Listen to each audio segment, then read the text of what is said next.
强赛我们也是第1名，所以后面打8强赛打皇族也一定要赢。 저는 솔직히 EDG라는 팀에 대한 강점은 별로 없다고 생각하는 게 그냥 EDG는 쉽게 이겨요. And that was just simply amazing coming out from Royal Club.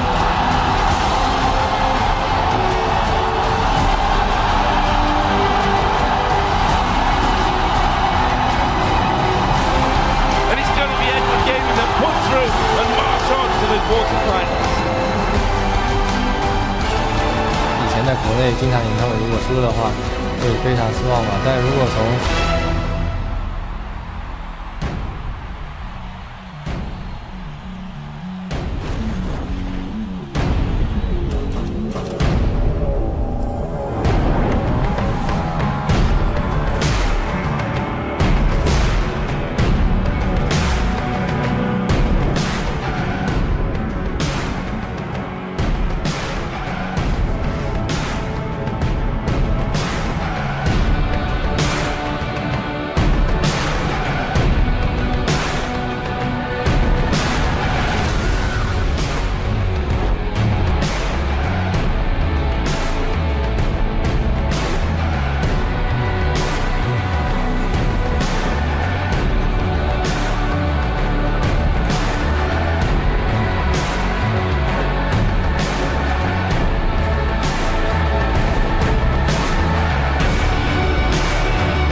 Welcome back to the 2014 League of Legends World Championship, coming to you this week from Busan, South Korea. The audience is fired up here at the BEXCO Auditorium as the knockout stage continues. The 2 spots in the semi-finals still up for grabs. Just moments ago, the teams entered the venue with Edward Gaming getting themselves backstage and being set up for game 1 of the day. Starhorn Royal Club as well, sitting, chatting, making sure their strategies are ready for the day. Welcome guys, I am Trevor Quickshot Henry, and joining me once again to share their expertise to the proceedings are of course Mitch Crepo Forspools from the Evil Geniuses, CLG's Peter Doublelift Ping, and rounding out the table, David Freak Turley from the North American LCS. Welcome guys, thank you once again. We have also teamed up with 24 broadcast partners to make sure that every minute of action from First Blood to Final Smash Nexus is beamed out around the world, live in 16 different languages. For our Chinese audience, the LPL team are on hand to provide their coverage. And of course, Korea's on-game net are serving up the action for the local crowd. Of course, the rest of the LCS team in-house as well. Here is SHRC, who will be chatting with the pros later in the day. And of course, warming up the caster desk for our series today is Joe, Riv not wearing a dress, and Jat. Before we dive into today's knockout showdown, we have to discuss Samsung Blue's victory over the North American team Cloud9 yesterday. It was an incredibly exciting 3-1 series, and I want to start with Doublelift. You know, what was your takeaway from the battle yesterday, the series, and what really stands out in your mind? Probably both teams having a really weak early game, but Samsung Blue is more concerning because they're going into the semifinals against a team who is really, really good early game. But yeah, they did get slapped around quite a bit early game by Cloud9, especially in game 1. You saw that First Blood and then just Snowball. Sneaky just hard carried. Obviously, unfortunately, Cloud9 lost, but it did expose a lot of weaknesses in Samsung Blue's early game. I was just pleased to see that Samsung Blue was a lot less cocky than their variants in white. It looks like the head coach definitely talked to them and said like, hey guys, don't get too overzealous. But at the same time, I was really happy to see that Cloud9 came out kicking. You know, they didn't lay down and die. They didn't roll over. They just played their game, played hard, and especially the ending of Game 4 was testament to like the willpower that Cloud9 had, and they almost took it to a Game 5. It was just a really good series. Yeah, that was impressive. It was a really fun series overall. I mean, I love just how darn good Samsung Blue is at closing out games. You give them a lead or equal goal to 18 minutes, they're going to crush you no matter what. As Jat said in the cast, they even win 60% of the games where they're behind at 20 minutes. Like, these guys are so damn good late game. And also, it's just incredible how much high, I think, carries Cloud9, that they were almost the strategic equals of the literal best strategic team in the world, and C9 could almost go toe-to-toe there. Hai is an incredible player. Yeah, unfortunately did get knocked out because at the end of the day, Samsung Blue won. So with that quarterfinal, let's take a look at the bracket as it continues to get filled in. The local crowd's having a bit of a party, as you can hear. Samsung Blue will be moving on to Seoul and will face off against their sister team, Samsung White, who did secure their semi-final berth after defeating North America's #1 seed, Team Solo Mid, earlier in the week. Just a quick programming reminder that tomorrow's last quarterfinal series between NaJin White Shield and OMG will hit your browsers 3 hours later than the start time today. So for our European audiences, that will be at 10 a.m. And for our viewers in the Pacific time zone, you're looking at a 1 a.m. start time. So let's look back just a quick moment, and we had a flurry of tweets using the hashtag #WorldBigPlays. We've combed through them to find your favorite, and of course it was that epic end to the game where Cloud9 made a bold last-ditch effort to storm the Nexus and try steal the game from Samsung Blue. It was at Josh Apocalyptic. He sent in Cloud9 finding those 3 picks into the Nexus towers was a great play, but not enough. Here is your world's big play. Take one turret. Yeah, we're going for it. We're going for it. Okay. They have to go for the Nexus turret. They're going to push in there. For the win. Tanking it up. Here comes Spirit. Forget him. Try and get the Nexus turret. Oh, they got him. No, we can't end it. We can't end it. Turn around. Kill Spirit.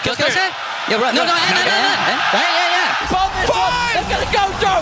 Go for it. He's going to go low. 2. Doing a jump. Go for it. What? They're up. They're up. They're cleared it.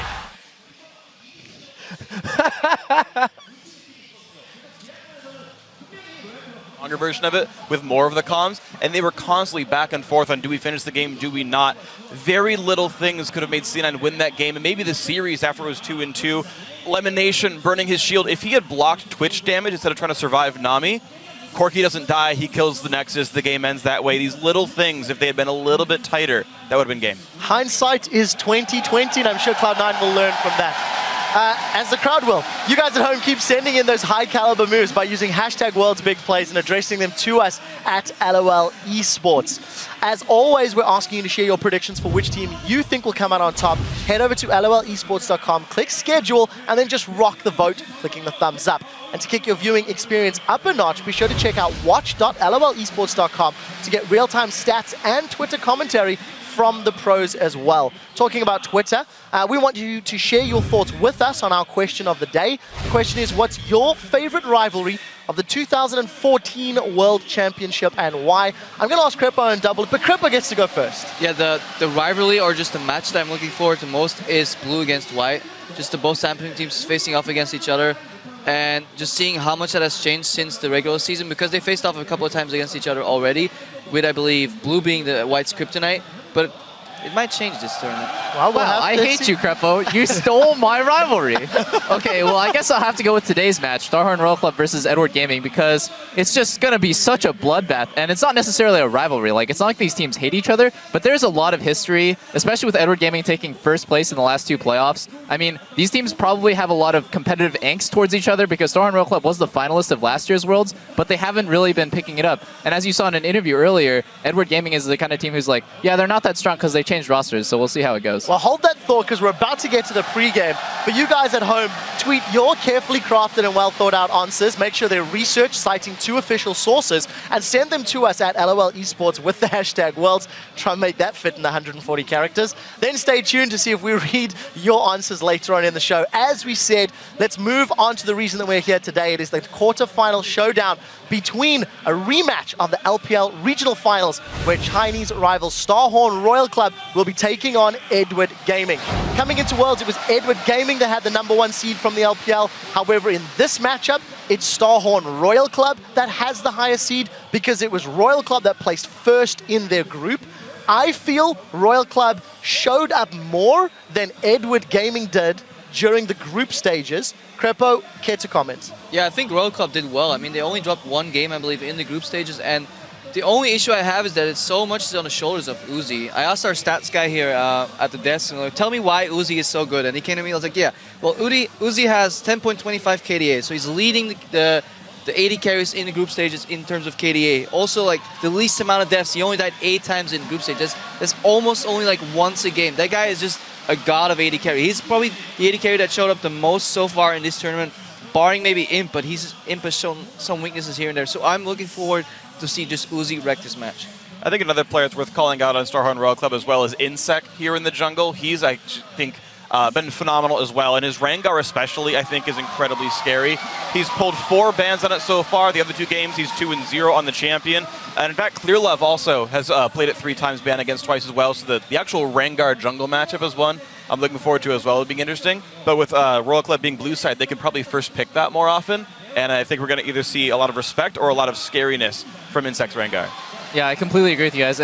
But the thing to note is, like, Edward Gaming did underperform in group stage. We were looking at Namei as the guy. We're all so excited. Look at him. And then he just didn't show up. He just completely choked. But one thing I want to point out about Starhorn Royal Club is if they start losing, communication could easily break down for that team. They're a team with 2 Koreans and 3 Chinese players. And from what I can tell, they use the smart ping system and a kind of mix of Chinese and English loanwords to communicate. I don't think if they start losing, that they'll be able to kind of bring their mentality back up together, because they don't seem to be too friendly. There was rumors of infighting between inSec and Uzi before Worlds even started, and it just doesn't seem like they could have a positive mentality as soon as they start losing. Well, let's talk about Edward Gaming. We've discussed Royal Club at length. Edward Gaming, of course, you know, really crawling across the finish line in the quarterfinals. They lost their game to AHQ, which put them into a tiebreaker. They had to win the tiebreaker at the end of the Taipei stage, which they did fairly convincingly. But for the #1 team from China, they look battered and bruised in the group stages here at Worlds. They're up against Starhorn Royal Club, who they've played several times over the last few months. I know, Freak, you've talked about this a couple of times leading up to this point. Yeah, here's the interesting thing is EDG feel more like a playoff team than a regular season team. As far as individual matchups between EDG and Royal Club are 3-1 against them in the regular season in the summer split, but then when they matched in the the Worlds qualifier, then Edward Gaming won the series 2-1. Lifetime, that means still a 4-3 in favor of Royal Club, but we keep seeing EDG perform mediocre in a group stage or in a regular season, and then win every playoff they've ever been a part of. They haven't lost a playoff series literally ever. So I'm wondering, is that the EDG that shows up or not? Yeah, and I'm banking on that EDG showing up today. FCZF is the one I want to highlight. He's super consistent, 81 assists and 1.13 wards per minute. So that's pretty crazy. To be honest, both teams have similar wards placed per minute, but EDG kills 35% more wards per minute, which means their teamwork is incredible. Their communication is obviously much better because anyone can put down a ward. You can just be like, oh, I'm putting wards here, But to sweep wards... Yeah, exactly. Tell that to my teammates too. But to sweep wards, it takes a lot of communication. You have to say, oh, the ward's right here. It has this many minutes left. Is it worth sweeping? It takes a lot more, I guess, team coordination to sweep. So you're feeling the Royal Club may be lacking communication here with Gaming, may be superior. Actually, no, you are saying that. So with that in mind, let's get some predictions down. Let's talk who you think is going to win this series and why. Freak, I'm going to start with you. Is it Starhorn Royal Club or is it Edward Gaming? I think it's Starhorn Royal Club. Just what I've seen so far this tournament says Royal Club is a slightly better team. I think it's very close. I'm going to say 3-2, and it's probably 3-2 either way. But the edge I do give to Royal Club here. So basing it on the group stages a little more than maybe historical. Crepo, you believed in a Royal Lucian last year. It came back to bite you in the behind. Are you going to believe in them this time, or is it Edward Gaming? No, I'm going with Royal Club again this year. The problem rather for me is that I don't know how much EDG is going to change and how much they change throughout a series of games. That's the only variable. But based on group stages, that's what you have to base yourself on. You can look in the past, but things change over time. I'm going 3-2 for Royal Club. It's very close. I might be wrong here, but I just hope you see some good games. Yeah, I'm going to go 3-2 Edward Gaming. I think I have sold Royal Club a little bit too short. I think that they have the edge in terms of mechanical and individual skill over Edward Gaming, but in my mind, the better team will win, and the communication breakdown that might happen is kind of an X factor for me. So even though the series is super close, I would honestly say it's a 50-50 series. My gut feeling tells me Edward Gaming. So a little bit split on the desk. Even though Monty's not with us today, he is also siding with Edward Gaming and believes that they will rise to the occasion against familiar opponents and in a playoff series. So our analysts are split 50-50. Let's see how your vote goes over on lolesports.com. Right now, 82% of you think that Starhorn Royal Club, last year's second place club, will be taking the series. That is a very, very big difference. And of course, we have to check in with the Prophet. That sound does mean it's his turn to reveal his pick. And since Crumbledore has correctly called 9 out of his last 10 predictions. We may need to add the disclaimer to this one. It might be a spoiler alert, right? So for this matchup, the Oracle of Upsets has proclaimed that it is Starhorn Royal Club who will be victorious. He is with Kripo, who is with Freak and the viewers. We're going to hand it over to the casters in a moment to get the games underway. Both teams say that they know their opponent's weaknesses and how to exploit them to win this series, but only one team can be correct. Praise the prophet. LPL 的春夏季联赛我们都是冠军，然后预选赛我们也是第1名，所以后面打8强赛打皇族也一定要赢。 저는 솔직히 EDG라는 팀에 대한 강점은 별로 없다고 생각하는 게 일단 그 팀은 잘하는 선수가 제가 볼 때는 FGZ랑 서포터 선수밖에 안 보이거든요. 今年的皇族应该比去年皇族稍微差一点吧，因为今年的皇族组建的时间比较短，然后他们个人实力其实还都是很不错的，但是就是因为组建时间短，磨合程度不够。 일단 저희가 언어가 달라서 어떻게 표현하냐면 거의 약간의 중국어와 약간의 영어를 적절히 섞어서 그리고 스마트 핑을 이용해서 3개를 이용해서 아직까지는 잘 해결하고 있습니다. This game left no doubt. Royal Club 5-1 in the group. 前期能把inSec 的gank 给限制住，然后再多次骚扰 UZI， 导致他的发育不是很好的话，我们就可以赢下皇族。当时可能就是我们5个人的心态会比较差吧，然后输比赛输得也非常难看，然后就希望在这次的比赛中能够取得好的成绩吧。 Hello everyone, I'm Joe Miller, and joining me here on the Cassides for this Best of 5 series today are Rewington Bislin III and Joshua Jack Leesman. An epic Best of 5, I'm sure, coming our way. Yeah, and it was only about a year ago that you and I actually cast Chinese teams in the quarterfinals. However, we've added it to a Best of 5, and we've also added another caster, so I couldn't be happier to be doing this one. It's going to be a good time. I'm ready to find out who actually is the best in that bot lane. It's going to be a good day. It's going to be a good one, that's for sure. So let's get straight into it and look at the starters for this series. On the blue side today, it's Starhorn Royal Club from China's LPL, with Kohler in the top lane, inSec in the jungle, Korn in the mid lane, Uzi the AD carry, and Zero on support. And that means on the red side is Edward Gaming. In the top lane will be Koro1. Jungle is Clearlove. In the mid is U for Unstoppable. AD carry is Namei, and the support FCZF. And of course that takes us into our featured matchup in the bottom lane. Where else? Uzi versus Namei. A lot of hype around these two. It couldn't be anyone else, but honestly, as far as the group stages are concerned, these matchups aren't even close. Uzi completely overperformed Namei, and Uzi, looking back to last year's Worlds,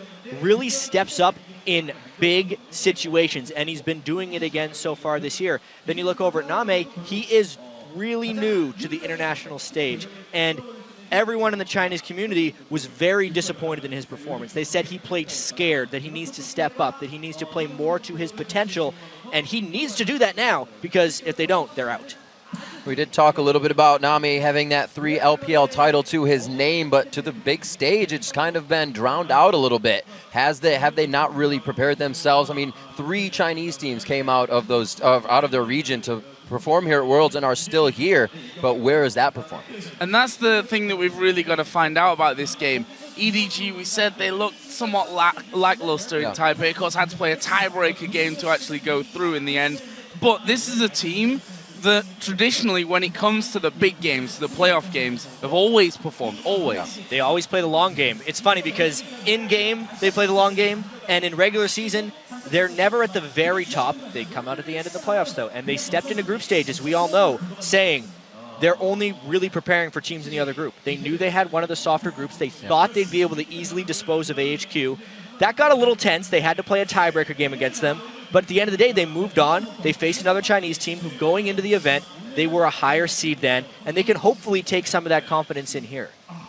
It's been 2 weeks, so we'll have to see what actually they have really kind of changed and how they're going to come into these games. Yeah, those 2 weeks are going to have to make a difference here for EDG. We are going to get, though, into bans and picks, and we already see a big one coming out there. I'm just going to go straight to it on EDG's side is the Rengar. And we are wondering if we're going to see a Rengar, because not only was inSec 2-0 on Rengar and also drew 4 Rengar bans, but Clearlove was 3-0 on Rengar. So the fact that EDG was actually willing to ban it would assume that they thought Royal Club would be willing to first pick it, which is actually a pretty big deal considering how little Rengar we've actually seen at Worlds in comparison to Lee Sin and Kha'Zix.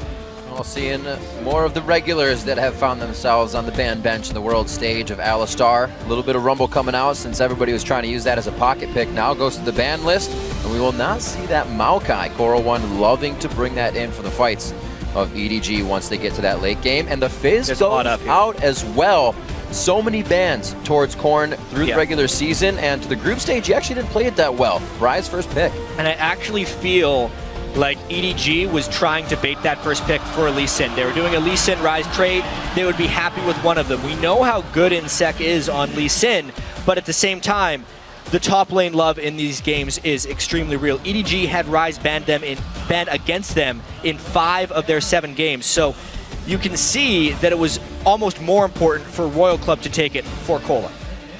And on the other side, Edward decide to take Lee Sin. Gonna take that away from inSec and give it over to Clearlove. Also taking Janna here, which was, you know, Zero's big support pick as well during the group stage. Just played 4 out of the 6 games on that one. End up with a 3-1 record. That's another great pick taken away, and FCZF is the kind of impact player that Edward Gaming need.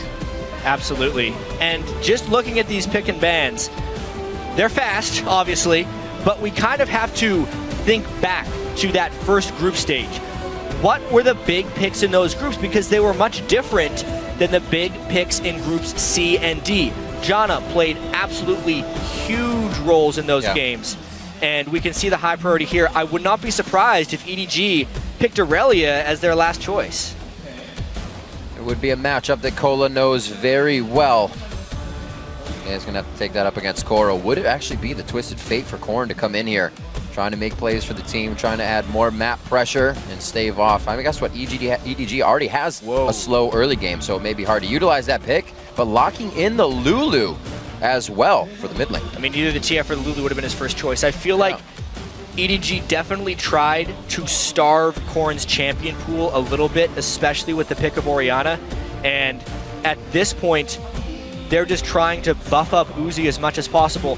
So much of what Royal Club does revolves around the bottom lane and revolves around inSec being able to make plays. That was actually fairly heavily attacked by EDG in this pick and ban phase by trying to take away some of the shielding that Uzi could get from the Orianna in the mid lane, and also by denying and heavily attacking inSec's 2 best champions. His Kha'Zix is nothing like his Lee Sin and his Rengar. Right. So we also saw the Lucian picked up here for Uzi. That was actually only a single pick from group stages, but there were 2 bans on it as well, which just goes to show how much of a priority teams put on making sure that Uzi didn't get that champion. For Edward Gaming, they do decide in the end to lock in the Kale. So that's going to be going straight up there into the top lane, with Koro will be a first pick for him this time around in Worlds. I mean, these teams are who we thought they were. Namei is getting a lot of shielding. That's a very late game type team composition. Hopefully Namei can become a little bit more aggressive or successfully lane swap away from Royal Club, because Royal Club is going to want to put pedal to the metal and shut down EDG before Tristana can get going. And that's what would happen. The featured matchup, lane swap, so we don't actually get to see these guys go head-to-head in the beginning. Uzi getting his 20 games played in the regular season. Lucian now to start off this best of 5. That's not going to be very bad for him. And Coral coming out with the Kale. Great synergy and team fight, great comms, and that's what you need for an intervention to be saving your AD carry. Yeah, and interesting as well, the Lulu pick for Korn. Yeah. Not sure what I feel about this one. I've not been, I'll be honest, impressed with Lulu throughout Worlds whatsoever. I feel like for Korn, he does like to play these supporting mid laners with a couple of assassin picks in there as well. But Lulu, for me, he's played it 4 times during LPL and the playoffs. Pretty terrible record, 1 for 3. He's got to step up. And when you consider how much Lulu was actually played during the summer season as a mid laner, that's very few plays of Lulu in the mid lane. Well, guys, remember to keep updating your votes on Twitter with each twist and turn of this series. Send hashtag SHRWin or EDG win to @LOL Esports, and we'll continue to check where the fan vote stands. Obviously, it was a big vote just a little while ago for Royal Club, so you guys seem to be going and focusing in with them, but don't forget, EDG turn up when it matters in playoffs. And it's crazy how much these teams have turned up in general. Obviously stating that this is not the Starhorn, or not Royal Club, I should say, from last year. A completely new team with Uzi still, and even EDG putting together WE and Positive Energy to create a team just this year, and these guys are representing at Worlds. And just for a little bit more backstory on this EDG team, while Namei gets a lot of the recognition and credit because he's won 3 straight LPL splits, there's a large proponent of the Chinese community that think Clearlove and FCZF are the real reasons that EDG is successful. So keep your eyes specifically on FCZF, how well, if they're successful, he can create for Namei. And specifically, I need to see how well Clearlove can almost lay in wait for inSec to come and gank, because he is known to be a more defensive jungler. So, early openings here, just to make note of some of the trinkets there. We did see a sweeper for Uzi right at the very beginning. We'll see exactly what he's going to do with that one. And we saw a lot between the Chinese teams, and specifically, I think, more in groups A and B. These bottom brush wards seem to catch quite a lot of teams out. SK Gaming could probably be the biggest testament to that after that level 1 phase check that they did. Maybe that sweeper will be used to clear out vision on that bottom side. For now, Namei is still there. However, we do see FCZF on the top side of the map. Something we have to track throughout this is the way the lane swaps play out. Now, in the Chinese regionals, the whole reason EDG was the #1 seed coming out of China, they defeated Starhorn Royal Club 2-1, and there was a fair bit of lane swapping here. One thing that Royal Club almost always does in lane swap situations is fast push. They want to end that swap as quickly as possible. So watch for Uzi and Zero to just go for that turret. In fact, when Zero was playing Janna, he brought AD runes just so he could punish turrets faster. Doesn't look like he's done it this time, but they're definitely looking to go very aggressive. And actually, they're trying to get 3-buffed right now. Oh, that last auto attack almost coming in the way they wanted. Korn might meet you on the other side, but it goes to you in the beginning. Geez, I got all wrapped up in the lane swapping situation. We didn't see the incredibly aggressive move that EDG just pulled. They're getting blue buff to Orianna while stealing the enemy blue. Guarantees that inSec's behind early on in the game. What a fantastic start for EDG, since they really just want to survive inSec's early pressure. Yep, and that's one of the best ways to do it. Starve him out as early as possible. We're going to see Namei probably being left alone here on this top side as FCZF will walk off into his own jungle. Bottom side, though, we do see that Zero is hanging around with Uzi and not exactly pushing this lane out too quickly at this point. And of course, as I say that, they do exactly the opposite. Fires on right through. They'll get that. It looks like it's going to be Cola roaming around as we see FCZF roaming with Clearlove right now just to keep things safe. Yeah, I would have to say, though, that push down the bottom lane wasn't actually ideal. They'd want to stack up a slightly larger minion wave before hitting the turret. And interestingly enough, I almost feel like this is from past experience against Royal Club and how they didn't actually do that well when they decided to just freeze versus a push. They're doing the push as well.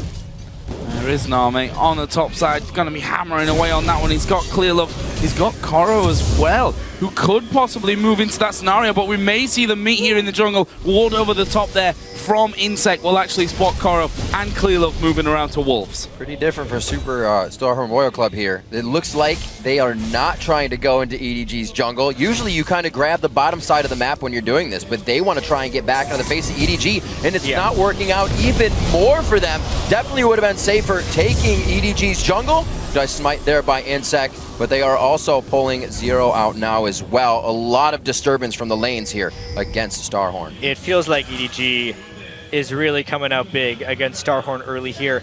And we heard from inSec, they generally have to communicate in basic Chinese or English to try and get their points across. And when you get 3-buffed at the start of the game, you really have to think on the fly. Typically, Royal Club's early games have been strong because of mechanical skill and because they can pre-plan a lot of that stuff. But when EDG threw a curveball here that worked, you can really see they're not necessarily reacting to it properly, not respecting that side of the jungle, and now trying to gank mid to make up for it. Oh, there's a slow coming in. inSec will dive on top of him. Yugo's low. Flash in as well. First blood comes down for Cola. Nice little heal at the end there will make sure that inSec survives. First blood to Royal Club. That's one way to do it. Just burn all your flashes and just go and kill the mid laner. That's what happened there. They burned 4 summoner spells for that kill onto you. However, it will give Corrin some breathing room in that mid lane, and in particular, finishes that tier for Cola. Finishes that tier with a blue buff revolving around him, so he'll be happy to fill that up right quick. That early blue buff you did not get to use. Refresh now onto Cola. Bottom lane does get taken out. Starhorn up 1.4 thousand gold at 5 minutes. Top turret is going to be falling as well then, so they'll level things up on that front. Leaves Royal Club up that gold. If we look down the AD carry, since they're now going to be going home to buy, Uzi left the lane first, will be picking himself up the pickaxe and boots, plus a couple of pots. On the other side, seems to be a almost mirror image. Yeah. Pickaxe and the boots added into the Doran's blade for Namei. I completely agree with Namei's build choice here, especially because they're having a good chance of having to swap back into Lucian. Yesterday, we actually saw Deft go Avarice Blade first to get Lucian and proceed to get about 50 CS behind Sneaky because he was powered up Lucian. You have to go pickaxe on Trist if you're going to be laning against Lucian in that matchup to actually be able to have a hope of trading. And that's what Namei has done here because it's going to be tough anyways. Yeah, especially against Uzi. We'll see how much they try to match up. Now a level behind. He just gets that. Namei now to 5 and 5 on those levels in lane. Before it's about to meet here, and we do have Clearlove on the bottom side of the jungle. He may try to get Namei going just a little bit. They have the wards, but they're pushing up the lane quite hard. They may not have the pressure. Royal Club don't have the wards, so this is interesting. And that bottom side completely open for EDG to be moving through. That Tribush will be an easy push around as the Howling Gale comes through, but actually Clearlove deciding not to come down into the lane. And, you know, there were a lot of whispers, and I could say quite a fair bit of criticism for Clearlove as well, in the fact that he spent a hell of a lot of time farming and not hitting his lanes. The thing is, that's almost always how Clearlove has played the game. He likes efficient ganks, he likes safer things that have a higher percentage chance of working out in the long run. That's the way EDG plays. They just think about the long game. They don't try and take risks in the early game, which a lot of people credit their success to. They think because they're consistent, that's why they're able to win so much in the LPL. And it's also one of the biggest criticisms, because they're consistently passive, the best teams get to take advantage of them. However, they did beat Royal Club 2-1 in that regional, but it was close. 2-1 in the regional. Seasonal games going over to Royal Club. That aggression in the bottom lane coming from Uzi now. That turret's already down, so there's not much safety for Namei and FCZF to fall back to. We'll see them backing now. A little bit more pressure towards the top side here. They want this blue buff due to the loss of the last one. I really do. Oh, it's just Corn. It's just Corn. It made us think he'd stolen it away from that. It's just their solo laners actually taking that blue. In the end, because they were able to pull off that gank in the mid lane, World Club came out of that lane swap really well. They're able to bully back Namei a little bit, and Ryze is getting a fantastic freeze over in the top lane. Plus, they're able to exert pressure now with Uzi's advantage. This is the game Royal Club wants to be playing. Here we go. Now I can get excited. They're pinging their blue buff. This is the point where they're going to steal it away. Warded out pretty well, though. It looks like they're just forced to mill about around the dragon. Already warded here. Uzi's going to walk through a ward as he returns to the bottom. Got to break this freeze. That freeze he's going back there. He doesn't want to give Namei too much free time. He's got 76 to 60 right now in that CS lead, so keeping that would be grand for him. Tier still stacking in the top lane. No pressure towards Cola. Could come in and be a big teleport threat soon. And another thing that really surprised me, you know, Uzi really pushing it, and I guess it's kind of typical of Uzi this, he's way past the halfway point of that lane with absolutely no wards whatsoever in that river. Fortunately for him, Clearlove, as we said before, tends to farm a lot more and has not come down to this bottom lane. Finally, Zero will join in, but he himself, no Sightstone up until now. Actually went straight into those boots of mobility. That is not all that uncommon for Zero to do. And Uzi, in particular, plays heavily on his own instinct. Sometimes that gets him into trouble, but it also allows him to pull off some miraculous plays. At that moment, just because of the last time he'd seen people on the map and the vibe he was getting from Namei, he thought it would be safe to be up past that halfway point, and at the time, it was safe. This looks pretty unsafe. Flash to Zero. Pressure gained there by EDG. How are they going to use it, though? Namei pushed up quite far himself. Uzi takes that chance to get a few pop shots in. Lanes are quite even now as Cola gets himself back up to where Koro was. He was about 20 CS behind, but EDG is not going back to that top lane. We'll probably see Koro float there now, but he's missing out on quite a few CS. Yeah, it really seems like they're going to be using that top lane to go for something like Dragon. However, the vision control is pretty lax. I'm a little surprised how heavily EDG has pink warded the top side of the map at the moment, especially since they had kept inSec a little bit down at the start of the game. But Dragon actually doesn't seem like the biggest of contestable objectives here, which is a bit surprising. Let's see. That lane now pushed back out. I think that means Namei going to go back to base. Spend all that cash. That mid lane, obviously, Lulu-Orianna matchup. Both of them going straight into that Athene's Unholy Grail. Just see Namei did get himself BF sword. However, bottom lane recalls. Is this going to be Royal Club starting off a Dragon? They only have 2 there. In fact, inSec did already start to back away and now recall from the Triber. So no start on that side of things. However, EDG have seen them now recalling. That pink ward isn't, unfortunately, not quite far enough in to see the ward. That's the trick, seeing around that Dragon wall. See the same thing with Baron being inside or outside. Right here, though, there is a big jungle item mismatch. Clearlove senses the ward, actually, just because of the way the lanes were reacting here. He had finished his Lizard Elder when inSec went back to base. However, because they were slow on the collapse, possibly playing pretty passively, they may actually give time for this collapse to come down. Kale teleports, will Rise follow. Teleport straight down on. They have quite a bit of fight to bring to the table. Calling from Uzi on the other side. Whoa, Namei jumping right in. Knows he has the safety of Yu right behind him. Yu is actually very low on mana, so how much more can they fight this? Clearlove going straight in, and he gets eaten alive by inSec. They're going to want this fight. Back and forth. Koro falls down, not even using intervention in that fight. It's going to be FCZF now getting hit up. That's another kill for Korn. Uzi takes the safety off, and he drops FCZF in the bottom lane. Namei's forced to run. It looks like they want the whole thing. The bubble hits, and he's in trouble. Going down as well. Almost the full, the full ace. Clearlove's already spawned. It was a full ace, except the fight took a little long and was so early in the game that Clearlove was able to respawn. That was just a completely botched fight by EDG. Not only did they wait too long to start the Dragon, when they did start the Dragon, they took damage from it and faultily committed on a fight where they could not follow up onto Clearlove. The flank was happening as Clearlove went in. It's almost the polar opposite of what you would expect. You would expect EDG to have the right type of teamfight communication. You would expect inSec to be the one that goes in too far, but it was actually Clearlove. Let's see this again. I can't believe he took this. I can't believe he got that bad of a Lee syndrome. He was probably expecting a Kale ult or a Shockwave, but he didn't realize how far that spell was going to take him. Uzi, of course, because all the spells have burned in the fight, had nothing to stop him. And yeah, Royal Club's going to know how to stop down. Never try to 1v1 Uzi either. And obviously this was a nice little move at the end there, the jump over from inSec into the bubble finish. One thing that I have to point out, Koro, he had intervention available. I was watching his mana bar there because I thought, surely, if he's not going to use it in that scenario, he's got no mana, but chose not to use it. And the thing is, even the Shockwave at this point, doing basically no damage. You're getting the CC and a little bit of damage from it. A Wild Growth is going to offer you a little bit more when that Lee Sin jumps straight into you. Wild Growth pops him up, finish him off. So, you know, Royal Club here, moving in nicely, picking up an early ace, and it actually gives them at 13.5 minutes a pretty sizable lead.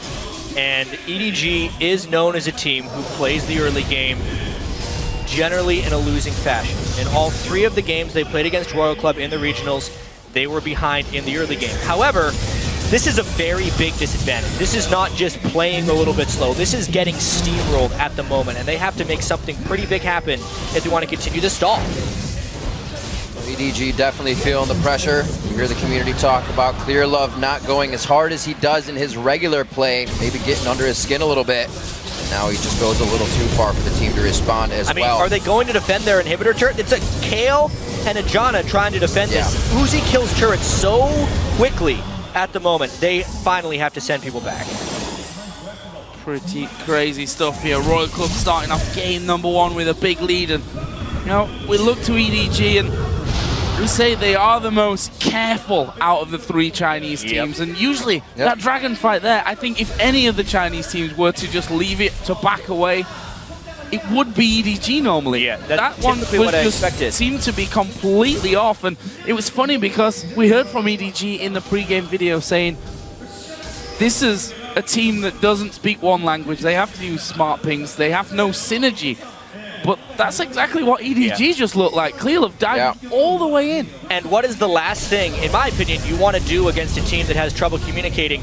Give them a 5v5 fight where they can all just rely on their mechanics. Split them up, split push them, make them make split decisions. That's what EDG was doing early on in the game. But we also have to keep in mind, during the group stages, mind you, they played 7 games. EDG had more dragons than any other team, right? It is in their DNA, basically, to try and control dragon. That's one of the ways, since they are typically a fantastic team fighting team, that they pull advantages. It's just the team fighting synergy did not show through in the slightest there. Well, they have to hope it does play out to late game. Starhorn Royal Club able to grab 10 out of 10 Barons throughout the group stage, so it may not get easier as we even get to the late game. And speaking of the late game, we're approaching 20 minutes. For teams that play slow, I always love looking at the goal at 20 minutes. How often does that team hold leads? How often does that team come back? And even though EDG is known as this slow team that plays from behind, they didn't have any come from behind victories in the group stage.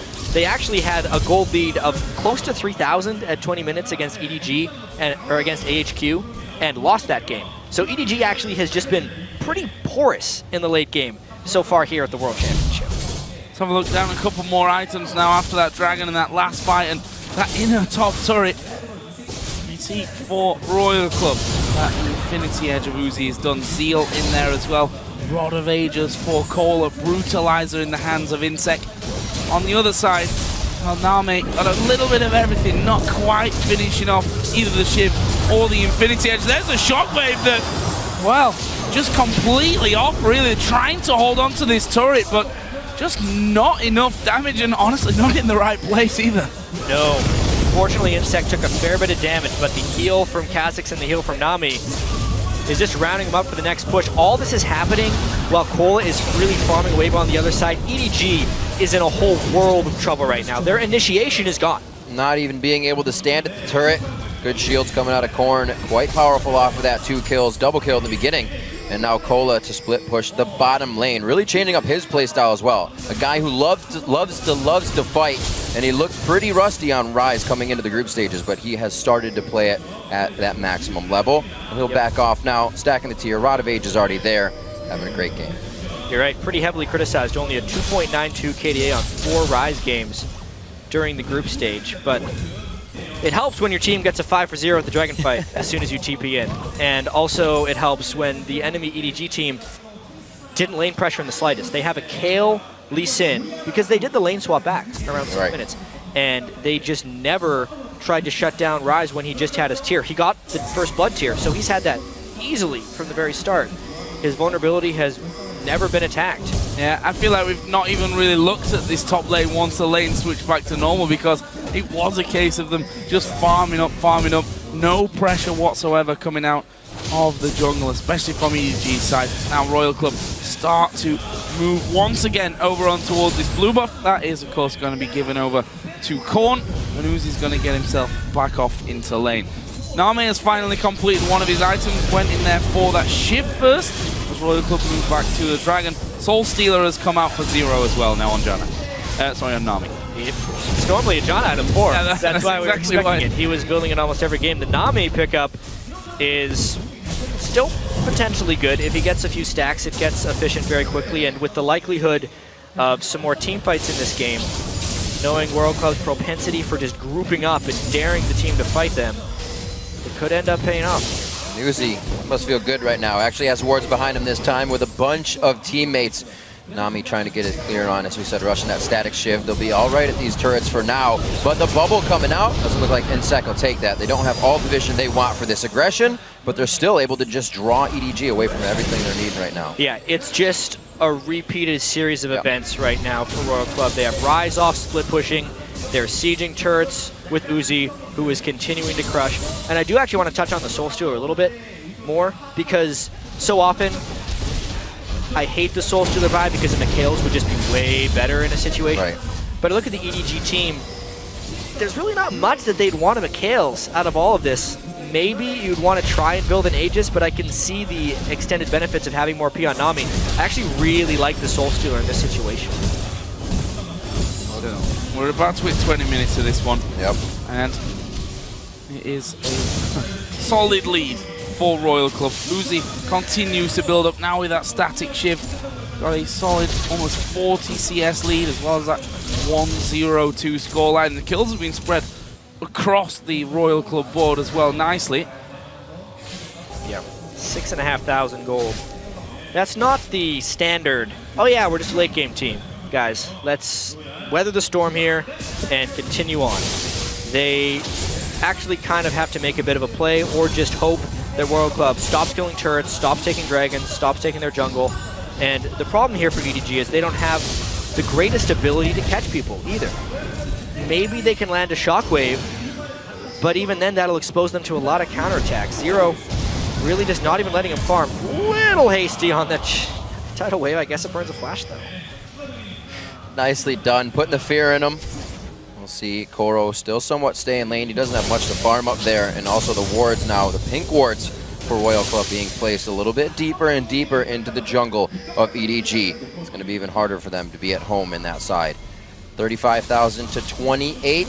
Royal Club very good at controlling a lead and just keeping it going throughout the game. Also got to point out the Captain Boot special from Zero. He did that most group stage games. The extra move speed, it's going to grant an already quick Royal Club team in and out of fights will be pretty critical. And now it's all about this Baron control, trying to get catches in the jungle. EDG is just on the run. Oh, the slow comes down. Clearlove not going to escape that one, and reaction was pretty slow. He almost walked into the bubble right at the start. Clearlove will go down for the second time in the game, and now EDG, without vision directly on Baron, might be forced to face check through to get some of their own vision down. Actually, there was the scrying orb used from Namei just to get sight of what's going on, but Royal Club, they've already started Baron. If I know one thing of an inSec, it's that he doesn't mess around. So he's going right for it and saying, fight me, I know you can't steal this away because we just killed your jungle. Standing here is one thing they can definitely agree to communicate on. Zero taking a bit of damage from Koro on the backside. He's forced to blast into the pit. They're stuck in with Baron. A great shockwave from Unstoppable. SDZF doing what he can to get the Monsoon out, but it's not healing anybody. Uzi now trying to get Namei inside the pit. He's, though, taking the Baron damage, and it actually takes him down in the end with the help of Koro and Royal Club. They did get the Baron, but that is not a Baron that stays on them for very long. What a terrible call right there from Royal Club to stay on the Baron. They used Wild Growth while in the Baron pit just to take more damage for Baron instead of using it for the fight. That's exactly what EDG needs if they want to try and shoot back into the game. Thank God for them that Uzi was able to finish off the Baron with his Lucian damage, but EDG, they're back in the game right off the bat. And there's a teleport from Cola to a tower that was quite clearly going right down, and just like that, EDG bounce back in this game. What are they going to be able to do now, though? And that may have just scared Royal Club a little bit. It was, I mean, it was a decisive call. It might have been a wrong one, but they did stick to it as 5. Obviously, it cost them completely.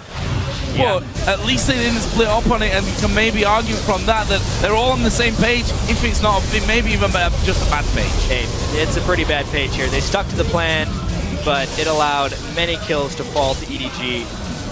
Even just Lulu ulting the Rise before the fight was a little curious. Namei, nice jump off the back of the pit after Uzi was able to pick up that Baron. If he hadn't done that, that would have been, instead of a 5,000 gold lead, about a 3,000 gold lead after that. Even now, EDG still going to play on the back foot for a little while, but that's exactly the type of break they needed to come back in the game. And we talked before about kind of one of the differences of Chinese games and how they like to group up as 5 and just kind of go for things. They also like to play off of instinct more, and they're much more willing to take a high-risk play. However, this was a situation where a high-risk play is completely unnecessary. So a lot of times in even games, they're willing to take those plays because at least it's them deciding what will happen. This was just really showing through their lack of communication. Uzi being very aggressive, not locking down the Sonic Wave. Clearlove missing a few this game, still trying to pursue a good slow from inSec here. A little bit of rotation from FCZF and Korn, but I don't think they'll come all the way down on this one, and that is staved off for the time being. But Royal Club still trying to create pressure everywhere they can. Gets the intervention out of Koro, so Cola, a little bit of a victory there. Running low though inside of his own jungle. Royal Club here, because half the timing from the Dragon domination that they've really had in this game, will be taking it once again. So it gives them a bit more gold back. You can see 3 out of 3 Dragons and that Baron only just, albeit after Uzi was able to just finish that one off. Double pink ward right on top of each other. That's, I guess, another slight miscommunication really from Royal Club. Really seems like it. I wonder what type of tilt we might see from Royal Club here. Obviously, everyone did stick to the plan. So we know that they can still play together, right? Is that inSec would make the moves, kind of unrelenting aggression, and if the team follows, sometimes it went well. Didn't work in the beginning. It seems to be faltering a little bit here as well, as EDG took control of that Baron. Yep. We saw that 70% kill participation from EDG in on the analyst desk. In their group stage in the upper bracket finals against OMG, 4 members had a 70% kill participation. So these guys are still a team to be reckoned with once they get into that team squad, once they get together around these objectives. I don't think it's that Royal Club are necessarily, you know, bad at team fighting. No. More of the fact that EDG have the upper hand, and you know, we saw it in that last one that yes, they all were on that same page. Yes, it was a bad call, but they were fighting inside of the Baron pit, still going for the Baron, using abilities, ultimates even, to keep themselves more protected to fight the Baron. So, you know, just not a good call across the board. We'll move on from that one though and see how Royal Club start their push, because they are still ahead here by a good chunk. There's another tower going their way. And it's just a big reset button for a lot of this game. You look down, it's still a turret advantage because of that last one, and a 6,000 to 7,000 gold lead. However, the stall potential is just much lower right now as far as how long EDG would have to last.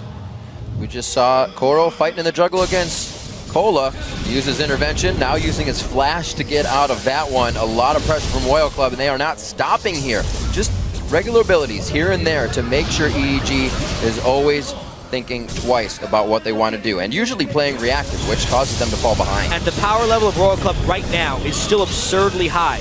Look at how much Korn was able to take out of Korra right there. Rise has his items, plus Uzi gets the help of Korn's giant ability power on Lulu if we do see a fight in the open. And that Lich Bane's coming next, so it makes the tower shredding ability more impressive. We've got just less than 2 minutes for Baron number 2 of this game to be spawning in. We'll see what Royal Club do, whether they you know, are a little scared away from that last attempt, or whether they just keep it going, because they still do have an 8,000 gold lead. Compare some of the items. Last Whisper came out from Uzi after finishing off that Static Shiv and Infinity Edge. On the other side though, not all that much armor to break through. Definitely not. I actually really think he should have finished his Bloodthirster before his last Whisper, just because of the really low armor values on all of EDG. That's one heck of a catch, though. Well, Korra's going to use the intervention here, but it's going to do very little for him. Actually, we'll get a last-second heal, but the shutdown from Cola, and they collapsed quickly there, did Royal Club. That's one of the things they're known for, is their ability to collapse quickly. Both of these teams, in a sense, just Korra was so far away from home, there's no collapse. They're just trying to get everything. So much catch potential coming from this team. It looks like they start the fight from so far away, and even EDG knows it. Blowing Flash is just off a wave that's almost at max range, because they know there is so much follow-up coming from Royal Club, and now they're going to follow up that mid lane and try to grab this first inhibitor turret. Pretty good clear from Namei, and Yu still sitting there. We're going to be waiting for Cola to come here with the blue buff that Yu has not had, or has been getting this game. No, not particularly. I think since level 1, I wish you could see exactly how many blues have gone over here. Didn't even get that a full blue buff. I feel like it was just the first one where they got both blue buffs, and then he actually died, which then obviously fell into the hands of Cola for that first blood. So Royal Club done a good job of controlling that, but now we're at Baron time. Recall coming in from both Rise and Lulu at this point. Not very good timing. No, EDG are moving in already. Yeesh, such a massive vulnerability that's not actually capitalized on. No teleport was on Cola at the time either, but EDG did not have ward control and were not willing to take the risk. EDG not nearly the same level of risk-taking that Royal Club is, and with the 10,000 gold lead around this Baron, we'll see if Royal Club is willing to take another chance and go for the Baron with very limited picks. Limited picks, but they're going to try to limit the vision of EDG. 5 sweepers now here for Royal Club as they try to move around the objectives, but moving around their own wards for now and not getting too many out of that. Playing it safe as they group. Uzi on the backside, as we said, hasn't finished anything past that last whisper to BF Sword. And Namei is still sitting on the power of Infinity Edge, waiting to build the BF Sword in his next buy. 30 minutes on the clock. Dragon after this as well, so it could mean a huge influx of gold for whoever comes out on top of this fight. Well, they're going to be trying to burn the teleport from Koro, I feel like. Or not. inSec actually recalling, of all people. They've got nothing to clear out vision here. I mean, they've all used their sweepers before their last recall. You can see that inSec just went back home, picked up a pink ward. When they came back to Baron, only Zero had that one pink ward, which they placed on the top side of the red buff. So I think a bit of a clearage problem there for Royal Club, which made them say that they don't want to start things off with not being able to clear things out. Now, though, all those trinkets are off cooldown, so they can come in and basically blanket sweep the entire area. They're going to need to.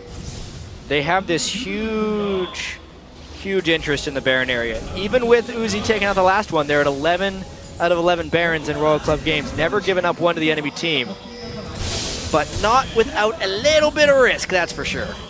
Pinging on the Dragon, at least a ward to be thrown down there, making sure it will not be taken without them knowing it. Those sneaky tricks are actually, they think they have the time to take it themselves. Enough vision onto EDG makes this safe, and it's not something that should be able to happen at least. EDG definitely lacking on wards right now across the map. There's one ward, though, that's keeping them completely safe from going towards Baron, to being baited into that one. And that's on the left-hand side, which unfortunately has just timed out. But that they could see everything there. It wasn't in range of the pink ward and wasn't swept out. So EDG didn't have to move in there for the face check. Once again, Royal Club were starting to recall. At least Cola's left, but teleport is available for him anyway. I really wonder how Royal Club's going to try and close this out now, especially after being in one game where the Baron went horribly wrong, because that plays on your mentality when you're in these types of games. Getting A-stat Baron, you think if that happens again, we're going to lose. So they're even more cautious, and that's really not the way that Royal Club is comfortable playing. They need to be able to have full confidence in the simple, one-directional calls that they're able to give, because they can't make complex plans at this stage of the game. At this point, they say, all right, clear away Baron, we're going to sweep Baron, and then the call is either finish or fight. There's not too much intricacy that they can make within that. And maybe this time if they make the Baron call, they'll say fight. Well, they can definitely fight right now. Completely items ahead in this game. Even the Banshee's Veil being finished up onto Cola. 3 full items with the Sork Boots onto Korn, and you're still looking at now a Void Staff actually coming in for you, so he's kind of buffed himself up. Been big things. Magi's not really stacking up yet. 4-0, so a bit of wasted money on that purchase as Namei shows the power he has had through it. Pretty safe game in lane, and now EDG may be able to turn on the power. Tidal Wave comes out, Koro gets caught, another intervention in self-defense instead of the aggression. The reactive play causes EDG to fall behind, and everybody has a dash or a flash to get out of the shockwave as they continue the fight. SDZF gets caught up in a rune prison. The Saris goes on, so Cola's a little bit tankier. That's the bubble to hit on the other side. Korn will have Whimsy in just a few to finalize that one. He just uses a bit of glitter and throws it down. Another ace, the second one on the game for Royal Club, and they're about to turn this base into shreds. Yeah, that's the fight they needed. They catch out Koro, and then it's just a pile on, much like we saw at the Dragon. And I think that's what works best for Royal Club. Go in there, get your fight down, and get it done. Now you're going to be able to take away both of those Nexus turrets, and it will be Royal Club to pick up game number 1 in this quarterfinal against Edward Gaming. And guys, there is a lot to clean up from EDG if they want to come back in this series. The 3-3 record that they posted after group stage under the guise that they were preparing for this quarterfinal. Well, it didn't start very well because they looked very lackluster at the start of this. They did a kind of clever lane swap at the start, but they never maintained that success. They could not shut down Uzi, they could not control Dragons, and they just let Royal Club get out of control. We wondered in the group stage, saying that they were the team not to prepare for White because they wanted to focus on other teams. They couldn't beat them, but is that the wrong type of preparation? I think it's hard to really say if that's the right or the wrong thing. I mean, if your aim is to simply come out of groups in second place and not care too much about Samsung White, knowing that if they finish first, they'll be on the other side of the bracket to them anyway, kind of smart in my eyes. The fact is, though, they're going to be playing. They come up against Royal Club, who then you say, well, you've prepared pretty much all year for these guys. Yep. Gives you even more time to prepare for them, but it just didn't show in that one. I mean, one thing, even though EDG was the #1 seed, obviously coming out of China, in the regular season of the 4 games they played, Royal Club won 3 of them. And the 2-1 they played in the regionals was really close. So it's not like this is a matchup that's super in favor of EDG. And I'm still, every time I watch Royal Club, I'm constantly impressed that they're able to be one of the top teams in the world with 2 Chinese players, or 3 Chinese players and 2 Korean players. I think China, as well as Korea and Europe, if you look at seeds 1, 2, and 3, the top 2 could have really been in any order. The 3rd seed, you can argue, maybe is weaker in some of the regions, but I think the top 2 were pretty interchangeable when seeds. So I think the word, EDG #1 seed out of China, while it is definitely real, it might be less of a important factor overall, especially considering how close these guys have been against each other all year. It definitely changed it did not change their ability to adapt after what looked like it was a shaky Baron call, but it didn't phase them. That was very interesting to see. The communication still stuck. They did make a few questionable plays after that, but they were getting the catches they wanted, and we saw in the group stages they'd go for more kills than they were turrets. They were all about finishing the game this time on Starhorn. Yeah, I know we've had a lot of shaky Baron calls in the past, and we've had a lot of games at Worlds. That may have been the shakiest Baron call this year we've seen, but they recovered. That's the important thing. They didn't tilt at all. The instant they gave it up, they were still pressuring, they were looking for catches, they were keeping their farm up, they killed turrets. Aside from that ace, they didn't give up anything. And maybe more importantly, when that Baron went down, they were far enough ahead to keep up the pressure once again. Bit earlier on, that might have changed things, but guys, for a breakdown on Starhorn Royal Club's win, let's send it over to the guys at the analyst desk. Thank you very much, Joe. An interesting game there to kick us off. Starhorn Royal Club sort of keeping the tempo they had from the group stages. I immediately want to jump into the team comps that both of these squads ran out of picks and bans and just highlight something Joe was talking about. He said he's not convinced by the Lulu pick in picks and bans. Up until this game, Lulu has 4 wins and 9 losses at Worlds. Interestingly, of those 4 wins, 3 of them have been in the mid lane. Yes. All right, mid lane Lulu is working at the World Championship. Top lane Lulu is not. Just something interesting to note. And Freak, Doublelift, talk to me about the comps. So the reason I actually think that mid lane Lulu works so well is no one's playing these champions like Ziggs anymore. You're not losing out in team fight damage by playing support Lulu. You're either seeing Zeds and Talons who are trying to one-shot one person, or you're seeing these supportive mid laners like Orianna and Lulu who are relevant in damage all the time. When you have a contrast of Lulu versus Ziggs, you're like, oh my god, my mid laner is so much weaker. When you think about top lane champions that are getting played, you're seeing about guys like Maokai, guys like Alistar who can absorb so much damage, or champions like Ryze who can deal so much damage.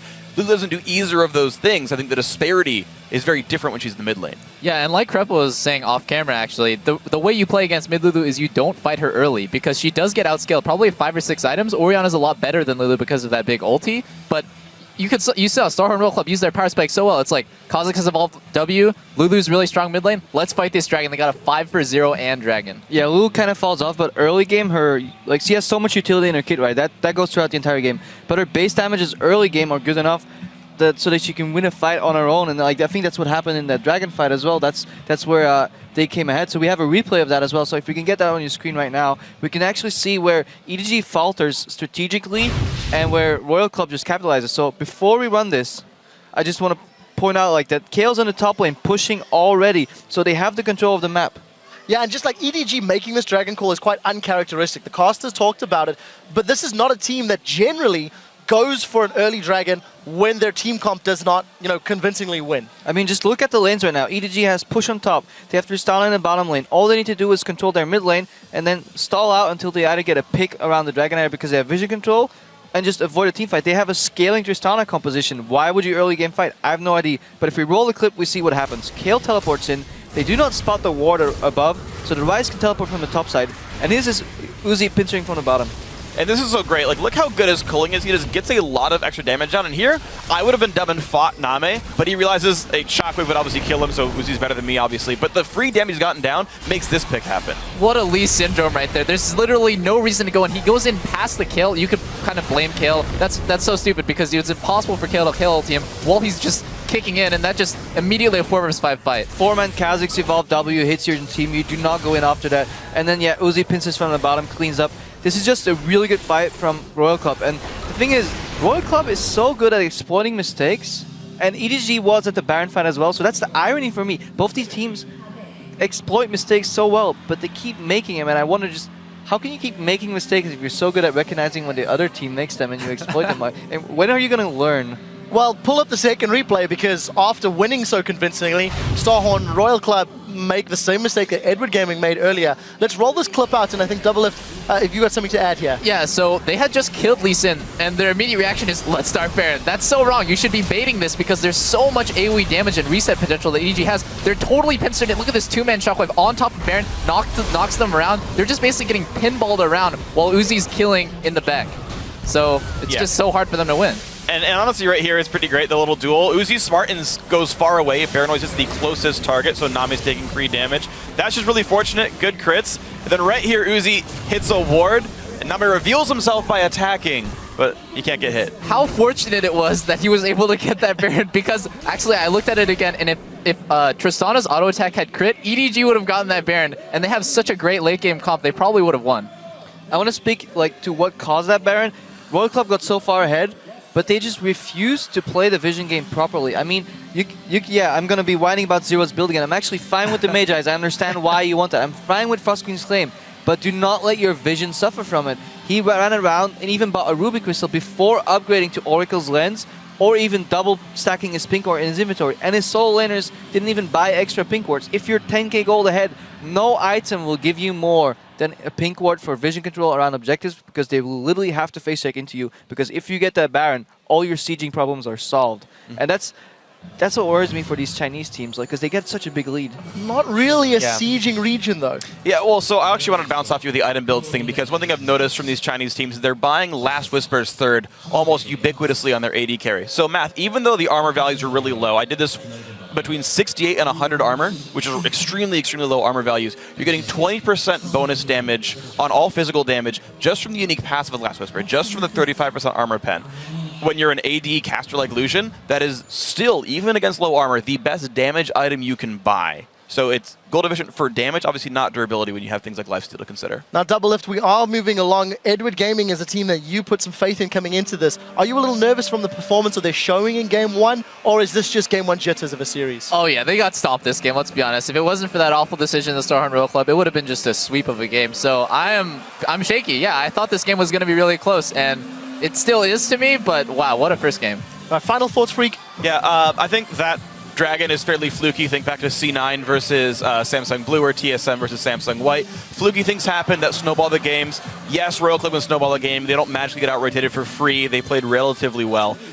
So I don't think that'll keep happening. It'll have a much closer series. Well, we do have potentially 4 more games to go, so let's move this one along. Throughout the event, we've been asking you guys to share how do you world with us, and thank you for those photos. We got a special one from @JKitchen13, shows us how they're watching the games from Texas, where everything is bigger. I believe that's an IMAX-sized screen, guys. That is huge. That's like 8 people tall. Exactly. I think it's bigger than 8 people tall. It is. Guys, we're just warming up here, and after a quick break, we'll get into Game 2 between Edward Gaming and Starhorn Royal Club. On the way out, there is one team that normally flies under the radar during games, but thanks to a few fan videos posted from Worlds, they've been getting a little more attention. And I'm speaking, of course, about the Shoutcasters. Could I have a clap for Sync, please? The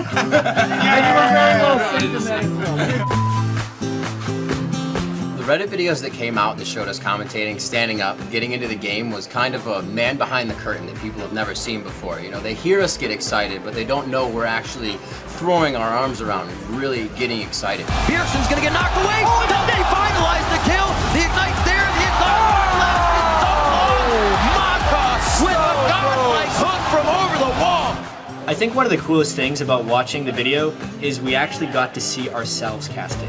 I didn't realize how animated we were really getting. You just suddenly do something like jumping around. Apparently I was hawking him doing a team fight as well while he was casting it, and I didn't even realize. I noticed that I bent right over and get right in the screen because I'm in the zone. For me, it was the moment of when I was jumping up and down. Like, I don't realize that I'm jumping up and down when that happens. I think these guys feel it with the whole stage moving a little bit more.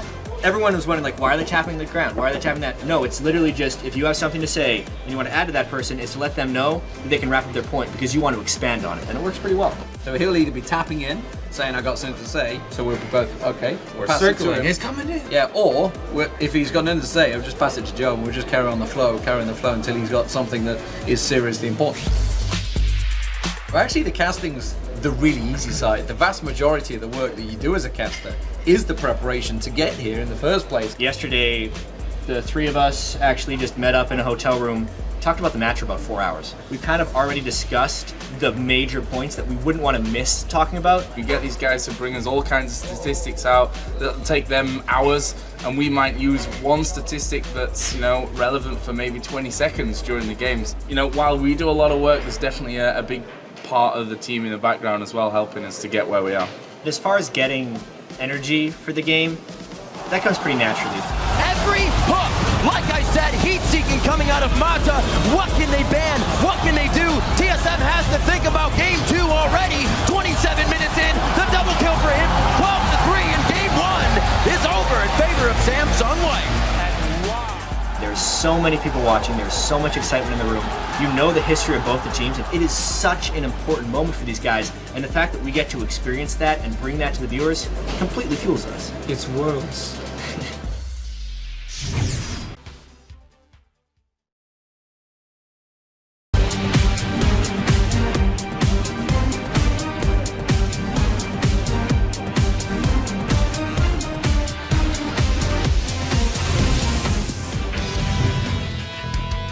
其实还是不是很愿意遇到中国队的。自己就小组赛的时候没有打得特别好，没有取得第一，就是感到很失望。然后至于对上皇族的话，也是就是没有办法的事情，只能就是尽自己全力，两个中国队伍把自己的中国战队的风采给打出来。Welcome back to the 2014 League of Legends World Championship, as I am joined here by Samsung Blue's Dade after securing a spot in the semifinal yesterday. Dade, the first thing I want to ask you is, you guys have made it to the semifinal in very extraordinary fashion, yet it wasn't flawless. How does that make you reflect on your own performance? 다대 선수 안녕하세요. 지금 삼성 블루 팀이 그 4강에 잘 안착하였지만 완벽한 경기력으로 올라온 것 같지 않다는 말들이 많은데 본인의 경기력에 대해서 평가해 주세요. 우선 조별 예선 때는 제가 활약할 기회가 없었다고 생각하고 이번 8강에서는 만족스럽게 한 것 같은데 마지막 부분에서 리신한테 차여가지고 게임을 끝낼 뻔해가지고 아직은 별로 만족스럽지 못하고 다음 경기 때 훨씬 더 잘해서 좋은 모습 보여드리도록 하겠습니다. During the group stage, I don't think there are many opportunities for me to show my true skills yet. For quarterfinals, I think I was satisfied with my own performance, except for the last part when Meteos kicked me and my team almost lost. So for the semifinals, I hope I can play much better. Talking about those semifinals, even though you guys have got the upper hand over White in Korea a lot, people are saying they're the favorites. What do you think that is? 올해 삼성 블루가 삼성 화이트 내전에서 많이 이겼음에도 불구하고 이번 다시 성사된 내전에서 많은 사람들이 화이트가 다시 또 우세할 거라는 의견이 많아요. 그거에 대해서 어떻게 생각하세요? 사실 이때까지 삼성 블루가 화이트 상대로는 거의 다 열세로 보셨었거든요. 근데도 저희가 다 이겼었고 이번에도 한번 열심히 해서 이겨보도록 하겠습니다. Even when we beat Samsung White previously this year, many people thought that Samsung White had the upper hand, but we managed to beat them. So we really want to beat them once more, and we're going to try hard. Well, we will see how that turns out. As for this game, Starhorn Royal Club versus EDG, what are your predictions for the series, Dada? 그럼 현재 경기 중인 EDG와 로열 클럽에서 누가 이길 것 같은지 한번 예상 좀 들려주세요. 이번에 승부가 갈린 게 처음 드래곤 싸움에서 클리어러브 선수가 실수하면서 게임이 많이 굴러간 것 같은데 어떻게든 또 역전하는 모습도 보여줬거든요. 그래서 이번에 EDG 클리어러브 선수가 던지지만 않으면은 아직 예측할 수 없는 결과인 것 같아요. So during the first game, when EDG's jungler Clearlove, he made a big mistake at the dragon fight, and I thought the game would end at that point. But I saw that EDG had the skills, good enough skills, to come back. So I think as long as Clearlove doesn't make any more big mistakes, I can't really tell who's going to win. All right, well, it's going to be an exciting matchup in any case. Thank you very much. We'll see you in the semifinals. And as for us, we're getting into game 2 with the casters. Thank you very much, Shoxon. Well, Dade doesn't know who's going to win. So far, what we do know, though, is that Royal Club are up 1-0. And EDG, I guess we can say, continuing their shaky-looking form from the group stage. Yeah, and I think a big adjustment they'd want to make going into this game is to try to get their own champions instead of trying to get Royal Club's champions. I do not want to see Clearlove play Lee Sin again. I would much rather he goes for something like Rengar or even Jarvan. We will have to see. EDG did not get to play their stay in lane for a long time and just get farmed. Starhorn Royal Club pushed them around, made them go to Baron at 21 minutes, which faltered for Starhorn, but they were able to pull that back around with great in-game calls, which we thought would be a bit shaky. That's more towards EDG's side. Now the picks and bans start. Rengar once again on the board. Yasuo going out this time versus Korn. Maybe his fizz will be up as we get through picks and bans. Nope, apparently not, because the EDG decides to just get something gone right away. They really don't change up their bans all that much, wanting to first ban that Rengar, but this time they are the beneficiaries of that top lane Rise. Yeah, Rise coming through on this one. And instant lock-ins here, and of course the crowd here in Korea going a little crazy because inSec will get his hands on Lee Sin. We also see a Rumble pick here for Kohler coming down. So see how he's going to do on that one. Funnily enough, he's not had the biggest variety of champions throughout the tournament. In fact, he only played 2 in group stages and even moving through into game 1 of the quarterfinals as well. So new pick for Kohler, at least in this game. We're going to have to see how his Rumble goes. China was a huge Rumble playing region. Also, I've heard from a few sources that Rumble is very, very good against Rise in lane. However, these are the types of teams to do lane swaps most of the time, especially from EDG's side and how well Royal Club likes to fast push. So don't think we can take too much from those picks yet. Definitely work for Royal Club very well if EDG decides to continue fighting those early Barons, which again wasn't something we were expecting to see from them as they are risk averse towards those objectives in the early game. Korn looking to pick up the Orianna this time. Janna as well going in for 0 here. But Zed, picked up by you for this game coming in. A little bit of assassination for him. Yeah, that obviously Namei's big comfort pick, played in the most in the group stages, played in most during LPL, summer, and the playoffs as well. So Lucian is his big comfort pick. We'll see how he can bring it onto the table. Zed for you, I don't know. I mean, he's got a 100%. He's got a 100% win rate on Zed. Definitely not known for his assassination play, that's for one. Throughout most of the LPL season, he was the passive farming mid laner. But things call for a different variety when you're up against Uzi. I feel like they literally just want Zed to go and try and zone Uzi out of fights. But with the John and Orianna already there to protect on Royal Club's side, I don't know how well it's going to work.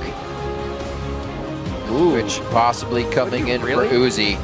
Making his own plays is what he likes to do. Looks like he'll be able to do that this time as he gets going and gets out of lane. Could see Starhorn going a little bit harder out of the lanes in this one to get those for him. FCZF also taking Thresh. For me, was his most impressive champion. Big playmaker on that one. Also, on the other side, since the bans came in the picks came in so quickly, Korn getting over to Orianna. Also, for me, had a good showing during those group stages with that Orianna as well. In fact, has a 3 wins out of 3. Can't get better than that. I'm a little bit surprised by the Twitch pick, if I'm going to be completely honest. Obviously, they have some good protection here, but there's a lot of stuff that just wants to run right at Uzi, and he does not have very high mobility on that champion. Maybe this would have been a Trist or even a Caitlyn game like we saw him break out in group stage, but he's got to be very precise with his positioning, whereas I find Uzi to be a great reactive positioner in team fights, and it doesn't seem to suit him very well, but that's why we play the games. Well, I mean, Uzi has shown already that he can be aggressive. You could also argue that Twitch for him, once he gets to that point, play to the Ruin King in there, maybe the Ghost Blade, he's one that's going to be halfway on the enemy's side of the map trying to pick off people 1 versus 1. We'll see how that all works out for him though. I mean, from this point on, it's really up to EDG to show us what they're made of in this one. Behind 1-0, of course, against Royal Club. While we're in the calm before the storm, remember, send your Game 2 predictions to @LOL Esports with the hashtag EDGWin or the hashtag SHRWin. We're going to be jumping into this one right away, and it's going to have to be weighing on the minds of EDG. Can they pull this one back fast? Are they going to try to go for a late game? Because they know they're going to get pressured right off the bat. So here we go then, into Game 2. EDG on the back foot in the best of 5. And that being possibly the key number, it's a best of 5, which means that, you know, it's going to be hard to call it at this stage. Only one game in, we've seen the best of the best teams really adapting as they move through these best of 5. Samsung White, of course, lost their, Samsung Blue lost their first game yesterday as well. Yeah, and if we think back to history, inSec knows a lot about best of 5s as well. He has a history when he was in Korea on the KT Bullets of winning the first 2 games of a best of 5. Losing lots after. And then losing the next 3. Let's hope for inSec's sake he doesn't have to go through that. If he is to lose the series, I hope it's not from a 2-0-0-3, just for his own mental state. So apparently one of the players here has a slight keyboard issue, which is going to be fixed up any second. We should be getting straight back into this one. It seems it was possibly Namei there. The admin stood behind him. We'll have a look at that one. Either way, we are going to be getting back into it. Didn't miss much, only 20 seconds into this second game. They got to be careful. Things happened early last game, but we are in without any action to be had because they haven't met up yet. We'll see who gets the first bit of damage and draws the drip of first blood, and not the full first blood here. Looks like it goes to a Ward, unfortunately. Poor Ward. We'll see Korn now on the Orianna, trying to control that mid lane for the team. See what you can provide with this Zed. Once again, a little bit of jungle dance coming in from inSec, playing the crowd. We know it's Uzi really with the stage experience here for Starhorn Royal Club, while Clearlove and both FCZF has been on the world stage. Seem a little bit more calmer in the situation. Yeah, think all the way back to Season 2. Team W made it to the semifinals. Obviously, Clearlove and FCZF have been around for a really long time. Made the jump to EDG to hopefully have a better chance at Worlds, and it really all comes down to this for them. They now have to win 3 of the next 4 games, which even for a consistent team is not that easy to do. Obviously, every time the camera pans over to inSec, the crowd goes just a little bit wild here in Busan. And why not? A definite legend in his own right. There's not many players out there who have a specific move named after them. But we'll see if you can do any insects this game, that's for sure. Up to now, though, looks like we're going to see something a little bit funky, possibly out of both teams. EDG, 3 men down on the bottom side of River. Royal Club have 4 men on the top side of that mid lane. EDG are going for blue, same on the other side of the map. Yeah, EDG's level 1 strategy last game granted them 3 buffs. They go with a much more conservative style this time. They're literally just rushing all 4 in to the lane that they are planning on lane swapping. It is Royal Club this time who initiates the lane swap, which isn't surprising considering Uzi is on Twitch. Uzi typically doesn't want to lane swap that much, but in this matchup he has to. Zero probably running those AD runes on this one this time. If he is, we'll take a look, but that fast push is really what they want to get to with that if he does. Free farm for Uzi in the top lane and free farm for Namei in the bottom lane. We haven't really seen our featured matchup get together and kind of go face to face just yet in the lanes, but I'm sure it's going to happen. 37 and 38 minutes are the average times for these teams. So for that game to go in favor of Royal Club so quickly in the first game, very surprising. We'll see if they can keep the same pressure up as we come to game 2 here. Clearlove keeping it mirrored. Here's the rest of the team. And I always find it so interesting in these Royal Club versus EDG games how just because Royal decides to fast push, EDG just matches them instead of trying to freeze. They've had enough experience of trying to freeze while the other lane is fast pushing and then losing out to the eventual roam. But honestly, it's what Royal Club wants. EDG is just kind of buying into it. They're not trying a counter strategy. They're just playing the same way, which really fits in to what Royal Club wants to do.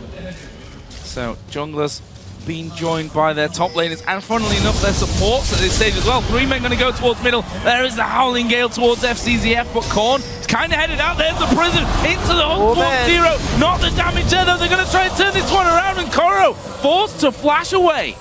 That was like literally mirrored from what Royal Club did last game with the Rise. Yeah, except the big difference here is Royal Club was ready for the play. It was just everybody partying in the mid lane. It's what they expected from the collapse. It's actually a fairly common EDG thing when they're lane swapping, just collapse mid. Oftentimes they do it at level 1. This time it happened a little later.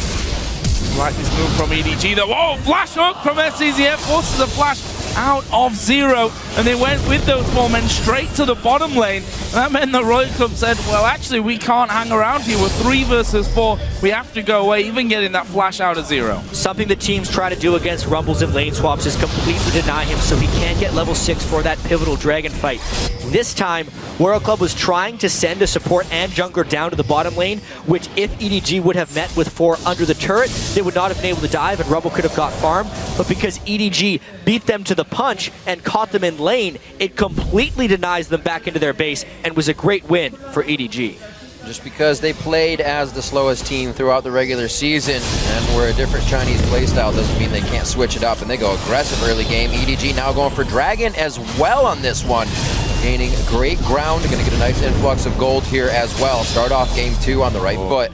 A little bit of pressure though. They've EDG was not killing that fast for one, and they're also taking far too many hits from Dragon when they're trying to bounce its aggro back and forth with the thresh moves. That's what players are trying to do there. Dragon has a very slow auto attack animation, so if you can make it switch targets by having someone be closer to it at the time, it just will never attack. But they couldn't get the spacing right, they couldn't get the timing right, they took too much damage and eventually had to back away. So, first turret of the game did go down for EDG. Namei took that pretty much solo by the end.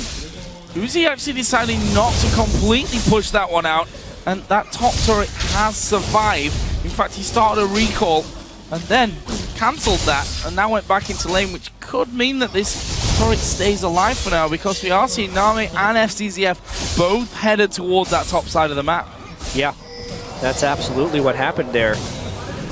Uzi getting a little greedy too. Nice jukes. So patient, not to panic there. Yeah, Uzi just time and time again has shown his reason for being the best AD carry in China. Such a great performance thus far. It was great last game. Still got to see how his Twitch plays out.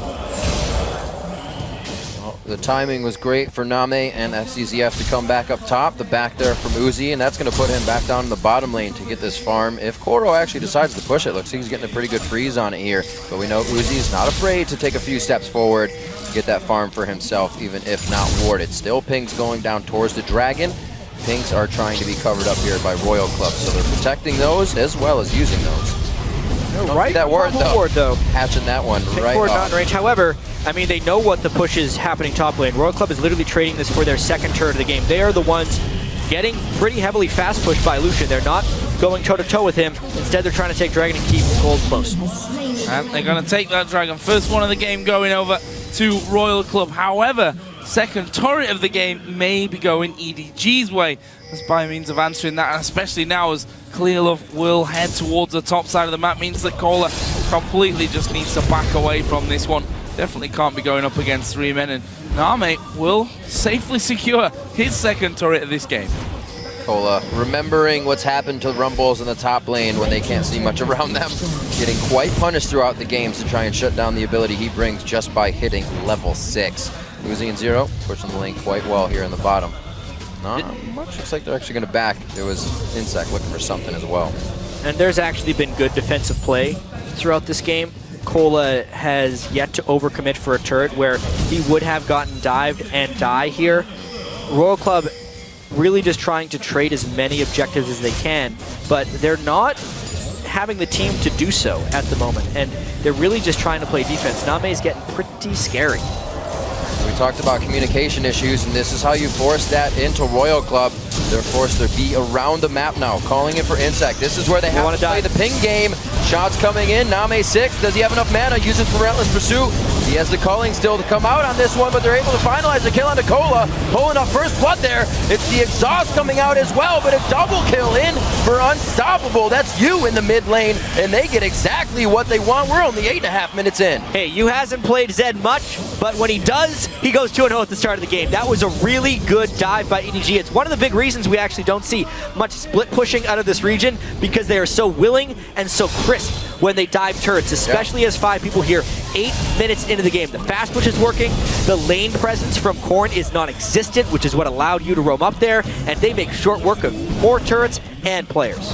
Uzi this entire time been trying to take down the first turret of the game for Royal Club. It's taken him a hell of a long time. Of course, couldn't be involved on that top side of the map. He's going to have to tank up the turret here for a single hit, but will finally get rid of that one, which leaves the gold at 1,500 in the favor of EDG. Could look a lot worse if they'd not interrupted that first dragon attempt. Yeah, EDG would be in a gargantuan gold advantage early on if that hadn't happened. This is more of the objective team style of EDG that I think many EDG fans expected to see here. They're quick and decisive. They're not necessarily taking it all the way to the late game, but that's because they picked a composition that doesn't want to wait around, and they're showing they can play fast. Play fast indeed. 2 kills already over to you. Very nicely done there. Korn got the same thing last time for his Lulu. But it's the question now, can EDG hold the lead just as well? Probably won't see them going for Baron at 21 minutes, but it's definitely a possibility. Blue buff being transferred over to you here. He's already picked up a Brutalizer as well, so he can really put down some damage on Korn in that mid lane. 2 exhausts coming out from Royal Club on this. So once those are gone, he's gonna have a field day. So at the moment, EDG is just continuing to push around, even with the 2 exhausts.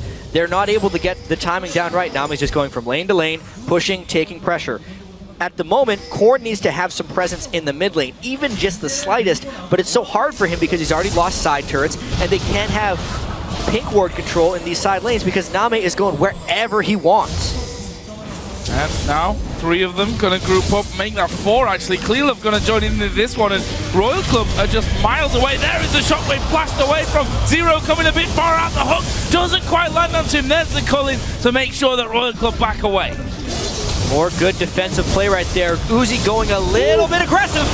Oh, great pull on the exhaust. The alt shadow reused from you, and he pulls back to safety on that one. So they get out just what they want.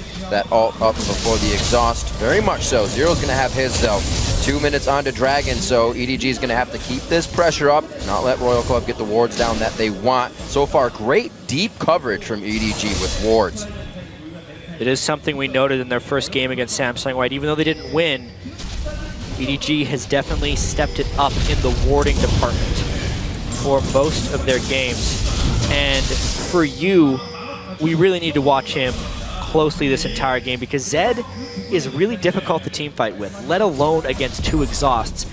And with how decisive teams are at initiating, setting up split pushes, especially against Twitch too, if he is able to get a QSS later in the game, is really hard. I want to see if he can pull this off. Well, for now, he couldn't even recall. Zero came in, managing to spot him thanks to that ward placement. Meanwhile, we have inSec and Cola pushing through this top rush. But look at this, Clearlove, FCZF, both there.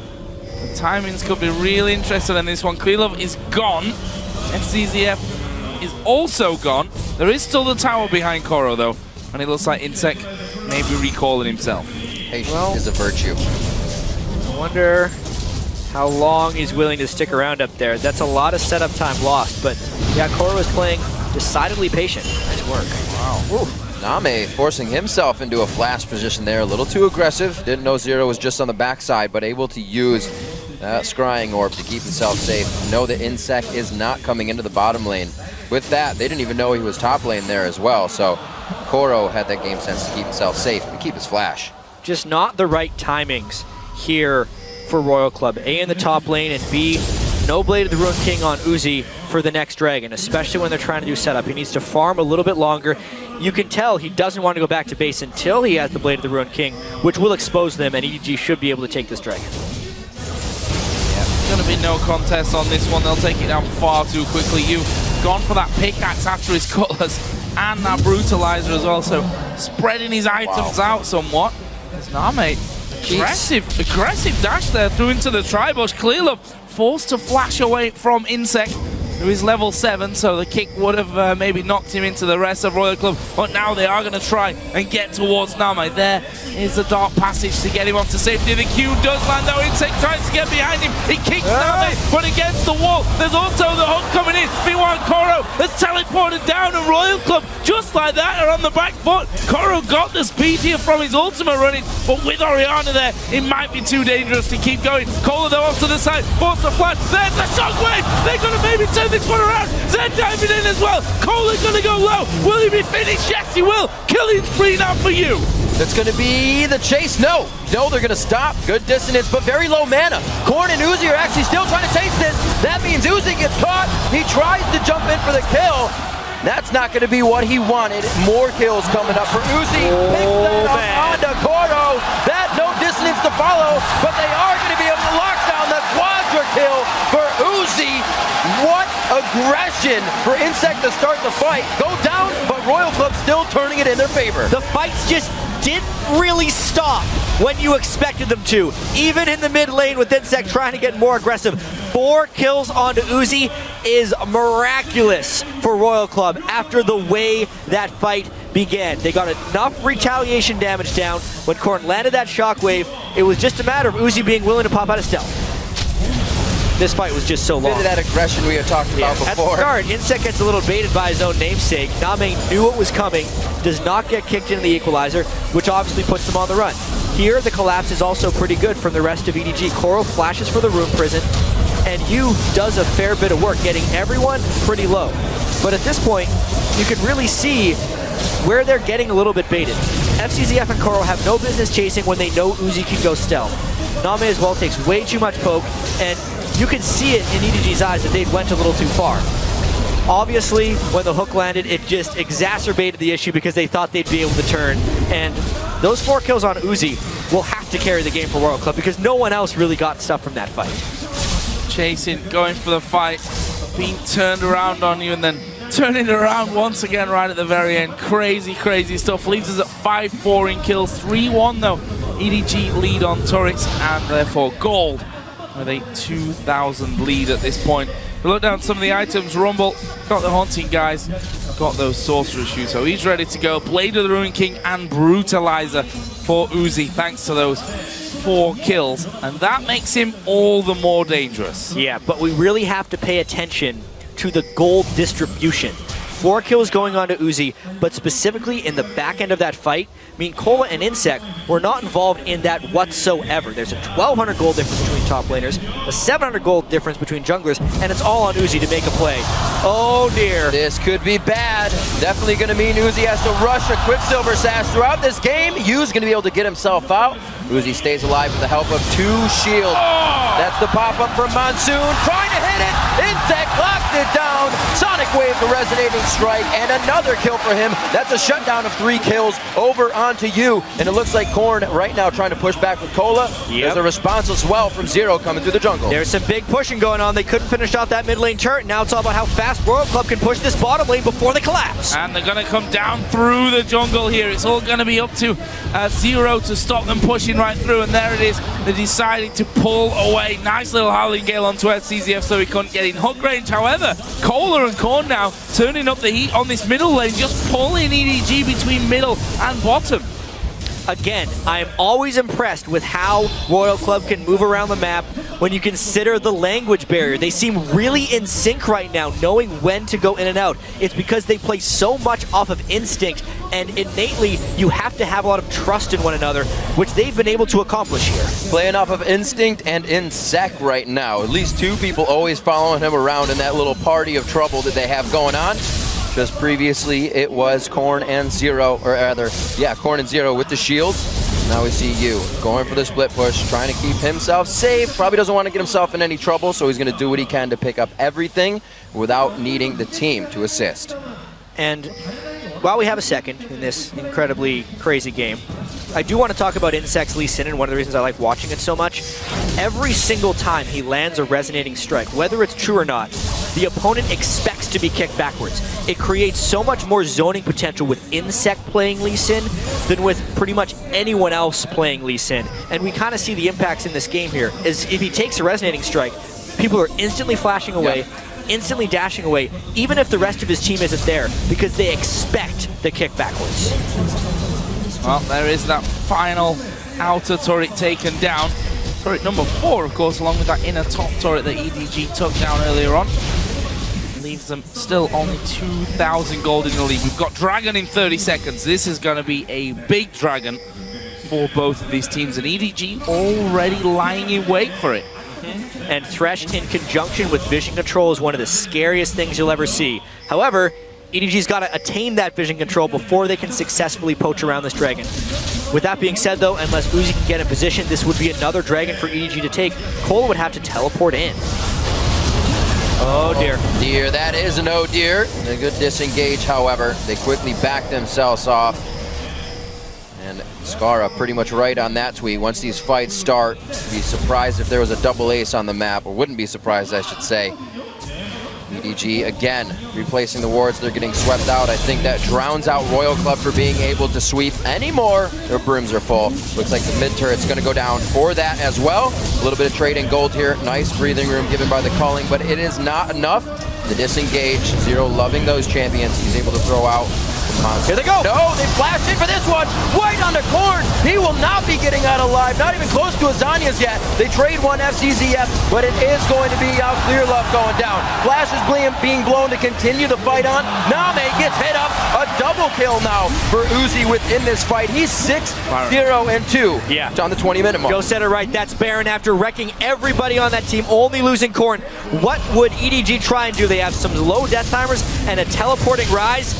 We've seen crazier things than a Rise going in 1v4. Koro might just have his ulti up available as well before this Baron goes down. No, there's no ward. Nope, nowhere near it. It'd have to be going into middle lane there. But painful Baron. Ola going a little bit low. Oh, Zero taking that big hit as well. They should be able to juggle this one out with those heals being used. Summoning heals. Oh my god. Ola is not low. Here comes Koro and FTZF. Well, they are going to be able to get the Baron, but will they be able to get out? Uzi goes down. They end up losing Cola. inSec will fall as well. They get Baron, but they lose 3. Was that a replay from last game? It was close to. Except this time, the gold is dead even afterwards. We get to look at the fight that happened way before all this, and that equalizer was on point. It completely disengaged EDG. Even if they were able to lose Orianna, the line damage from Twitch and Rumble was way too much for EDG to handle. We said it's really hard for a Zed to team fight. We kind of saw it there. Despite getting the catch, there was no follow-up. He basically traded his life 1 for 1, and then the rest of them fell because Twitch was able to open up in prime position. Really only getting that AoE out of Coral right now, but the AoE from Royal Club able to come out very big in the fights. Even up on the scoreboard, and even up on gold. So Jack, I'm going to go back to that Soul Stealer now instead of the the Nami. Well, not instead of the Nami. Instead, oh never mind. They're going for Yui. They're going to use that shockwave that they saved before. Yui's probably going to go down, but will he take home with him? He will, and then even flashing away. And I don't think Zero's even got the damage to finish that. There's a lantern, which times out just before Yu actually gets on top of it. Gets the kill and will be able to move away. Mikhail's Crucible is what I was trying to say. And would the heal from Mikhail's have been nice there on top of the Janna shield to try and save them from you? Not to mention if Uzi ever gets caught by a Thresh hook, especially since he's building towards an Infinity Edge with his next item, it's a very high-risk strategy here, going with the Soul Stealer. But that's the way Zero rolls. Boots of mobility, Captain Boots, Soul Stealer. That's his build. That's just what he does, and they take their chances elsewhere. Take their chances and really get that forward motion engage going on. He's going to be in the front. Everybody's going to be following. So far, so good on a few of the fights. But now EDG starting to take their edge back over in kills. Looking at you to make a big impact as he goes back to the bottom lane with Baron down. Map a bit objective free here so they can do what they want without too much of that topside pressure. Looks like EDG's going for a death squad though as they stick together. Not getting too antsy. as they clear out wards before moving in. Yeah, and they're just so grouped up here. There's actually very limited wave or vision control on the map, which for Royal Club prompts them to group up and run at people, because that's the way they can get vision. If they're forcing fights, they can take some of the control back. That's why we see all of them mid. They're daring EDG to fight right now. And that ball from Orianna can be used to just zone them out. For example, that side push there from the Wraith so incredibly well. In the end, EDG do get him away from the tower after just a couple of auto attacks came down. However, FCZF there will be warded out. Was recalling, I think that was more of a bait to see if there was vision on top of him. But Royal Club gonna move him once again. Gonna bring the culling out of Namei here, which doesn't take the full wave, but it's gonna be enough to stop the push for now. Talking about being able to give each other vision. Like you said, the ball, also inSec hitting great sonic waves just on the side, revealing the entire team at times. And EDG's just kind of stuck trying to fight these reactively. As we've said before, that's really in Starhorn Royal Club's favor at this point. Great wards on the left and right side so they can focus on this mid turret. Just waiting for the wave, and it's going to be a siege on this one. They should be able to get a few pop shots on the turret. That ball, again, to zone it out. But the Spell Flux, they don't even have that much wave clear, but they're giving a lot of respect here to EDG. Yeah, I really think this is just Royal Club's attempt at trying to neutralize the lack of vision they have on the map overall. They're probably trying to do this until the Dragon comes up, and then since they have prime position on the map, would then go. Also, though, they have some pretty nice poke going on with the Orianna, and they're trying to punish EDG's somewhat lackluster wave clear here, getting slow damage on the turret. Managing to take Clearlove low again. The culling though will be coming up, and that turret slowly but surely is taking wave after wave after wave, but Royal Club are managing to get in there. Again, the fear of inSec, whose flashes back up, of him landing a Q even behind the turret, is pretty scary still here, I think, especially if the shockwave's on top of him. And we mentioned how Royal Club uses smart pings and pings frequently there. They just ping the top and bottom waves because they know the other waves are shoving, and something has to happen shortly. They're definitely getting what they want out of it. They don't need any vision control around them. Even with 2 sight stones, they see the entire team of EDG in front of them. Now they're going to start to go through the jungle and get those wards down. Pink wards as well as vision wards to keep themselves safe, and a very tough turret to guard, especially when you're on the back foot. EDG may be losing this one as well quite easily. They have a great wave in the top lane. We talked about the wave in the bottom. There it is. Looking for Clearlove. inSec kick right away. Yu goes in, pulling back to his ultimate, and it looks like he's going to stay alive. He lives in the monster for just a little bit, but he's not out of danger yet. Has to flash over the wall so he doesn't need the culling. Slowing down Koro so he can't get around the outside with his ultimate as well. Going for it? That would be a deadly thing to do. They give Uzi the movement speed. He's got a few more shields from the backside, but it looks like they have to back off for this one. Get a little overzealous there, and they choose the right call. He had 130 health, and he was attempting to go up on a half health rise. That's how much confidence this kid plays with, but other than that, Royal Club successful sieging. Do it again. Another catch. Nice inSec play. That was actually a new age inSec where he alt flashed to give an instant kickback. It's something that can't reactively be fought against. Gets such a nice kill onto Clearlove and ends up pulling Royal Club into the lead. And let's watch this one again and just watch how ballsy Uzi is. Even when he goes low, he doesn't use his flash. He dodges everything instead. Yeah, well, he didn't want to leave the sweet home of that zero heal either. Then dodge. Then he decides to go back and forth, flashes away from the culling. Really in the moment play. And we thought maybe he wouldn't be able to pull off that stuff on Twitch because he's a lower mobility champion, but just the slightest of movements back and forth can be the difference. Mechanically sound so well. He's had quite a few good plays in that side of the jungle from Worlds. It looks like another one comes out as well. 25 seconds on to Baron. Looks like Royal Club's going to do a little bit of cleanup work, janitorial duty on the lanes before they really want to get themselves into any more trouble. Use time is almost up here as well. If 2 exhausts weren't already hard enough, we've got the Zhonya's in there now for Kohler. We'll be seeing Korn have a Zhonya's before long as well. He's already got that Seeker's arm guard in position, so that's going to make it so difficult to be finding a target in these fights.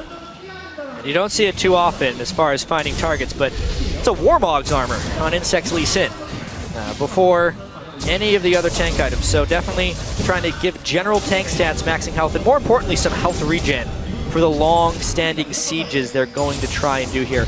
But it's the Zed split push. It's kind of what you have to do since the team fighting against Twitch and 2 exhaust isn't going well. But as soon as you see a split pusher, Royal Club tries to fight. Look how scared they are. He's not even got a flash available to get behind him. And, well... He's got that Sightstone ward, though. Yeah, that's true. Pop him down. Really seeing the warding here go to the wayside for EDG, not even filling their inventory open slots with wards. They may have 2 on the map right now. Royal Club sitting pretty in the Baron pit. We have the blue elixir just used onto Cola as well for a bit of extra damage, so this fight's going to hurt that much more coming from the AoE part. inSec able to show himself, but no worry there. They make a good push on the bottom lane here if you can do what he can to get this turret down. We know where Zed is, so at this point it's no longer about baiting Baron, it's Royal Club just starting it. They will peel the fight, I think, unless EDG decides to not go for it. Well, they're not going to go for it, or if they do, they're going to be very slow. They finally do start moving in, but Uzi, he's getting ready to move. He's spotted FCZF. There's the speed up. He's going to go in for him. There's the slow. The Q lands from inSec. Where's the follow-up? They're on top of him. There's the kick away from the team, funnily enough. That Q land is going to be Uzi to get another one. They try and blast him down from the side. There's the Monsoon coming out. Uzi gets all the shield. In comes you. You will actually go down. It's an auto attack in the end, and a double for Uzi. inSec still continues through as well. Namei trying to escape, will blast down one, but not the other. And now it's all on Koro, left running away with 0 on no HP. Oh! Takes him down. That's a big burst. Looks like Uzi and Cola really want this final kill, and they'll get it for the ace. And at the end of the day, it's now a 10-0 Twitch and another Baron. That fight was crazy. That's for one thing. As soon as they decide to go, they go. But I'm very surprised that EDG even collapsed there with Zed. They had a split push going. They could have gotten an inhibitor if they just conceded the Baron. Other than that, though, the fight itself was very crazy. Unbelievable team synergy to know they need to pile the shields onto Uzi. Everything gets exhausted. Lee Sin, Janna, Orianna, and exhaust at just the right moment. Make it a hopeless amount of misery for you, Zed, in team fights because he can't do what he wants. Almost Unreal. questioning. They would have not going for Baron while somebody's doing it, but then wanting to fight them after they get the buff. Almost a sign of tilt here. Yeah, coming in. During the replay, we just have to point out, Uzi, for some unknown reason, stuck around and killed FCZF when he went back to. Of course he did, because he had full health. He would have stuck around with 100 health. So at that point where he's been blown up basically from the side by Rise, I think most players instinctively would say, someone to heal, someone to heal. Didn't even use it, didn't even use it while he was being burst down. Zero needs to be careful here, there's a trap, and it's a 4-man trap.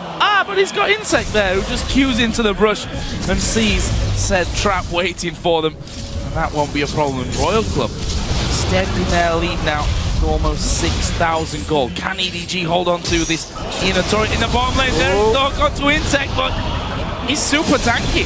So many shields to come in as well. The ball control to make sure nobody's in the brush. They're going to be able to clear out this ward.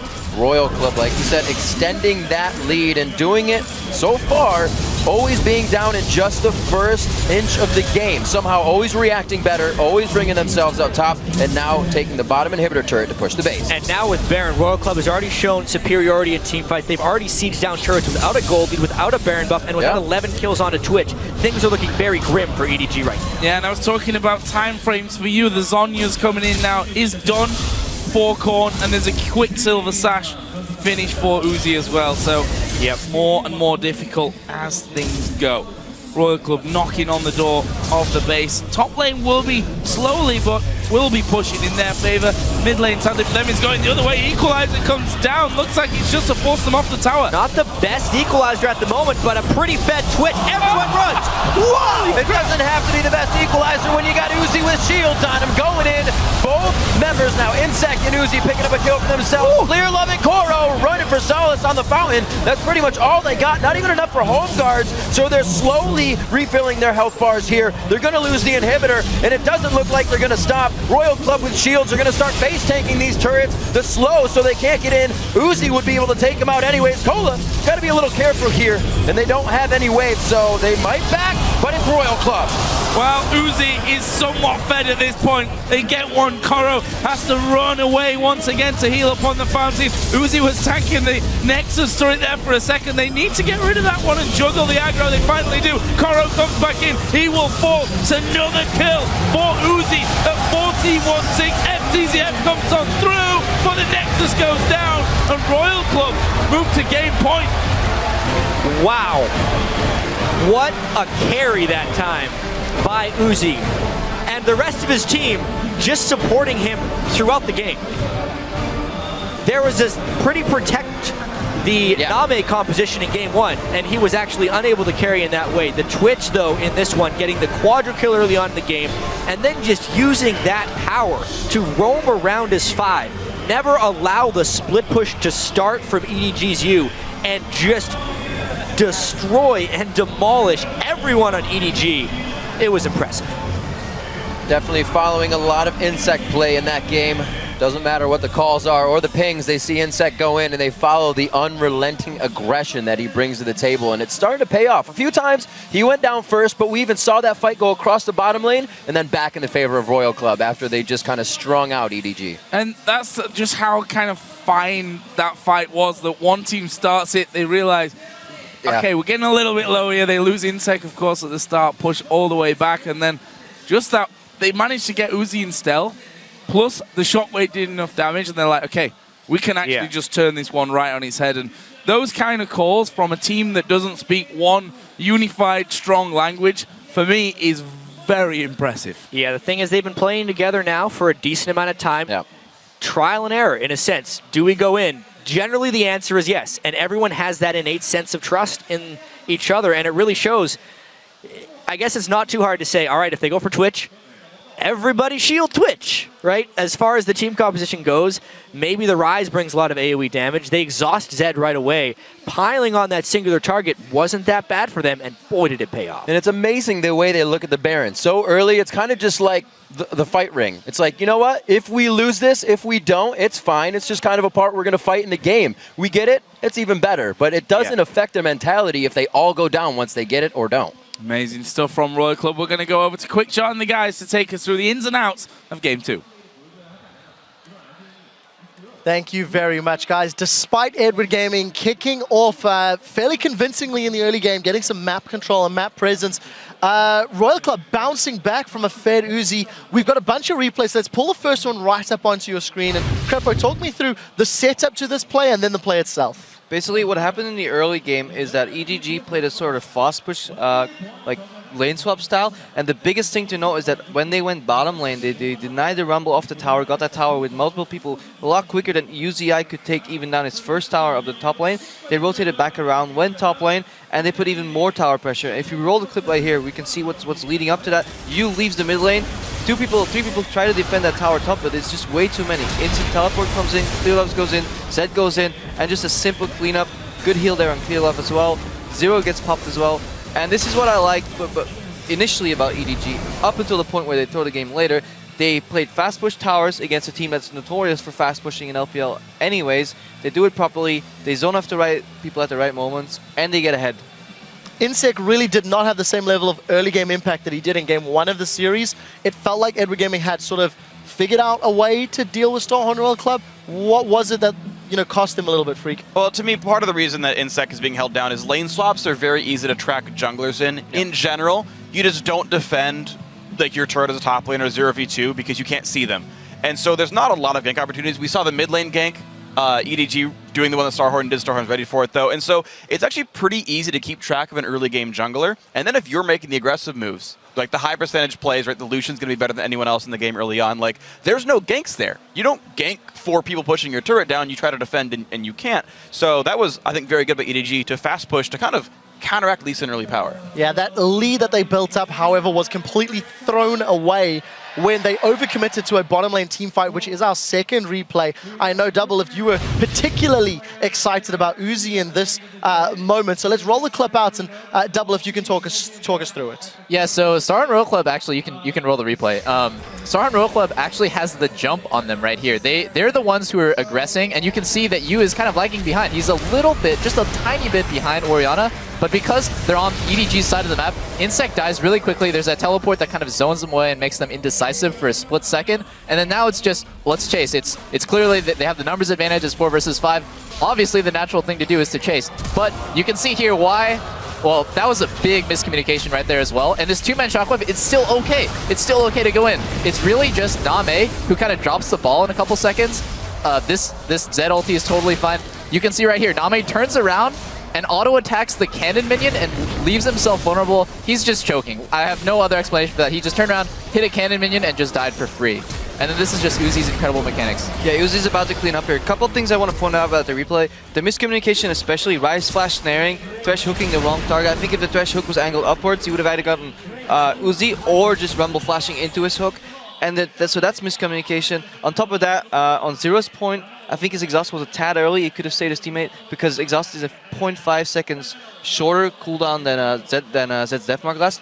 But Zero played so well. I think all our eyes are on Uzi every fight, but Zero is doing everything to keep him alive. Every monsoon, every tornado is just spot on perfect. Every exhaust except for that one was perfect. That guy is just so good. And this is what I like about this team comp is, you know, a bunch of shields you can put on teammates. Zero, again, doing really well with Janna. We do have actually our third replay, which continues to show just how much this team is good at protecting Uzi here. So this is after a Baron cleanup. And the big things to watch for, one is Uzi's patience. He doesn't ult until it's ready to go. And then two, just watch how quickly his team is ready to defend. So roll the clip out. It starts with the team forced to run away. And again, it's going to be watch the tornado that comes out from the Janna here. Watch how quickly inSec and Korn turn around to defend Uzi. Uzi still is not ulted, by the way. He's learned Youmu's to move faster to catch people, but he ults now once it starts. Watch the tornado. Rise shows up, Tornado's already there to slow him down, Lifesteal through the race. Now watch this, shields are already on, Shockwave has already started and catches Zed right there. He can't do anything, it's freaking beautiful. I love this team. Yeah, and exhaust again, just for good measure. And now it's cleanup, it's really beautiful. This is almost a great play by inSec, but the Q still gets him. Uzi's spacing in that fight as well. You saw him hesitate and step backwards, and you ask yourself why. He's standing right next to Janna all the time, so when Thresh turns around and hooks, Janna can move forward, take the hook, and Uzi can clean up.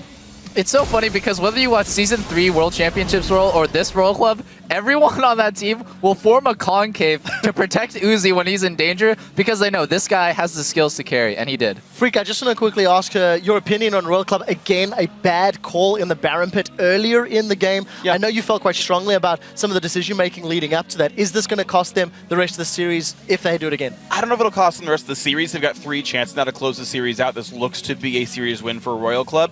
EDG could always surprise. As Jat talked about, inSec has lost series starting out 2-0 before. But the Baron thing that was weird to me, the misplay, is so Baron, when it attacks you, puts a debuff on that lowers your damage output by half for a few seconds. To properly juggle Baron aggro, one person tanks for like 3 or 4 seconds, then swaps. If you swap attack for attack for attack, you lose a ton of damage output, you kill Baron slow, and when we saw them get caught out, if they had juggled Baron properly, they kill Baron, get out in time, and don't lose 3 kills. And we saw them misplaying the dragon juggling earlier as well. Just before we move on to the Twitter segment, I want to highlight Uzi once more. In the 2 games that he's played, he's gone 14, 1, and 6. This is the AD carry that made it to the World Finals. That's just Game 2. It's actually even higher if you include his Game 1 stats. And this is, again, AD carry that needs to be shut down in Game 3. We're going to put a pin in this for just a minute while we take a look at what you guys have been saying on Twitter. Earlier in the show, we asked you, what is your favorite rivalry of the 2014 World Championship? Here's a few of our favorite answers. First one from @Lycantus086. He tweets, the rivalry between Samsung Blue and Samsung White. I'm certain that Samsung White is tired of finishing second to their sister team at home. I know Crepo liked that one earlier today. Next one, @SLRago says, my favorite rivalry at Worlds has to be Double Lift and the rest of the analyst desk. So many great back and forths between these guys. Hey, we've been nice. We've been nice. And finally, not much of a rivalry if you can't find back into it. Oh, next one, @Alonzo RDZ, he chimes in with, my favorite rivalry is the starting time of the stream and my fatigue Pacific time. Dude, props to you for joining in. And thank you for reminding us about that. Tomorrow's series between NaJin White Shield and China's OMG will actually kick off on Monday at 10 a.m. Central European Summer Time. which is 1 a.m. Pacific. It is different from today, so be sure to get your sleep, Alonso, before that match. We're going to step away for a minute. We'll be right back with Game 3 between Starhorn Royal Club and Edward Gaming. Don't touch that mouse.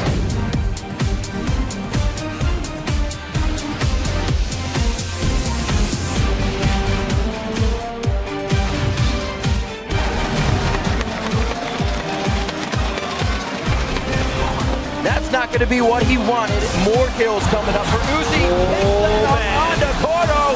That no distance to follow, but they are going to be able to lock down the quadra kill. Uzi stays alive with the help of 2 shields. That's the pop-up from Monsoon. Trying to hit it. inSec locked it down.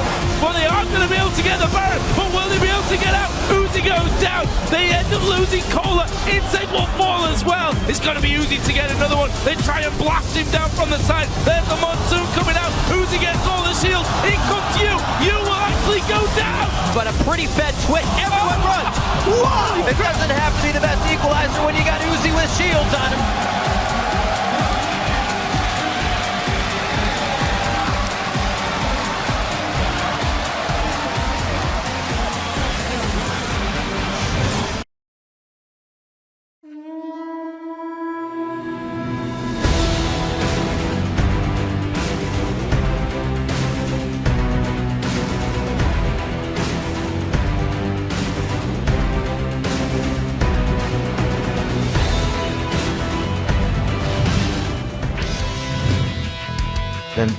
어찌 다른 사람들이 볼 때 러스트보이나 저나 인색이나 한국에서 팀을 약간 못 구해서 그런 식으로 넘어왔다는 평이 많거든요. 그거를 아니란 우리는 한국에서 충분히 있을 수 있었고 한국 팀을 충분히 이길 수 있는 실력을 가지고 있다는 걸 보여주고 싶어요. 이제 제가 중국팀 소속인데 이제 한국팀은 꼭 이겨보고 싶고 일단 눈앞에 있는 EDG부터.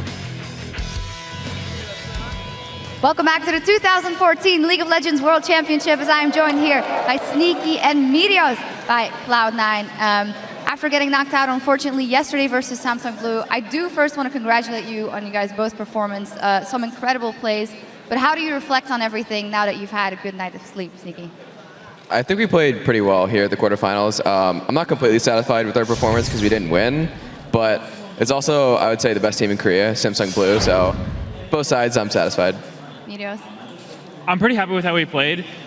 We worked super hard since we've been in Korea, and I think when we first got here, we wouldn't have stood a chance against Blue, but we worked really hard, and we put up a pretty good fight against them. So I'm really satisfied with how we played, even though we didn't win. But they're a super good team, so we didn't really go into it expecting to win, but we tried our best. Sneaky, do you think that it's because you played versus that best team that you were able to show that performance? Because it felt like it was the best Sneaky we'd ever seen.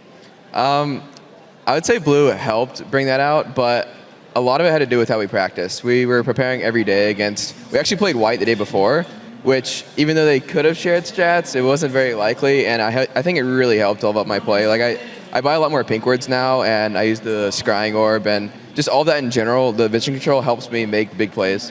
Well, same then goes for you, Meteos. What has been the biggest thing you've taken away from scrimming and playing these international teams? Well, playing against Korean teams mostly just keeps you from making any mistakes, because sometimes in NA, we can win games even if we don't play that well, just because the other team might not really know how to capitalize on your mistakes. But in Korea, they capitalize on every single mistake you make, so it just kind of makes you want to play perfectly. Any single thing you do wrong, even if it's just, you know, standing along the river level 1 like everyone does, they'll punish you by getting 3 of your buffs. So you just have to play creatively, try to do something unexpected, and at the same time not make any mistakes. So it's really hard, but it's also really satisfying when it works. How do you guys feel going into the next season in NA after losing to TSM, but this must give you a big boost to regain that top spot? It's going to be a long off season, so we'll have a lot of time to prepare, and I think we'll be able to come out strong. All right, finally, I'd like to ask you guys predictions on this series. Starhorn Royal Club is up 2-0 already. Do you think they can pull it back, EDG, Meteos? I don't think EDG is going to win this series. I think they might take 1 game off Starhorn, but Starhorn definitely looks dominant, and they've been playing really well. Uzi has just been straight carrying games, so I think that'll keep going on. Sneaky. Yeah, I think Starhorn Royal Club won with the worst comp last game, so that just proves they're the better team. All right, well, we will see. Thank you guys very much. And as for us, we're going to dive straight into Game 3 with our casters. Thank you very much, Shox, and we are going to be moving into Game 3. It's match point, semi-final point here for Royal Club. And Shock's asked that question. I'm going to pose it to you as well, Jack. Can they turn it around? They need 3 games in a row. It's super unlikely. If you look at the outcomes of game 1 and 2, specifically because the compositions and the strengths of the compositions kind of switched around and Royal Club beat them in both situations, it's tough. However, inSec's probably really nervous right now because he's been up so many times 2-0 and fallen 2-3. So if we were to pull out the playbook for EDG, what are they looking for to keep themselves in the tournament? I don't know. Honestly, at this point, they've tried protecting Namei, they've tried letting Namei fend for himself. Their solo lanes aren't performing as high above their opponents as they really should have. They've tried early game, then they fell apart. They tried late game, they fell behind early. Either they just pick whichever was the best for them at the time, or they try something completely different. But as a conservative team that Edward Gaming is, it's very unlikely from them. Well, we look at Royal Club here on the blue side. Alistair, Maokai, bans from the previous 2 games. This time they take away Kha'Zix, Rengar, Zillion, and Janna banned out on the other side for EDG. Are we going to see Kohler go for this all-important rise that's been first picked 2 games in a row? Or is it going to be just Lee Sin for inSec? That's a interesting, pretty big confidence pick right there. Knowing there were already 2 junglers banned, however, it would have pushed him onto something he was really uncomfortable with, and they're looking like they're willing to give up the Jax because they faced it before. I do really like, though, the Janna ban by EDG, because if there was anything that was making Uzi scarier, it was that attack damage that Janna was giving it to, and now that is no longer possible. They're going to buff up a guy that just feels like he can go in the fight in the first place and take everybody down. Having that in a safer place is exactly what got Royal Club the game last time. You see the Rumble coming in once again. Namei picked up 4-0 coming in this time around once again for him. And the Thresh is grabbed in for SCZF. Still able to make plays. Looking for a lock in here for Clearlove. We know he didn't really have fun on the Lee Sin, which just got picked up on the other side. But he also doesn't have very many junglers, as we said, to pick right now. I feel like Eve is one of his best champions, even if it's been fairly heavily nerfed and underplayed at this World Championship. I think it's one of Clearlove's best. Another thing I want to point out is Zero hasn't played a support yet at Worlds that doesn't beef up Uzi's auto attack in some way. He's either playing Janna or he's using Namei. Those are the only 2 supports he's brought out here at Worlds. And that trend is going to continue. Are we going to see something different for Korn, though, in the middle lane? Also looking at what Uzi will go with. A massive Twitch performance in that last game. 14 for 1, I think it was, by the end of that. Ridiculous stats. And honestly, when you've got those kind of statistics, you might be thinking, well, why change? And if they end up going with a Lulu, this could be interesting as well. The shield works from Orianna. Kind of the same little combo that they had in that last game.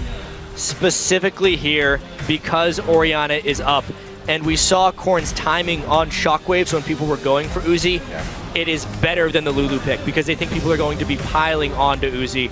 Again, I actually really like Royal Club's champion select here, even though they were giving away Rise. That hits you up a little bit as well. What does he decide as they quickly hover to round out Syndra in this composition?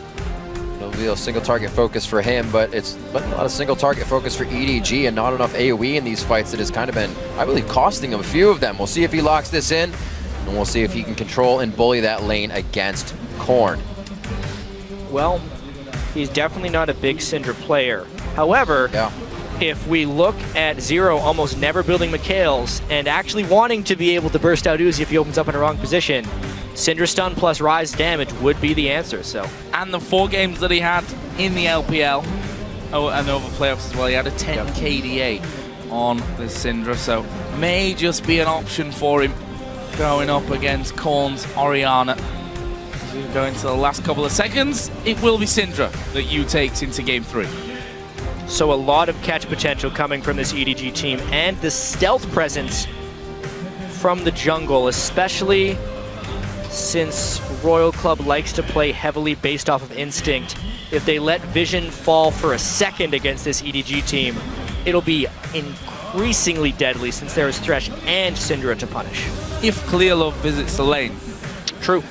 I mean, he's not had much of an impact on the lanes. Game 2 definitely more than game 1, but they were definitely roaming more of as a unit as well, I'd say, in that second game. In game number 1, just didn't really make an appearance, especially the top side of the map was just a no-go almost for Clearlove in that one. We'll see if it changes. It has to change from EDG's side. Don't forget, if you just joined us, it is 2-0 in favor of Royal Club. And the beginning has gone to Clearlove. It's gone to EDG. They've gotten the 3-buff start in the beginning. They've gotten a few things for themselves, but then they're okay with it, and they go back to laning. Whereas we see Royal Club start to grab a lead, and they push it, and they push it, and they keep the pedal to the metal. One of the biggest criticisms of this EDG team is that they're playing a little bit scared.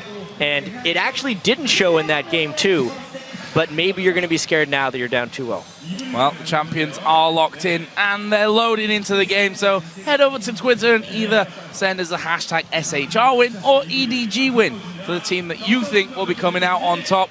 From LOLesports.com, before we even started this best of 5, it was a massive favor for Royal Club, although that shrunk a little bit. Something tells me we might be going direction of the LOLesports.com vote for this game 3. That's how it feels. I thought most of that was just off of name recognition because Royal Club was at Worlds last year. Right. And of the games we saw, or of the series we saw, this was the most likely we thought to go 5 games. Yeah. It might actually be our first 3-0. It's been some of the quickest games that these teams have played, that's for sure. Not reaching the 37 or 38 average minute mark that we talked about before. We'll see if Royal Club can do it one more time. inSec saying 0. Here's a little bit of that synergy we have together, brother. Have a sonic wave. They're going to start this one off as usual. Line of scrimmage on both sides. Probably see a lot safer play for those first few seconds of the lane. The ward going down as usual from you. And now they're probably going to group together and see what they can do to put inSec down a notch here at the beginning of the matchup. Looks like regular buys all around Colo with the shield to stay safe, obviously, against Koro with those auto attacks in the top lane. Try to keep farming on the Rumble. Bringing Uzi up there with his sweeper. Just clearing stuff out. Going to be the same down bottom, though. FCZF has started out with it this time as the 2 top laners will put a ward right next to each other. So bit of a pensive start, but now we've seen invades in relative different forms so far in this one. There's a ward right on top of you. Meanwhile, Korn slightly caught out there by Clearlove, but funnily enough did more damage thanks to that command protect. I will say that was a pretty risky ward there by Korn. Obviously they had seen FCZF with the sweeper, but very dangerous there by Korn just to get that early warding up. Definitely want a little bit of vision control to make sure they swap right, I think. Well, interesting summoner spell choice here by Korn. Sometimes seeing Orianna Stake Barrier, a heal for him this time against the Ignite of you. See if that helps him in the lane or helps Uzi get into some scary positions as they do oh so often once they start getting him going. As we said, they'd probably be trading each other's buffs in this one. Will EDG keep their foot down with whatever they can come out with this? So far, mirrored. That's exactly it. Last game when we saw this, there was a 4-man party in the mid lane pretty soon after. Yep. Actually, when EDG plays Twitch with the lane swap, they'd often send Twitch mid lane for a little bit of level 1 lane advantage, but Royal Club doesn't necessarily care about that. They would rather Uzi get more time and money from that top lane. And again, Namei opting into the fast push, so really, as far as strategic perspective in game 1, EDG doesn't adjust, and Royal Club sees no reason to adjust because they started 2-0. On a pretty solid record here at Worlds 2014. We'll see if they can go one step better than the Royal Club of last year, which of course fell in the grand final. We are seeing EDG this time going for another early Baron, just trying to juggle that damage around once again. Clearlove actually taking a pretty high brunt of that one though, so they're going to have to be careful. Zero is starting to move down, but may just be to force you away. This Dragon, I think, is going to go to EDG. There's no one around. Yeah, so again, not perfect juggling. They actually take a fair bit of damage. It's going to set back Clearlove's jungle a fair bit, but he's double buffs. They pick up the Dragon. I think it was a very smart call for them to go for it this early, since it is a bit of a fast push and they know the lanes will swap down there fairly shortly. So this was really their window of opportunity to do it, and it does give them a nice little cushion of gold. Nice timing as well for Namei. He doesn't miss too much CS in lane as he gets back to it. The mid lane here, 15 to 15. We see you usually up about 9 CS at the 10-minute mark, and Korn being down 5.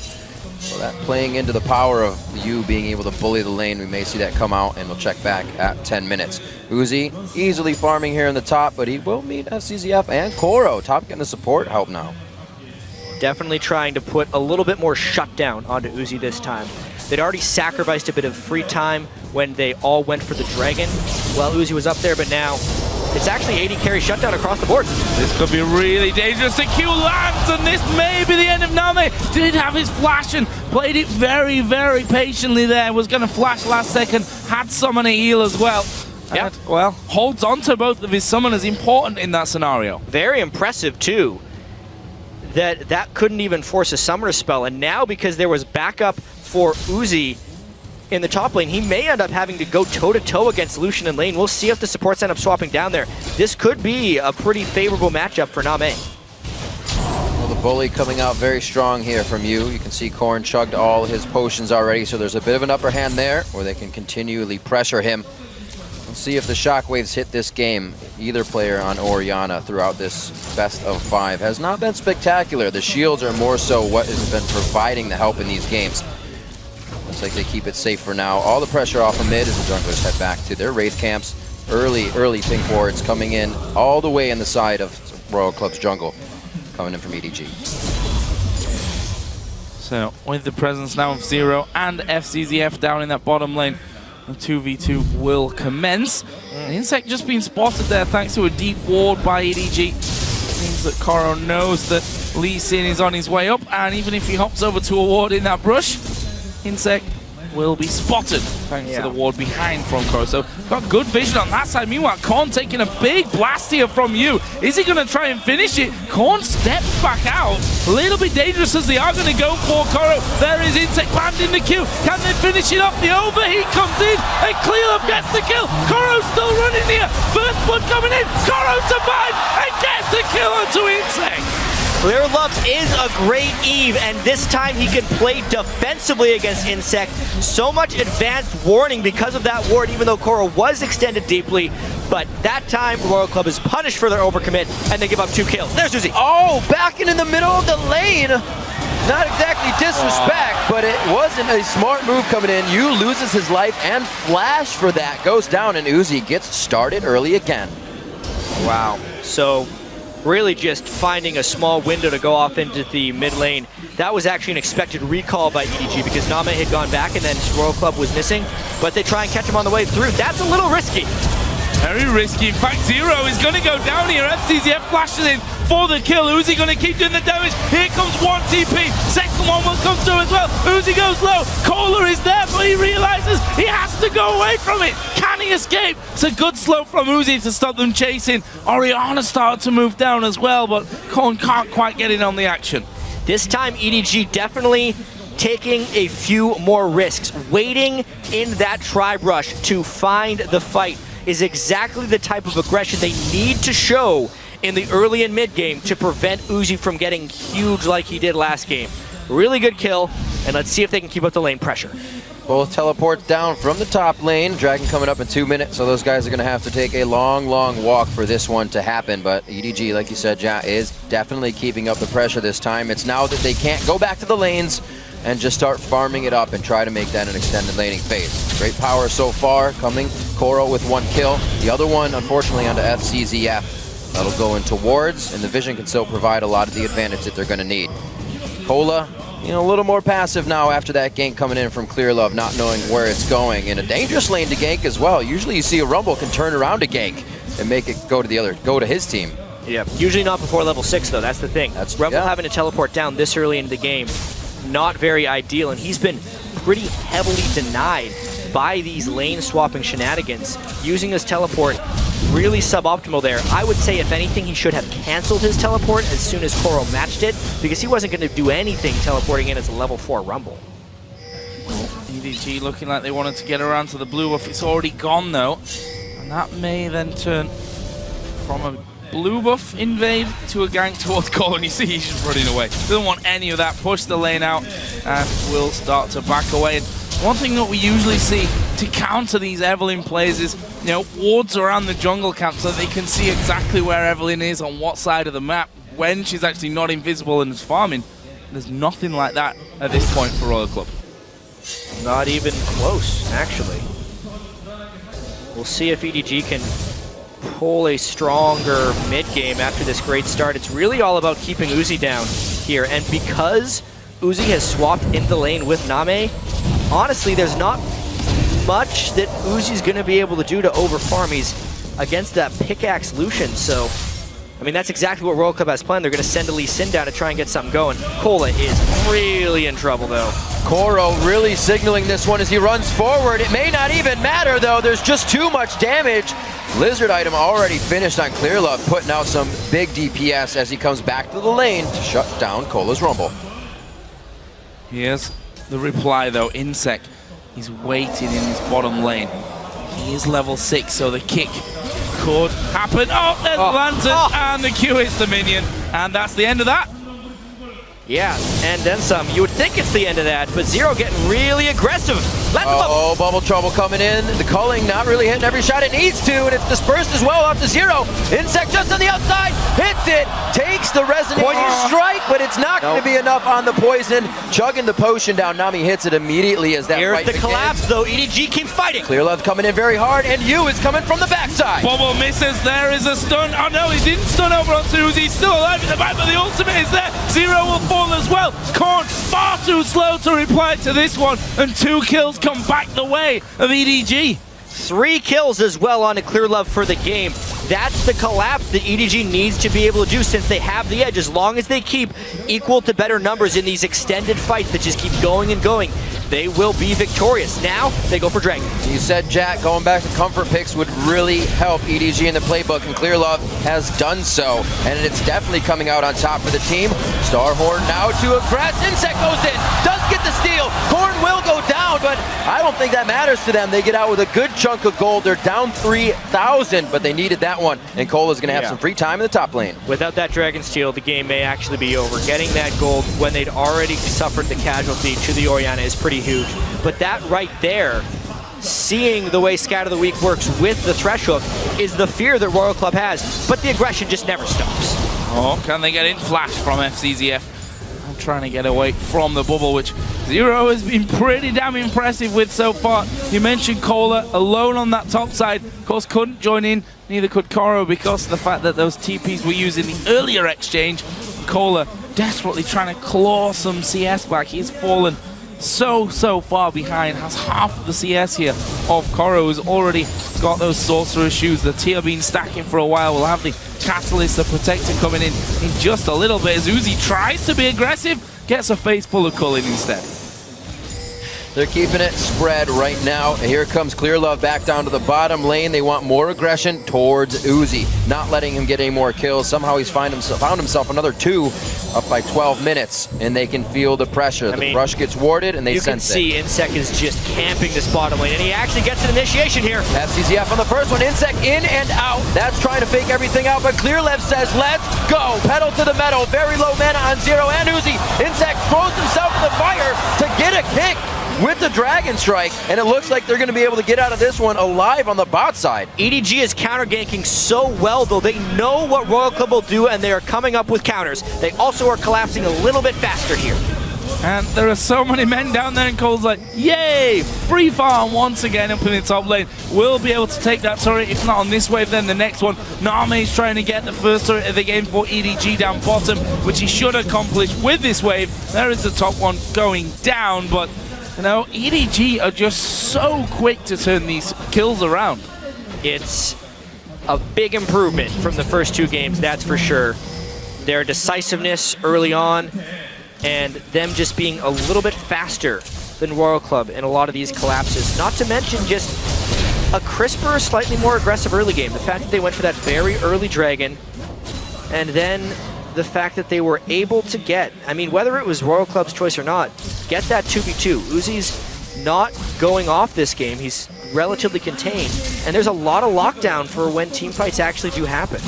We questioned when Clearlove would show up, and he's definitely being the heart of the team right now. It's and Clearlove. They're really putting on a lot of pressure. Everybody's playing a bit more confident with that pressure coming from Clearlove at 302.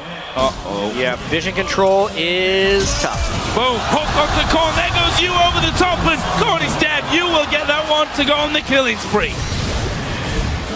Great lay in wait right there. They're really trying to punish Namei, but they just can't seem to catch that guy. Not this time around. Gets himself out safe. Uses the flash, so they'll definitely be making a return trip there. FCZF will come down for a little bit of safety. See wards being placed in by Starhorn Royal Club here. Really deep, so Uzi and Zero knew how far they can go on that one. And again, they know how far they can go. Pulling themselves in right to the wall. So many things to dodge, and they do it quite nicely. They're losing so much on the rest of the map, though. Clearlove, this time not there for a counter gank. Good luck, Cola. Well, his equalizer will hit literally nothing. No minions, not really landing onto either of the two champions, and successful dive from EDG as the bits of rumble come raining down from the sky, and that turret is going down as well. So much of this game has been on Clearlove and FCZF's shoulders. We think about the formation of EDG, kind of a super team in a sense, a little bit similar to Alliance here. Clearlove and FCZF coming over from WE, trying to form this super winning team, then losing the first two games. Who's going to step up if they want to try and come back in here? Clearlove with the counter gank in the top lane to get Koro going, and then FCZF, the death sentences that he's been able to land on Korn whenever Korn is in a wrong spot led to both of his deaths. It has really been quite a performance by those two.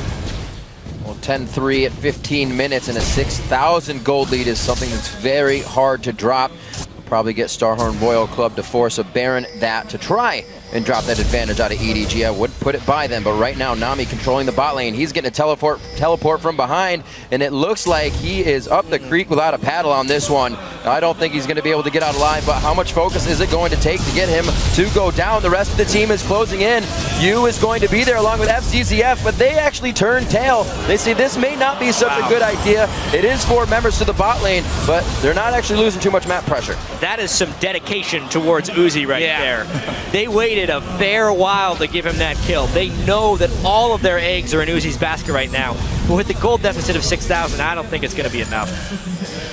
Well, I hate to call these games definitely before they're over, and we've already seen in that last one EDG had a bit of a stranglehold on it, but good fight, and Uzi on the rat has already proven that he is a game changer. Can he do it this time around? Half a minute to Dragon.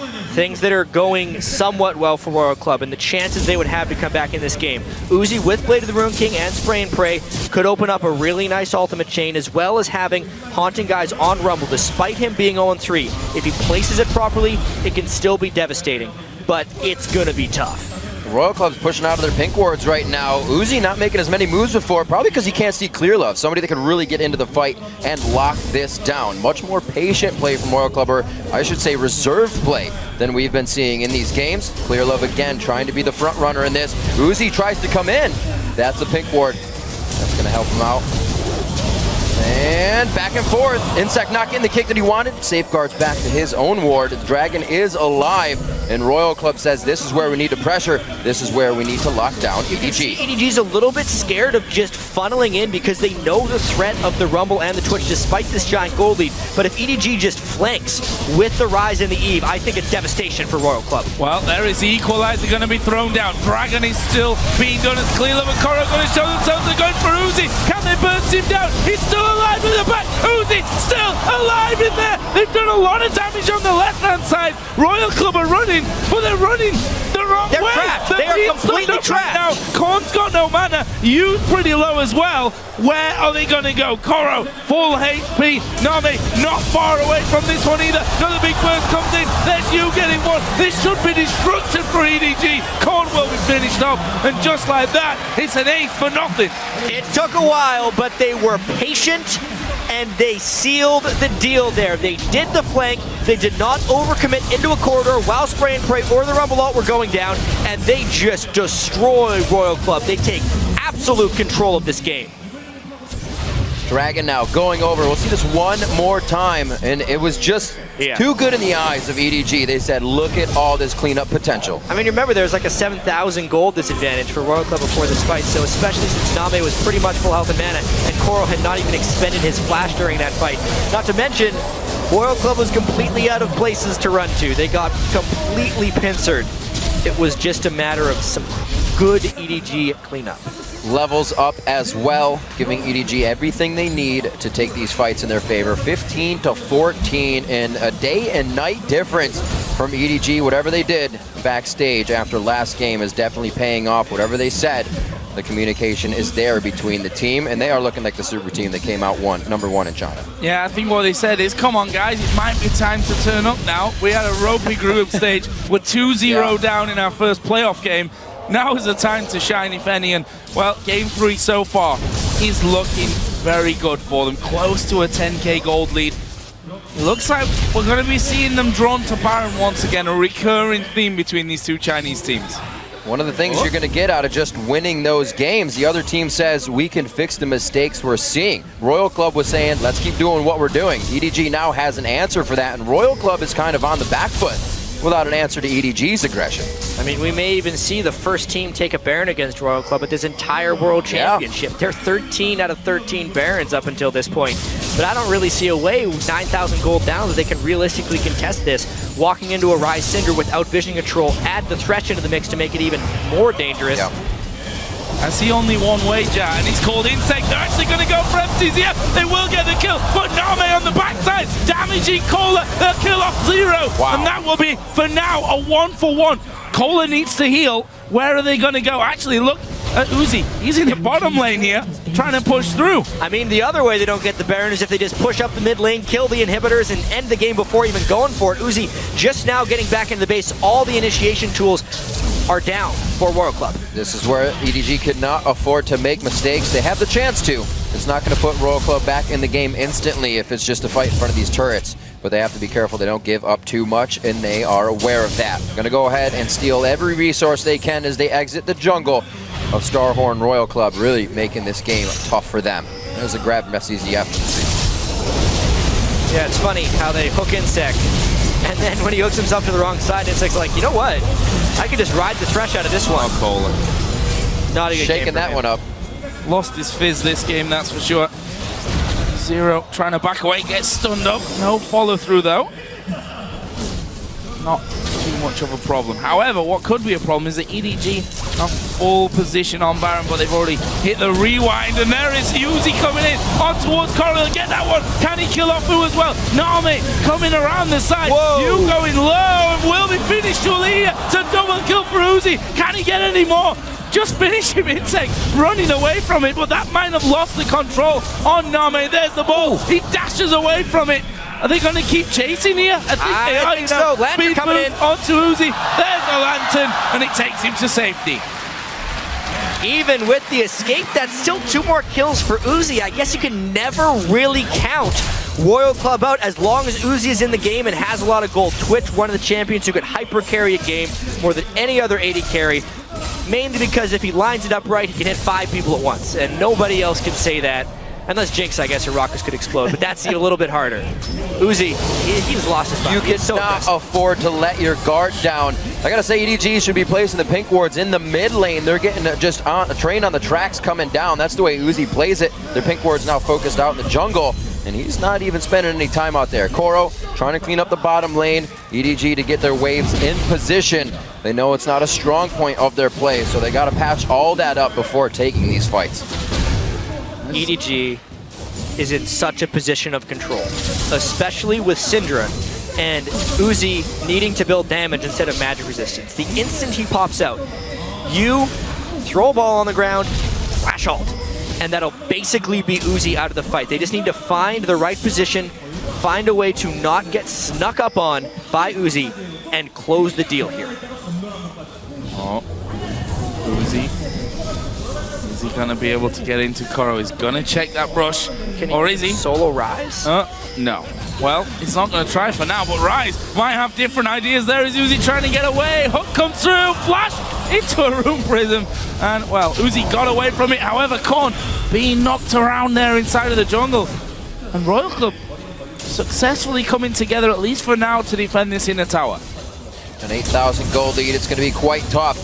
18-17 here, coming up on 23.5. Whatever happens here is probably going to lead back to that dragon coming up in 30 seconds. A big influx of gold coming in for one of these teams right now.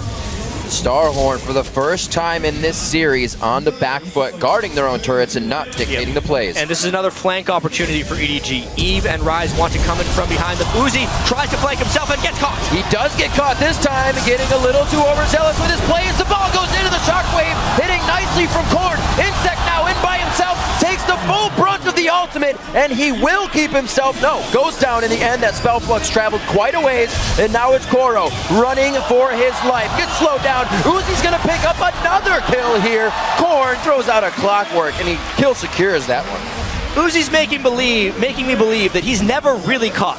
He just catches the enemy team where they least expect it because they thought they had found him. They did actually, but he escapes with just enough.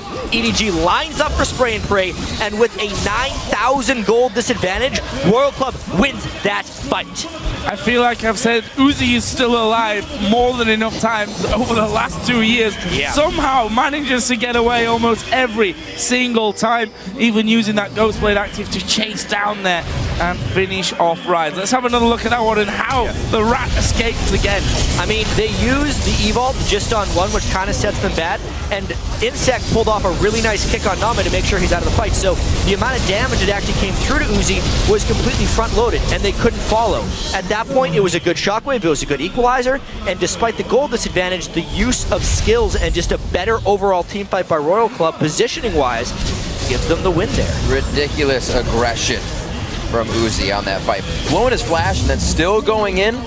Great job by the team to recuperate. It is going to give EDG the Dragon here as they are given a bit of free time with the map. They're still up quite a bit, 8,000 gold, 8.3 right now, 43 in turrets, so they have a bit of the map pressure as well.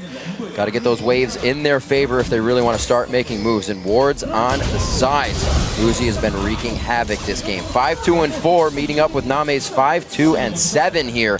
Really the Infinity Edge in a few items, just difference, or being the difference of their builds. And I'm still thinking that EDG is in a powerful position this game, even though they're not able to find these fights. They have to be getting a little bit worried, though, because they're not able to find the right things. They haven't actually tried to control Baron with Vision, which is really perplexing because they have such an amazing pick composition with Syndra, Thresh, and Eve, not to mention the Rise for follow-up, but they just have no control around Baron whatsoever. And there's a scan to get rid of another ward. Clearlove is actually flanking around. Is he going to be able to get in there for the fight? Has Vision. Worth of mine at least be forced away from that inner turret. inSec just landing the kill, but they're like, gonna get hooked in there. And well, the disengage trying to come through. Uzi just gonna block it all up, but he's stunned. This time he's not getting away. Namei will take him down, and EDG can push through mid. Sometimes you just gotta let it go. inSec has a misplay, he gets caught. Uzi, the only person who can save his life, but losing Uzi is much worse than losing inSec. EDG can push clean in now. Not a lot of wave clear sitting in the turret right now. Both missing there. Wait a minute. A little too on this one. Tanking up the turret. Another one going over. What is EDG doing as they make their way into the base here? Very, very dangerous. inSec wants a piece of this one now. The shutdown going over, and it looks like Starhorn Royal Club picks up a big mistake from EDG, and they even give the last one over to Uzi for the clean ace. What is life? I have never seen a game with the consistent 8,000 to 10,000 gold advantage and the team just losing fight after fight, yet still maintaining this advantage. That was a fight without Uzi. They obviously got a little overconfident, a really sloppy dive onto that turret. Korn and Pola counter it perfectly, and boy, did they benefit. This is so dangerous for FCZF now. He's got no wards down, and we'll be thinking, you know, these guys don't mess around the Baron area. Scrynorb, yeah. Scrynorb's not up there for Namei either, so he basically has to run in, and Uzi's already backed away. So this time, he was lucky that the stealth rat wasn't waiting for him in the bush. Luckily, he had no idea. It would have been a nightmare. He's already lived on the other side of the map. They're staying, though, not backing just yet. They want the team to get here, and they want the option to take out more members of EDG, get this to a mental game, and pick them off one by one as they try to get some wards down. So an interesting thing about that last ace, though, by Royal Club is aside from that last kill, very little gold actually went to Uzi that fight, which will change the dynamic of these team fights at least a little bit. The fact that Korn is really close to his death cap now are starting to put almost more emphasis on the shockwave than on where Uzi opens up, or at least a split point of focus for EDG, which is concerning, considering EDG has really only had one point of focus, hasn't been able to capitalize on that. And now they're soon to have to deal with a very fed Orianna. But you see the gold lead is still pretty pronounced. And every lane so ridiculously far up in gold. Even the jungle, Clearlove 2,000 over inSec, who's still not afraid to make plays, not afraid to get into the fight. Causing them a bit of trouble here within the last few plays, but they've brought this to 23-15. Being able to fight from this far down is just a tribute to Starhorn's ability to get themselves in the right position and create these fights. 30 minutes on the clock. We're getting to that late game. Yeah, and finally EDG is controlling vision around the Baron Pit. This is their avenue to victory. They have multiple pink wards, they are sweeping a lot, but they've waited a pretty long time. Royal Club's in a pretty good position of fighting right now. They need to use that vision as their advantage, but they haven't even cleared all the wards. They walked through a ward in their attempt to flank. Royal Club trying to back away on the south side. Both teams kind of lining up for this street battle. That's the wrong the base. mid lane. Royal Club has their back to enemy turrets, and EDG pulling the same thing. They're just running down the mid lane. See what they can get out of this. It's definitely going to be a dance between these two teams. Nobody's getting out of either side. If they just walk away from this, I'd be very surprised. There's going to be some people going down here in a few seconds. Not generally how they play. The tidal wave goes out. Not going to blow any flashes this time. EDG not really needing That's a pretty to do big anything disengage point that is down for them now. Yeah. If Clearlove would have snuck behind them somehow to find a flank, that's pretty big. I think we may have the surprise there of no big fight before the base. Wow. Now they siege. Oh, inSec going to go in for this one. There is the damage from Twitch. Who are they going to go for? Uzi's right in the middle, and it's going to cost them. He'll lose his life. Korn's going to go down. Clearlove in the middle as inSec falls on the backside. Namei follows through. Cola will drop. That's a triple kill for Koro, and this here should be at least 2 inhibitors. They might even win the game. 30-second death timers across the board. What an insane match. Royal Club goes too aggressive that time, and it looks like it's going to cost them the game. I think they don't have too much AD to finish off this turn. Well, whatever EDG did, they definitely turned up the heat. They missed the bubble. That could have really been the only thing. Clearlove's taking up a turret very much so. Zero with the dodge. The ignite goes down. Scatter the weak, and he scatters some sushi all over the floor. They're going to have to back out on this one, only losing Namei after that prey. And they get the ace overall coming on to Royal Club. Yeah, that's a fast rat, though. Let's see if he can catch anyone. This is going to be close. He's got to worry about getting killed now that he's visible, though.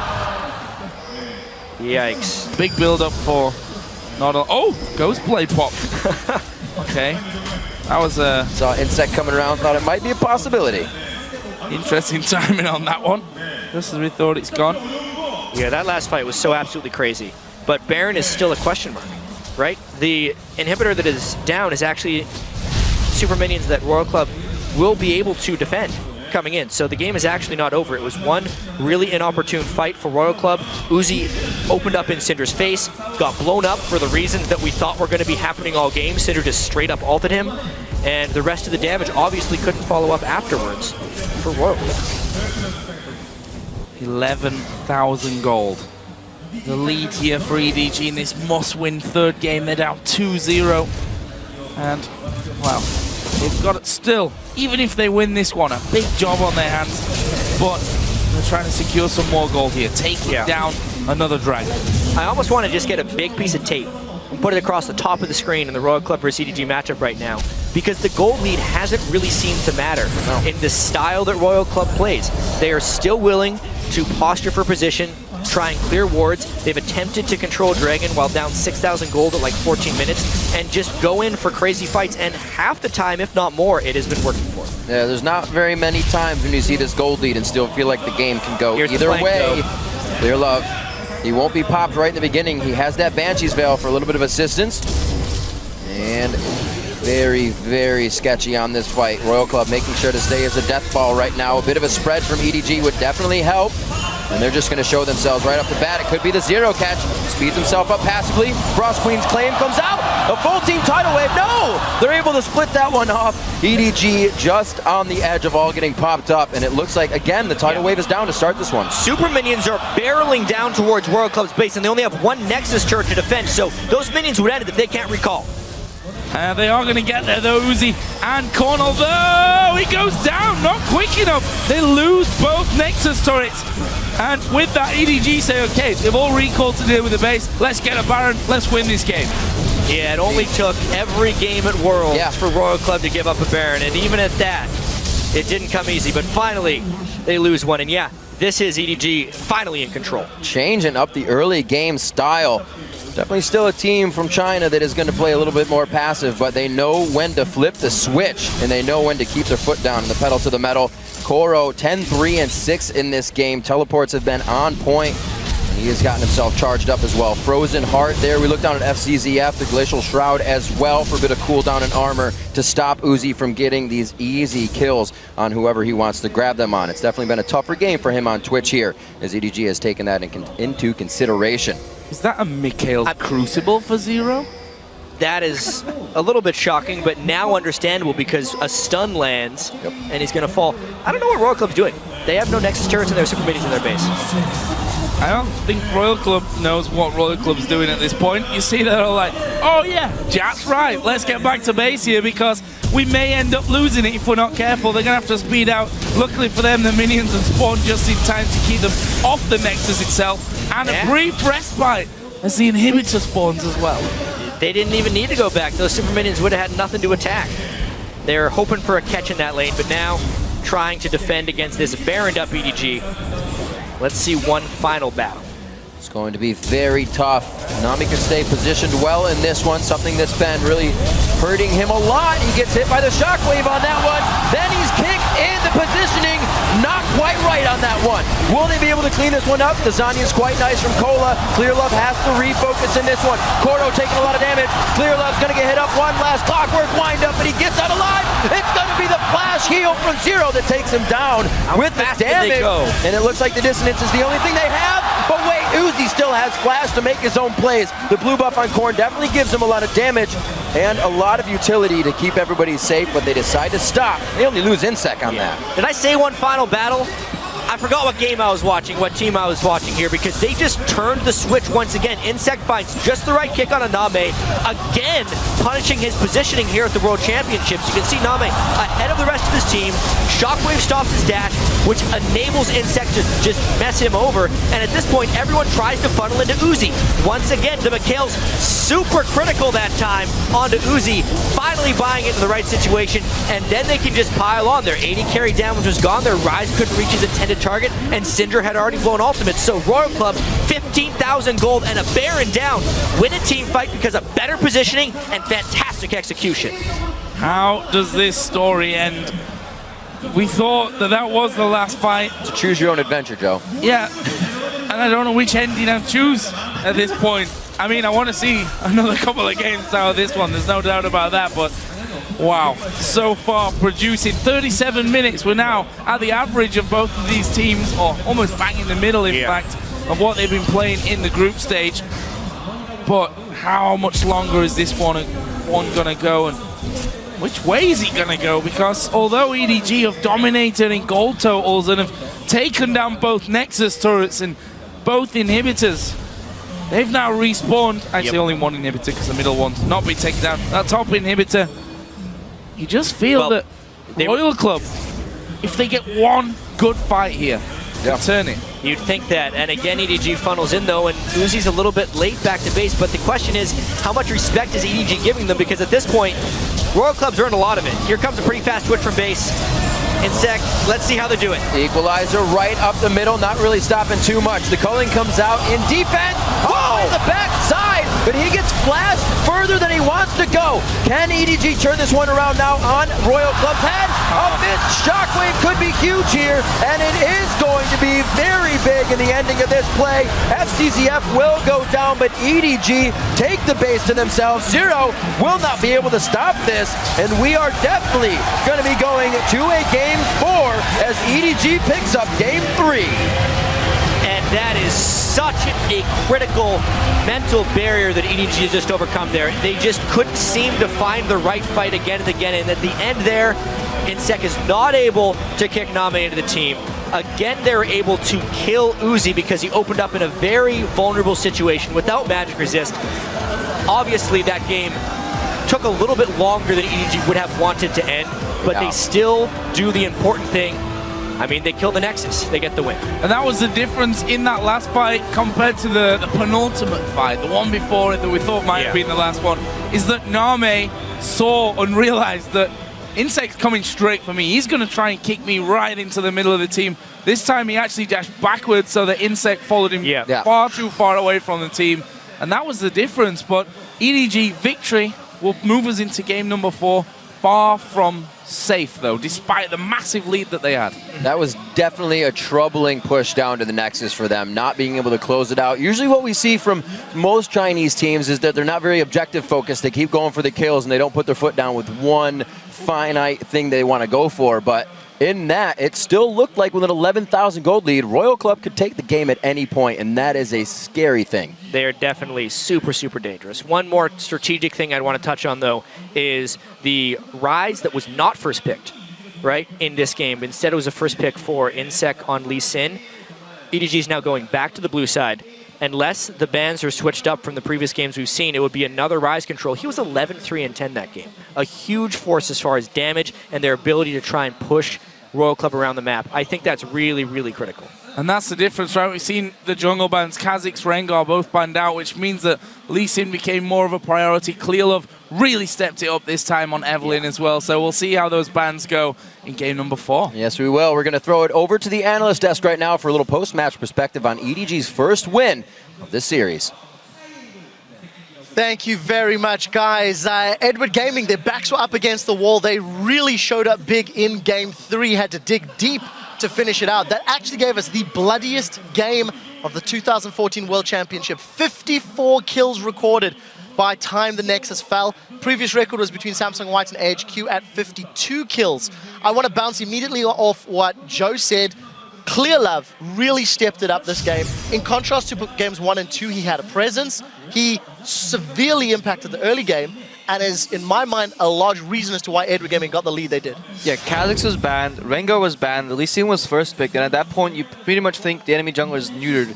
But then he whips out the Evelynn, which he's known for, and it was incredible. He goes top, gets first blood, goes top again, kills him again, swings bottom, and keeps camping bottom, trying to keep Uzi down. Imagine what this game would have been if Uzi wasn't even kept down at the start. It's just ridiculous. And we actually have a replay of exactly that happening because Clearlove did make those plays happen top lane, and he was able to transition that into bottom lane. You can roll the replay right now. You see that Star Royal Club is actually trying to get this 3-on-3, but they have TP advantage from top lane, and there's nothing that they can really do about it. So it's a 3-on-4. They've snowballed all this pressure to bottom lane, and inSec with this amazing trade kill. In a 3 vs 4 situation, the best thing that can happen is you get that trade kill because it means that they've pulled those 4 people down to keep Uzi down, but all they've gotten was inSec and a trade kill. So the rest of the, laning phase mid-game was in favor of Edward Gaming. They seemed to have control. They were bullying Starhorn Royal Club around. At what point did it start to turn in your mind, Freak? Thing is, it really never quite turned. I think this is a game where, at this point, I'm kind of convinced it's a mismatch. Starhorn Royal Club are playing better than Edward Gaming. EDG only have a chance if they start the game with a gigantic lead. And we've seen moments of greatness, the game 2 early tower dive, their control here, but you look at the last 50 minutes of this game, and it's Edward Gaming keeping gold up because they have every dragon, every baron, more turret kills.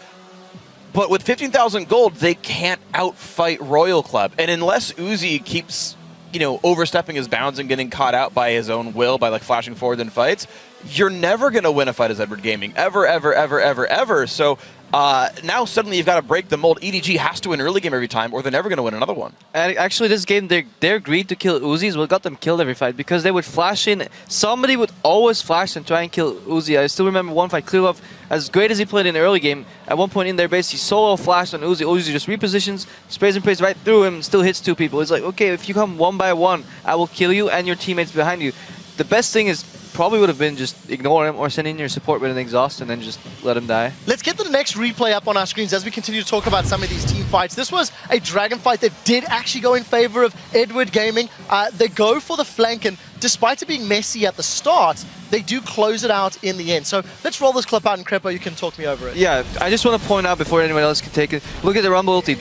It's a waste of Rumble ulti, and they should have went on this because they're about to get pincered. Clearlove and Rise are coming in from the bottom, and this is demolition. The fact that Uzi is even close to living here is just incredible.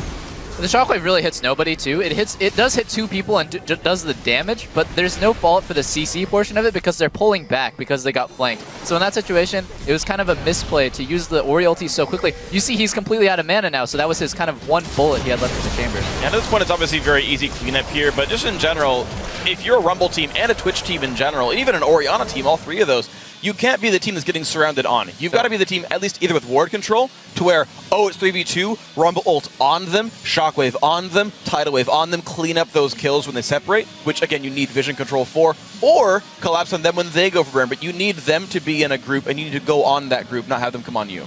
I've got a question for you just before you add in your double lift.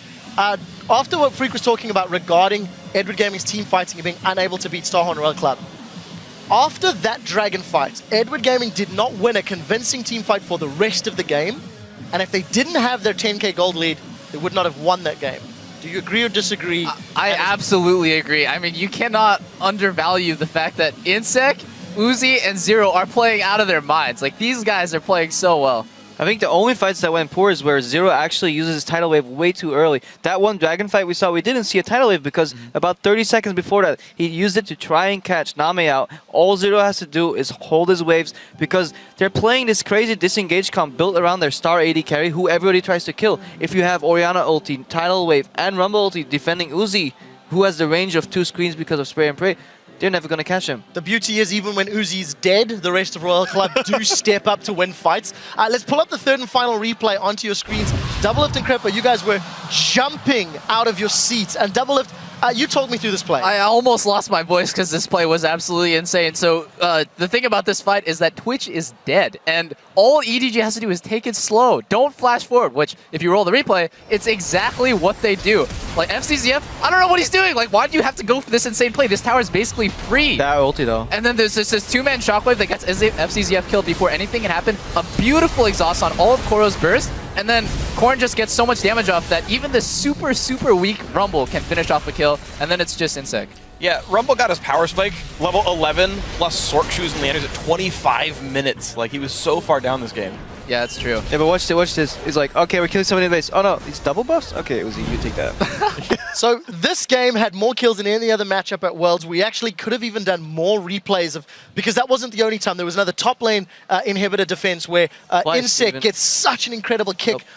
You know, and I just think when you look at this matchup, Starhorn Royal Club are showing to me that they are the better team. They are the better seed. You predicted Edward Gaming to win. I regret it so much. I'm such an Uzi fanboy at heart, but I was like, their language barrier might put them on tilt or something, but these guys are so good. I'm such a big Royal Club fan now. The only adaptation I want to see them make, Cola needs to maybe step up a little bit, maybe play something that he's more comfortable on. He doesn't seem to be very good on Rumble, so maybe play Maokai or Aurelia, which is his signature champion. Yeah, let's not forget, not only you, but Monte Cristo also got their prediction wrong. I can't believe he predicted a team without Koreans on it to win a series. Clearly low blow, going against the grain. Low blow, low blow. Let's move this one along, guys. Starhorn Royal Club are just one win away from being the first team to make back-to-back semi-finals at the World Championship. And after the break, we'll see if they can get it done in Game 4 against Edward Gaming. Guys, stay with us.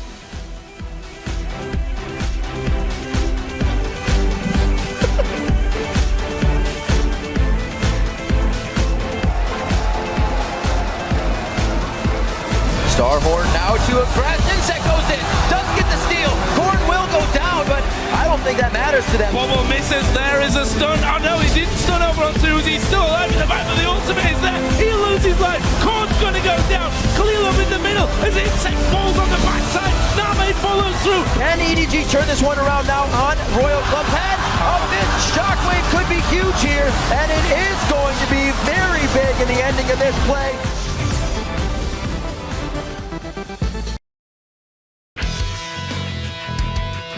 이게 되게 저희가 중국에 와서 로얄 팀에 소속하면서 항상 생각한 게 말이 통하면 오히려 게임이 안 될 때도 있는 걸 생각했어요. 그래서 저희는 말이 안 통하는 걸 되게 다행으로 생각하고 있는 게 우지 선수하고 인색 선수 둘 다 성격이 약간 좀 불같거든요. 그게 말이 통했었으면 아마 저희는 몇 번 싸웠을 것 같아요. 근데 말이 안 통하니까 안 싸워요.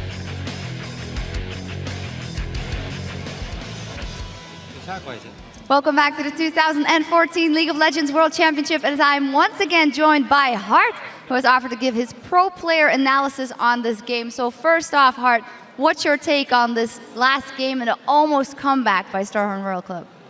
하트 선수 안녕하세요. 우선 이번 3경기에 대해서 좀 평가를 내려주세요. 막 EDG와 로얄 팀이 막 진흙탕 싸움 속에서 이제 결국에 EDG가 이기게 됐지만 인색의 인색킥이 빛났던 경기라고 생각합니다. Even though EDG won, I think it was a really all-out brawl, and inSec's Lee Sin was definitely outstanding, and his inSec kick was really cool. Yeah. Well, you obviously know inSec very well, and Zero as well. What do you think of his play and his aggressive build so far? 로얄 클럽의 제로 선수 또한 이제 아신다고 하셨었는데 제로 선수의 이런 공격적인 템 빌드에 대해서 어떻게 생각하시나요? 이제 공격적인 템 빌드에서는 이게 유리할 때는 되게 그게 좋은 점으로 작용할 수 있지만 좀 약간 불리할 때는 그 팀에게 빈틈이 많이 생기는 그런 약간 위험한 빌드라고 생각해요. So I think when you're ahead, it's really good to get some offensive items, but when you're behind, it can also backfire and create a lot of holes in your team plays. What do you think is the key ingredient for Starhorn Royal Club within second Zero to close it out? 로얄 클럽이 이제 경기를 마무리 짓기 위해서는 어떤 게 가장 중요한 열쇠라고 혹시 생각하시나요? 글쎄요, 이제 뭐라 해야 될까, 약간 오리아나를 좀 더 유동적인 챔피언, 약간 오리아나가 이제 미드 라인에 약간 박혀 있는 챔피언이거든요. 그러니까 조금 더 수동적이지 않고 능동적으로 움직일 수 있는 미드 챔피언을 하면 더 좋을 것 같아요. So I think Orianna is a mid champion that has to be usually fixed at that lane, and she can't really wander around or help the other lanes out. So I think they should pick champions that can be more flexible, that can help out their teammates. All right, we'll see if they do that. Finally, I understand there's something else you'd like to say to the crowd? 마지막으로 관중들이나 하고 싶은 말씀이 있으면 지금 해주세요. 네, 이제 롤드컵을 진행하면서 굉장히 힘든 일들이 많았었는데 이제 감독님이랑 코치님이랑 이제 사무국 분들이 저희 곁에서 저희를 이렇게 도와주는 걸 계속 봤어요. 이제 한국에서만 달리 그걸 옆에서 직접 보니까 너무 고마움이 많이 느껴졌거든요. 그래서 이제 그거에 대해서 되게 고맙다는 말씀 드리고 싶고요. 특히 이제 최명원 코치님에게 좀 많이 감사하다는 말씀 드리고 싶어요.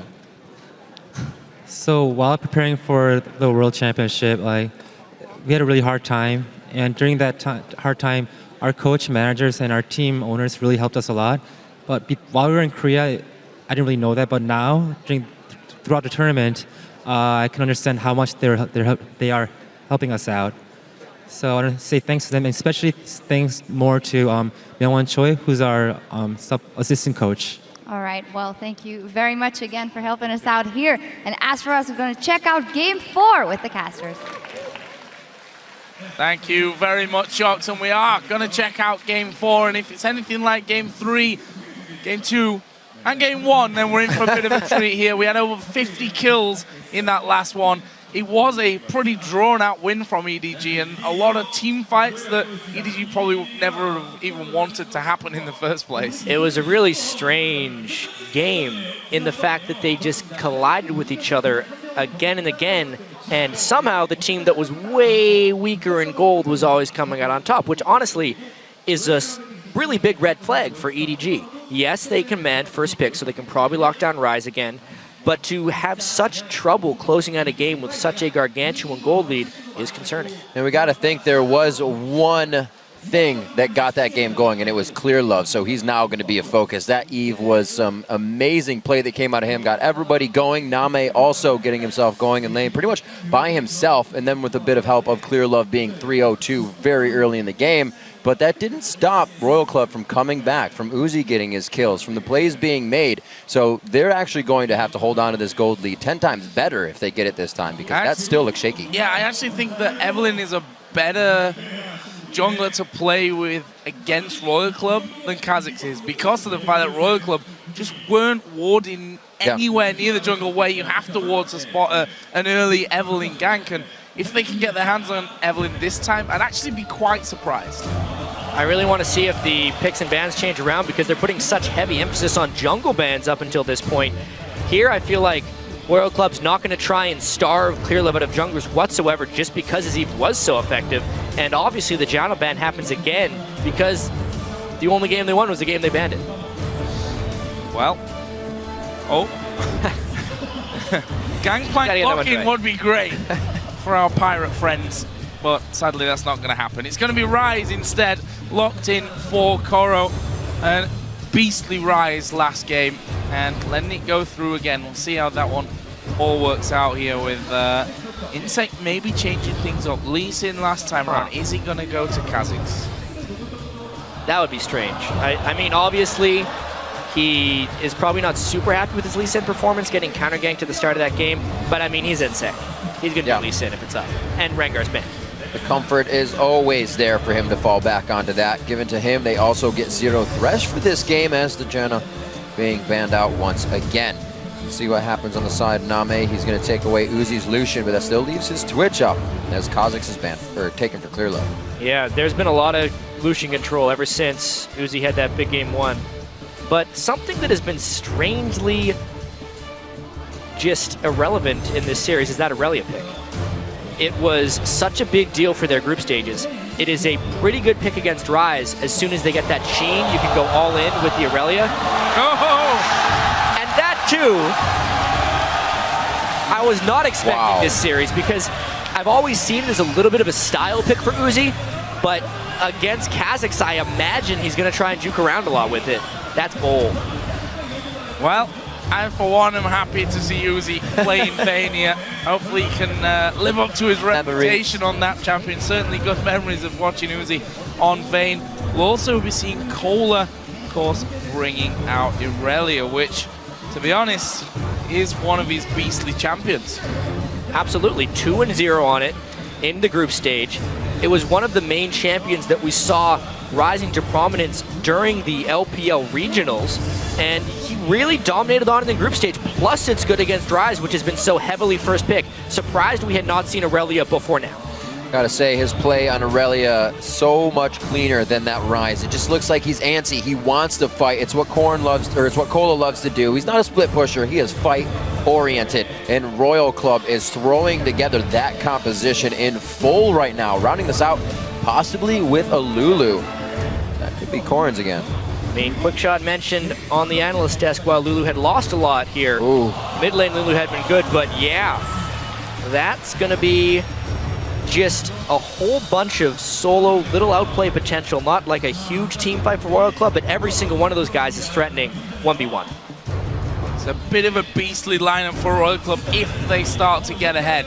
You know, get Fizz going, get Aurelia going, hell, get Lee Sin and Vayne going as well, and that could be bad news. However, you have to feel that there's more diversity to EDG's lineup. Yeah, EDG's lineup is like a bulldozer in team fights when you consider it to Royal Club. Everything should just be able to run over Rise, Ori, Kha'Zix, Braum, that synergy and the Braum shield around it. If they can group up as 5, as it seems like that's all these teams want to do, vastly superior in those scenarios. FCZF love and engage support, so the train could start quite quick once everybody hits level 6 on that side. It's definitely going to be a bloody game again. I think we can say that right off the bat. And we've been seeing those lane swaps coming in, which is why he's like, well, I should have a fairly safe laning phase with this Vayne to start me rolling. Yeah, rolling all around on Vayne is definitely one thing he wants to do. Tumbling maybe. Honestly though, inSec is going to be a little bit afraid of the reverse 3-0. because it's just happened to him so many times. It's a mentality thing. I really need to see if it has an impact this game. A lot of best of twos throughout the year, or 2-game sets that they would play. So the long game of the mental and physical fortitude coming into play now. And with EDG, whatever talk they had backstage, we said, definitely turned on what they needed coming into these games. Everybody across the board started playing well, and Clearlove stepped up very big for them. Well, we want to know if you guys believe in the inSec curse. Keep tweeting hashtag EDG win or SHR win to @LOL Esports, and we'll be tallying the votes to get your real-time predictions. But now we are going to get into game number 4 between Edward Gaming and the Starhorn Royal Club, and see if Royal Club can go through to another semi-final, or whether EDG will bring us back to a game 5 make or break match. Yeah, and Royal Club really wants to make it through here, not only so they can make another semifinal, but also so they have a chance to prove, especially for inSec and Zero, the 2 Korean players, to prove that they can beat a Korean team. Surprisingly enough, of teams still in the World Championship, Starhorn Royal Club is the only team not to have faced a Korean team at this point. Well, we did hear them say they'd be happy to. They want to get that win in. And they are 1 game away from doing it. EDG on the edge of losing this one, but the momentum from game 3 within their pocket here, and we'll see if they can continue to use that. Uzi staying safe, but he's making sure that the blue buff area is guarded. Not too many wards just yet. They're all in the middle of the river to make sure nobody's in or out. That's CZF. Very patient in that play. They actually had a great pincer coming in. They were really hoping that Uzi got a little bit excited about landing that nice tumble auto attack, but it was not to be. So, an important start to this one. EDG back on blue. Look like they might be playing it safe for the start of this one. Clearlove will be kicking things off at his red buff. We'll have Namei and FCZF there to help him out. And for now, Uzi and Zero are on the bottom side of the map. 2v2 matchup, Vayne versus Lucian.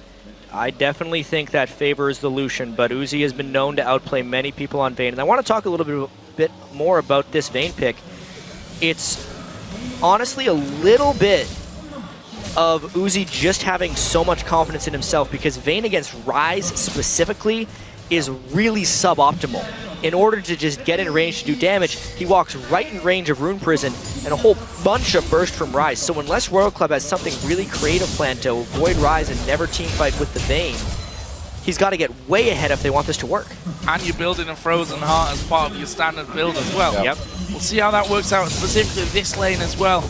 Easy with that double tap passive to get the stuns, and we may see that here as well. Zero going down to half HP right at the very start. And just to expand on this lane, this is the Braum Lucian lane. It's Braum's best lane compadre. Double shot just because of Lucian's passive. Super easy stuns. And it's a reason super early on when Braum was a little bit stronger, but no one let you pick the two together. They would always try and break it up. The fact that they're 2v2ing this shows immense confidence. You got to figure that Zero knows what's coming to him. 10-0 on Braum in the regular season, but still eating the Winter's Bite, obviously to help out Uzi, but they have just been pushed back quite hard. Only a few CS missed there, but they can still continue the pressure as it goes. Just 3 minutes into the game, they found a slight lead, and with EDG having a lead, that's got to be scary. inSec already says, that's too much. I'm gonna pay some attention to bottom lane now. Namei walking off by himself, but it may have been exactly what he needed at that time. And the Braum, actually Zero following this one through, but there is inSec once again coming in. Meanwhile, Cola taking a lot of damage there from Koro at this level 2 point. Whoa! Really felt like a little bit of not on the same page in that bottom lane. Meanwhile, Clearlove is not in the same place, and when that minion wave hits the turret, it's going to be tricky for Aurelia to stay alive. He's trying to run, but he's too late. The Koro was even pretty much telling that he was going to go past the turret. Cola stays. First blood going over to Clearlove, starting off the game well again. Cola not really showing up that well in this series for Royal Club. It's actually going to be on Coral. That's where they have the biggest mismatch, especially with some early pressure and a kill, plus flash down onto Aurelia. Coral may be the one that tries to carry this one out. Add that to the fact that Ryze is so good against the Vayne pick. A lot is on that Ryze's shoulders. This mid lane, Korn already taking a bit of a beating, although he's keeping up nicely in form, obviously having to burn through the pots and the crystalline flask as FCZF once again will be pulled from outside of turret range there. Nice little condemn onto Namei, and there's ever a time to show your mechanics as an AD carry, he's with Vayne. Crazy play there. As soon as they get the aggression of their wave at the turret, they're not afraid to go at Namei and FZZF. Another game that's going to give us a lot to look at in the fight phase. That one kill so far is all that stands right now, and you can see Royal Club is trying to pressure themselves back into a position to get one for their side. Nice miss, or nice dodge, I should say, on a hook coming out of Zero with that pressure down. You see FZZF and Namei a little bit of pressure themselves. The wave too big for now. Gonna wait for the siege to be cleared, and they'll be happy to farm at that. Continues down there. Actually, it's Uzi that's got an early CS lead. You might attribute that to the fact that inSec did come down to this bottom lane, and Zero has landed a couple of big hooks. Meanwhile, we do see Cola back into lane here, and already giving Koro a little bit of a run for his money. Now he's got a couple more levels behind him. Yeah, this time he's got backup, though. I'm surprised inSec showed so early, though. It may open up some Clearlove fight. They're just going in. inSec's still there. Cola getting hit up. Good dodge on that. inSec decides to go in. He does have the safeguard to get out. It will be Clearlove trying to get this slow in, but you can see Koro backing off already. Communication there fully for EDG. And it's only known that both junglers are top now. You can really see the damage potential there from Koro and how Clearlove has been counter-ganking quite well up until this point. Korn, though, looks like he's made it in here undetected. What the? Going crazy at level 5. Not even with the ultimate on this one. And not even close to getting it. So he's just going for a little bit of what's going on in EDG's jungle. Does find where Clearlove was, but they knew he was top lane at that point. 48 to 46 here as we check out the bottom lane. You can see FZZF slowly trying to gain brush control, get into position for a good Winter's Bite. And it's just been forcing Uzi and Zero off for now. But keeping that CS up, as I said. And not a good early game for Royal Club once again.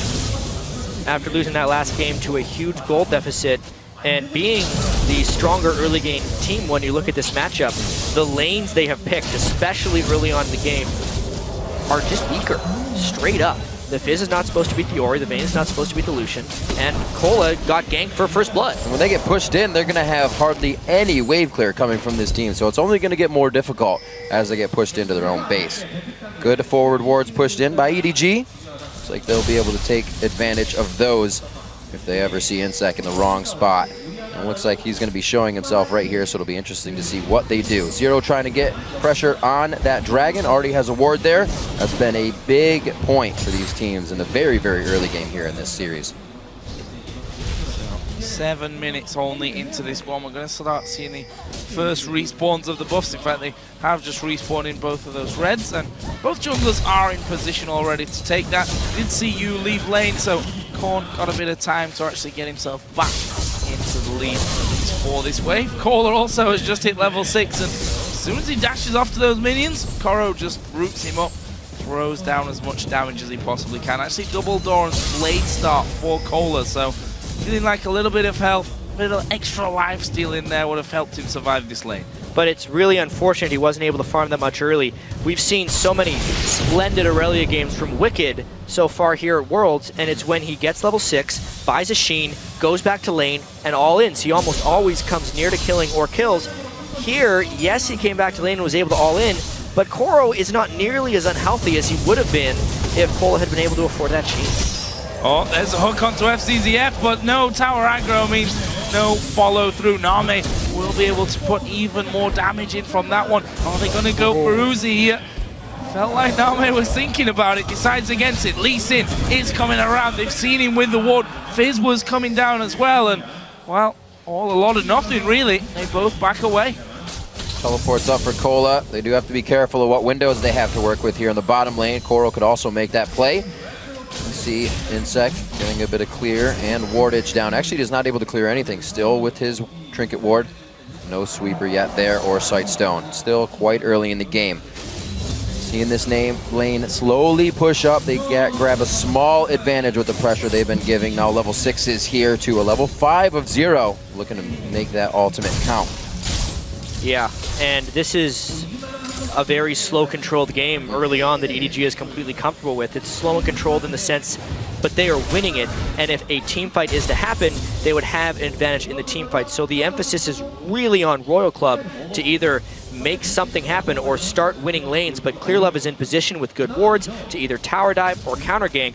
pretty much at will. inSec has been mostly irrelevant early on in this game.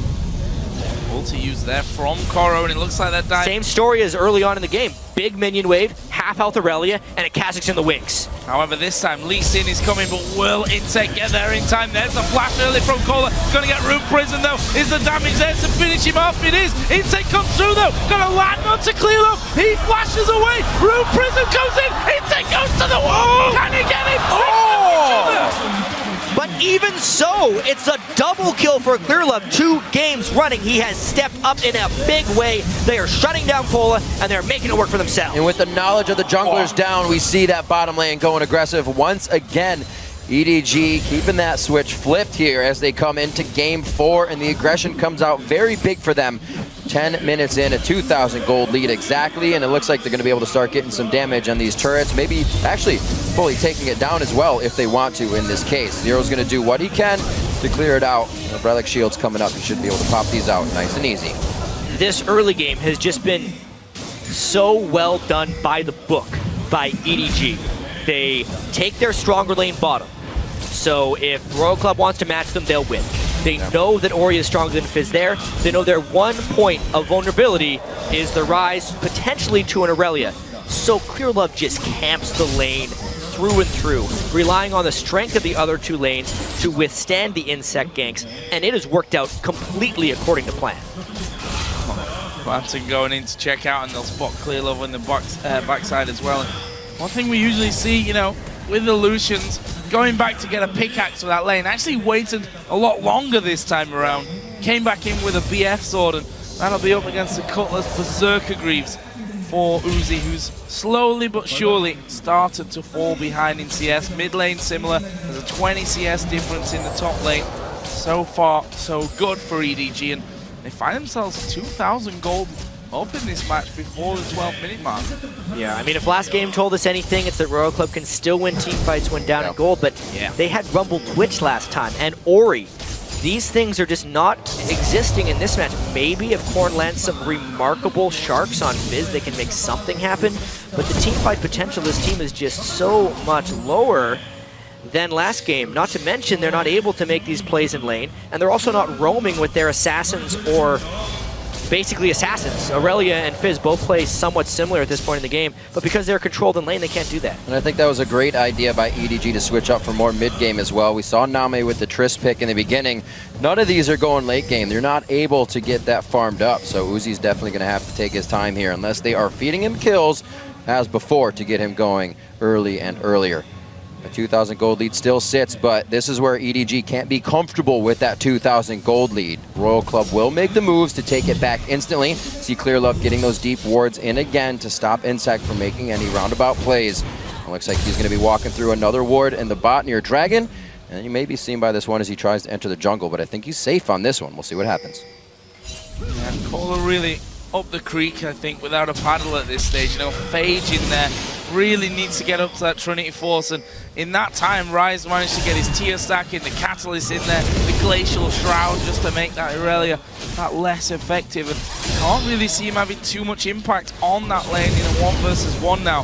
See how that changes those. Korn is waiting, but I'm not sure what he's waiting for. That red buff is already gone. inSec came across there as well, but both you and Clearlove were already there. They'd taken the goods. And Royal Club is just hoping to find a skirmish. They know the laning game isn't working that well for them, and they want to fight before big explosive team fights break out.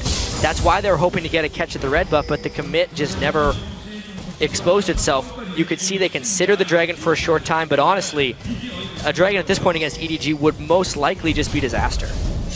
You drawing out a lane, forced to go back, a very big minion wave in middle. Cola trying to stay safe under the turret. It's low right now, and it could go down very soon, so that could be just a teleport out for Core. It'll make something happen for the team as well if he gets that in the one-on-one. Korn grabbing his blue, maybe to be aggressive here at the next Dragon if they can even get it. It looks like Koro's just going to leave this turret up. He wants Cola to have a reason to be up here. He wants Cola to have a hard time. Yeah, Koro's going to push this one through. That turret's going down on this wave. Can't really see them being able to hold on to that one, especially since Cola has now gone home. His TP is back, but he's going to have nothing to TP onto because that tower is a goner. So that will leave EDG then up by 3,000 gold at this point. Well, their timing of the Dragon was actually very poor here. So at least Royal Club can pick up that. Namei is super powerful with an Infinity Edge, but not a very simple way or place to exert his power. If we're looking at EDG, since they gave up the Dragon, they pretty much want to go take the mid lane and bottom lane turrets. That's probably the next where they're going to be looking. And they have total control of this jungle up here. And that's a face check from Korn right into the brush that's already warded, throws out the shot. Korra will flash under the tower, maybe a little bit deep. inSec missing the easiest kill that might be offered up to him today. And EDG walk away, they don't kill Korn, but they may be able to kill off the turret with 3 men there. That could have been a kill easy for inSec if he lands that Sonic Wave, but because he did not, they're losing turrets around the map. Namei could push off Uzi easily because of that Infinity Edge, and that's the 3 turret to 0 advantage. Dragon be damned, they have a big lead. The surge in gold, and that's going to mean items completed here for EDG now, and items being stalled out. Cola looking for that Triforce, actually puts boots in his inventory first as well, so making that even farther away towards the middle game, and he's not going to be providing too much in these fights just yet. Lichbane, however, finished onto Korn, can make some impact plays there. It doesn't look like this blue is going to go to much use. No, really not, because they're down 3 turrets and they can't force skirmishes. And I don't feel like Royal Club will be able to force very good skirmishes for quite a while now. I specifically look at Cola and his struggling series now, what it is becoming these last 2 games. He hit his power spike on Rumble, Haunting Guy's Sorcerer Shoes, because he ended up finishing a Leandri's before his Sorc Shoes, like super late into last game, 25 to 27 minutes in he finished that. And Aurelia is another champion who really relies on that mid-game power surge, but he's not going to have Trinity Force for a long time. He's still got another 1,400 or so gold to go. No, more than, well, he's got 1,000 in his inventory. So another 1,400 at least 200 gold for the Sheen. That. And by the time he hits his mid-game power spike, he may be done for. This does not look safe right now. Chum the Waters comes out. Will they be able to answer onto Korn here? Korn still gets himself a kill and a 1-for-1 that cost everybody to really converge onto that one. A hook coming in. Namei a little too far forward. Glacial Fissure to save his life. And over the wall comes you with the flash. The shockwave misses, but it's really just for show on this one. Cola will still fall. They'll have their time with the turret, and EDG collapsing much better here than Royal Club. And we're talking about mid-game power spikes. Try an Infinity Edge onto your Lucian right now, who is just wrecking face in those skirmishes, versus a Fizz who, yes, he could burn his skills on Clearlove, but the collapse just was not there. EDG in just as much control as they were early game last game.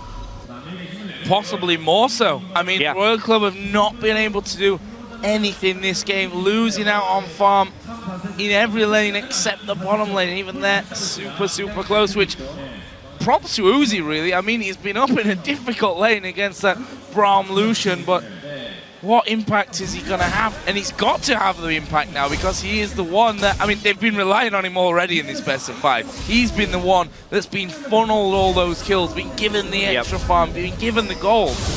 Well, he is the one with pressure on, actually Korn, the one with pressure on himself right now, able to playful and Trickster over the wall, dodging quite a bit out here, throws the Chum the Waters onto Clearlove, and he gets out safely. What are you doing, Korn? Trying to get the kill for himself. He takes down Clearlove. He's so happy to go 1-for-1 in any of these engages. Yeah, and then Royal Club tries to find a kill on the other side of the map as well. All those things kind of helping Royal Club this skirmish game. The fact that Korn could get a kill while down in the game, 1v3, really opened up some opportunity here for Royal Club, but that's still Namei unanswered. Yeah, Infinity Edge, Zeal, Berserker Greaves hammering away on that bottom inner turret is what I was trying to get out. Zero not the person to stop him, and Namei will take that one. It's the second inner turret of the game. Namei is going to keep going here, at least get rid of this one minion wave. inSec started to come out. Namei backs off. Stellar play so far coming in from EDG in a 6,000 gold lead. No pressure here from Cola on the top turret. Not really sure of what's around him, only wards behind him. Definitely could have gotten some damage onto that turret, and he is 136 to 98, so he needs to take all the CS that's coming towards him, and it's unfortunately not pushing towards him at this time.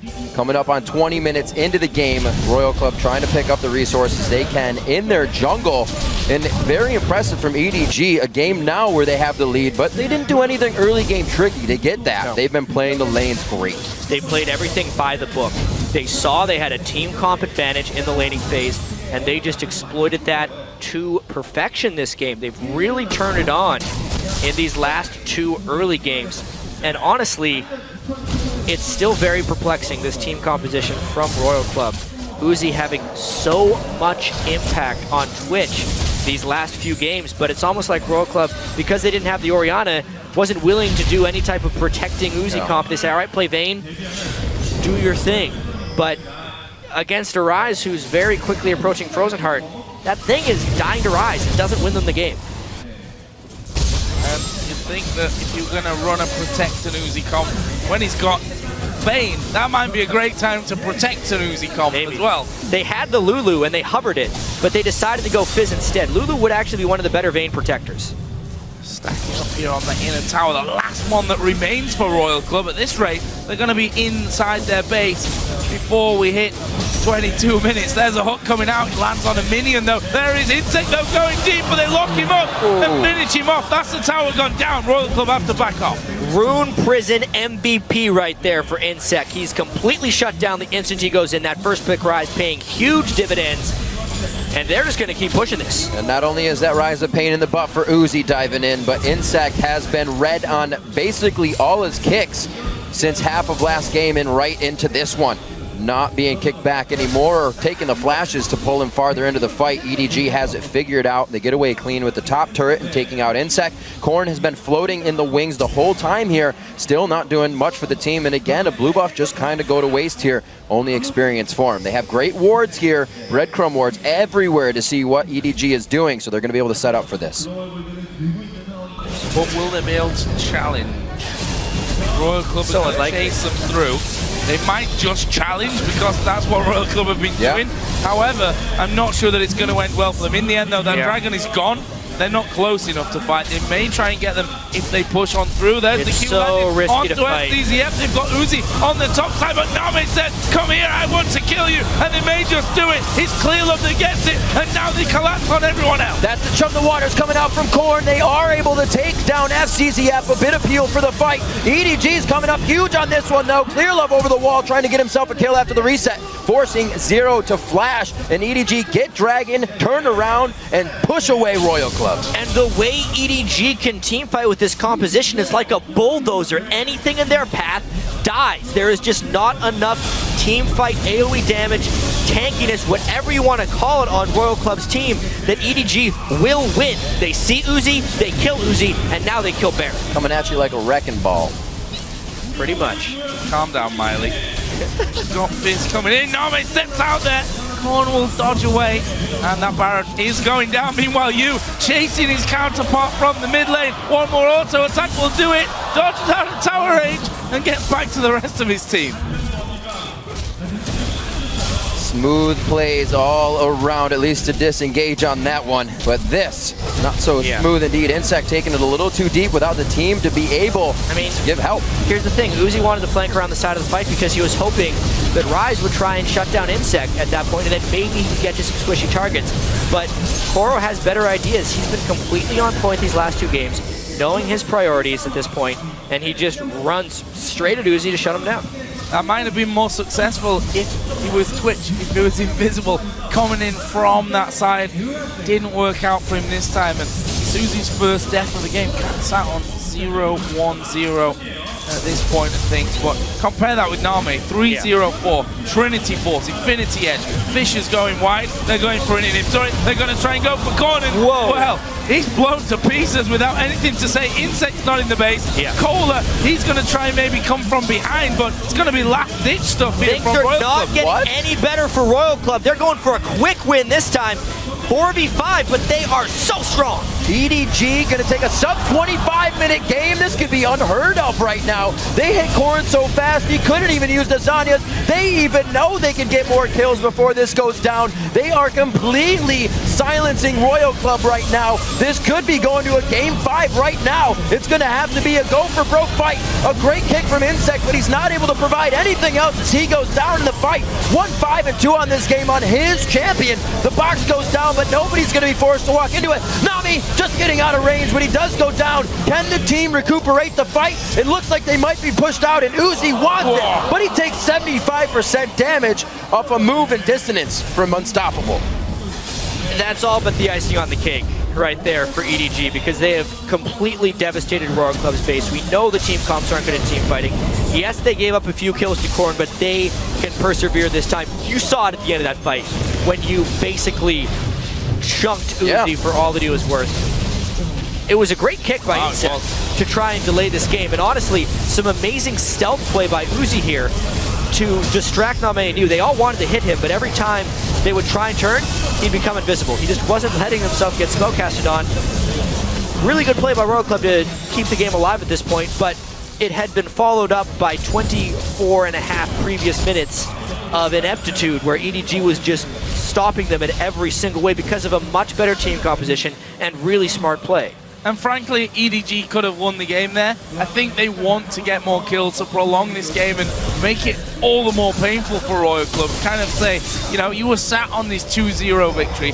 You're always talking about how communication's a problem, about how inSec and how Uzi are two short-tempered players that it's a good job that they don't speak the same language as what Zero said, because it could be a problem for the team. If you can get them down, if you can get them arguing amongst themselves going into a final game 5, that's how you beat this team even more. Short-tempered and short on kills this game. We saw a double kill going there to Korn that easily could have been Uzi's. Kills he needs right now on Vayne as hard as they're getting pushed in. So the communication is definitely falling out on that, as we saw it happening with Twitch.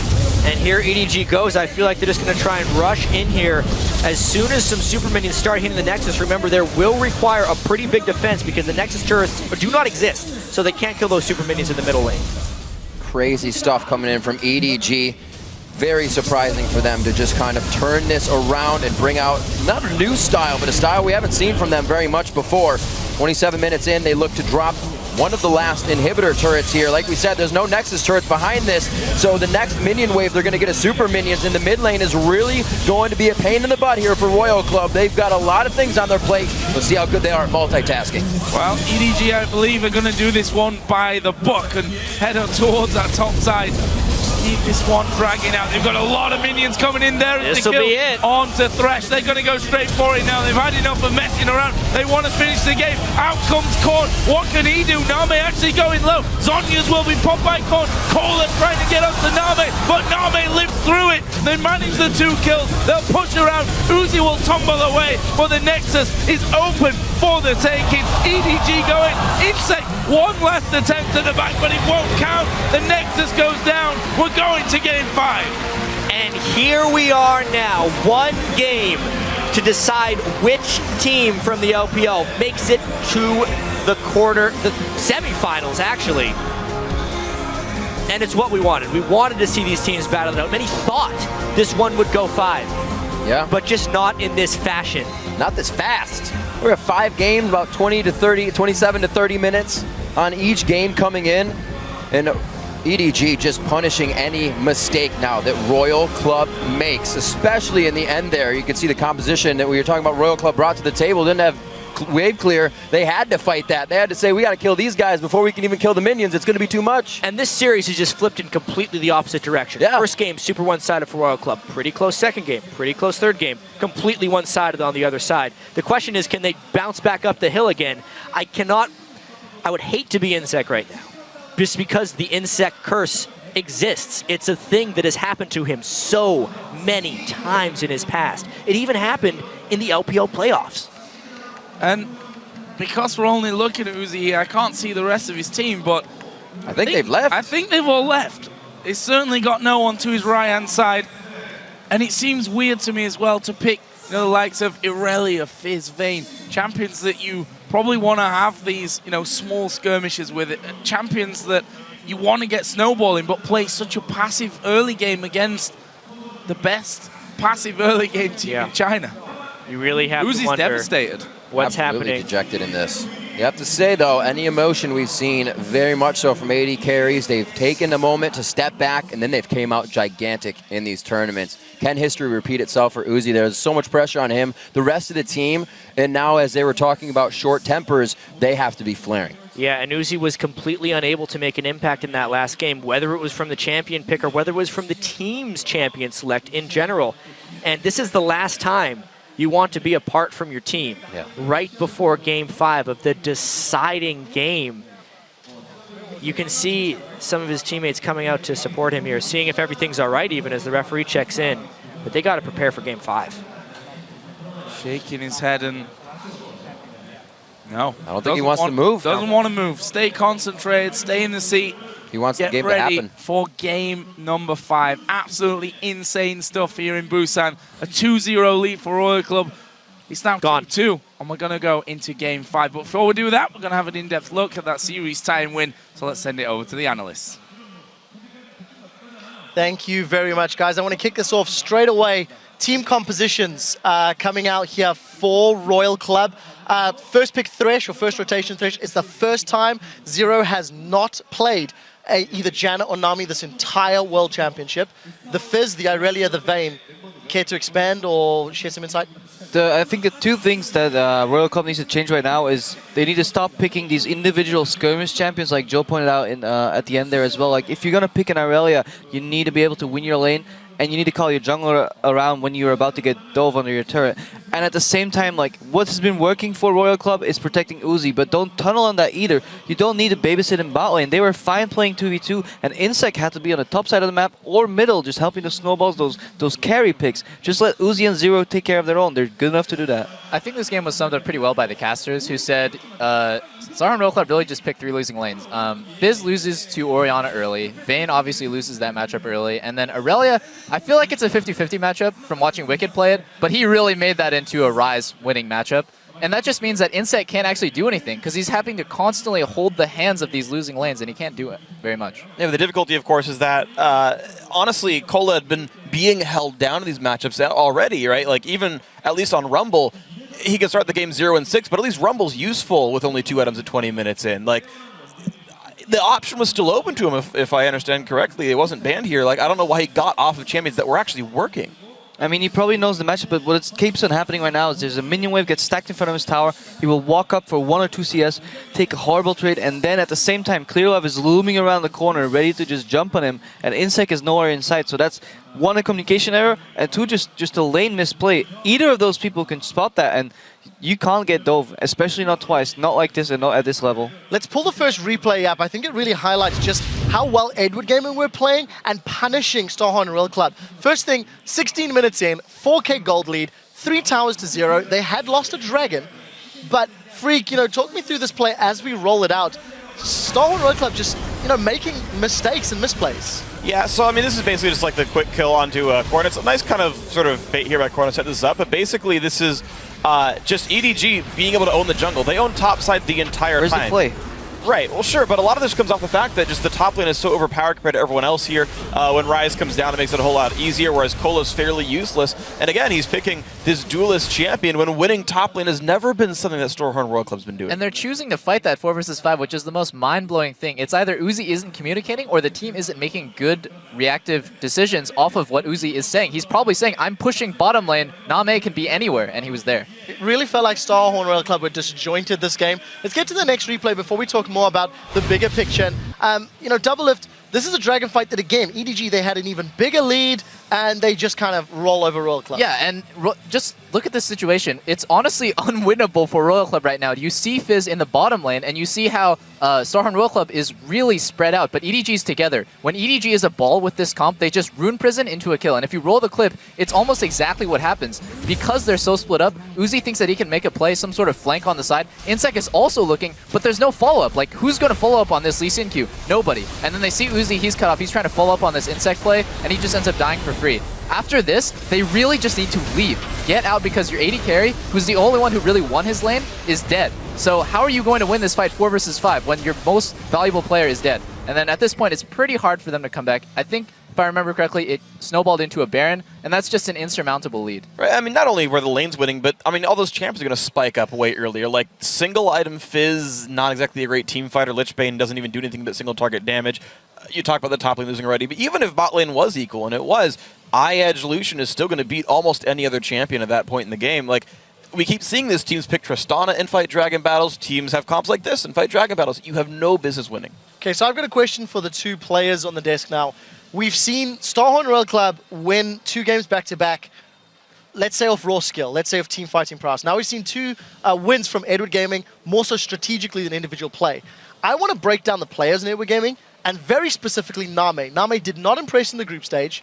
I think up until this game, I've yet to really be impressed. What do you think about Edward Gaming's individual players, maybe with some focus on Namei, as there's one game to determine if they carry on at Worlds or not? Well, this is not a really great game to judge Namei's skill because it's a pretty easy matchup. I do think that Vayne versus Lucian can be 50-50 skill dependent, but really Lucian can always free farm, just push it up. And you saw he was just doing massive amounts of damage, but he was never really fighting Uzi, which is like his lane opponent. I really do think I want to see Starhorn Royal Club kind of mentally refocus and just get those champions that they don't... I don't know what they're doing. Fizz and Aurelia, like, come on. They need to play better lane bullies than that.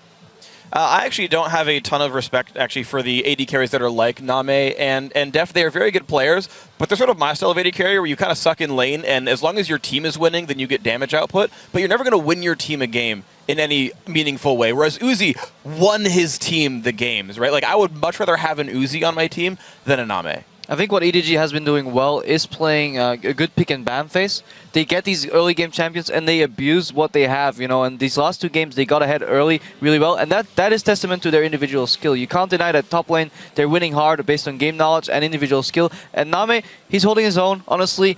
Coming into this tournament, he was called the best carry, like in China, if not the best AD carry in the world. Clearly, that's not it. Well, Uzi is definitely a contender, if not the guy to take that title. But the last 2 games, he's playing a lot more solid. Namei, the most hyped, Imp probably delivering, and Imp himself saying to Uzi, I feel you're the best AD carry. But Final thoughts? Even then, Imp lost lane to Wild Turtle almost 4 games in a row. I think he lost lane to Wild Turtle 3 games in a row. I've yet to see Uzi mess up like really hard in lane. This guy, I think he is the best AD carry in the world, no doubt. Well, we'll see if his Worlds tour can continue. Game 5 coming up shortly. We are going to take one last final break, and when we return, Starhorn Royal Club and Edward Gaming will face off in Game 5 of this knockout round.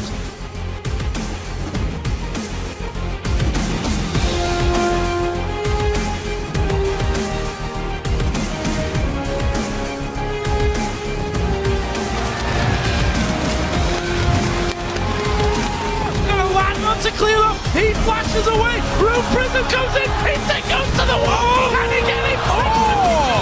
Chug the Water's coming out from Korn. They are able to take down SCZF. A bit of fuel for the fight. EDG is coming up huge on this one. The box goes down, but nobody's going to be forced to walk into it. Nami just getting out of range, but he does go down. Can the team recuperate the fight?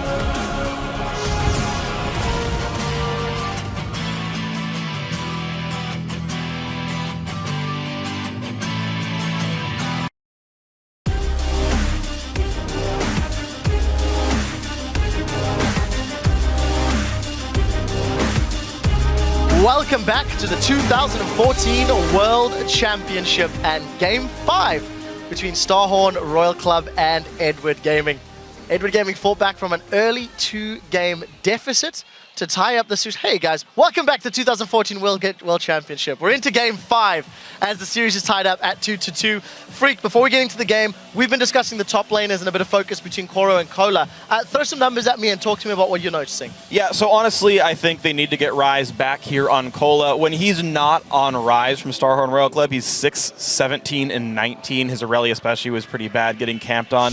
And throughout the actual group stage, these solo laners of Starhorn Royal Club each accounted for less than 20% of the damage dealt from their team. No other mid laner had been that low, and most top laners were above that point as well. So Cola, I think, especially needs to step up. His Rumble was all right. I think you go back on that one. At least you can be useful somewhat. Meanwhile, Koro, he's done great. Koro over there on the other side for EDG has done just fine. He's gotten Rise a whole bunch of times. They're prioritizing that champion for him, and he's doing pretty much stellar. Now, we are going to Game 5.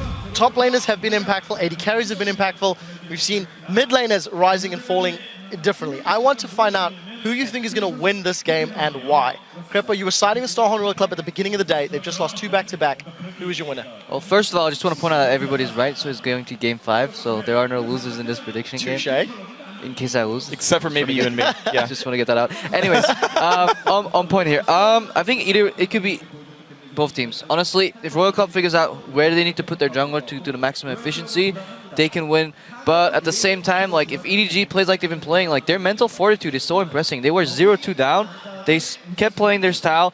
They went a little more early game oriented, and they kept stomping the early game so hard and ended up winning it.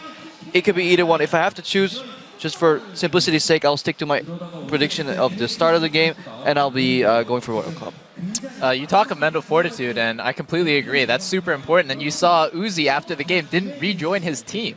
That is such a bad mindset to be having. Like, oh, I just need time to myself. I can't listen to anyone else right now. He is the best performing player on his team by a long shot, but he needs to kind of group with his team and say, look, you guys aren't playing so well, but that's okay. You just need to go even in lane with these certain champions, and I'll just carry you. That's honestly the best mentality you approach this, because Cola and Korn are not playing well right now, and he needs to. They need to accept that. Double Lift, who's winning again? Oh, Final sorry. prediction? I'm gonna stick with my original prediction. Edward Gaming. Edward Gaming, for Finally, simplicity's sake. Freak, keep it short as we move over to the casters. Yep, I still think Starhorn Royal Club, I think they can fix something in bans, either get a Rise early or a Lucian early. That's been prioritized as well. But EDG, take one of those power picks away, get an early game lead, get your people uncomfortable champions. Yeah, I feel that is very, very important. Let's send it over to the casters to find out how they play out the picks and bans in this game 5. Thank you very much, guys. And what's about to happen is, I think, anyone's guess right now. 2-0 lead for Royal Club. It's now 2-2. Uzi looking devastated at the end there, not joining the rest of his team backstage to talk about what they're going to do in Game 5. And he must be just thinking right now, it's time for me to step up here big time and carry this one through. I mean, no matter what happens, win or lose, that moment is going to be looked back on with a lot of eyes, because if they win, it's like, wow, he just focused himself. Yeah. It was all about him, and he carried. Because that's what has to happen if Royal Club loses. If it's not, though, it's the team just falling apart, lack of communication, lack of trust, and that would be the way the cookie crumbles. Well, guys, the one word that keeps getting referenced in any of these sentences and any of this analysis is team, and that's what it takes to win. Even if you're the one carrying the game, there was still help from the four behind you. Both teams have to come together now for Game 5 to keep themselves alive. I mean, I remember a really critical moment in the game 3 when Uzi actually took a culling for inSec, and that may have been the moment that the team stopped playing together. So just a quick update, the bans right now not coming up, but I'll tell you, for the blue side of Starhorn Royal Club, Maokai, Alistair, and a change to ban Lucian out here. On the other side, for EDG, they've gone with Rengar, Zilean, and Fizz. So Maokai, Alistair, Lucian, Rengar, Zilean, Fizz. First pick Rise for Cola. Yeah, and that was the big question. Would they actually use that blue side first pick to pick Rise? I'm actually very surprised that EDG decided against banning it, because honestly, Korn's Fizz, which was banned, by the way, sorry for the visual bug on the champion select screen, Fizz, Zilean, Rengar, again the banned champions for Edward Gaming, that they didn't ban Rise, because I don't think Clearlove wants to play Lee Sin. Now they end up giving Rise and Lee Sin over to Royal Club. Could be big plays.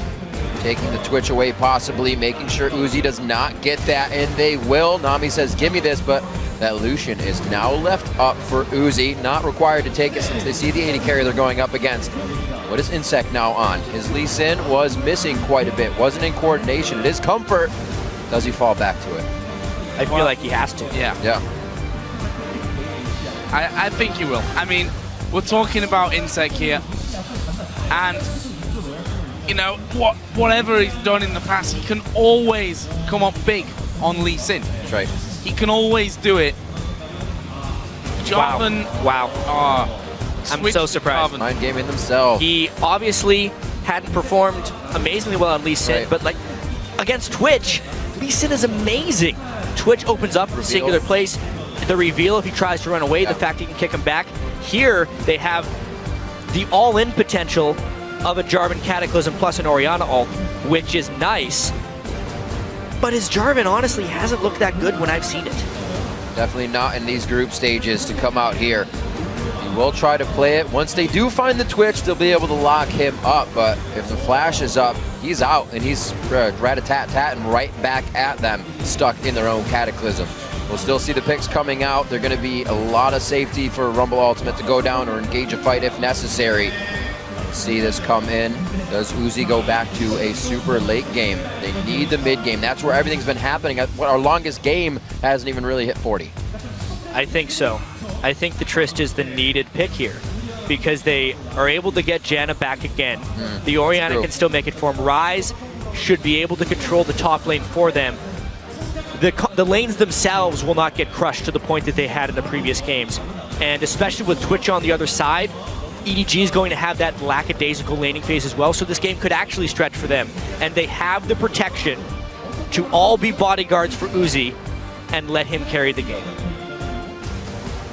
Back to inSec, 5-1 in LPL and playoffs with Jarvan. It's actually a pretty good record. It's a good record for him.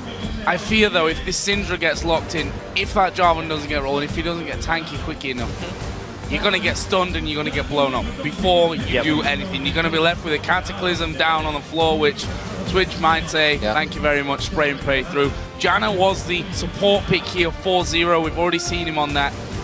And you, once again, will pick up Syndra. Game 3 with Syndra, got them the win. Breakout champion of this series, breakout champion of the split for you in the summer this year. They have the nice double AP, a ton of line damage when you think about Rumble, Syndra, and Twitch. It will be very critical that Royal Club is able to flank properly and close down adequately onto them. These are very explosive compositions. What we like to see. Game 5, it's going to put it all on the line, and somebody's going to have to come out more explosive. As we said before, EDG has done it just gradually, and last time with safeness in the beginning, the way they like to play it, but then they turned it up a notch. There was no tricks, there was no buff steals, they were just able to win it through solid play. I don't know what these guys feel. I'm actually really nervous for both of them at this point. It was 2-0, almost two easy wins for Royal Club, and I thought 3-0, this one's going to be, you know, early bath and bed for EDG, but they've managed to turn this around. We're going into Game 5, and while we do load into that final game of this series, make sure you guys tweet who you think will advance with the hashtag SHR win or EDG win to us here at LOL Esports. I'm honestly not sure which way this one's going to go. The momentum in this matchup, talk all the time, is momentum a real thing? For me, it is. It always has been.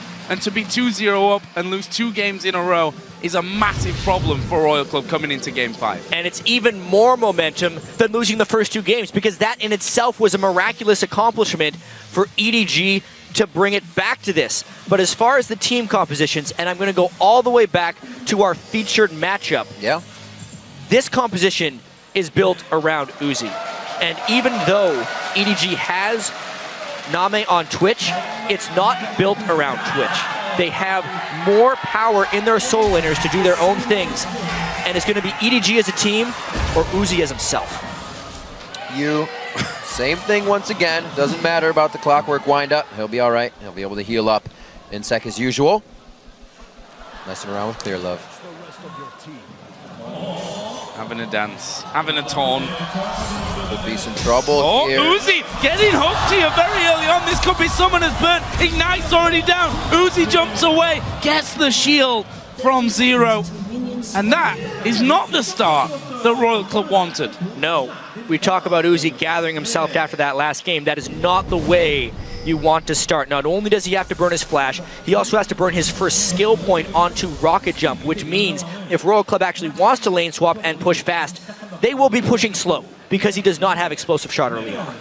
Well, there's already a trick up EDG's sleeve that they were able to get onto the table. That is absolutely putting a smile on Namei's face as we saw it just happen. The camera was on him and he was giving some sound words to his team with a smile there. So they're going to push that advantage as much as they can. He already went in and placed a very deep ward towards that red buff. So they have knowledge of when inSec's going to be down there and how much pressure he's going to be putting on that bottom lane. A great start for EDG so far.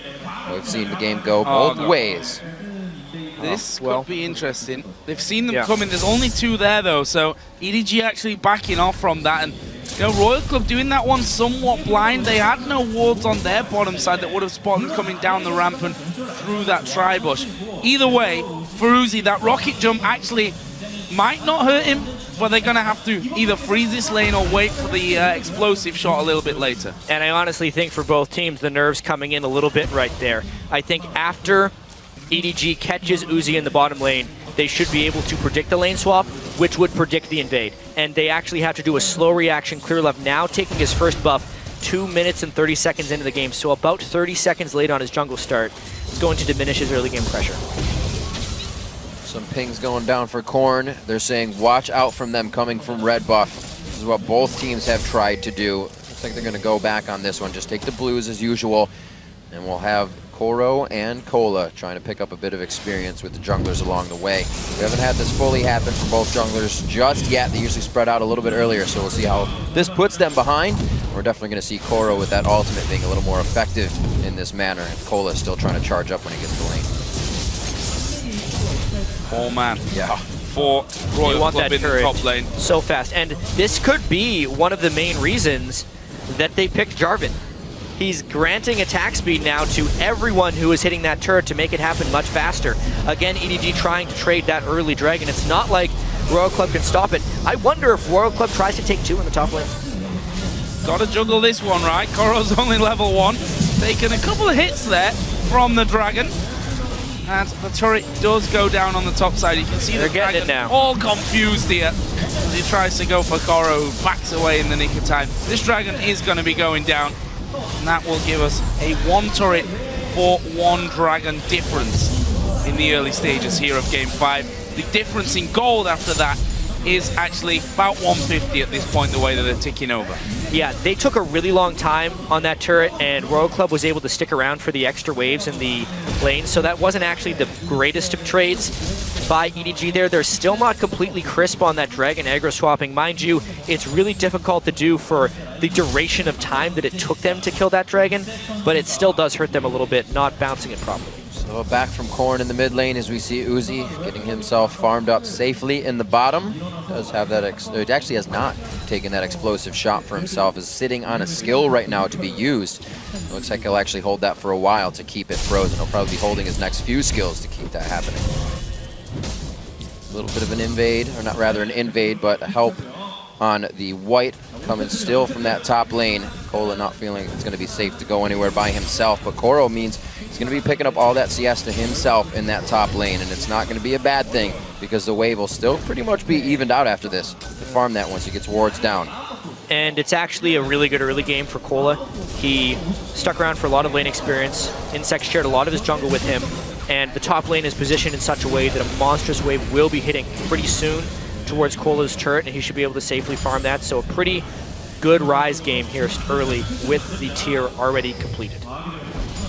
And if we look at farm across the board, actually rather even. 35 to 39 mid, just a few CS in that bottom lane. The top lane remains pretty much even, at least until Cola gets that wave. Here comes the hook, but it goes straight down the middle and not causing any problems, at least for now, for Royal Club. However, watch for the Lantern because Clearlove is coming.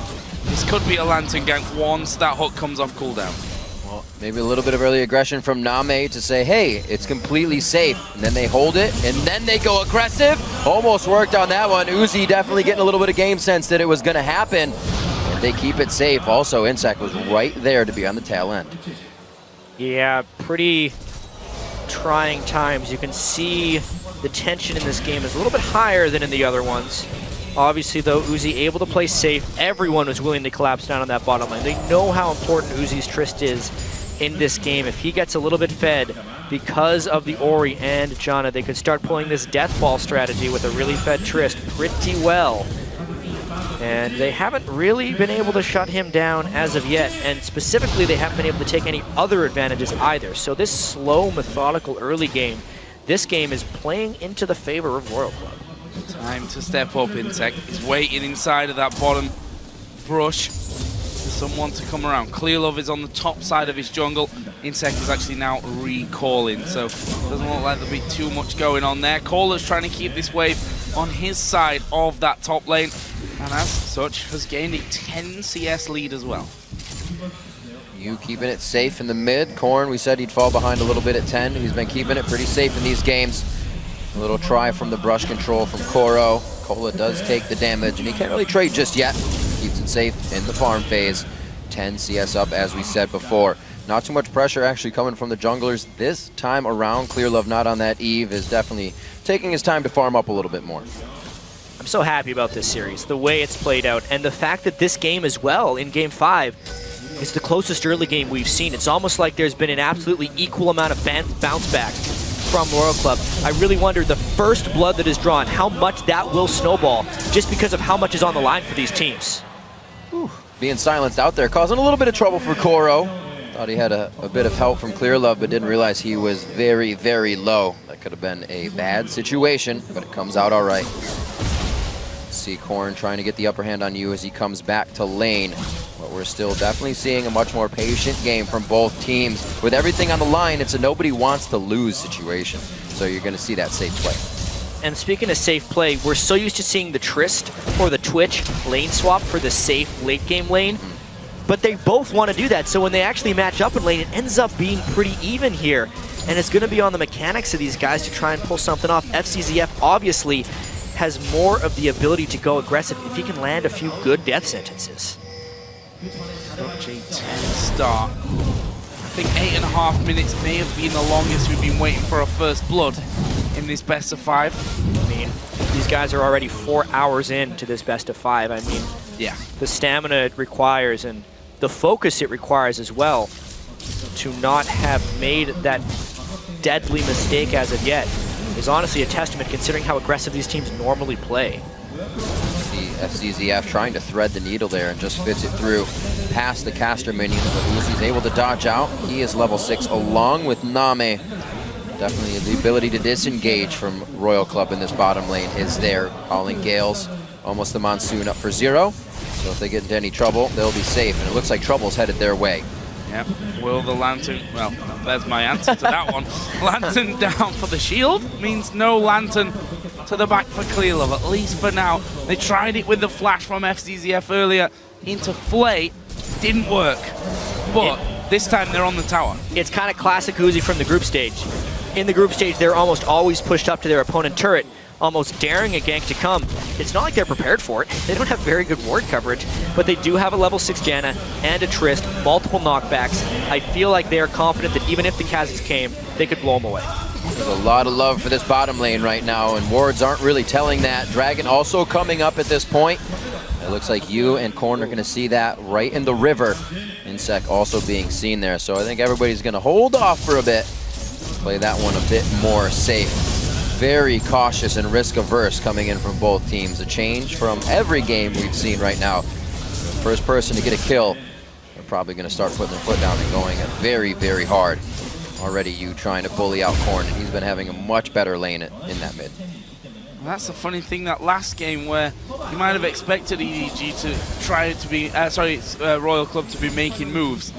They didn't. They played that standard kind of laning phase out, ended up behind, never really came back. This time though, they've got a composition where actually they could do that. Yeah, they would want to play the lanes out, and this time they're keeping the gold pretty even while doing so as well. You can actually see in almost all of their map movements, they are preempting EDG's aggression in the bottom lane and just dissuading them from it. They see a Jarvan, or they notice that the Orianna is mimicking Roam, and they just never try to shut Uzi down. With all that, he just keeps farming and farming and farming. Very interesting for the game to flow in favor of this style, something EDG played all year long, safe in the lanes. Royal Club's going to have to get an edge on this one soon if they really want to make an impact. Koro not going to get anything out of this one, as they're just kind of waiting around for a game. And I have to point out Uzi's item build. Normally on Trist, when you're farming in the lane, you want a pickaxe to go with your Avarice Blade. But he was so unpressured in that lane, he stuck around long enough to get a BF sword and an Avarice Blade. So he is much stronger than many Trists are at this point in the game. inSec was waiting inside of that bottom brush on the river, and well, as soon as Zero comes over and scans it, they realize exactly why nothing's happening for them. And actually, another ward was put down just as they left that brush, so vision maintained on that area of the map for EDG. Once again, you see FCZF just putting that lantern behind them, automatically forces Uzi and Zero a couple of paces back for fear of that Kazakhs coming in. Had a ping on the mid lane, and we see inSec hovering just behind his red, deciding, is that going to be for you, or are we actually going to go to this bottom lane? He seems to be wavering quite a bit on that decision. The first time in the game that the aggression has not been preempted by Royal Club. They have no mid lane or jungle support, but it is potential for people from EDG. I feel like FCZF may have given it away there by placing the forward ward. He would not have done that unless he had backup, because of how frequently Uzi was shoving and willing to trade. That means that you and Clearlove will simply back off. Korn, however, does get a bit of a beat in there as Clearlove diving in. Oh, inSec appears from nowhere, but he's going to have to flash, and there's the damage with the ignite from you to claim first blood for EDG. Oh, and a stun on inSec! Wait a minute, inSec, that could be a red buff going over now to EDG. Zero's gonna be there for the shield as he makes a very nice roam up to save the rear of inSec. I wonder how this is going to affect the rest of Royal Club. EDG draws first blood in the mid lane, and it goes on to you. That gives them dragon control, and that could potentially give them control of bottom lane as well, if you can punish that enough and start transitioning his lead. Just like game 4. A lane lead, they pull out for themselves. No tricky buff takes. It's going to be theirs, and they are going to start that with a just about 2,000 gold lead. Uzi still farming up, and he doesn't have that much pressure over Namei right now, even from leaving lane. These guys have been keeping each other quite down in that CS. Now he certainly doesn't. Blade of the Rune King is done for Namei. I'll give him some confidence coming in. Blue buff will be given over to Korn, who's got that Athene's finished off, as is the case with you. Slightly ahead on the boots front with those sorcerer shoes already finished. He will also be getting himself, of course, that blue buff helped out at the start by Clearlove. So that top lane, again, being relatively quiet after the initial 4-man push up there from Royal Club. Looks like mid lane could be the target, but they've gone past the ward that was inside of the Death Rush, so they should know that one's going on as the Boxers put down. TP coming in here at the back, but they've got a ward, they're going to see it. Well, there's the Lantern. Oh, man. Oh, brilliant. Howling Gale will stop it in its tracks. That's another one of those teleports that I'm very surprised wasn't canceled, because Uzi and Zero were very disengaged at the time of it. Maybe they thought the Lantern was going to be able to put it down, but now he has to walk all the way back up to that lane while Cola is just farming. That's another reason Uzi and Zero were so safe in that lane, because they knew all the knockbacks that they had. 6 vision wards in the inventory now, but it's about to hook. They get the exhaust down on Namei. Here comes Cola's teleport. Rolled away on that one. Canceled it. That's the play. That's what he's supposed to do if they've already escaped the gank. Yes, they didn't want to have that to happen because they didn't expect the Lantern to come in, but I wonder if he's actually pushed too far now. Let's see the chase. Yeah, this could be dangerous for him. Clearlove red buff on will pop the ultimate, and he's gonna go chasing. They know that Cola's in those brushes somewhere. He just spots him. Slow comes down, equalizer as well. Can Cola escape? He gets the Rune Prison in there. Slow from the harpoon, and Koro burns him down. EDG taking advantages on every other part of the map. Again, Uzi barely escapes death. Kills on the solo lanes now. Perfect for the objective fights for EDG to come in here. That's going to be great for Koro. He's already got the Haunting guys and his boots finished. Cola will come back with a Rod of Ages charging up. You can see Uzi and Zero clearing out, being safe, also trying to get some plays made here, but no bite from EDG. And when I was researching this series, even though all the attention is on Namei versus Uzi, I noticed that EDG's solo lanes could have a pretty big advantage over Royal Club solo lanes, specifically in the group stage. U was +9 CS at 10 over his opponents. Korn on the other side was -5. There was a similar but not quite as pronounced discrepancy in the top lane, and when EDG has won in these games, it has not been through Namei versus Uzi. Uzi has pretty much held his ground, but when the other members of EDG, when the team of EDG can outperform, has been when they have been successful. And that is happening again this game. Clearlove setting up the top and mid lane, not the bottom lane, and that is what's working for EDG. Almost, but not quite cleared out. Koro once again just waits inside of that brush. Clearlove, where's he going now? Into the Royal Club jungle. And put a ward over the top of the wall, and that will see that Cola's gone. Means that Koro can actually push that lane up, should he so wish. The turret behind Cola, though, still stands, and Corny's still quite staunchly defending these pink wards. Talking about Clearlove a bit, knowing the community kind of gets on his case from not showing the same aggressive play he does in scrims, in solo queue. Seems like he's found himself here on the stage now, able to get that tempered aggression out and get the aggressive plays just straight in. And there's one from inSec onto Clearlove, finding him straight out as he clears a pink. That'll be great for him. Turret's going to go down to the bottom lane. Pushed away is Namei. So FCZF couldn't really get a handle on that one either. And honestly, Clearlove has stepped up in this series in a huge way. He's been one of the biggest proponents in both of their victories. FCZF as well has been able to find some amazing catches. Honestly, the EDG as a team has been able to stand strong, not necessarily Namei. Namei has been playing solid. Nothing spectacular, what he needs to do to defend the rest of the team. But honestly, he does just what he needs to do to win. 3 straight LPL splits. Uzi as well, off in that side lane, while the other 4 members try and stall for him. Got his static shift, so he'll be pushing those waves pretty quickly. BF sword, long sword on top of that. See, Namei's moved down towards that bottom lane, but I don't think there's any attack on the cards. We do, though, have a dragon on its way up in just under 1 minute's time. There was a bit of a flag toss going down. Howling Gale following it through, but they're just jockeying for position here, trying to get some of those early wards onto the top side of River. And as far as which team has better dragon control, it is EDG by a country mile. Rumble with double magic pen, Syndra catches, Thresh catches, a stealthed 80 carry, as well as some deep wards into Royal Club's jungle. If they know what's good for them, they give that dragon up. Pink wards around mid to make sure Korn doesn't go down anymore. Thinking Namei is going to start going on some missions with a lantern to get him out if anything goes wrong. Blue buff's going to go over here. Perfect time for Dragon as well. These are going to be some powerful attacks. Oh man, Clearlove actually taking that one for himself. A bit of the burn on the Lizard Elder.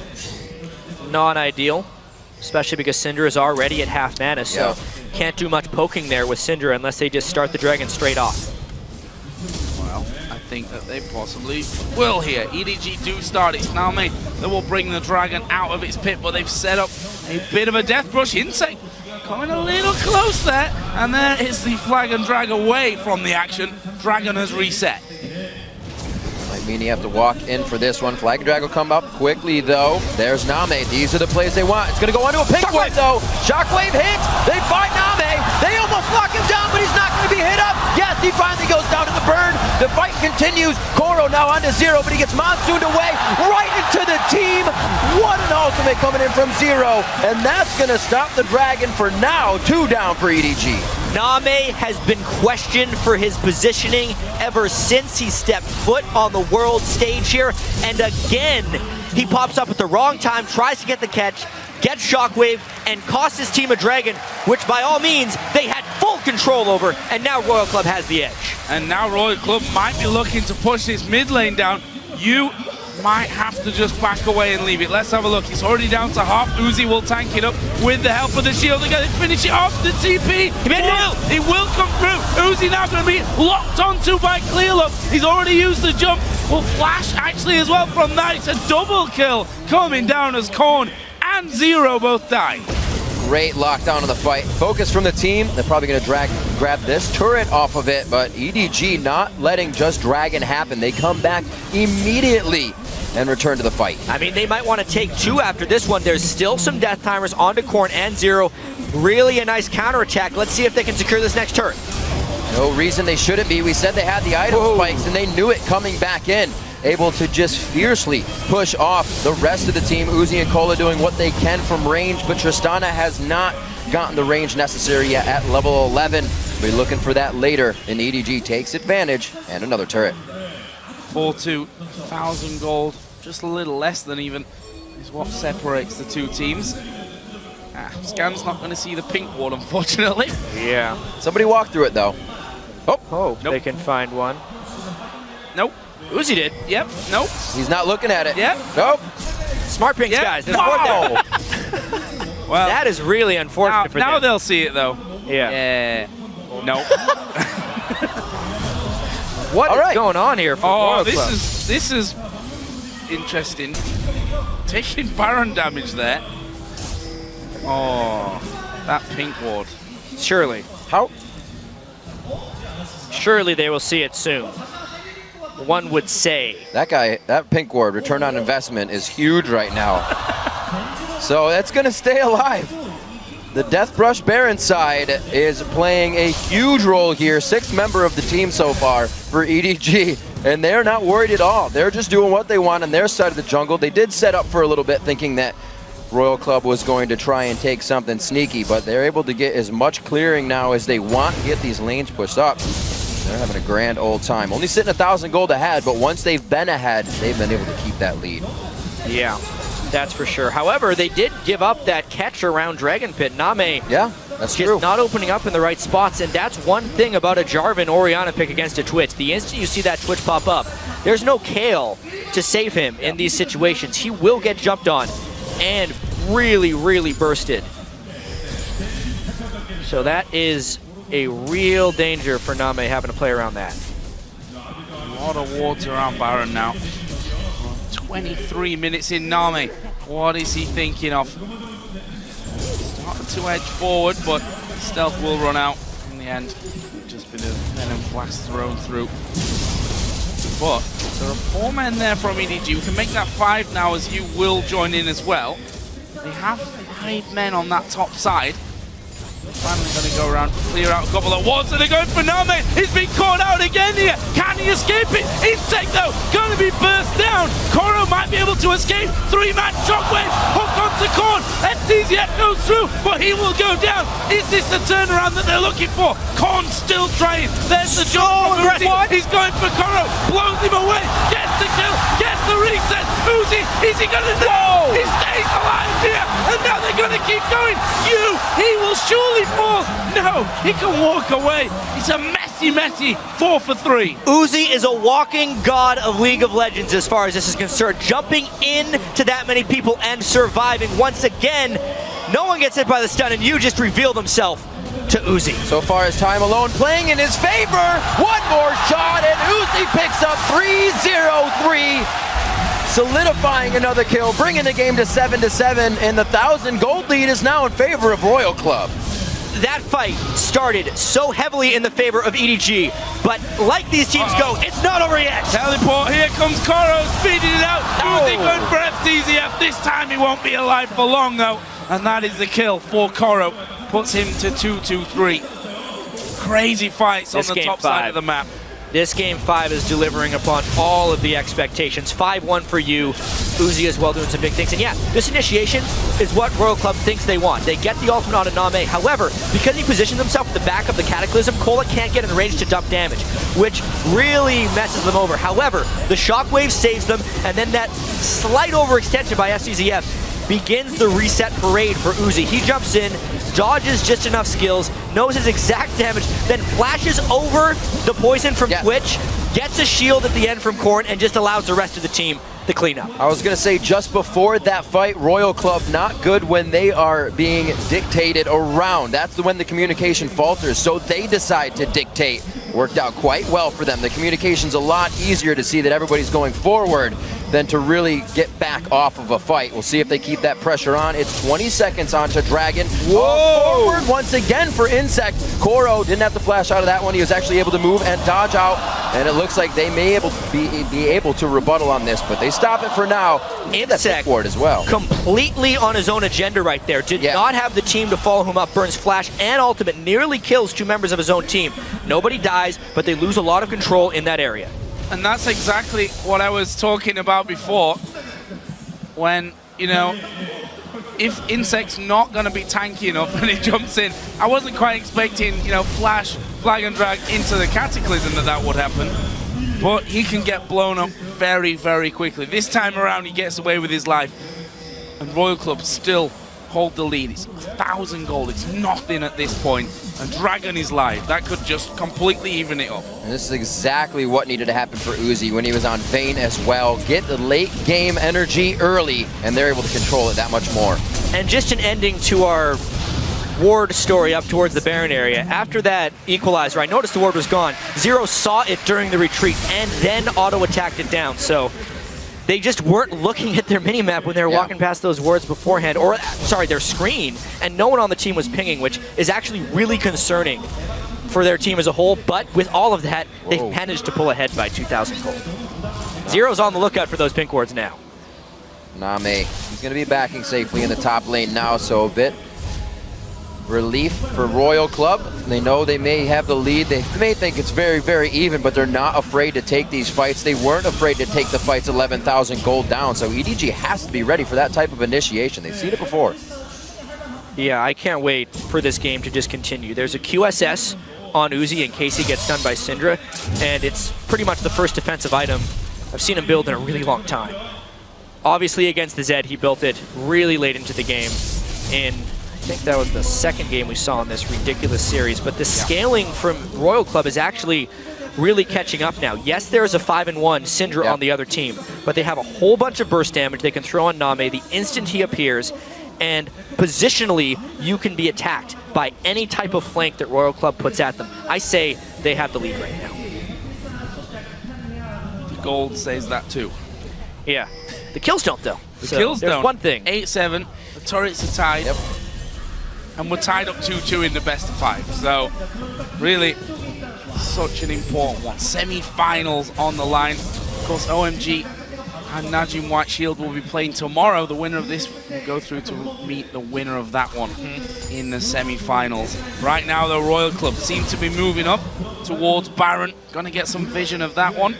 Pink Ward out the front is just a little bit too far out the front to spot the one in the back, but they've got a scan. I have to point out the risk that EDG is going under right now. They have Koro pushing a lane so far away from Baron without teleport right now. The amount of baiting that Royal Club could be doing around Baron right now is just so dangerous. EDG can't safely check these things. They have to play very scared right now. Finally, Koro home guarding out of the base to the aid of his team. He's going to make himself present. EDG can say stop it as much or as long as you can, but Royal Club isn't waiting for anything, so he does have to come up before that teleport's ready. 30 minutes on the clock. Could be a huge turning point for the game here. This is where we see both of these Chinese teams kind of not focusing on the turrets anymore, but getting a fight around this ring, around the Baron, where they can start to turn the tide of the game. Turrets haven't worked for EDG. Baron not so far, and Royal Club's going to also back off of that one, making sure they have all the vision they need. See where Namei can come around to these fights. He's hanging off on the side with SCZF. Yeah, very critical here. His flash is back up, so if inSec jumps on him, he would be able to retreat and probably punish inSec pretty hard. Because you look at his build, he's actually built anti-Syndra, not anti-Twitch at the moment. Most people have actually built very anti-Syndra on Royal Club with the expectation that they can blow Namei up. If that fails to happen during a team fight, they are in for a world of pain. Such a tense affair. Half an hour point has now been reached. And there is the scan. inSec gets hooked, but there's no follow through. Harpoon actually not landing from Koro either. Zero and Uzi stepping forward to get rid of the pink ward on the backside. And that's fine. There's one inside the Death Brush though, which is keeping full vision of Royal Club at this stage. So EDG don't need to do anything silly. Yeah, you can see FCZF goes back to buy a bunch more wards. Not only does he have a size 2, he's got 2 greens and a pink, because they know that if they run out of wards, then they're screwed. So he had to get that timely recall with home guard boost to get back here as quickly as possible. Royal Club was trying to exhaust EDG of wards here. You can see they're very hesitant to try an all-in initiation because they know they're against Rumble Twitch. They would rather get a catch, but it's just not being presented to them. Very close. The Orbit Deception almost 3 seconds off cooldown. See that being used by Namei if they can't get vision on the team anytime soon, but they already have enough wards going in. FCZF controlling that by himself. This will give now Koro with teleport time to go down and clear this wave, but that's going to mean the pressure from Royal Club will be put on. They're going to start this Baron up. They do have quite a bit of damage. How many 3 times have we items seen Tristana. They're forced to back off here. Just that vision. Teleport coming in as well. They're not going to really able to be activating anything off of this. It was a teleport expenditure right there. That's the main purpose of that. This time they burned the cooldown. However, that bottom lane did get shoving in the right direction, so that was not a full commit from Royal Club. That was just for the teleport. And full committals from Royal Club have been somewhat scary throughout both the sides. best of 5 so far. Oh, inSec. Oh, not quite landing onto him, though. This one remains tense. Still only 1,400 gold between Edward Gaming and Starhorn Royal Club in Game 5 of this quarterfinal. Recalls will come in. Howling Gale just too late and in the wrong direction for the last one. But Zero off on his own once again. to make sure that they've got the wards in position. But it's going to be recall time. A lot of those pinks that they picked up on the last time have now been already used. I can't say enough about this Game 5 delivering, especially after how quickly and decisively Royal Club was dispatched by EDG in Game 4. And Uzi sitting apart from the rest of his team afterwards. To come back and put up this kind of a fight in Game 5 is remarkable. But with that being said, both these teams and both these team compositions stand a pretty even chance of winning. Zero just recalled on top of a ward there. I don't think EDG are going to commit to this kind of thing, though. Safe pushes for now. Namei goes in, Namei! They've done him! Namei jumps on there by the Cataclysm. Shockwave comes down as well, but they've killed off the AD carry. It might surely just turn around for Baron now. Syndra plus Twitch. QSS be damned, they get enough damage on him with the equalizer at the end to finish off the biggest threat from Royal Club Uzi, and they burn the Shockwave. They're going to try and burn this Baron down as quickly as possible. That Shockwave being down is huge for this start. Oh, no. It's also a scattered weak that could stop them from coming in. Will they try to go over the wall here? There's some flashes still. That's Clearlove over the wall. Namei's in the... Oh, whoa, he gets exploded and the Baron's dead. Cole is going to walk out, but only so far. That's a buff transfer over to you. That's a continuous fight for him now, if they can get in range. But that's 2 for 1. Also, Uzi being down before. And that is a great stop on Baron by Royal Club. That Rise first pick showing a fair bit of value. Who thinks to do that, by the way? Hooked over the wall at the Baron pit. I know, let's flash into the Baron pit and blow up Twitch immediately. That's exactly what Cola did. Got very close range for the bouncy spell flux. And just blew him up. Let's check this out one more time. Hooked, he sees Namei. Not only did he avoid some of the damage, he just gets point blank. Namei had no chance there. And the presence of mind by Cola really prevented a disaster there for Royal Club. Uzi will be saying, thank you. Thank you for that, because it was me that got caught out. And Uzi himself, just getting that red buff, is actually going to be going back home now. We did say these games were going to be about the AD carries, that featured matchup, but the team is still what helps win these games. And Cola, part of that, a big part of the team, coming up huge. See level 16 for Uzi, so when he does get back, he'll be able to utilize a little bit more range and hopefully keep himself in a safe position. Namei as well, it's got to be said for both of them. And inSec getting caught out a bit here, but only for the safety of the rest of the EDG team. That's going to be an equalizer. The Monsoon comes out. Zero, the savior with that one once again. And it looks like they stave off any deaths for that, but the pressure is still on to Baron. The Twitch Syndra's really starting to show through. You and Namei showing considerable threat now onto Royal Club, but still, they haven't broken the game open as of yet. And every time they open, there is yet another risk. Now, Royal Club, knowing there's a few ultimates down, try and push mid. This could be very interesting. EDG are just off to the side. That Holy Gale will be set up to knock Clearlove, and actually they'll get him away from this one. That turret is going to take a hell of a beating. Uzi might even get it. He does get it. That's a tower for Royal Club. And now they turn. They're going to get back towards Baron and get their own wards down. With Spray and Pray and Equalizer down, Royal Club has no fear. They know that the line AoE damage is no longer a threat, and they can pretty much just go wherever they want. Even if Uzi gets singled out, they could just shield him up, and the Syndra probably wouldn't have enough to kill him. So that failed kill actually really cost EDG. I wouldn't be surprised for them to go in with those up either. Koro goes in a face check.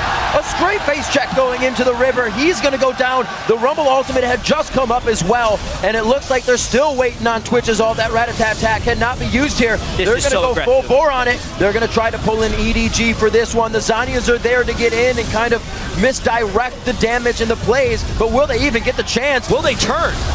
Looks like a bit of it. Clearlove there, being blown away, and there is the Baron picked up by Royal Club. There's still 30 seconds until Koro comes back into this one. What are Royal Club going to do? They're going top. That's the easy tower here. I mean, they knew that EDG couldn't make it all the way into the Baron pit because of Koro's demise, and now Royal Club fully on the defensive. 5 strong, push it top. Wow, the mental fortitude from both of these teams really showing right now. And Royal Club felt like they just needed to turn up the heat a bit. Now with a 5,000 gold lead, they have gotten Baron, and they are completely in control of this game. It'll be interesting to see if EG can put up the same results from behind that Royal Club was. And that's the thing, best of 5, no one remembers what you did in games 1, 2, 3, and 4. Yep. It's all about what you do in game 5 for you, whether you win it for your team, whether you lose it for your team. This is where legends really are made in these kind of scenarios. So far, it's Royal Club that have the lead. It's 4,000 gold. But the way it's been going, there's so much that can change. I mean, the whole team needs to be there with you as well. Uzi getting caught out. You think that's the end. The star player goes down, gets picked off. No, Cola makes a play. He had been underperforming this entire series. Yeah. But he's just sitting there in the corner, drains a three-pointer, in a sense, to save the team because he killed Namei 1v3 and saved the Baron buff. They can come back from that, storm through, finish another Baron off. And what this would mean for inSec if he can break the O2 curse. That's all the story, but there's actually a fight that happened right here. They just straight up burned him away. They pushed Clearlove outside of the smite range. That's the only thing they needed to do there because they knew a fight wouldn't happen.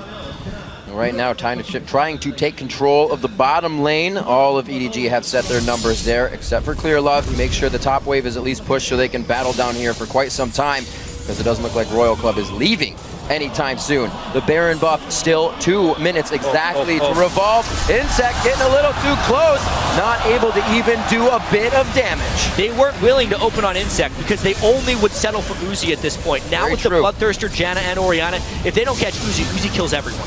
Banshee's Veil as well stopped him from being in too much trouble, even though, you know, it wasn't an all or nothing on inSec there. Could have been different if they did decide to just kill off inSec, because at this stage Syndra is going to blow whoever up. And look at that gold difference over time. It's so close, around about 2,000 in either direction already in this game, but it's around that 37-minute mark that things have really gone crazy, and that Royal Club after that Baron got into a bigger gold lead, and now they're knocking on the inhib tower. And there's a really small window now before Yu finishes his Void Staff. He has so much AP, but a lot of magic resistance has been accumulated by the entire Royal Club team. He needs a minute to go back to base and purchase that, but Royal Club is knocking on the door with Baron, and he's going now. This is a small window for Royal Club. Uzi with even more safety, the Mikhails and the Quicksilver Sash we were talking about before, for him to dive into these fights that he himself has been controlling on the back half of inSec's engages. Syndra's not going to give up. Time to go a bit aggressive. Once again, down the hook as well, so that relieves a bit of pressure, and it's enough pressure to drop the first inhibitor turret. They don't have many waves to work with, so it looks like they're going to stay to party for now. And it's EDG trying to force them out of the base. Uzi hanging on the right side with a nice BF shield, their Bloodthirster shield, to keep himself up. In order for EDG to push them out, Twitch has to open up, which would leave a vulnerability for Royal Club to pound them down, and they just give up the inhibitor with an activity. They're diving in, they're going for Clearlove. There is the inSec diving into them. Clearlove gets his gun in, he's got Shockwave, pull back. FCZF will fall as well. It's 2 men down. Uzi goes in there. Namei is at the back, chipping away with a rat-a-tat-tat, but that might not be enough to hold them in this game. Stun to Uzi. Quicksilver Sash. That could kill be it. for Uzi. Namei gonna be locked up.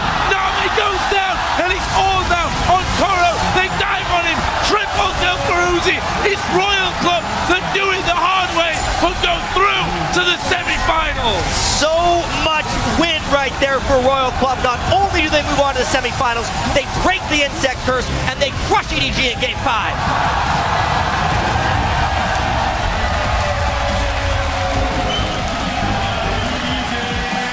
Peace and quiet was what Uzi needed to come into this game. He took it upon himself to take a little extra time. Silence, in this case, did not cause chaos for the team, and they were able to come out on top. Being dictated around for the first half of the game, it was the initiation from inSec top, where he died for Uzi to get going, as Uzi just flies into the fight, and then it gave him the confidence to do it continuously. And what a roller coaster of emotions for both of these teams. Honestly, they fought tooth and nail until the very end. The 5th game, the closest of them all by a long shot. And honestly, one little mistake here or there could cost them, whether or not Cola can flash and finish off Namei, whether Koro can have the wards in the right position and not get caught out, whether a Syndra stun lands instead of misses. All these things could have changed this series. The question was the featured matchup for that best ADC in China. And I think it was answered that Uzi stepped up quite a bit here in this best-of-5 series. He was absolutely amazing. Honestly, there were a couple of games there, obviously, where it just didn't quite work out for him, but Namei will be kind of missing rude chances there. We saw him at the end out of position, really. I mean, it's always hard as a Twitch, because you know, if you step just a tiny bit too far closer to the team, they're going to dive on you. They're going to go straight for you. And we mentioned as well when we saw this team composition for Namei, it was a Twitch without backup.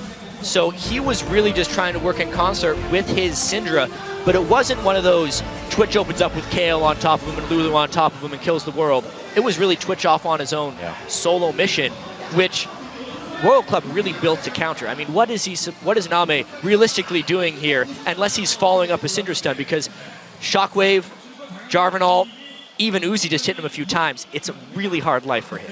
Everybody's standing out in this one as well. Cola with his Baron stop. When Uzi went down, Uzi must have just felt so distraught after that one, but Cola said, don't worry, I'm going to make a big play for you. And that could have been this game, to be honest. If they'd have not got that kill, if Cola would have gone down before, you know, he took dropping Namei, that literally, they could have done the Baron right there, and that could have been the game for Royal Cup. That was a pivotal moment in this one. So much to talk about, such a tense game for such a long time. Absolutely incredible best-of-5. Yeah, and I gotta congratulate inSec as well. Yeah. What this must mean to him. He broke the curse, and he didn't even have to do it on Lee Sin. He decided not to pick Lee Sin, went with another pick, expanding his jungle champion pool. That is a huge moment for him. The Jarvan was the right pick for this situation, locked down Twitch whenever he opened up, comboed with Orianna just right. Good job. The all-in really works for inSec. We usually see him trying to safeguard out of these fights, but sticking in with it just gave the team enough time to do what they needed. Zero coming out with some great monsoons throughout the entire time. Beautiful play all around. And yeah, I have to give also the credit to EDG while we're at it as well. Yes. 2-0 down. First game, not even close. Second game, should have been closer than it actually ended up being, just how the early game went there and how EDG really had a good start in that one. But they really did give it their all here. Yeah. But at the end of the day, you've got to win 3 games, and that's just how the cookie crumbles. They were so close as well, winning those 2 games with the way the momentum was swinging. It just wasn't to be. Strong play from both teams. Starhorn Royal Club taking the victory in the best-of-5 series, 3-2. Right now, we're going to send it over to Shox, who is on stage with a member of the victorious Starhorn Royal Club. Thank you very much, Riv. I am standing by with who else but Uzi after securing a spot in the semifinal 2 years running. What a series, Uzi. Explain what happened in the last moments of that game, the calls going through your team. 你跟我们解释一下，在最后一场比赛里面的时候，是谁做出最后的决定，让你们这么坚决的拿下这场比赛？我们一开始前面2盘打得挺好了，后来因为第3盘就发生一点小意外呢，就让整队的心态都非常差。后面就因为大家都知道最后一盘呢，就所有人都告诉我们要好点打。So in the first 2 games, we did pretty well, but in the third game, we met some unexpected issue that made our status not as good as before. And in the last game, we know it's last game, and we told ourselves that we have to come back, we have to keep our status as before to win the game. Can you elaborate a little bit more about those moments in between those games? Because we saw you being pretty distraught. 你可以讲的更多一点，就在这些具体的，当时你们做出这些决定的这些时刻的时候，你们当时是怎么想的吗？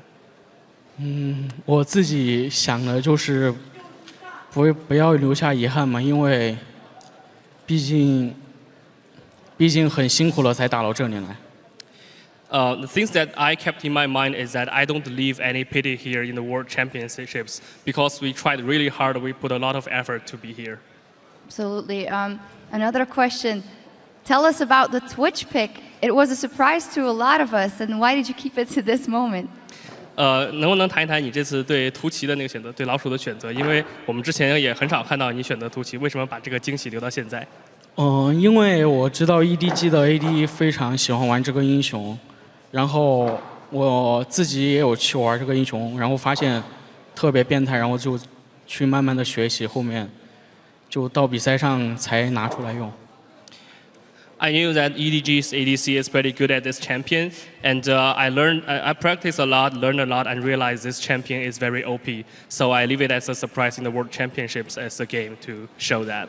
It was very strong in your hands. Talk to me about living up to the semifinals now, knowing that you made the finals last year, this time. Will it be NaJin Shield or OMG that you'll be battling, and why? 去年你们打到了决赛，然后今年你马上进入半决赛，你们是更希望跟 OMG 打，还是跟 NaJin Shield 去打？想想为什么？我更希望跟 OMG 打，因为我相信 OMG 可以赢NaJin Shield。We prefer to play with OMG because I'm confident that OMG will beat NaJin Shield.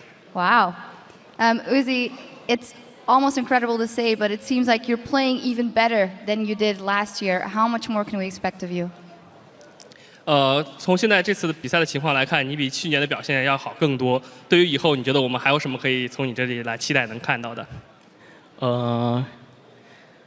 我自己就希望每一次都可以在世界舞台上表现自己吧，就希望每一次都可以来到这边。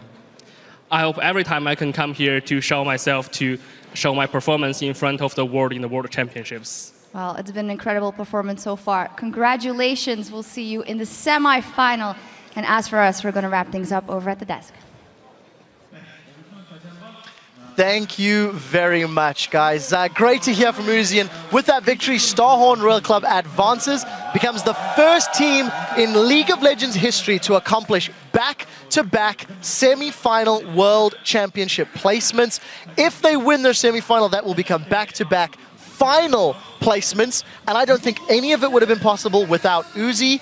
We have to give this guy the praise he deserves because he hard carried a lot of those games. I am such a fanboy. Like all the way from last year, I've been a fanboy, but now it's raging. It's insane because this guy put his team on his back when it really mattered, when it actually counted. The last game of the best of 5, and oh my God, this guy just performed so well.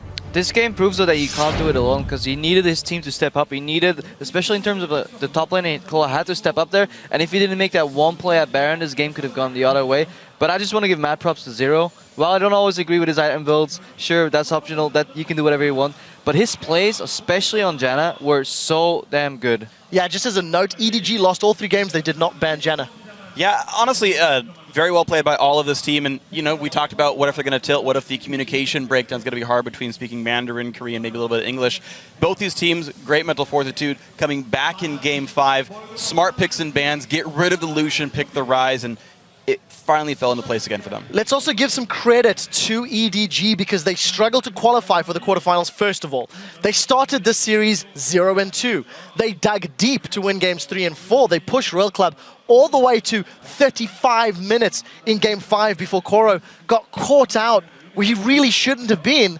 And that just gave Starhorn Royal Club the advantage they needed. But the man that I feel got them to Game 5 was Clearlove. I think in the jungle, once he stepped it up, he got his lanes working, he got his lanes rolling, but unfortunately it just wasn't enough. Right, I actually think it's really kind of poetic that Clearlove is the guy we're highlighting here. He absolutely played his mind out here, was a great player. For the Western fans out there who don't follow the Chinese scene very much, EDG is sort of a lot like Cloud9 in that they came together out of nowhere, some good players, and then straight to Worlds, right? Top 8 at Worlds, great performance in your first year as a team, and who else but the jungler to highlight for playing so darn well for himself. He definitely put those middle 2 games on his back. I completely agree. We will get back to talking about the game in just a moment. We're going to send things over to SHRC, who is on stage with Starhorn Royal Club's inSec. Thank you very much, guys. Of course, we had to talk to inSec as well. Congratulations. What a series. What is your take on the roller coaster of games that happened here right now? 인색 선수 우선 승리를 축하드리고요. 이번 정말 엄청난 경기들이 많았는데 좀 소감 좀 말씀해 주세요. 승리에 관해서. 일단 제가 이렇게 5경기까지 간 경기가 꽤 많은데 그래서 오늘은 이겨서 참 아직 기분이 좋은 것 같아요. I had a lot of games that went up to win 5 in the past, but I'm just relieved and happy that we won. Can you elaborate a little bit more how that crept into your mind and then how you reset for that last game knowing it's your last chance? 5경기 들어갈 때 이제 예전에 과거에 승승패패패 스코어를 많이 겪으셨었는데 어떤 생각이 머릿속에 들으셨나요? 솔직히 말해서 그냥 아무런 생각이 안 들어서 일단 내가 할 것만 제일 열심히 하자고 생각하고 이제 팀원들도 각자 할 거 열심히 해주길 바랬어. honestly, I just empty my mind and try to focus into the game. And I just thought like I'd play my role and do my job, and I was hoping my teammates would do it as well. And they absolutely did. Is there anything you want to say to all of your fans here and watching from home after that incredible performance? 이제 마지막으로 이제 엄청난 경기를 다 같이 봐주신 여기 와주신 팬들이나 이제 TV로 보실 팬들한테 한마디 해주세요. 일단 이 시간까지 봐주신 분한테 감사하고 저 TV로 보신 팬분들도 오경기까지 봐서 재밌었으면 좋겠고 오늘도 아버지랑 친구가 왔거든요. 네, 5경기까지 봐서 감사하다고. I want to say thanks to all the fans who stayed up till Game 5, and I hope whoever fans who are watching through TV or through Steam that they enjoyed all the series, and also my father and my friends came to watch, so I also want to say thanks to them as well. Well, thank you for the interview and fantastic performance. We'll see you in the semifinals. And now, back to the desk. Thank you very much, Sharks. And great hearing from inSec. I actually think a great adaptation to play Jarvan in the last game of the series when Lee Sin was open and available. Before we talk about some of the bigger picture, we do have a replay that I think summarizes this entire series very, very clearly. Doublelift, I know you felt particularly excited about both the Jarvan pick, which we'll get to, and then, of course, this top lane extended battle. Let's roll a clip and talk over it for me. Oh yeah, I really like Starhorn Royal Club's comp because inSec has been underfarmed. He has to camp Uzi's lane because there's so much pressure there, so he's going to die instantly. Every game, he's probably going to die instantly when he goes in. That's why Jarvan's such a great pick, because it locks up Namei right here for his entire team to just kind of collapse on. It really isn't enough at first, but this amazing 3-man shockwave. Yeah, this shockwave is really what seals the deal. It keeps enough distance on Uzi so he can start cleaning up. Thresh overextends because the shockwave keeps him back, and then this. This is like the most ballsy, beautiful jump I've seen. Knows exactly when he has to go for the ulti into our attack, jumps forward again. No AD carry should live here, but somehow Uzi knows that he can rely on his support to exhaust that, and he just jumps in. Like, and honestly, again, we just want to highlight how damn good Zero is. He knows his role as I'm going to protect Uzi. Uzi's the damage here. Runs exhaust every single game on Janna. You've talked about not running Ignite on that champion. Instincts by Uzi, right? Dodges away from where the ball's going to be. Same for Zero as well. And in contrast, FCZF, I thought, had probably his worst game of the series here. Jumping in at really odd time. Yeah, missed like that first kill to Uzi. Missed like, probably in total, like 7 really important plays that weren't even that hard. Let's talk a little bit about both of these teams. Of course, Starhorn Royal Club, I think they brute forced their way to a win. I don't want to take anything away from their teamwork or individual skill because it was fantastic, but Edward Gaming, they just didn't have an answer to Starhorn Royal Club's moves and positioning either around the map or in team fights. The only thing that worries me for both these teams is their Baron control, because they have this way of saying, yeah, we got a big lead, let's transition that into a Baron bait, but they're done so poorly. The minion waves are really not incorporated at all into Baron baiting. The division is not deep enough. They come with maybe 2 pink wards, and there is no oracles there. I just have to highlight Uzi's 35.04% of his team's damage is only matched by Deft. He's second behind Deft, so he's just does an insane amount of damage. The second highest damaging percentage player at Worlds. It's very scary. Freak. Yeah, and also, I mean, we talked about it before, but kind of bouncing off the points, kind of recapping things going on as well. The rest of his lanes, when they stepped up, his team would win. That was really big as well. We're talking about Uzi and the rest of Royal Club, of course, but Korn finally showed up again, didn't have a great showing in the group stage again, only mid laner to go below 20% damage contribution. Did so here. inSec, again, yes, realizing the strategic rationale of it's a Twitch. For some reason, early pick Twitch, which I know was supposed to be a steal, but getting to pick a hard engaged champion instead of his normal comfort pick there to make that happen. Cola, obviously good on Rise specifically. I don't know how much more he's going to get that champion, but stepping up for the whole team, definitely. Yeah, I completely agree. So with that victory, we now know 3 of the 4 teams who will be making the trip to Seoul. So let's actually pull up the bracket and check it out. We obviously know the top half is a Samsung White versus Samsung Blue matchup. But now we've got our first semi-final on the bottom half of the bracket with Starhorn Royal Club taking out Edward Gaming 3-2. They will face either NaJin White Shield or OMG, and we'll figure out who their opponents will be tomorrow. With Edward Gaming's loss, that ends their run at the World Championship, and I think Namei is the player a lot of people are going to be talking about. Last year, Dade, he failed to deliver, and it cost Samsung Ozone then their place at Worlds, but this year, Dade bounced back, and he has just destroyed everybody. Namei may be looking to do the same with a bit more comfort now that he's got some international experience under his belt. Yeah, I don't think Namei crashed and burned quite as hard as Dade did, where his champion pool couldn't keep up and it just didn't seem to work for the team. Namei was still pretty good, Like, he didn't always get out of lane, but his team fights are still fairly strong. A few misplays, certainly, but I feel like every single player at Worlds has had some misplays at some point.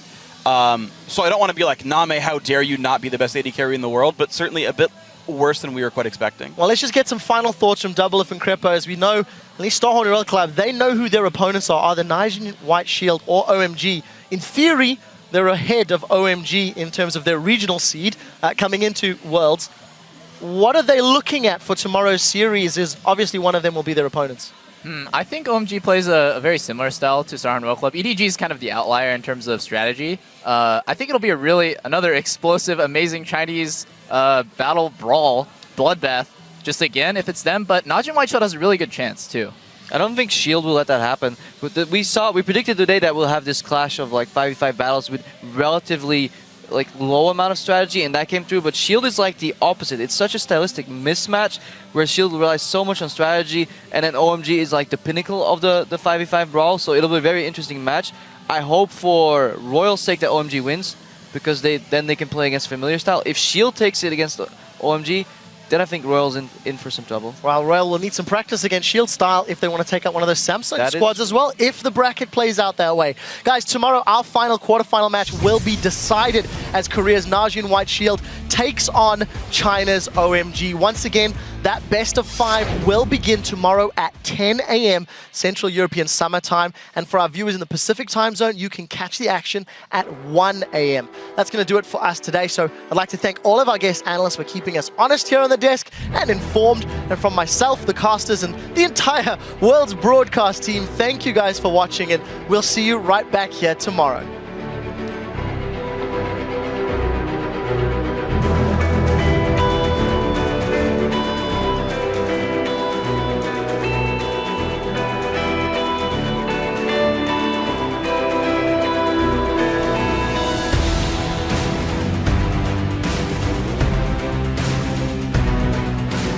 Best of 5, I'm sure, coming our way. It's going to be a good day.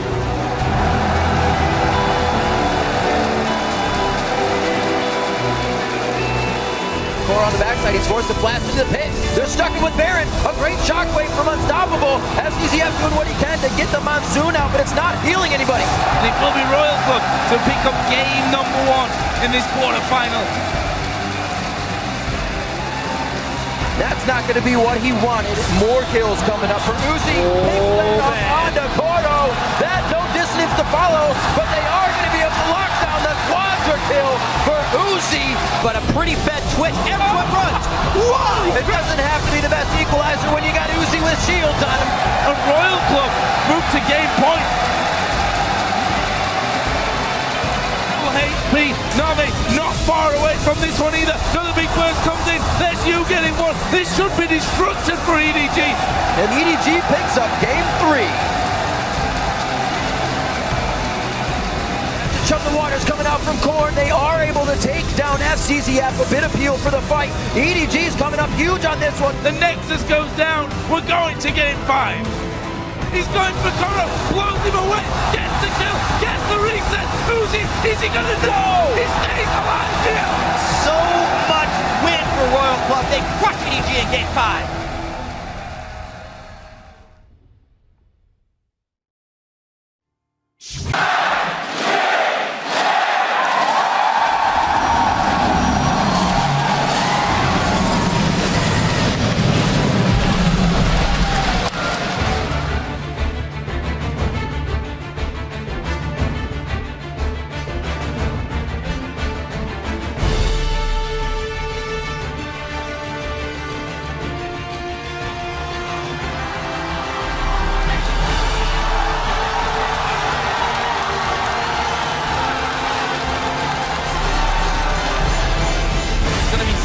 That steps forward, gets a big crit onto top. There's another one. Oh, basically 3 shots.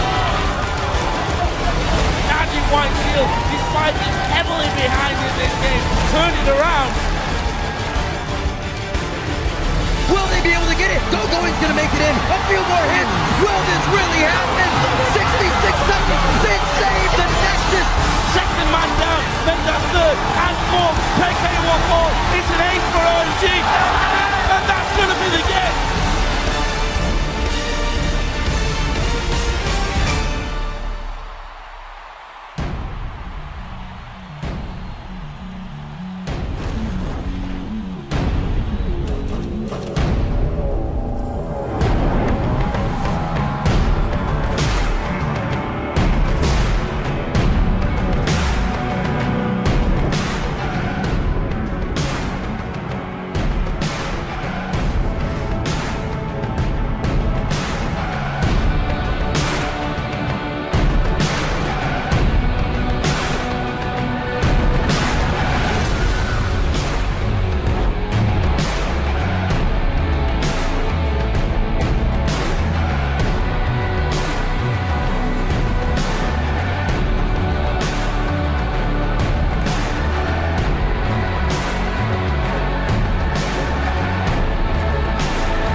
the BEXCO Auditorium in Busan, South Korea, as the 2014 League of Legends World Championship continues. We're on to the last day of quarterfinals where 2 teams remain and 1 will advance to the semis with a shot at the Summoners Cup.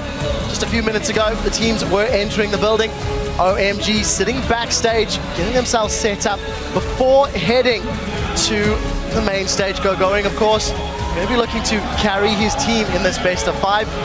NaJin White Shield themselves checked in for their matches, getting their gear ready. Very serious looks on the faces of the players. Hello, ladies and gentlemen. Welcome back to the continuing action here in the knockout stage as Korea's NaJin White Shield and China's OMG meet on the rift to settle the score. My name is Trevor Quickshot Henry, and joining me in the analyst desk are once again Mitch Crepo Force Bulls from Evil Geniuses. The crowd loves him. Yiliang Double of Ping from Counter Logic Gaming, and rounding out the table for today is on-game netcaster Christopher Monte Cristo Michaels. Gentlemen, it's good to have you here as always. This World Championship encircles the globe with 24 live broadcast partners, bringing the excitement directly to you in over 16 different languages. Of course, we do have the crew at the LPL who are providing the coverage from the Chinese audience, and there they are today. Nice wave and a smile. Of course, Korea's on-game net is here from our host nation, covering the games in Korean. I want those figurines. The LCS team is here as well, and we'll be saying hello to Shox, as she'll be speaking to the pro players throughout the day, along with D-Man, Kobe, and Deficio, who will be casting today's series because it's Worlds.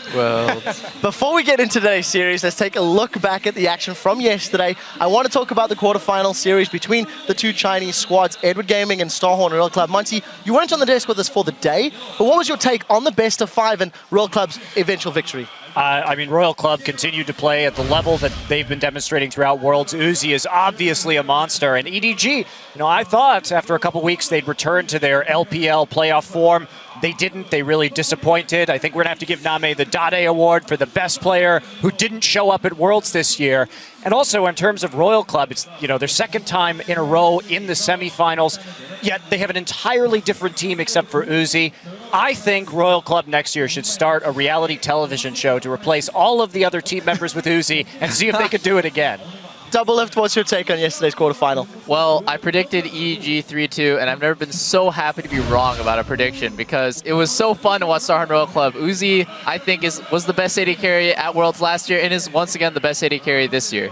Well, I've never been so happy to be right about a prediction because both of you were wrong. Oh yeah. Yeah, savor it. It's a rare occurrence. A rare occurrence indeed. But yeah, I was really happy to see Royal Club's bot lane. We mentioned Uzi, but Zero played so well. He was like peel bot extreme. He saved Uzi so many times on Janna, and that's why I think if teams figure that out and they start target banning Royal, they take away the Janna from Zero and then they ban out Ryze as well, then Royal might have some problems in the next few rounds. And we'll even see like the matchup that we're seeing later today, target bans might come into point there. Yeah, we will find out, and we'll have to see who Royal Club will be facing because there's one spot yet to be decided for the semi-finals. Let's take a quick look at the bracket before we carry on with the show. And of course, it is the final battle between NaJin White Shield and OMG to determine who will face Royal Club. And of course, we have the Samsung White versus Samsung Blue showdown still yet to come. Before we finish off this stage of the knockout round, let's take a look back at the one #World's big play that stood above the rest. Uzi himself is a one-man highlight reel, but his triple kill in Game 5 carried Starhorn Royal Club to the semis. From @Thermogenetic tweets, Uzi is the best ADC in the world. Double Lift shares that opinion. Imp shares that opinion. Let's roll the clip. Namei is at the back chipping away with a rat-a-tat-tat, but that might not be enough to hold them in this game. Stun to Uzi, quick silver sack, kill for Uzi. Namei gonna be locked up. Namei goes down, and it's all now on Koro. They dive on him, triple kill for Uzi. It's Royal Club that do it the hard way, but go through to the semi-finals. And this was this was really just icing on the cake. I mean, he had played a spectacular Tristana game leading up to that, but the thing that impresses me the most about him is he understands his damage output so well, and he's really confident in his calculation. You'll almost never see him jump forward and not get the kill. He's not like one of those Tristanas that's like, maybe I can get it, jumps forward and has to flash out. He always gets the reset. Yeah, definitely worked out in his favor. You guys at home can continue sending your choice moments from all of the games at Worlds to us by tweeting at LOL Esports with the hashtag WorldsBigPlays. For information about all the teams, the players at Worlds, head over to lolesports.com for stats, videos, features, and more, and visit the schedule where you can vote for the team you think will be victorious in this matchup and going forward with clicking the thumbs up. You can find a brand new feature we recently rolled out by heading to watch.lolesports.com. That's where you can view the games with real-time stats in 15 different languages, along with Twitter commentary from the pros. So do check that out. Talking about some of the pros, we've actually seen 36 champions played by the contestants on the stage in Busan. I'd like to turn to our analysts and ask you guys to help put together our MVP team composition that we've done for the previous stages. Let's start with the top lane and the jungle, and with Monte Cristo. For me, in top lane, I have to go with Rise here. He's been such an important pick throughout the quarterfinals, and he's going to be an important pick tonight. Not because we'll see him, but because he's going to be banned probably with Gogoing and Save there. But we've just seen how hard he can carry from the top lane. He's great in a lane swap situation. He has that hard CC for the jungler to come gank and get kills, and he scales into an unkillable DPS monster. So just a fantastic pick. And in the jungle, especially after yesterday's games, I have to go with Lee Sin. inSec made game-changing plays. Spirit made game-changing plays on Lee Sin as well, and just fantastic champion overall. Not a lot of damage, but if you're a player who wants a lot of utility and playmaking ability, Lee Sin is it. And if we're moving down a map, we came from top to jungle, then we have to talk about mid lane. And yeah, we've had all these assassins, but I really like the Syndra pick. She's not been picked that very often, but in 4 games, she was already involved in like 27 kills on her own. So that just shows how bloody, such of a monster she is. Okay, maybe a little biased because the Chinese play even more bloody playstyle, but I like her, and I'm waiting to see the Syndra Zillion comp because I just think that's so good. Speed Syndra up, just go all in, ulti, get revived, play the match out. And Double F, round out our composition with AD carry and support. Oh man, it's been such a pleasure to watch these bottom lanes. So AD carry, Twitch, picked 8 times in Busan so far, and with a 75% win rate, this guy, it's really surprising me that he's picked actually the same amount as the highest picked AD, which is Lucian. They're tied. I thought that Lucian would be a more kind of like all-around good pick, but Twitch has seen a lot of play too, so I think it just means that every team is willing to 2v1. They understand 2v1 really well. Twitch is the weakest AD carry among like Twitch, Lucian, Tristana, Kog'Maw. He's probably the weakest in lane, but if you can get him past that laning phase, he has such a monstrous team fighting ability that it just kind of makes up for that. And the support, I have to pick Janna.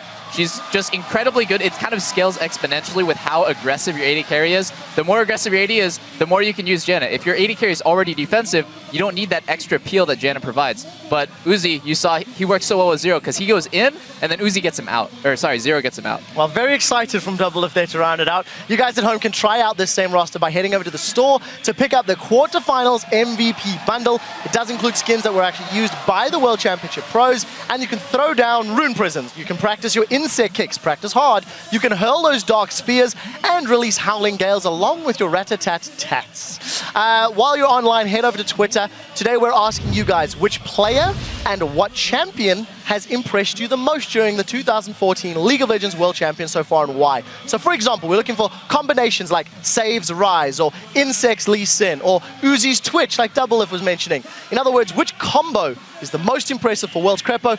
What stands out in your mind? I feel like Mala Thresh should be added to that list because, for one, he's such a good support player, and he really pushes out the maximum potential out of a Thresh, which is really hard because he basically knows that champion in and out, and it's always a pleasure and a joy to see him play Thresh. Yeah, I completely agree, but we want to hear your answers as well. Send them to us at LOL Esports with the hashtag Worlds. We'll check your replies later in the show and chat about them amongst ourselves. Finally, we're moving on to today's best of 5 between NaJin White Shield from Korea and China's OMG.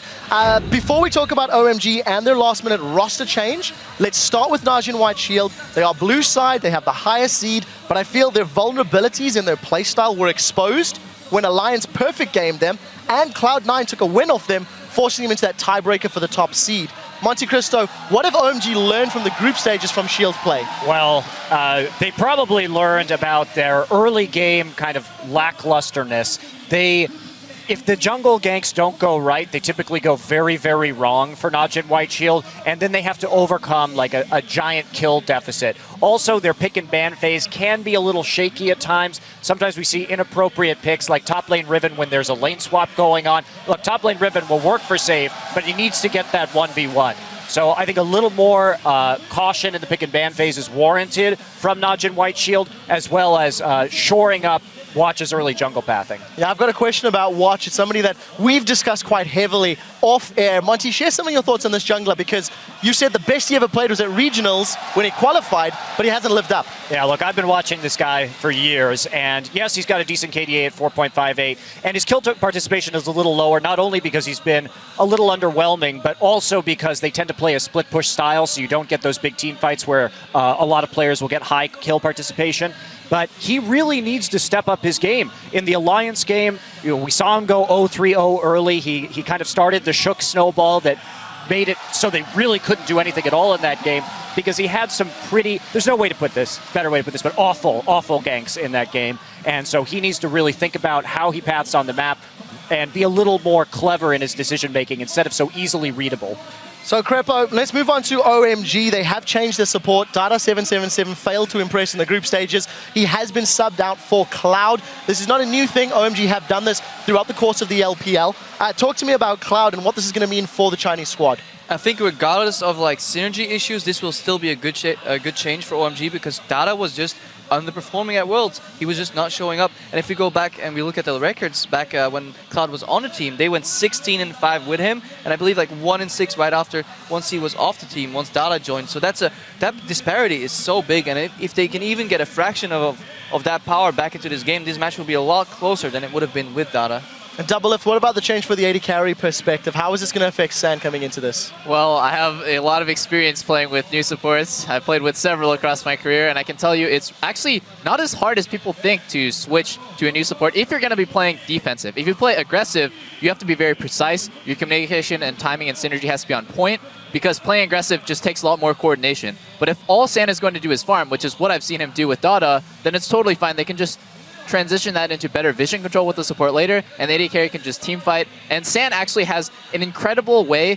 I think the statistic is that he gets the most CS differential between 10 and 20 minutes, which means he catches up the most out of any AD carry between 10 and 20 minutes, because that's when he gets away from Dada. So briefly, let's quickly talk about Loveling in the jungle. Played as Alan last year in the support, moved to the jungle role, and he's been hit or miss. I asked you about Watch earlier. What's your opinion on Loveling, Monte Cristo? Loveling is another, I think, jungler like Watch that either has a huge game or he doesn't really show up at all. I mean, taking a look at some of the statistics of this guy, he's got a lot higher kill participation than Watch, but again, they're more, but a lower KDA. So he's been so good getting big carry status in some of these games, but if he doesn't make an early impact, he really doesn't make an impact at all. All right, so we've heard from the analysts briefly on the series. I want to put their knowledge to the test and figure out who they are predicting to win this series between NaJin White Shield and OMG. Crepo, who is your victor and why?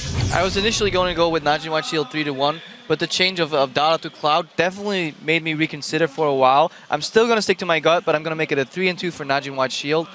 But it's a big variable in there. It'll all depend on how well Cloud plays and if he can carry on the world stage, because he hasn't played a single match in World Finals so far, so we don't know how he will play. That's right. And even with that change, I'm still going to predict NaJin White Shield 3-1 to be the 3.4th Korean team to get into the semifinals. I really think that Cloud or Gorilla is still going to be significantly better than Cloud. For me, Goong with his small champion pool has still been a lot more consistent than Cool. Cool really hasn't lived up to expectations.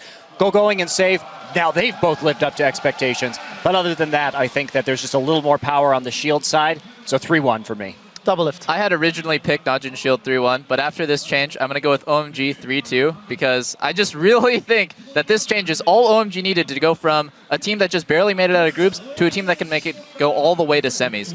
The one thing I'm going to be looking out for is really Loveling versus Watch. I really think this is the match where Watch will be exposed as a weak jungler with poor decision-making. Loveling hasn't been amazing, but he's been a lot better than Watch in my mind. All right, we'll see how that pans out. Freak also switched his vote from NaJin Shield to OMG with the return return of Cloud. So he feels that OMG will win this series 3-2. We're split on the analyst desk as we were yesterday. Let's see how you guys at home have been voting on lolesports.com. According to those votes, 65% of you believe that NaJin White Shield will advance to Seoul. You are siding with Monte Cristo and Crepo. And this is the last quarterfinal series here. And of course, we can't leave without the Prophet's thoughts. Even though his divine presence is not here on the desk, his prediction is with us. We reached out to Professor Crumbledore. He now has picked 10 of the last 11 games correctly. And in this matchup, he has foreseen that NaJin White Shield will come out the victors. So let it be written, let it be crumbs. Let it be crumbs. We're going to head over to the casters to kick off game one, but first let's hear the two teams talk about the players and strategies that will make a difference in this best of 5. OMG가 일단 해외 경험이 많다 보니까 경험적인 측면에서 그 팀 자체는 호흡이 잘 맞을 것 같고요. 打野是非常有名嘛，然后他们中单就是觉得比较就很稳定。 然后他们整体队伍可能像我们中国战队的 EDG. 중국 쪽이 거의 한국이랑 좀 플레이 스타일이 비슷하다고 하잖아요. OMG가 거의 저희 옛날에 하던 탑미드 캐리 위주로 좀 밀어주는 느낌을 받았었는데 그런 팀은 저희도 해봤고 잘 안 된다는 걸 느꼈기 때문에 我们一定要把握整场比赛的节奏。我觉得我们要赢他们，就 不要让他们稳下来，就加快比赛的节奏，让节奏一直掌握在我们手上。我觉得赢他们就不算很难的事情。 Hello everyone, I am Lee Demon Smith and I'm joined behind the caster desk by Martin DeVicio, It's Worlds Lunga, and of course Sam Kobe Hartman. Is that ever going to get old? Never, never. I mean, every single person I've met today has been saying, it's Worlds.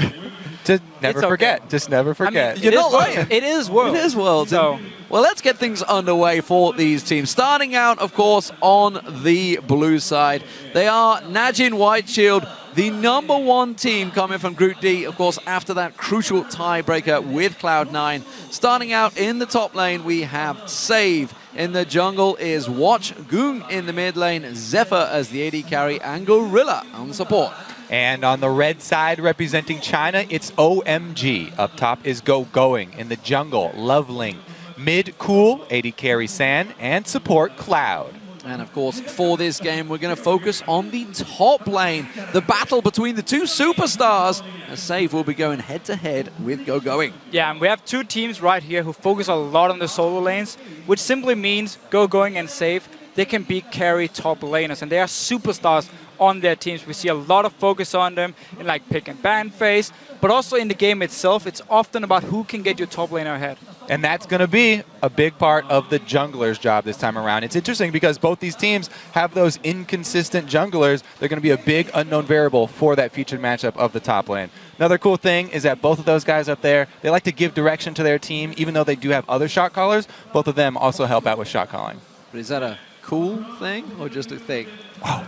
Freak's not even on the desk today. Started early. We got to fill in for him. So, of course, you just saw Go and focus there on this. Of course, we saw similar from Uzi, not with his team. Are we going to see any similarities with OMG today with the Star Wars Royal Club? Of course, this is a team that they've gone head-to-head with so many times. They know these best-of-5s very well because they've always gone the distance in them. But they're up against NaJin White Shield, which is a different breed compared to Star Wars Royal Club. Well, the biggest thing there from OMG, from Gogoing, is after last year, he was talking about how his biggest fear is being indecisive. So, as one of those shot callers, it's going to be up to him to make those clear calls. And OMG is a very different team compared to Royal Club in terms of how they look at the team itself. They have a lot of talk about doing activities outside the game, you know, being friends together. So we have to see what they can do, and I don't expect anyone to be left on stage. And I didn't expect a Jace ban, that's for sure. Bans have come thick and fast. Maokai Rise kind of expected top laner. We heard, of course, Monte Cristo talking about Save and Gogo and fighting over that one. Zillion Thresh and Alistair, very standard. But a Jace ban? Yeah. Wow. They have something planned here. The bans came out really quick. The Jace ban, DeFicio and I were looking at the Korean solo queue ladder account of Cool, and he actually had just been playing Jace. So same research done from Shield, it looks like here, preemptive Jace ban. But it does mean Zed first pick. Yeah. And Goong so far is undefeated on Zed, and Safe can even play it in the top lane, so it doesn't have to go mid lane. And it means that on the other side, OMG were able to trade Lee Sin and Janna, 2 huge picks for them. Absolutely. So, of course, Zed was first pick against, it was Group 1 to Game 1 of Group D. Can't remember which one it was. Blind picked it.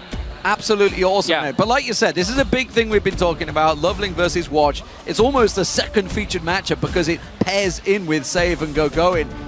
And they will have to help each other out. That is possibly the lanes to carry. Of course, a lot of focus is on the fact that Cloud's come in. We will see which way it goes. Zephyr's played a lot of Twitch in the regional qualifiers. Has yet to pull it out here in groups. Did go with Corky a lot. Okay, so just those probably back to Twitch. Twitch was his like main AD carry. If you look at regionals, and the way White Shield liked to play with the Twitch was he was gonna be the guy popping out whenever they wanted to start picks or team fight and just have the high burst for these 7 seconds and use that to quickly burst down targets. Instead though, falling back on the Corky. The crowd are just like, oh. Yeah. We saw it a few times. I mean, mid-game AD carries has been a big thing at Worlds so far. Yeah, and you could tell what was going through Shield's heads right there. They were sort of mousing over the Nocturne and the Twitch, which were regular season picks for them, but they went with their group stage picks at Worlds this time around. Kha'Zix has been pretty big for him, as well as at Corky, as you mentioned. But man, I want to go back to that Lee Sin. I feel like that is just a huge, huge swing in this jungle matchup. For Loveling, this is his favorite champion, and that's a really crucial first lock-in. And it's also Watch's favorite champion. So not only do you get Loveling on his main pick, you can also deny it from Watch here. And you now have a Sidestone jungler against the Kha'Zix who normally doesn't build Sidestone, which is going to be a big deal because NaJin White Shield is a team who's known for the vision control. Small edge to OMG already just looking at the junglers. All right, so they did just lock in Ahri, which is huge for Cool. That's actually one of the big reasons that they got their seed here. That third place seed was a big carry game of Ahri from him. And it opens up a lot of pick potential. It's always a fun matchup to watch, this skill matchup between Zed and Ahri in the mid lane. And can he land the charm? One thing, of course, for Gorilla is he's picked and played any support he wants really damn well, that's for sure. Of course, Namei was one of the fallbacks, but it looks like Braum could well be the choice this time around. He's hovering over it, certainly given it a lot of thought, and we're still wondering what is going to go in that top lane. We haven't seen either of them go with it yet.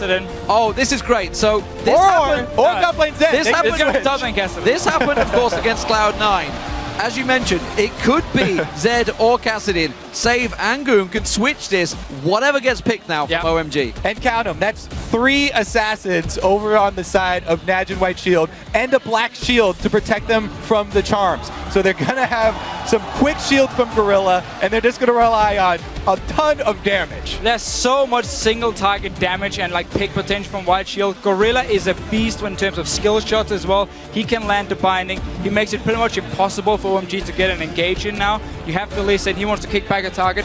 Nope, Black Shield is there. Charm as well from Ahri, making it really hard for OMG to actually engage onto White Shield, and they can set up the picks. And they love to split push. And OMG as a team is very tunnel visioned on 5 versus 5 team fights. They are not very good against split pushers. Now you have a Kassadin and a Zed. Okay, so which one would you prefer? Obviously Aurelia's going to be in the top, it seems. It's going to be an Aurelia and Ahri. What would you pick against either?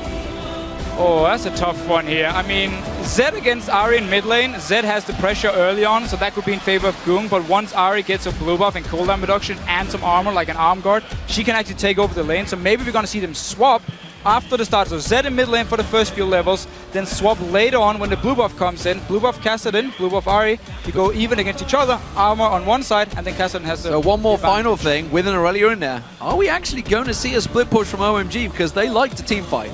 I doubt it. If they do split push, it's usually only for maybe 60 seconds or something, and then he'll join the team for a team fight. I think if it's going to be split pushing prowess, you got to go with Shield here, especially because they have so many options with which to do it. And that's a great thing about locking in 2 different damage type assassins. As you said, they can switch around who's going into that lane depending on what sort of defenses have been built from OMG. Yeah, and it's going to be so scary. If Cool in the mid lane on Ahri doesn't actually get a lead early and snowball, he will never be able to kill Zed in the late game in a split push. If, however, he does get the lead, and because there's such a strong mid game here from OMG, they might be able to actually just win early game, win mid game, and close it out even before this Kassadin gets going and before Zed gets going at all. Yeah, I mean, as good as the Ahri from Cool has been, this matchup is so tense because if you miss that one charm, Zed can all in you. Absolutely. This could be a very big first game here, of course, as we start this series off. Who do you guys at home think will take it in game one? Tweet us at LOL Esports and use either the hashtag NWS win or OMG win. And we'll look at those votes shortly. Here we go, ladies and gentlemen. Game one of the quarterfinals. The final quarterfinals here in Busan. Winner will face Starhorn Royal Club. Meanwhile, the loser will sadly go home, and all China's hopes are on OMG here. All right, now this game, I just have to say, it would be tragic if there were lane swaps. I'm 100%, everybody in the audience is also rooting for regular lanes because this matchup, Gogoing versus Save, on two of their classic champions, two of their best champions. This is like one of the most looked forward to Chinese versus Korean solo lane matchups, you know, right up there with Uzi and Imp. This is just going to be so, so good in top lane. And it's funny if you look at the two teams and the players, they kind of have the same style. Because you have this carry solo laners on both teams, Cool and Gogoing, and Save and Save and Goong on the other side for NaJin White Shield. And then you have somewhat weaker AD carries, where the supports of course have to try and carry them through the laning phase, and they need to get to this mid late game point before they can really impact. And then the inconsistent junglers who can show up. I think Loveling might have an edge over Watch though. Oh yeah, that Lee Sin pick is going to do wonders. We'll see if he does actually spend time up on that top side of the map. That vision point that you made was going to be a really big thing too, because building into that sight stone will allow OMG to get more vision than usual. The thing is, NaJin White Shield are so good at clearing out vision. Save has the most wards per minute cleared of any top laner. This is going to be a push, and they're going to go straight blind into this push. They have to start out with a ward here, or maybe it's going to be a binding from Save. We'll see how they go in. They're going to start setting up. It's going to be an invade any second. 148. Keep your eye on the clock. Neither of them can see each other. They're going to go dead. Face them straight in there. Loveling's going to go down, but he manages to get out safe. Watch is taking low. The exhaust is working on him. The OMG going to back away, but they are the ones with first blood, and they are still pushing. It was only 4 members from OMG here, but the Howling Gale from Jenna at level 1 is so strong. It knocked up every single member from White Shield here. Gorilla couldn't flash away in time, ends up dying. Cool went back so late to base there, 4 versus 5. What a big start here. Let's see how this first blood. Oh, it's going to be lane swaps after that. No. Standard lanes, just the top side. The answer swap.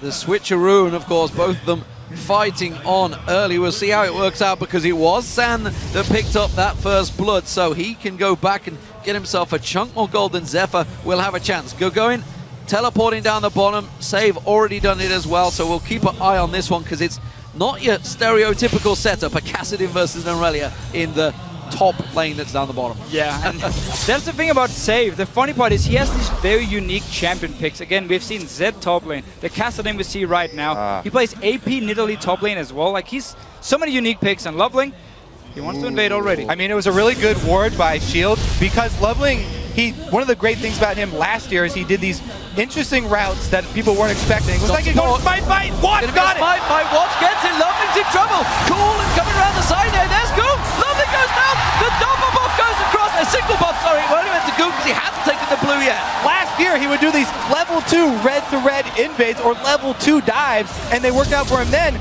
But what a good counter from Shield. They have the ward in place. They see his invade and collapse. Great job from the mid. And he's going for it. The Ignite goes down. He's got the red buff ticking. That keeps the slow on Cool. Cool forced out the way there.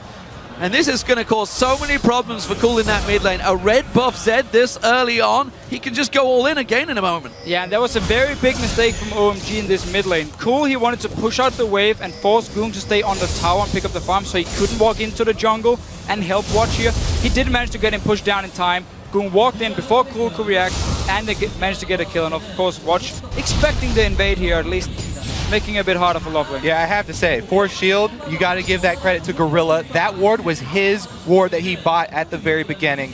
The real ward that was going to last 3 minutes. The real hero. I mean, you talk about all the time, the prep here from Shield for long series is so good. Cloud putting so much damage down on Gorilla. Gorilla taking, of course, the minion hits as well, which stacked it on there. The Howling Gale interrupting him. Watch, though, he is walking about here, and he's going to go straight into Loveling once again. This time around, will they fight again? Loveling doesn't want any of it, tries to safeguard away. Watch, pounce advances on towards him. A lot of damage going down. Of course, that Red Buff slowing and burning on him, and he's not backing away. Catches him with the Void Spikes and clears out the ward. And this is what Watch loves to do as well. Both these junglers can invade on each other, get the D wards. Watch, he does it as well. Once he gets the lead, he will live in your jungle. Gogoing trying to put pressure on Save while this is all happening. San was making the move. We saw him there. They know he's coming down the bottom. Save's going to back away, so the lane swap once again coming in. Yeah, jungle aggression from Kha'Zix as soon as he gets that lead over Lee Sin, and it pays off there. Save is easily able to back off. And up top, Shield are just getting a free lane here for Zephyr on Corki. They're trying to get him to that level 6 point very quickly so he can start throwing out poke. And notice how he's pushing in the wave because there's no teleport for Gogoing, so they want to deny him all the farm here in the top lane. And because the rest of the members from White Shield is on the bottom side of the map, then OMG can't just go and take the dragon. Trouble for OMG. It's going to be a three-man. Cloud went aggressive, but Gorilla and Watcher coming around the side. He's going to be the focus. Oh, the Dark Binding completely whips. And now they're going to try and turn this one around. It's going to be a tricky with so many minions. They can't push on. And OMG get away safe. Oh, Gorilla should have been patient there and not fire the binding straight away. She just walked into the bush here, forced the flash first, and then fire the binding later. Otherwise, Cloud might have gone down. Yeah, a little bit trigger happy right there. Some extra vision here. Currently in the advantage of Shield on the bottom side too because of that early excursion into their jungle that Watch made. Gorilla going to go the same path here. One thing with Shield, they supplement the vision that they already have with a further line of wards. So Gorilla right there, you can tell he's not taking the risk getting that deep ward, but it will provide them vision for the second blue buff spawn. And we have to watch. Since Kha'Zix is already ahead of Lee Sin, are they going to set up one of those classic second blue buff handoff ganks and try and take advantage? Keep our eye on the difference in that mid lane. You saw the stats come up a moment ago for Goong. Incredible stats in the group stages on Zed, answering a lot of critics, of course. But also, just saw Cool missing out on that siege minion, so missing a lot of gold there. So he's being pressured by Goong, of course, who had that red buff early on, got himself that kill, and you can see the difference in gold currently between them is 500. Of course, a lot of that does go down to that gold, but definitely starting to put pressure on him in the lane phase. Yeah, and it's such a big deal for OMG to get an early first blood on your AD carry because, again, San is this somewhat weak laner. I mean, we often hear about OMG, it's all about leveling, Cool, and Gogoing in this early mid game. They have to be the ones to carry it, and San just has to survive his laning phase. Giving him the first blood, I mean, it gives him the item advantage and makes him actually dominate his lane or win his laning phase. Of course, pickaxe was picked up by San. He's back down that bottom. Wasn't quite enough money for Zephyr to go for that Phaedra. Went for the second Dorans. Was left alone at the top for a fair amount of time, but is behind currently in CS on San, who's had a fair reign down the bottom here. Gorilla, though, looking to set up something. Dark Binding lands. Sun didn't even remotely dodge that. And I have to point out, for Cloud, so he's been doing a good job controlling the vision down here in the bottom lane. Not only did he get jungle wards over on their side of the map, but he also pink warded their own blue and took out that deep ward that Shield were able to get on their last invade. It is very important that Cool gets this blue buff when it actually spawns in the mid lane so he can start trading with Goong. Once you get cooldown reduction on Ahri, you can spam this Zed away from the lane here. You can make sure he can never all in you because he's too low, because he already picked up the Cutlass. And just if people wonder, when do you go Brutalizer, when do you go Cutlass on Zed? If you want to be able to all in, if you want to be able to roam around, Cutlass is the best item. It gives you all in potential. Brutalizer, it's more just for poking in lane. And look at this, expecting the all in here, leveling, hovering around for a counter gank. Cool, sort of trying to bait it in right now, daring Goong to go for it.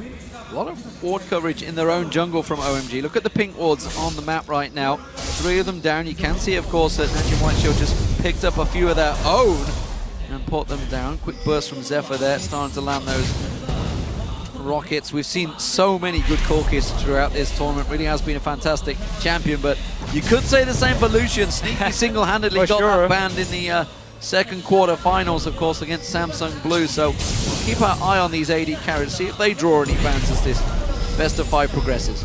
We just keep seeing teams focus on these mid-game power spike AD carries like Lucian, like the Corki, and we heard Gogoing in the interview before the game say, we want to control the pace, we don't want to let NaJin White Shield go to the late game, so we want a strong mid-game here and try and finish out the game in time. There it is. Since that ward was cleared out, not able to take advantage of the blue handoff. Good juke there from Cool. Now, they're moving in. This could be a dive here. A binding could land. This could be the end of Cool. He's in trouble. Does he realize there's no minion wave right now? Oh, they're just around the side. I think he just spotted them. Yeah, ping goes down. They spotted them. They knew Gorilla and Watcher was around there. That's lucky. Now, talking about that bottom lane of OMG, I think they really need to make use of this Lucian Janna combo. It's great at taking down early turrets, and since he did get that first blood, and he's got the early brutalizer on top of his pickaxe now, try and make use of this. Put on the shield, go in for the harass, chunk Zephyr out of lane. So we haven't really had a chance to talk too much about the top lane. Of course, we know that Cassidy's going to take a while to get going. He needs to get those items built up, but these guys are pretty much free farming at the moment. It's a straight up head-to-head between them. You can see even in CS as well. Was a wave just crushed up. Gogoing saves his teleport, doesn't make use of that, doesn't rush back in because he needs it. They're expecting a dragon soon, I believe. Yeah, and like, I mean, just notice down towards the dragon itself. There's a lot of ping wards from both teams actually. Oh, both junglers in the mid. They're coming in. Goon going aggressive there. There's Loveling, catches on. Watch pounces away. Has not evolved the wings this early yet. And ping ward going down. And again, instantly protected. Gorilla comes around. It's like, hands off my ping wards. But OMG do get it down early. We also see Aurelia's going very deep in the jungle. OMG making moves here and looking to try and collapse on this mid lane. Looks like it could be a dive here. Cool has already gone for a charm straight up in lane. We'll see if he tries to lead off with another one here. Going backs off though, a little bit dangerous. They don't want to throw away early dragon. No, but OMG has invested a lot of wards onto this dragon area here, and for now, it's been backing away. There's no ping wards to clear out the wards from NaJin White Shield. Everyone can kind of go back to lanes, keep playing safe. Look at Safe though, he's roaming from this top lane. Cool is very far up the lane. This might be scary. There's no ward in that river. Pink ward goes down from Save. He's going to be on Cool quicker than he knows it. Of course, with that Rift Walk and Force Pulse, it will get the slowdown and may buy enough time for Goon. Here comes Loveling to try and counter, but he backs away. And they choose not to go for it once again. And again, these deep wards that Shield are keeping up inside that blue side jungle, they keep seeing Loveling's movements. Again, another ping goes out, so they don't go for that aggressive move mid. Basically just both teams. I mean, they have the defensive wards, we have the pings on both sides, and then they have one or two deep wards to try and threat the jungle. Yeah. This is the thing about Aurelia. Once she gets her ulti, she has this all-in potential every single time it's up. Well, Goon left the lane. And that's the kick straight onto Watch. The charm doesn't go down in time. Has to use his ultimate to stealth away around that tower. Goon came in, so they had to try and risk it, but that's two big ultimates down now. And a flash as well from Loveling here, just trying to get Watch, who just popped his ulti and got his stealth. There are so many skill shots that you have to dodge in this bottom lane against Corki and Morgana. They're dodging a lot of the rockets, but then the bindings are landing because it's a great use of crossing over those two skill shots here from Zephyr and Gorilla. Dragon going to get started off here. You can see NaJin White Shield setting up for it. They're in towards the pit. It started off. There was a ward there just a second ago from OMG. It's only just timed out, so OMG well aware of this, and they realize they can't fight for it because they just used those ultis in the mid. Just invested two ultis and a flash on trying to kill Watch in the mid lane. Once they are gone, you don't want to risk take the fight. Dragon for White Shield, and remember, they have this Cassidy going into late game, they have the Zed going into late game. They are happy just sitting back and farming, and if you get a Dragon as well, that's a huge bonus for them. Yeah, a great call right there from Shield, trying to take advantage of just the littlest of things. Like Shield didn't, or OMG didn't even take damage doing that, but because they used so many cooldowns, they were able to get inside, clear out the vision, and earn themselves that objective. It's kind of funny how White Shield used to be this like full late game team. Back in spring 2014, when they actually got it to the final and lost to Samsung Blue, they were like known just to be late game only, and like they would out-rotate people in the late game, they would control minion waves, and then they would beat you in late game team fights. Now they've actually learned at least to play the mid game a bit better. Bottom lane dive possibly coming in here. White Shield looking towards it. There is a pink in there from OMG, so they're going to be aware of it if it happens. And they've got to be careful. That was 5 members spent down there trying to put some pressure on, but it's giving a lot of free time in the top lane to go, and he's just working down those minions of tower. Yeah, I was wondering if Save would think that it would be worth his teleport to go up there, but it is dangerous already. We saw how much Gogoing can bully Save right now, so he has to be very, very careful whenever he goes heads up in that lane. He's still in the mana building phase for Cassidy, hasn't even completed his Rod of Ages, so it's going to be a fairly late Rod of Ages to stack up. Loveling's about to find Watch, goes straight in towards him, has the ward going. No, he flashes across, Watch in trouble. Go and gets himself the kill. And we have seen this so many times already. Loveling and Watch, they find each other, but because Gogoing had walked down from the top lane, he was ready, easy kill. and a blue buff for Cool. That's very important. And this time, Loveling hits the Q after his kick. Very key there. Keep that vision on him and get him into position for going to dash over. Oh, going for Goong here. See if Cool actually wants to jump towards him. Ooh, good turnaround on Cool there. Wasn't quite expecting so much burst in his face, but it does force Goong slightly out of lane. They're going to step back in, keep it going. So, Gogoing in this top lane. Does he fancy going for save? Has his ultimate still, remember. Last time around it worked out well, but Rod of Age is not quite completed the save, while that Phage, of course, is still sitting on Gogoing. He needs to get that Triforce built up as quick as possible now. And it's always fun to watch OMG play because, again, like the two solo laners and Loveling together, they have so much synergy and they keep making plays together. They keep forcing fights. Oh, going. Onto Cool. Going all in. Is it going to be enough? I don't think so. Well, Pop will definitely not have any bite behind it. Spirit Rush was used by Cool, though. And he is safe and clear, and that maybe... Are they going to try and force an objective off this? That was just a play from the mid laner, supported by Gorilla, but not really backed up. No, Goong probably wanted to bait Cool actually to take the fight with him and stay around, and then maybe land a binding from Gorilla, but Cool, he was just out of the fight instantly. Well, we do see Watch making his moves in this bottom lane, but that pink ward from San early on is keeping them covered in that tri-bush.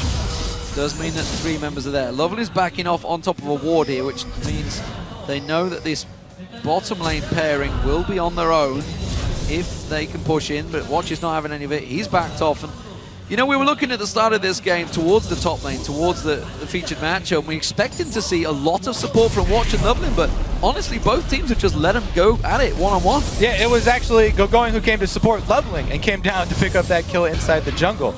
But really, yeah, Save and Gogoing up there have been left to their own devices, and honestly, it is going in Aurelia's favor at the moment. He's been able to bully Save under his tower, you know, chased Save out of his lane. He had to go down, try and create something somewhere else. Kassadin's got to worry while he still stacks up that rod. That's the thing, man. Aurelia's mid-game, it's the power spike is a strong point, and Kassadin is actually extremely weak in the mid-game because he's still stacking up his items. He's gonna need an hourglass. Normally, when we see Save play Kassadin, he likes to jump in first, bait the enemy team to go on him, and then pop the hourglass, and then simply buy time for the rest of his team to join the fight. Yeah, it's funny because both teams are going to have those Trinity Forces, and both teams are going to have those hourglasses. Cool currently working on his as well. These teams, not only the players match up really well, but also both of these two sets of champions. So look at the ward coverage right now. OMG have way more ward coverage. They know exactly what is going on. Watch is walking blindly into this jungle, into Loveling's territory. Loveling is there. Cool almost collapsed on him, and he's being forced away. Looking across, OMG obviously had the 3 wards where they went for the gank on the blue. At the moment, NaJin White Shield are very much lacking on any ward coverage. They've gone for the 2 crucial points in OMG's jungle, but that's about it with the 1 single ping. Yeah, keep in mind, they don't have the side stone they have on the other side. That poke from this lane. They're going to get this turret pretty soon, and that might be in time for Dragon. It's actually perfect timing for them also because there's teleport ready on Save in case a fight should break out in this bottom lane. But it's so hard for Lee Sin to gank a Morgana lane when there's the Black Shield just to stop him. He'll actually kick him back a target. Well, the Cullen was used. That should be back up just in time for the Dragon fight if they go for it. Still trying to bait Goong into something here. Loveling cleared out the pink ward in this brush just a few moments ago. I wonder if they're trying to bait him. They're going to collapse towards him. Gogoing was heading down here. We also have Gorilla just off the side, but nobody getting drawn into it. Both teams, they want to make a pick just before this Dragon spawns, but nobody is falling for the traps. Yeah, and they're both playing it very well. You can see they're constantly fighting over those river wards, so both top laners can get their roams in. Neither of them have had their successful roams mid, though. Here goes Gogoing in onto Save once again, chasing him out of the lane. Yeah, you can see he's definitely got the better of him right now. Of course, Triforce completed compared to that Rod of Ages, which is just stacking out right now. So Save currently in a losing lane in that top, but he's still doing okay. They were very much even in terms of CS, but you can see it's starting to crumble in favor of Gogoing. And it's gonna get explosive pretty soon here, especially since this shield team is so good at killing people who are out of position. Something's gonna happen for the Dragon, and then turrets can fall very quickly. This is a very good chase team here as well. If one of these bindings hits.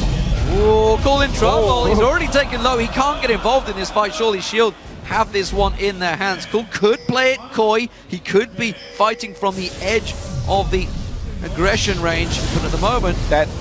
That should be the dragon here because they don't really have good vision to get through the jungle, and if you run into another binding right there, there's so much damage with all these assassins, they can instantly kill them. This is the second time where Cool is one of the reasons OMG cannot fight for the dragon.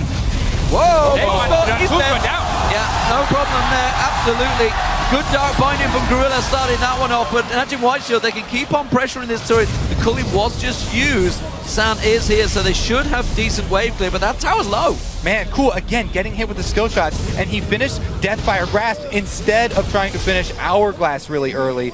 Didn't even get to use his activation. No. Away. You can see Save have gone down the bottom, so he's going to see if he can pick up that top turret. Of course, don't forget, the turret at the top lane did go down to the minions, so Gogo and force that one out. Is still sitting on that teleport if required, but they're letting Zephyr come in. He's going to take this mid turret. And we're going to see this a lot from White Shield. They're really good at controlling the minion waves on the side lanes. So as soon as the top wave was pushing, they just group bottom lane and mid lane and therefore start pushing up the towers. If OMG send one member up to wave clear, suddenly they lack a guy, they cannot defend their towers, and easily White Shield rotate quickly. And just like that, because of that one binding, the Cool Ed, they're now 3,000 gold behind because of those two turrets going down. Goon's gonna get focused on. They try to pull him back. He will go down. Save also caught out. Cool will get revenge here. He will drop. There's 2 kills for OMG. And there's the mid tower gonna go down. So picks for each team. Last time, Shield, they took stuff off all sides of the map when they got their pick, and it was just a binding that didn't even get a kill. What can OMG get? Because they actually got 2 kills this time, but they aren't getting the objectives after. Shield got Dragon and 2 turrets off of that binding and the 1 kill. Well, we'll see whether this tower does go down. Gorilla has got reinforcements. Zephyr just caught by the tip of that light bind there. Watch comes around. That keeps them clear. But while this is all happening, Gogoing has once again headed to that top lane. Got himself free farm. Cool is starting to get going now. He's got himself that Deathfire Grasp. We just saw how potent he is against Save. And that's why it's become a problem. That's why he got it instead of the Hourglass, so he could actually duel cast on here. He just walked straight down to this bottom lane. Save was pushing it up, didn't expect him, and instantly just goes down. Cost him a tower as well, so big mistake by Save here, going down one-on-one. Well, I mean, it's just these teams are so evenly matched right now. A couple of bindings hit for NaJin Shield, and they get a couple objectives. OMG get a couple of picks, and now they took the bottom turrets. The very important part, though, for White Shield is they got the mid tower down, and instantly you can see some depot wards on the side of OMG because mid tower is gone. You can walk into the enemy jungle, place the wards. You can even place one in the middle of the lane so you can see the enemy team walk into their own jungle, and therefore you know where everyone is on the map. And now we're getting towards that mid game here where Shield really shine with their split pushing prowess. Gogoing trying to tank this one out. He may well just have enough. Flashes away from the soul shackles. Goon just comes around. 4 members of NaJin White Shield pushing on the top tower, but look at this. OMG, 5 members all collapsing on this one point. They may run straight towards that tri-bush. They will back away. They're not going to go for the fight. And once again, he has big minion wave in the top lane. White Shield, they move up there. They force OMG away, even though there were 5 members. They had to run from mid lane to top lane, and they didn't do it fast enough. Therefore, lost the tower. And it's not even the quantity of wards that Shield put down. It's always the quality. Right before they're going to move to this top side of the map, you point out all of these wards they have on the red side. Boom, top turret's dead. Save was split pushing down bottom the entire time, so that lane is now pushing. Buys him time to go back to base and purchase this Kassadin. Rod is stacked up, and now he's got the needlessly large rod. So something we've talked about many, many times with the Chinese teams is right there. 5 members all collapsed, but as you said, 3 members all coming from that mid lane. They could have taken the mid turret. Yeah. Instead, they chose, we want to fight in that top lane.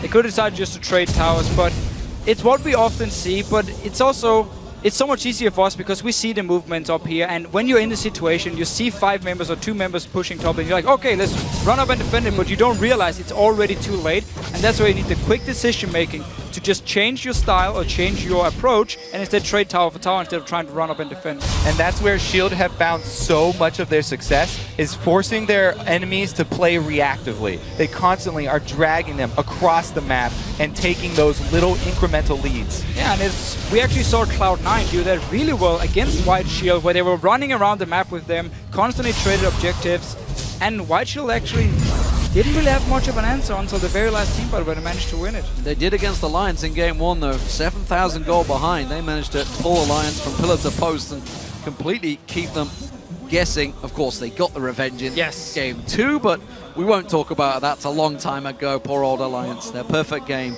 Oh, what could have been. As it stands, it's NaJin White Shield that are here. They are the #1 team from Group D.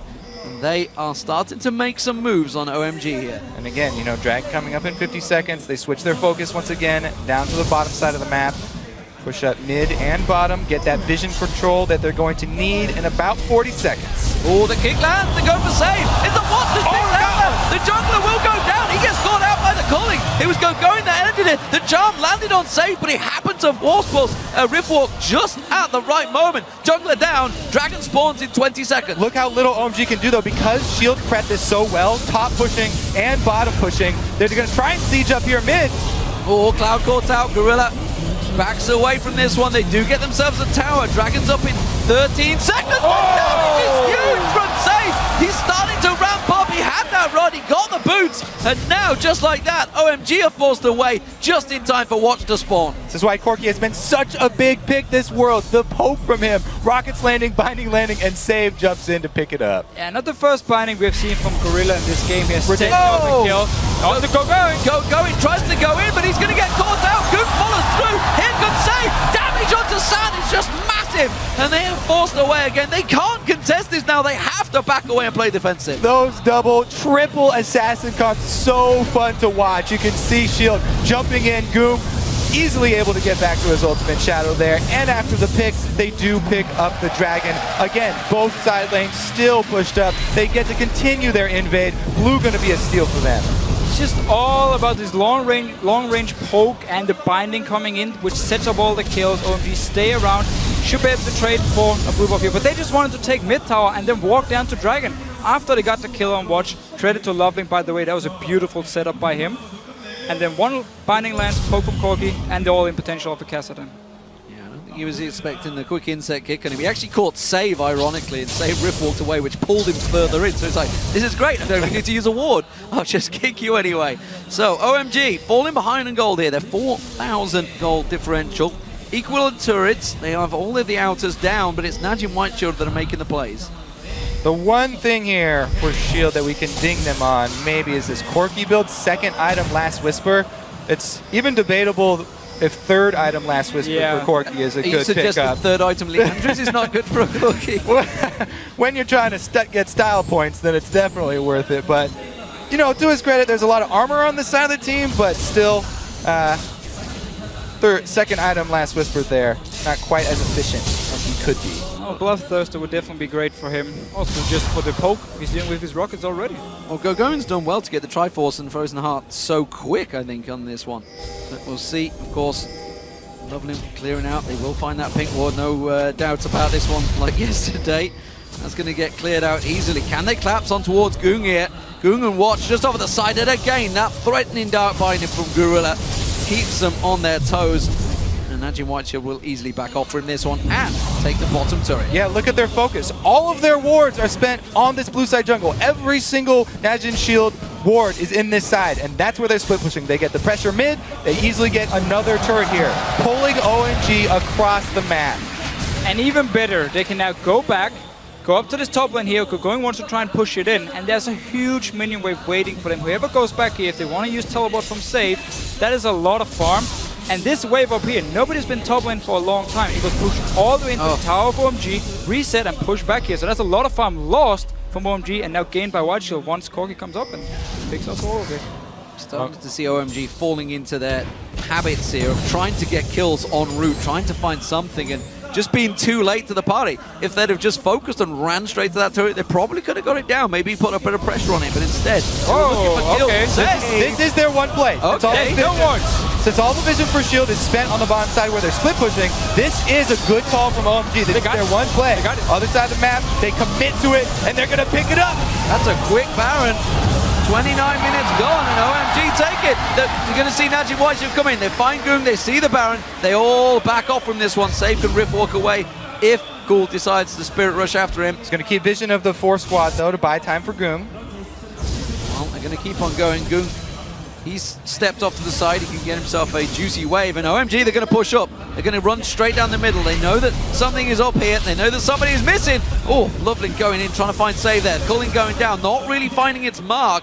Does a little bit of damage to Zephyr. They have the minion wave in. Can they try and go? Oh, they kick save in. Quickly gets away from it. Oh, Monsoon from Cloud actually blew him out of the fight there. That was a mistake by OMG, and now they have to back away. And now they have to back away. They had a pretty nice siege set up here, but the Kassadin was kicked in. They couldn't chain the CC onto him, so he got to Hourglass. Black Shield as well. Suddenly White Shield responding. Here comes Goong. Goong joining the fight. Can they keep on pushing? Can they force them away? This is the Baron of OMG. They need to respect that. And I think that's why NaJin White Shield are going to play this one cool. And it's funny because like your immediate reaction is, hey, Loveling, pick a different target. Kassadin can jump back out. But everyone on this Shield team can jump. The only thing is Kassadin also has a Zanya's. So yeah, probably want to pick another target. And we did see how much wave clear there was on White Shield side as well. This Corky pick is just destroying the minions. You have the Kha'Zix to help in as well. Even Zed actually has pretty good wave clear. He wasn't here for this one. But it's very hard for OMG to actually get down and just push a tower. They have to try and get a pick first to get a kill. That's why Loveling tried to go for the Kassadin. Goong's going to get himself a gigantic chunk of minion wave coverage here. He's happy with that. So, gold between them. Still just 4,000. OMG, they're trying to keep it close. We're at the 30-minute mark. I think the average for NaJin White Shield's around 35 minutes. So maybe start looking to close it out. We'll see how it goes. Everyone's starting to pick up some big items, though, across the board. You can see San now with that IE, the Infinity Edge, the Ghost Blade, and of course, looks like he's building up towards that Bloodthirster next. And OMG, they are going to still have this Baron buff for the Dragon spawn that's about to come up. They won't have it for very long, but they will have it to try and keep control of this area. And it's really been a problem for OMG in this game. They have lost the Dragons. And when you're against a Kassadin, you don't want to lose these early game Dragons because that's where he's actually the weakest. And now you give him all his global gold, but quickly he just becomes stronger and stronger and stronger. And every single time, Cool was low. Great maneuvering again. NaJin White Shield shove the wave up the mid, forces everybody from OMG to get the blue, and they just lose all vision of the Dragon Pit with 30 seconds before the time, and White Shield have complete coverage. Yeah, again, it's just so clear where Shield are going to go next because that's where they spend all of their money on wards. They move right in, prep for that dragon. Now it's up to OMG to try and face check into enemy territory here. This fog of war is going to work for them. That was clever. You have the Baron buff. I mean, they can just push out mid here. Loveling caught. Sonic Wave onto Goong there, and Zephyr was so close to being pinged out and kicked in towards them. Of course, does have that Valkyrie to get away. Save's been caught out around the side, but again, they are so mobile. Loveling caught out. Will they focus on it? Not going to catch the Phosphorus Brom on towards him. These teams are so slippery. Yeah, but OMG is doing a very good job of staying away from this dragon because there's all these wards placed already. And it's got him. Seth might be in trouble. Sonny's out as he's going to rip walk away, but he's not going to get far enough. In goes going. They catch on. Goong in trouble. He gets exhausted. The Dark Bind is enough, but there's the hit. The double coming out from San. They catch on towards him. They're chasing on to Zephyr. Gogoing is not done yet. Oh, doesn't quite get the slowdown. The Valkyrie is enough from Zephyr. That will be the middle turret. And OMG started to cause problems for NaJin White Shield. And the Korean crowd here is cheering for OMG. They've made such good use of that Baron. The only thing that was left of them, that pocket without vision, they took it and they've grabbed everything. Now trying to shove in on this inhibitor turret. 2 solos down for Shield. Gogoing's gone in. They've got Gorilla. They've caught him. Cloud's going to get caught out though. He's taking a lot of tower hits. That's going to be a good monsoon. It will keep him alive, and the inhibitor turret will fall here as OMG start making some serious waves on NaJin White Shield's base. They can back out. They can go for Dragon. Such a nice play by OMG here, realizing we cannot go down to the Dragon. It's fully warded. We don't even need it. Let's just go mid lane. Force White Shield to fight us and save in the back line. Caught out, dying. They may lose their inner. They may lose their inner turret here. NaJin White Shield look like they're going to try and rush straight up there, and they are a little out of position with low health. Remember, the Baron buff is now worn off. They do get the Dragon, though. White Shield not going to go for it. It is a safe team after all, and they don't want to risk it. Very, very hard for Shield to press right here. But again, all of those moves just brought the gold back to even here. Okay, let's take a look at how Save got himself into such a terrible position. Went for it. He rip walked in. And lovely kick flash. There we go. Loveling.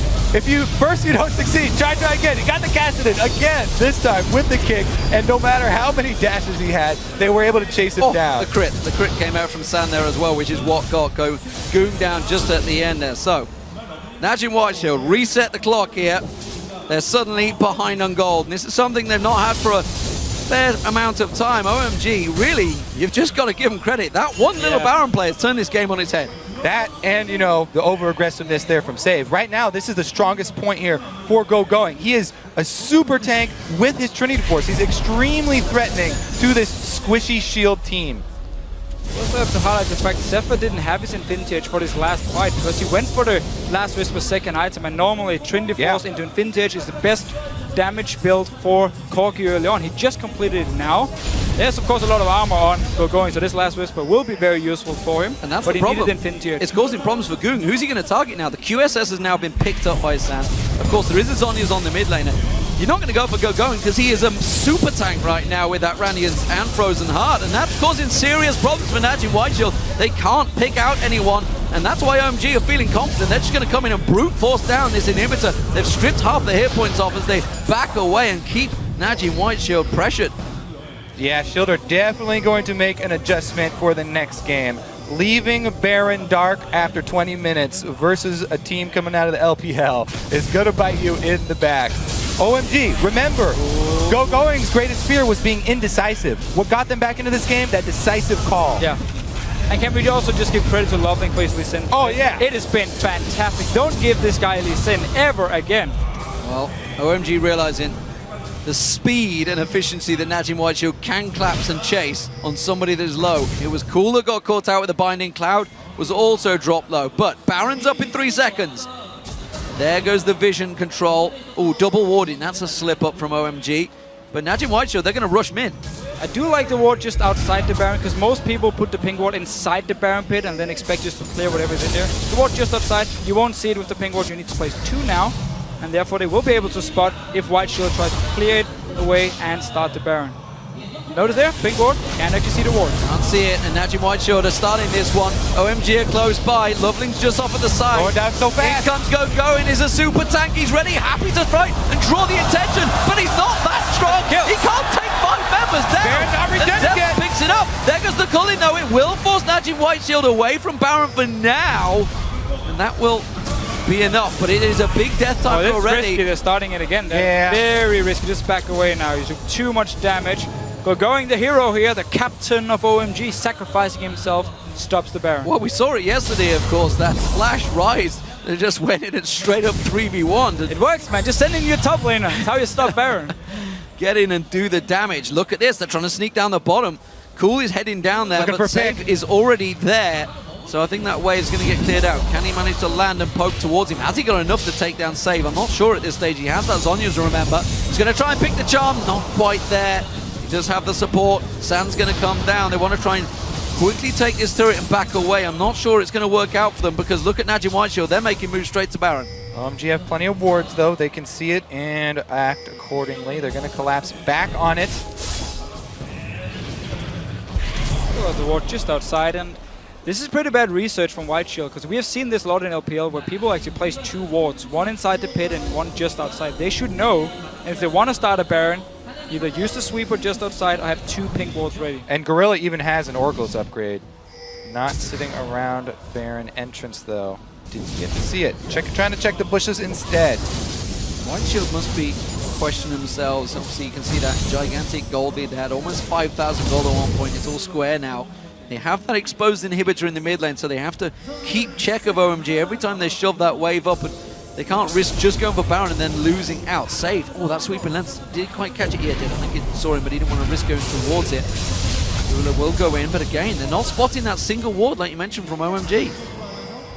Another big they're going to try and single him out. They're trying to go for Gorilla. Oh, good Dark Binding. Court Gogoing. Slows him down. Not going to catch him at that speed. Another big thing for that last team fight that we saw from Shield and OMG was that Shield solo laners were level 15 and they hadn't got that level 16 point to their ultimate, whereas both Gogoing and Cool had it. This time around, though, Shield solo laners have hit that point. Ooh. Loveling trying to make a pick. Can he make a play? We said Lee Sin was going to be such a big focus for both of these junglers. Both want to get their hands on it. And it has caused them problems in earlier fights. Ooh, and look at this. Gorilla is almost ready to complete his Zonya's Hourglass, which Shield, without that tank, they don't usually play with a hard tank. Having Morgana with an Hourglass brings a lot of zoning to a team fight from your support role. Really helps out these teams that do not run with the actual tank stats.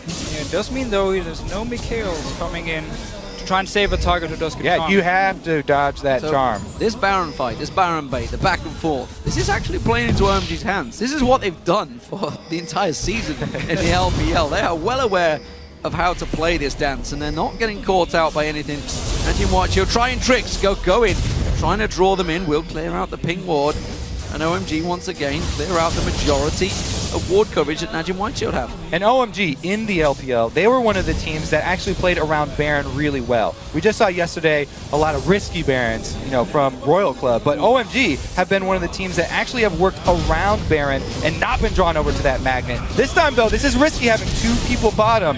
Shield though, they would have to commit really hard to this Baron. Yeah, but OMG still, they have the same ward just outside, so they know, okay, you didn't start it yet. They're going for Cloud, Gogoing's caught out. Is it going to be enough? I don't think so. Instead, he turns it around. He goes in for save. There's the damage. There's the Zonya's drawn out. OMG back away. They knew that cooldown's going to be huge. DFG fired up. They go on. Saves the trouble. He goes down. They catch him out. Goog has to back away, but the colleague is ripping him apart. The Baronet comes in. Lovely fight. Zephyr straight in towards the Black Shield. Tries to get caught out. Sam's on it. There's going to be the Soul Shackles. Is it enough? It will ping off Cloud. Taken low, but OMG come out on top with a 2 for 0. They're not done yet. Gogoing trying to catch on Gorilla, not enough, but that frees up the Baron. And OMG really show how good they are playing these dive-on comps here, where you just rush onto whatever target you can get to and you just burst them down into it. The fact there's no tank on White Shield means Save is the first target, and he goes down very, very fast. He only has the Hourglass to protect himself. Again, OMG, great play around the Baron. They didn't go for one of the risky ones. The one thing you can't say for Shield, though, is that they had both side lanes pushing during that. They did get shoved into the turrets. Again, though, second Baron here for OMG. Last time around, they made great use of it, and there's nothing to distract them from taking down the rest of these outer turrets. Those 2 secondary turrets should be pretty easy money for them. You see it again here. So Save actually jumps in. He's always the guy who wants to engage, because he's the only frontline member they do have, and he has the Hourglass. It's a good Black Shield. What now? I mean, you use your Hourglass. Cool still has charges on his ult. He can just follow him up, kill him. Aurelia can constantly dive on. The reason China loves Aurelia so much is because you can always dive onto the back line and just follow people and kill them. And again, our featured matchup. That fight right there were the 2 solo laners of OMG versus the 2 solo laners of Shield. Woo! Black Shield was just a fraction of a second too late, but it was enough for OMG to get Zephyr down. They come in, Baron on, and in goes Lovely. Thought about kicking, actually used it on Zephyr. This time the Black Shield does get stopped. They are going to take down the inhibitor. They may lose their top turret here. Gogoing has teleport. We'll see if he backs off and goes to prevent Save from taking that top turret. I think they will. He needs to recall and go. There will be a tower though for Save, because there's been so many minions constantly pushed into this tower here, taking it very low.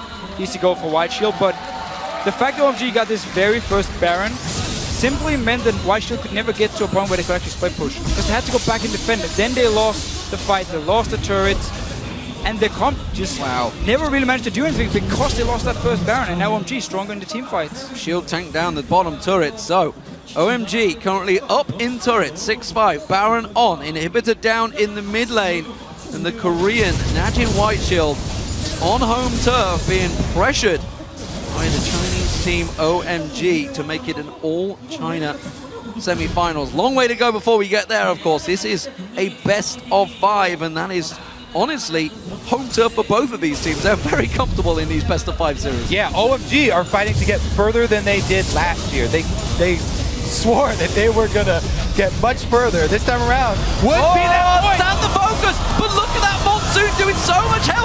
Goog goes in and just gets ripped apart by OMG. There goes the catch on towards him. Gogoing comes around the side. Zephyr's the focus. He's tanking up the turret for days. Gorilla has to use the Zonyas. He's in trouble. He's going to get caught out. That's the second. There's a third catch as well. The inhibitor turret will fall. They're tanking it through. They don't care. They're going for the Nexus. Super Minions get one down. They'll take the second, and the Nexus will fall. They dive on Zephyr and keep him busy while the rest of OMG come around the side. The Nexus will fall, and OMG will take game 1 against NaJin White Shield. Such a good performance here by OMG. That Baron call was insane. They were behind, picked up the Baron, just rushed it instantly, and then they could just force White Shield to team fight where OMG had the stronger comp. Yeah, I mean, it was classic Shield for the beginning of the game, pulling their team across the map, concentrating all of their wards where they were going to be fighting, but they left a crucial area open against OMG, the Baron, and they jumped right on it. By the way, OMG also ended the game by split pushing against Shield. They had Gogoing in the top lane, and it forced Shield to try and force that fight. Then he TP'd in and collapsed. Beautiful, beautiful game there from OMG, clawing their way back in from a single misstep. Solid control overall, honestly. They were 5,000 gold down at that point. They managed to turn the Baron, and we were talking at that time how NaJin White Shield were just controlling the map. The one part they didn't control was that Baron pit, and as you said, after the 20-minute mark, you cannot leave that area blind. It is just too risky, and White Shield, they were constantly pushing the side lanes. They could have gone out and start split pushing. They had the lead, they had the wards down, it was looking great. And as soon as you lose the Baron, you're forced to go defend. Obviously, OMG could then just take the game, and they really showed when they play these 5 versus 5 team fight comps, like they always do, like they love to do. That is scary stuff. If they get onto you, you die. So, looking towards the lanes, obviously the first time we've seen Cloud here as well. Looking good in game 1, honestly. Got his hands on Janna. We knew Thresh was going to be banned. We knew that could be a focal point. Where do we see it? Do we see any differences, of course, with the data change? Well, of course, he's not. Cloud's not going to come in here and be a miraculous savior for everybody, but he was definitely an improvement. Got a win over a Korean team. That's a big improvement. He only died one time, and he was able to keep up vision control on that bottom side of the map fairly well. They fought, kind of blow for blow in that vision war. So definitely a good showing here from Cloud and promising results here for OMG. And it was his very first game on the international stage, so probably some nerves coming in as well. Yeah. He's only get better and better. OMG as a team, in best out of 5, they often actually lose the first few games and then just get better and better. They already won the first game here. That looks scary, though. Yeah, what a fantastic start here to this quarterfinals. Of course, for more insight into that match, let's send it over to Quickshot and the analyst desk. Thank you very much, guys. I think OMG pulling a sneaky Baron, and I think the sneaky Baron is what allowed them to win the game. We'll get to that in a moment or two. Let's talk about the two team compositions. NaJin Shield pulling out the standard double carry Zed Castle, and they did it in the group stages, and OMG beat them with it. Yeah, they do this on blue side, for those of you who don't know, because both, as Kobe was saying at the beginning of the game, because both Save and Goong can play both of these champions. So it brings a lot of flexibility, and it kind of eliminates that purple side counter pick that you get as last pick. Now, was it particularly helpful this game? No, it wasn't. I mean, Gogoing still got really far ahead of this Kassadin. Kassadin doesn't have a lot of tools in lane to deal with Aurelia, but that was kind of the thinking behind it. Now talk to me about the rest of the composition. We had sort of carry top laners for both squads, carry mid laners for both squads, mid-game sort of AD carries on both sides. I feel like both of these team comps stylistically were very similar. Doublelift, what do you think? I really disagreed with the Morg pick this game, because really the only thing there is to Black Shield is Lovelink's ultis, right? And he didn't do that, and Lovelink just constantly kept kicking Watch and kept kicking Zephyr into his team. His reaction time really isn't good enough to merit picking Morgana. Yeah, I want to touch on that point. We can call the graphic down by now because we know what the comps are like. But I think the Black Shield's actually good because in these fights, a player I want to highlight is Gogoing, and his E usage on Aurelia, his stuns were on point, and that's the only reason they were is because he manipulated the Black Shield. But you can Black Shield Charm as well, the stun. So there's enough CC that Black Shield works. Plus Gorilla played such a good Morgana. His binds were on point, and one more thing about the Morg matchup, if you look at the 2v2 bottom, if you were thinking purely in terms of trades, Janna Lucian should win that, but they won that lane because Corki Morg pushes so quickly, and that opened up the map for NaJin White Shield so well. So I like the Morg pick, I like how he played it, bar his first buy-in on lane. I think he played such a good Morgana, and I'm going to stop whining soon. But the Frost Queen's claim, last point, was just really well used. It's the first time I see a Frost Queen's claim rush that I agree with, and he used it so many times, set up his buy and set his ultis. Okay, I'm done. Well, it functions a lot. Now, when we talk about NaJin White Shield, the way they like to play the game, especially with the Zed pick, is we often see them take Zed Janna, okay? So we see him, the engage from Goong on Zed, he goes in, and then he leaves his shadow next to Janna, assassinates a target, comes back to Janna, heals. So this is functioning very similarly. Comes back to the Morgana, there's the Frost Queen claim going out for the peel, and you could just disengage with Morgold and the bind as well. So I think it does suit stylistically.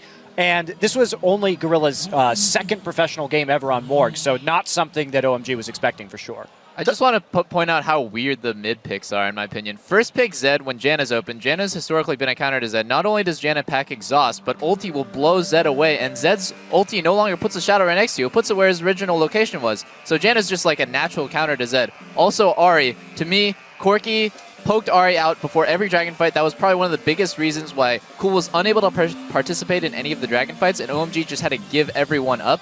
Honestly, Ahri had very little game impact and didn't even win lane, so I didn't really understand why Cool had picked Ahri in the first place. Well, the entire composition, both of these squads relied a lot on picks, finding those kills. Let's pull up the replay that we do have in the middle lane. It's actually both teams securing some kills. Let's roll this clip out, and maybe Double Lift or Crepo, you can chime in here on how these teams are trying to set up these individual kills on you can go first, buddy. targets. All I know is Lovely's a god. Yeah, this guy is so going to listen.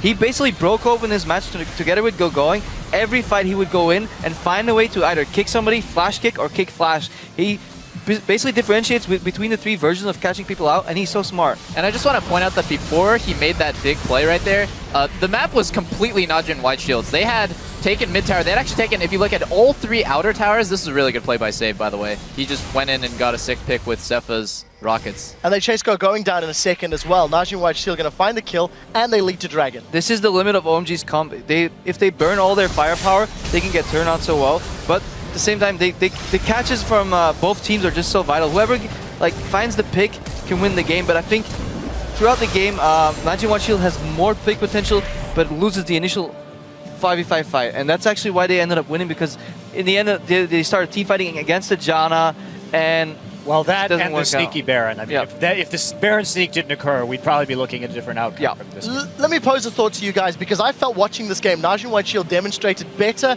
minion, side lane control than I think any of the teams I've seen in the quarterfinals. At least you had an extended laning phase, it was easier to demonstrate it.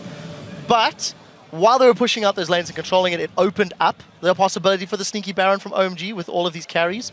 And from there on out, OMG was smarter about playing the map. Agree or disagree?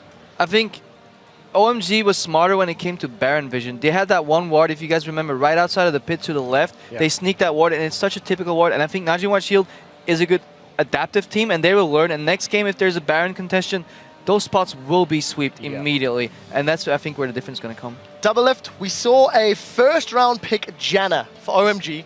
We saw Cloud on stage. I instantly feel his presence was more notable than Dada's from the group stage. It's a little unfair in game one. But what's your take on seeing the team now, considering you thought Shield was going to win this until Cloud was added? I really, really think they were prepared for this match. I mean, when they saw that first pick Zed, they immediately reacted with that insta-lock Janna, and I think that was super smart. Janna's historically a counter to Zed, and if they think that really good Janna. Yeah, and Gorilla's really good Janna, it takes away from that. I had heard before that Cloud was a two-trick pony. Historically, he only really plays Nami and Thresh in the LPL, but the fact that he was able to break out Janna for the first time on World Stage, that's really impressive to me. Yeah, and when we go into the next match, now, this is the second quarterfinal where I feel that we've seen a Korean team kind of test the waters with a... this time it was a very classic Shield draft. We've seen this virtually identical draft earlier in this tournament. When Blue came up, they tried the same kind of strategy that didn't really work for them in the Champions Summer Final. I feel that they're just getting a feel right now, and the adaptations we're going to see in pick and ban will be pretty dramatic in the next game. I hope we get a winning lane matchup for Gogoing, because he's the one that kept OMG in that game, because all the lanes were either equal or getting pushed in, but he was winning his lane to the point where he could open up the map again, and he's basically the rock-solid player of OMG. Yeah, I'll be honest, without Loveland and Gogoing's plays that game, OMG had really no chance. The Baron call was good, but what kept them in the game after Dragon, losing all those objectives, was really just Loveland and Gogoing. So hopefully they have better game. Loveland actually had a really awful start. If you remember, he got killed at level 2 at Kha'Zix's red buff, and he was still able to make such a big game impact. I wonder what will happen if he doesn't start the game off dying randomly. Yeah, Loveling, very aggressive. The number of flash kicks we've seen throughout the game, the success rate can be debated, but nevertheless they went in. Guys, we are going to take a brief break in the action. While we're off the rift, NaJin White Shield tells us about their emotional journey to Worlds.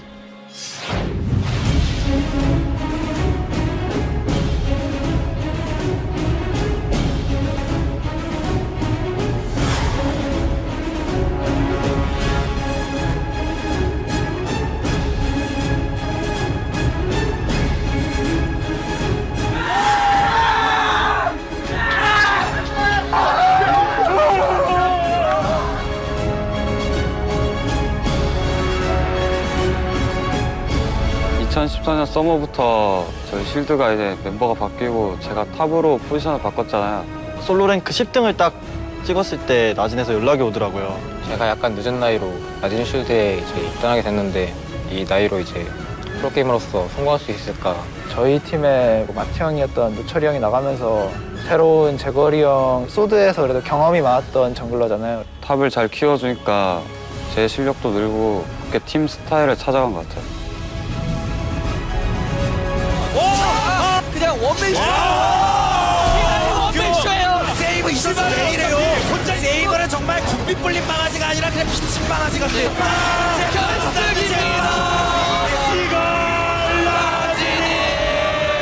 한 단계 한 단계 올라가는 게 되게 뿌듯했고 우여곡절 끝에 명경기들을 많이 만들면서 올라가게 되어서 좀 재밌게 경기한 시즌이었던 것 같아요. 나진 실드입니다! 준우승했으니까 다음 시즌 우승하겠지. 뭐 그렇게 생각했어요.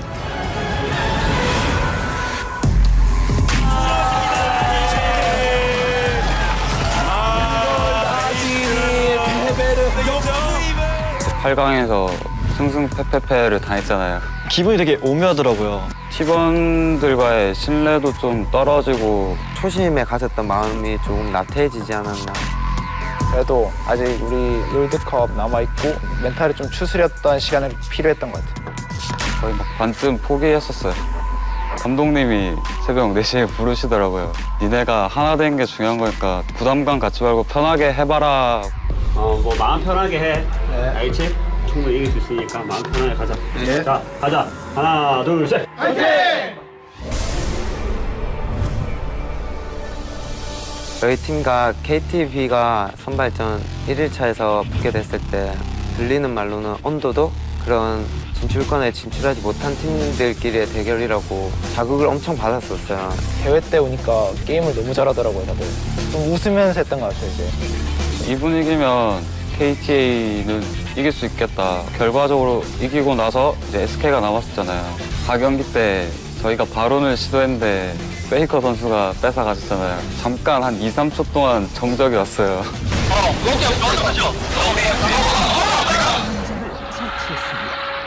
침착하게. 괜찮아. 침착하게. 오케이, 괜찮아. 우리가 이길 수 있다, 이런 식으로 생각하고 다 같이 좀 으쌰으쌰 했던 것 같아요. 제가 마지막 한타 때 죽으면서 페이커를 끌고 죽었는데 사형 선고를 걸면서 딱 생각했어요. 아, 이건 이겼다. 그때부터 소리 지르기 시작했었어요.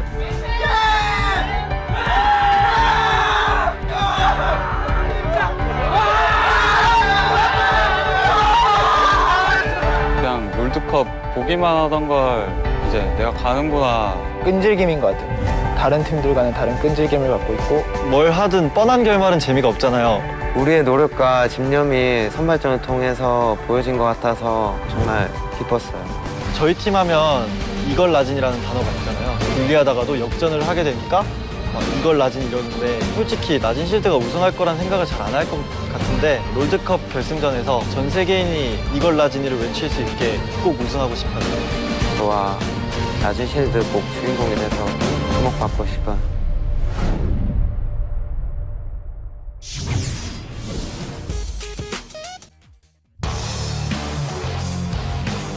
我认为我们在 C 组里面的表现得不是很好。艰难的就是也算是比较幸运的晋级了。在这过程中，我们战队总结了很多获胜的因素，这让我们更加。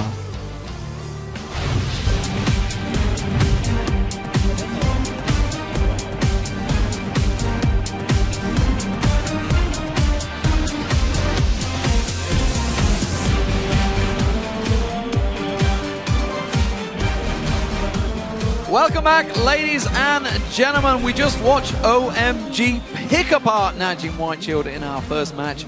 And now we're back for game 2 between these two teams. How's it going to go, gentlemen? Well, different bans. Just calling it right now. Kobe, who do you want to ban? So I say this Jace ban. While it was cool from Shield and it showed that they did some nice research, throwing bans at Cool is like dropping bans into a deep well. He plays so many things. I mean, especially I'd when rather you ban leave out that Lee. Yeah, you leave open the Lee Sin for Loveling. With the Cassidy pick, do you think they were expecting to see Rumble as the final pick? No, because OMG had the last pick anyway, so they wouldn't be picking Rumble into the Kassadin, because Rumble can't really kill him in lane. It's a pretty easy lane for Kassadin. But the Kassadin versus Rumble, that's what they were expecting, surely, to think, we can win this one. This is easy. Don't do it on Blue side then, when the enemy team has the last pick, so that would be kind of strange. Especially if you're playing Gogoing and Aurelia, you're just... Yeah. I mean, the funny thing is, obviously, we were talking to Monty on the way in here this morning, and he said, going to be 3-1 because... To NaJin White Shield, because somewhere along the line, NaJin White Shield are going to mess up pick and bans, and maybe they've got that out of their system already. Who knows? Here we go. Their comp wasn't bad. It was just once they lost the Baron, they couldn't split push and got forced to team fighting, and they were weaker in the team fights. But let's see if Lee Sin is going to get banned by White Shield, or if it's going to be a first pick by OMG. I mean, White Shield right now can leave open like Ryze and Lee Sin and force OMG to choose and take the other one. Well, best of fives is all about adapting and overcoming. And both OMG and NaJin White Shield have come back from 2-0 down to win 3-2 in best of five. So let's not get ahead of ourselves. It is only 1-0 in this. Okay, Lulu ban, interesting. That's against Goon because he played it twice in the group stage to great success in that mid lane. Now that's one thing I really do like from OMG, targeting Goom. That's one of the guys on this team that you want to target in the bans, Watch and Goom, because Cool, like we said, he's got a much deeper champion pool than Goom. He can easily work around this. Yeah, it's very, very true. He's actually always had a fairly small champion pool. Back in spring, he played a lot of LeBlanc in Italy. They're obviously gone. But now, Lee Sin and Ryze are both open so far. Maokai. Maokai as well. They can ban it here and have OMG. I would not want Gogoing on Ryze. No, I mean, but do you want Lovelin on Lee Sin? I wouldn't want Save on Ryze either, so which way do they go with? Yeah, exactly. Do they let Watch have Lee Sin? Ban Maokai, Lee Sin, Ryze open. So they pick one, you get the other one. Something here, a problem for NaJin White Shield is that Save really doesn't play Maokai, whereas Gogoing can go towards that one. So we'll see whether the final ban comes through. So Lee Sin is in now. Okay, gives the choice to the top laner. It will be Ryze, it looks like, for Gogoing, but they're discussing it. They're like, but Maokai, do we let it go through? Get the Ryze, denied from Save as well. Like, both these top laners can hard carry on Ryze. Just like Gogoing can do it on Aurelia, which was banned away, but if you give him the Ryze instead, I'm not sure. As good as Gogoing's Ryze is, this champion is not a immediate win for the top lane. You can kill this champion very early. Early on, mana building phase, he is a juicy, juicy target. And we'll have to see which jungler Watch goes with, because Kha'Zix is pretty much the most next contested for both of these two guys. And so the only problem is if he goes Kha'Zix here, and we're going to see like Jarman coming in from Loveling on the other side, he will have slightly more early game pressure. He can use that pressure to help Gogoing in the top lane. When we see OMG play, it's often Loveling, ganks for Gogoing, he gets the lead, and then he teleports bot lane, helps the bottom lane, and suddenly everyone is winning because Cruel normally does fine in the mid lane alone. That would be scary stuff. Yeah, well, we'll see, because he did lock in the Kha'Zix, so the next order of junglers would be Jarvan for Loveling. Janna is open again if they want it against the Z pick. They can do Janna Lucian like they did in the last game. Right there, you have the same bottom lane now, super strong as long as you have the coordination between them, and you have the Janna into So Z. the thing is, Goong has talked about how much confidence he does have with this Zed, and that's why they just keep going back to it, picking it first round over and over again.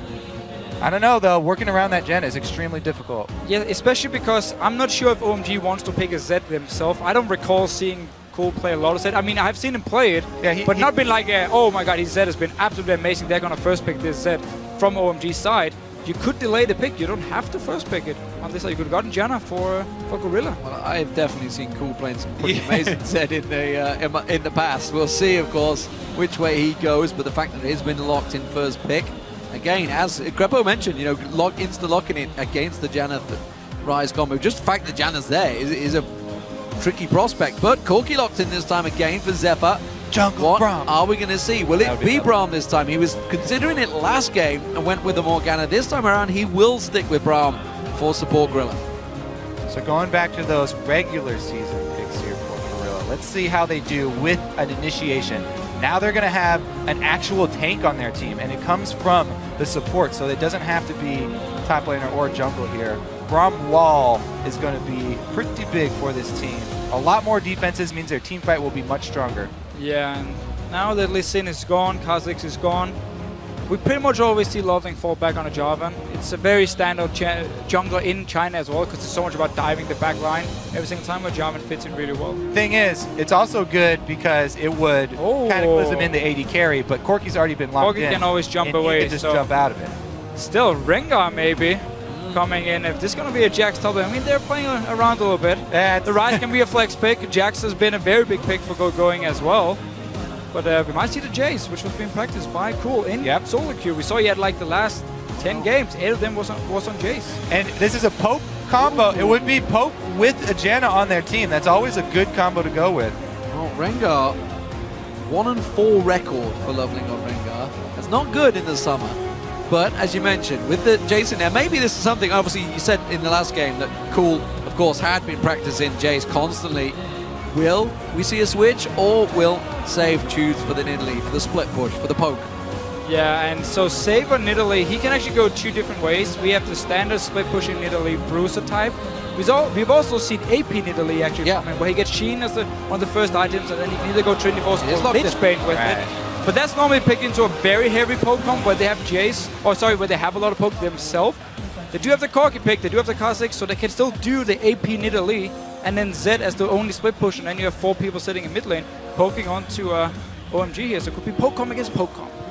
Could be. I do like the fact also that we do have both junglers who could set up the hunt in the end game. We do. Rengar versus We'll see whether we get that stage. Fingers crossed. But that would have to be a really late game. We do have a lot more engaged on the side of OMG compared to White Shield in this case. White Shield wants to poke and like kite, which is the style they like to run a lot, where OMG on the other side, you have the Rengar, you can flash in on Ryze to set up the easy engages. Right, we've seen really good engages from Gogoing with his Ryze, with just the flash and upgrading his distortion boots to get that cooldown for flash and his teleport. He's been a really, really good top laner for engaging fights for his team, just like Save used to do. Really good at flanking around. So a lot of changes for both these teams in this match. Of course, best of 5s, it's all about adapting, overcoming. Who's come out the best in this pick and ban phase? I mean, we have to see how much Gogoing can do on this Ryze pick, because that was the first pick for them. Lee Sin was banned, so we didn't. White Shield didn't want to trade Ryze for Lee Sin. So if Gogoing can carry on Ryze here, they might have to change it up again next game. And I also have to say, the other solo lane here, Cool, there's probably a reason why Shield banned it out. And Jace now, with the changes, has a much stronger matchup versus Zed. Well, now that the teams have picked their champions, who do you think has the edge here? Tweet us hashtag OMG win or hashtag NWS win to @LOLesports. And of course, we'll tally up your votes and see how this goes. OMG take game 1 in the series. Can they go 2-0 against NaJin White Shield, or will they strike back? Of course, you heard in game 1 some big chants coming out of the Korean fans for OMG. NaJin White Shield on home turf being outshouted by China fans. Yeah, and Nidalee is the last pick here for Save. He is going to the Doran's Ring early on, so we will see the AP Nidalee. That's actually a very hard matchup against the Ryze. For Save on this top lane here, Gogoing should be able to do just fine in lane, get all the early farm, which also means Loveling can actually sit back and farm to level 6 before he's really needed. And, you know, AP Nidalee, while she is better when she does group up than, you know, the Bruiser Nidalee, she's nowhere near what Jace is. Cool is running those flat armor penetration runes, and he should have a pretty easy opening lane here. So if Cool can get massive, then that's going to be plenty of poke for them. Ooh, cancels that auto? No. Still a little back and forth between the two junglers. Doesn't realize how much support is behind him. Cloud's going to come and see if he manages to throw that Howling Gale out. No, simple ward on the red buff. Doesn't actually show Save, so we're the scene, of course. Remember last game we did have the duo lanes both head towards the top. We'll see whether it stays the same, because at the moment the support and AD carries are split for OMG. Looks like San wants to be down the bottom there. Will be a swap here from White Shield, sending Corki to the top lane. So Save on this Nidalee won't have to deal with Ryze in the one-on-one. At the same time, the Corki pick won't have to deal with Lucian Janna, which is such a good comp if you coordinate the shield with the poke from Lucian. I have to say, I think Shield are going to have to rely on that lane swap. Their team fight against double exhaust with these double assassins that they have is going to be an uphill battle for them. They do start out with that lane swap, trying to get Corki to that fast level 6. It was spotted out, so NaJin White Shield respond. We did see Watch was down there ready to start out on this blue buff, which OMG are now taking, so it's going to delay things. You can see now, Watch is going to pass by that ward, so OMG fully aware of his position.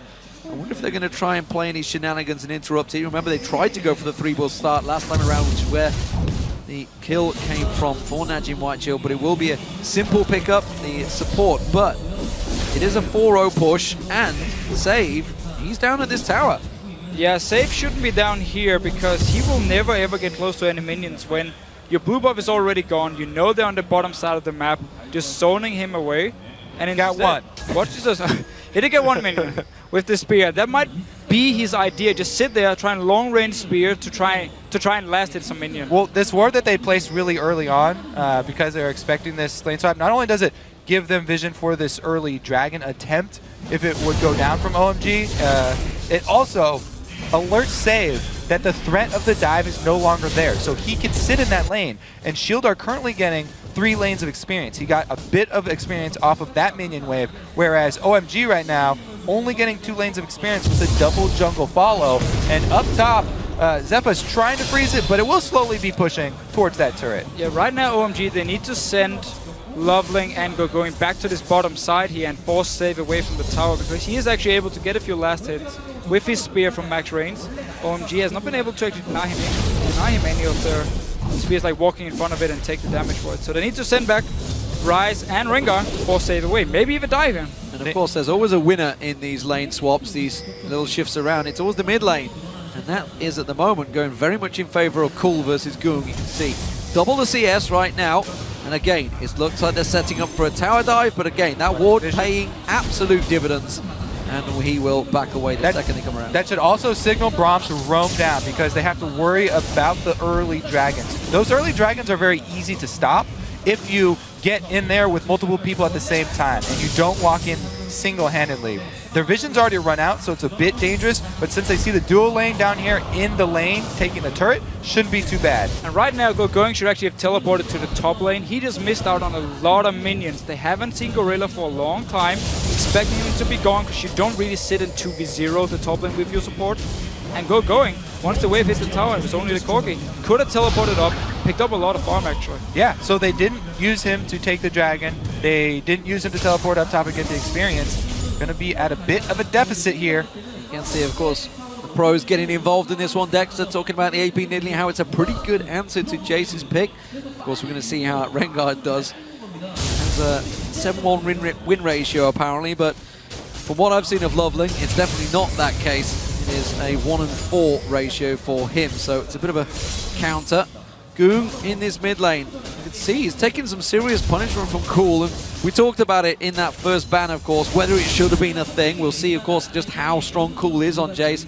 He has been hitting it hard in the solo queue, and that's where the research came from game 1. The question is, was it ban-worthy? Well, we're going to have to find out. I mean, what he can keep doing here once Loveling hits level 6 as well, and just keep pushing up the wave. Loveling sits back at the tower, wait in case any fight breaks out, Loveling comes in, and you have so much burst with Rengar and Jace together at level 6 for Rengar. Look at Save though, this top laner that focuses so heavily on vision control. Not only does it clear out the most wards for top laners, but he's got deep vision inside the jungle that's going to be the side that he's laning on once again. So it frees him up to play extremely aggressively and play with that confidence. So, top laners now fighting one another. Loveling getting spotted out again. They have full vision of him. That does give Watch a little bit of freedom to possibly go up towards that top lane. Goong is heading level down. 6 to level 4 Rengar. Yeah, Loveling does not want to get involved in this one. This could be a straight up dive in there.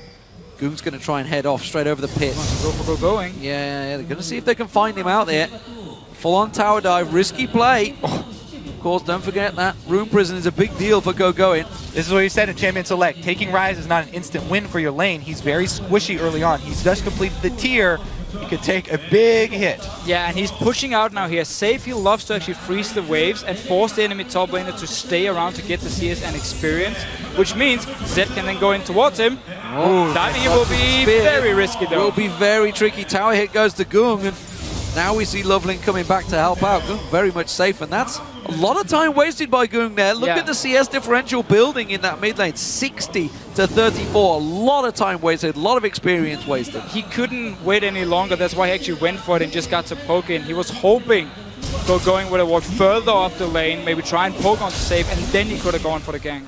This is going pretty well now for OMG here. They have the 2 tiers that they're trying to stack for their team, and they're already on a nice gold lead here. So if they could just hold it in this at the same pace for a little while here, then they will be very, very successful with this opening. He's got it, he's gifted it, Cool's taking it, now he needs support. It is there. Cool hangs around the side, so the blue steel is in. NaJin White Shield, remember, they were a little bit delayed. OMG's has just spawned. Let's see if they can counter it, whether they get across quickly. It looks like they're going to go straight for it. And OMG as well, this Jace pick in the mid lane gets a very early power spike at level 7 and one at level 9 when you get your fully ranked up Q here, the poke you can do onto the enemy team. And that's going to be so strong for the first dragon fight, where Save won't be able to have the same poke and power back against OMG. So this Jace pick might actually also give OMG the first dragon of the game. Ooh, Watch is going to go straight in and find Loveling here. They're going to come around. They want to try and start the dragon off. Straight up. Stood on a ward though, and OMG, they're all coming in. Sand's a little bit further away from this one, but don't forget that Shock Blast will do some serious work on the likes of Gorilla, who's trying to stand it out. He's going to go focused in. Watch his caught out. Exhaust goes onto him. Gorilla will be first blood. Save's going to be the next focus. Exhaust goes down on towards him. There goes Goop. Can he get the damage down? It's Cloud he's trying to focus on, but a support not on that good of a target. He will get it. Can he get out though? Goop's trying to catch on to the lock on towards him. They're separated.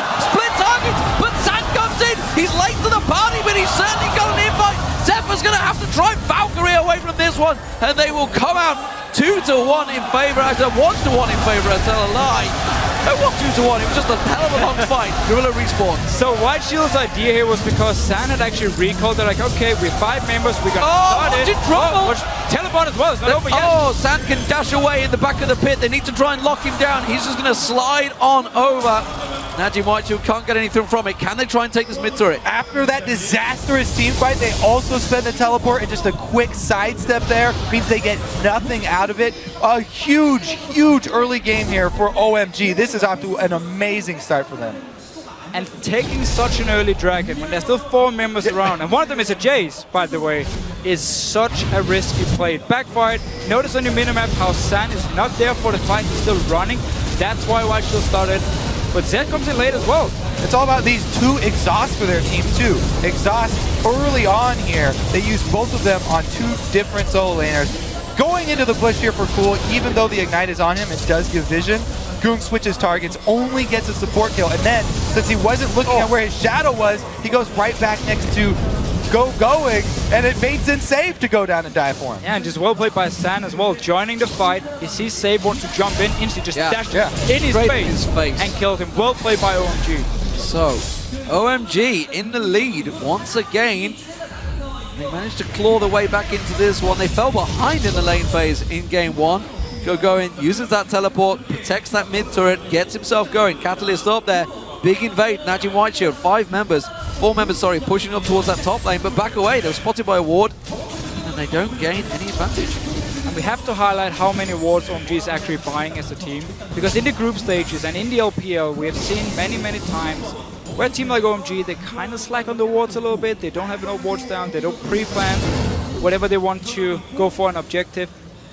Last game and this game, they've been buying a lot of wards, and they use them here to constantly spot White Shield moving around. Loveling has hit level 6 now, didn't have it in that previous fight. Cool and Loveling grouping up, and that's why we're seeing Goong playing so passively, but it's causing problems. He needs CS. Gogoing is stealing it away. Cool comes back around, and OMG have started off so well in this matchup, but they've got to be careful. They're leaving Zephyr alone. That's going to be the top tower. San will take that. The second turret of the game, unanswered so far by NaJin White Shield. The middle one, the last one remaining they want to take, but Zephyr's doing what he can to get NaJin White Shield back in this. There's a lot of pink wards they also managed to clear around this mid lane here, and trading top tower for bot tower, now pushing on. Again, Jace, he has this early power spike where he can just hold on to once he gets max rank on his Q, he can just land so much poke. They use it, grouping fairly early, just get a bit of damage on the tower, clear some wards around the mid lane, and now just backing away because they have to deal with this Cork in this bottom lane still pushing. Yeah, OMG got to be careful. There was 3-4 members being drawn to that bottom lane. This is something they do a lot. Here goes Loveland. Stealth goes down. He's looking for the kill. He's going in for Goong. He's going to come around. Bounces on towards him. Doesn't land the stun. Went too early. Goong instead tries to turn it around. But you can't mess with 4 members of OMG. They collapse and kill. To be fair, that stun was going to land. It was just an ultimate there from Goong to dodge it, but they had him surrounded. Great gank there from Loveling, and now they have control of mid lane. They should be able to take it. They're calling Jace up. He kills turrets so quickly with just his W. And since he's got started with those armor penetration runes and he got the early brutalizer, his poke already hurt so much. Half the hit points are what shredded away there. Gorilla is trying to stop as much as he can with that Unbreakable, but as you mentioned, with the Lucian, Janna, Jace in there, they will shred down these turrets so fast, and that's what OMG are looking to do. Create the pressure. They're almost 4,000 gold ahead already, and now they're moving once again to this blue buff, which they have owned this whole game. They should be able to pick this one up as well. There's so many members here. No teleport for Gogoing, however, he's in the top lane. Might be a little bit careful. Can be 5 members on White Shield very soon. Gotta be careful they don't give anything across to them. There it is, blue buff taken once again. Watch, riding on the Howling Gale. And they're gonna try and move across. Zephyr may get picked off here, he's going in. Cloud's gonna come steaming around the side, trying to catch him with that Howling Gale. Does pick him off, but Cool does not follow it on. The rest of NaJin White Shield are currently separated. They're not reacting quick enough to OMG's quick early grouping. No, again, the Zepping needs more time to farm up here before he becomes really strong in the one-on-one. Zephyr forced to sit in mid lane and wave clear together with Save. You don't really have too much wave clear on this Nidalee. It's all about landing the spear.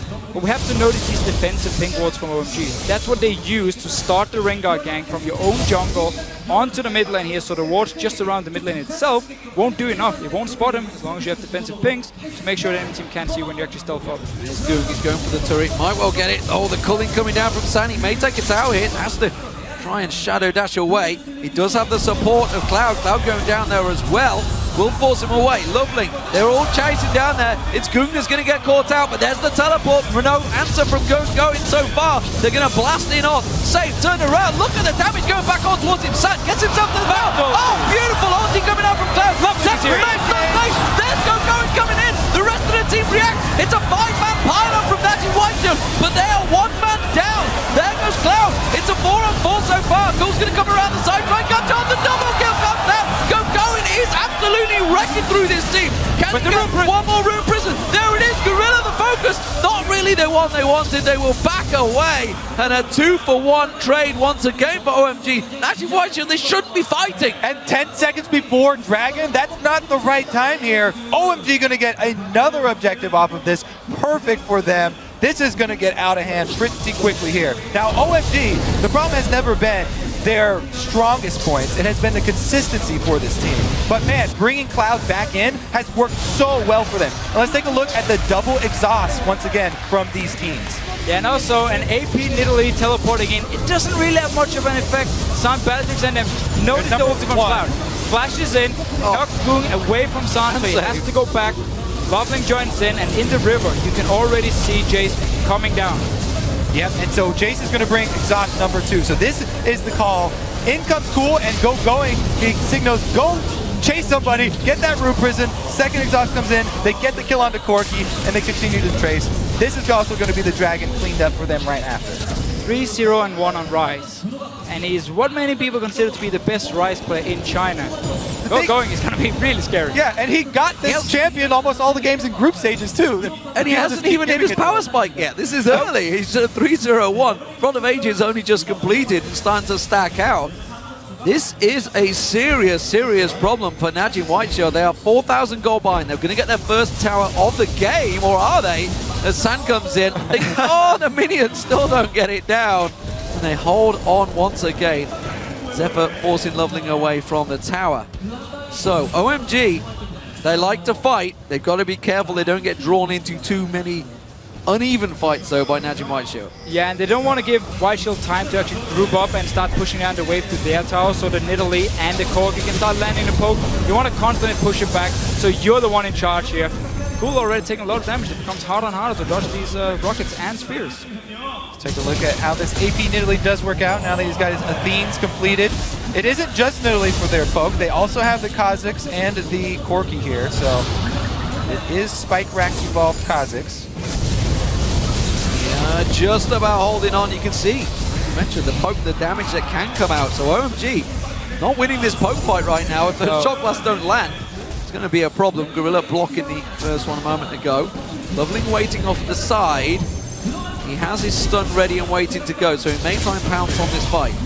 Well, the thing is, he just recalled back to base here to shop. He was a bit low as well, so no engage coming from OMG. I mean, Loveling is the main engage. There's no flash for Gogoing either.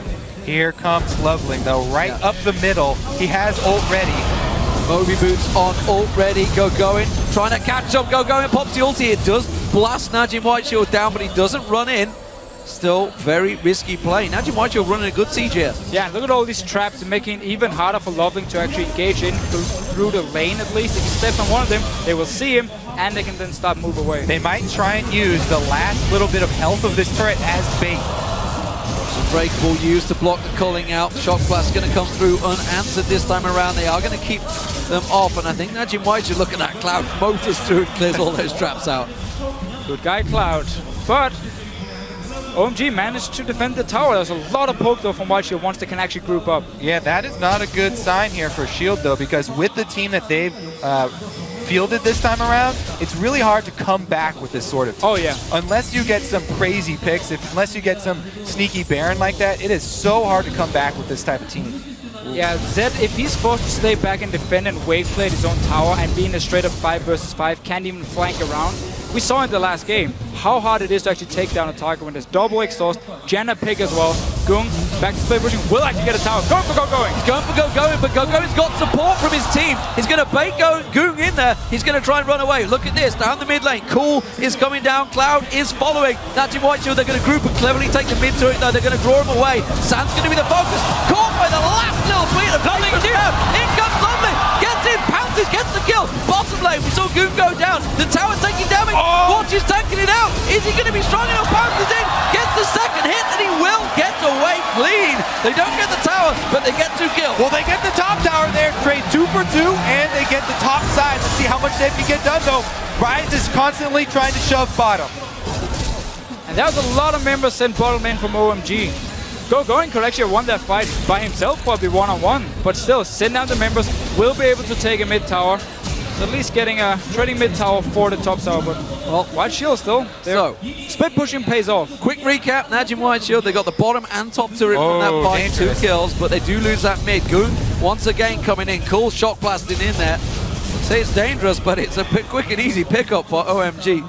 Cool and Gogoing are really rocking in this game. Yeah, and that early mid turret going down just in time. 1 minute left for this dragon. They've already got deep wards on the blue side set up here. OMG sitting pretty.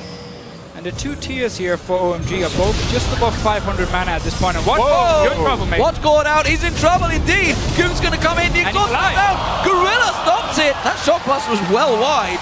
Nice work, but that forces the jungler back. He should have time to go back to the fountain and come back before this dragon spawns.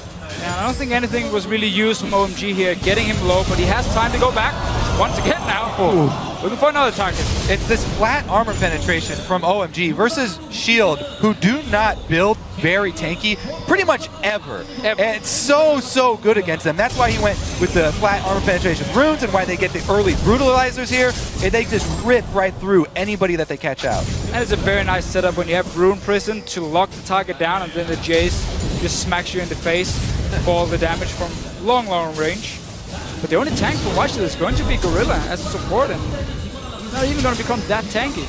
Loveling's ulti is going to be back, Gogoing's ultimate's going to be back. They were both used in that last engagement to force him down, but Goong, he's only at half hit points. He can't really go diving in too early in this exchange. Dragon is now up. Lovely pump. Goes back and forth. There's the ulti catch. Going on to watch once again. Cool comes around the side. The Colin comes in. Lovely gets it down. Zephyr just completely caught out. Gorilla, that Unbreakable's not going to stop 5 members of OMG. And just like that, 3 members go down. The mid turret's in trouble. Save gets blasted. And the crowd are loving OMG. OMG are looking so strong here. Whenever they can get an engage and they can dive onto White Shield, they do it. They get the kills, pushing on here. They can also take a dragon when they want to. They're thinking about the inhibitor there. It will be the dragon they're going to go for. And oh my god, are they looking good in this game. Side lanes are pushing, so they're going to want to clean up this dragon as quickly as possible. Shield should be able to answer something here. Right now, shoving mid, and since they do have those 2 other points of pressure, maybe they will be able to finally get it. Gonna go for a counter blue. I think that's all NaJin White Shield can hope from this one. Maybe this mid turret. All 3 dragons going OMG's way though, and a 7,000 gold lead almost built up here by OMG. Remember, NaJin White Shield, they come back from this against the Lions, but I'm not sure OMG are looking to give up that grasp so easily this time around. That mid turret will be saved. Monsoon from Cloud forces them away, backed up by the culling of Sand. This combo, this duo lane, is working wonders. Those shock blasts stripping half the hit points off Watch. He's built full damage. He has to get some defense. The thing is on Kha'Zix, for you to really be strong in these fights, I mean, you need the early damage items, you need to get your last whisper as well. And OMG is really punishing White Shield for playing these fairly weak 5v5 comps, and with no tank as well. Every time a shock blast lands, you're down to 50%. There's 0 armor on them at all at the moment, and that's what's really making Cool look like he's absolutely blasting through them. That unbreakable. He can only stop so much. Gogoing, trying to collapse on towards Goong. Shock Blast City, constantly going back and forth. Shield are not going to find success trying the same thing over and over, grouping up like this. They got to go with some split push here.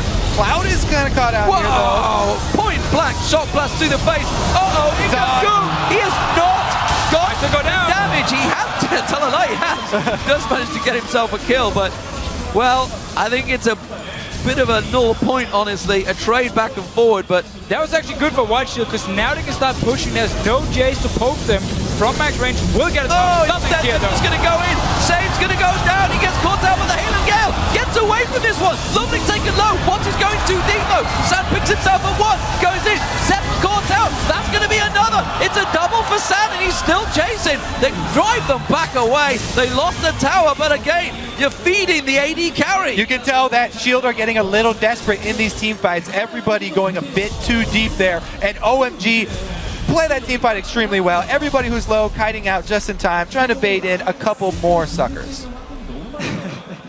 The fact that White Shield don't have any proper disengage against a Rengar here is a big, big problem for them, because every single time Loveling engages, they have no chance of actually running away from him. The target he locks down, OMG can focus and just burst them down within. It takes them 2 seconds pretty much to just kill the first guy.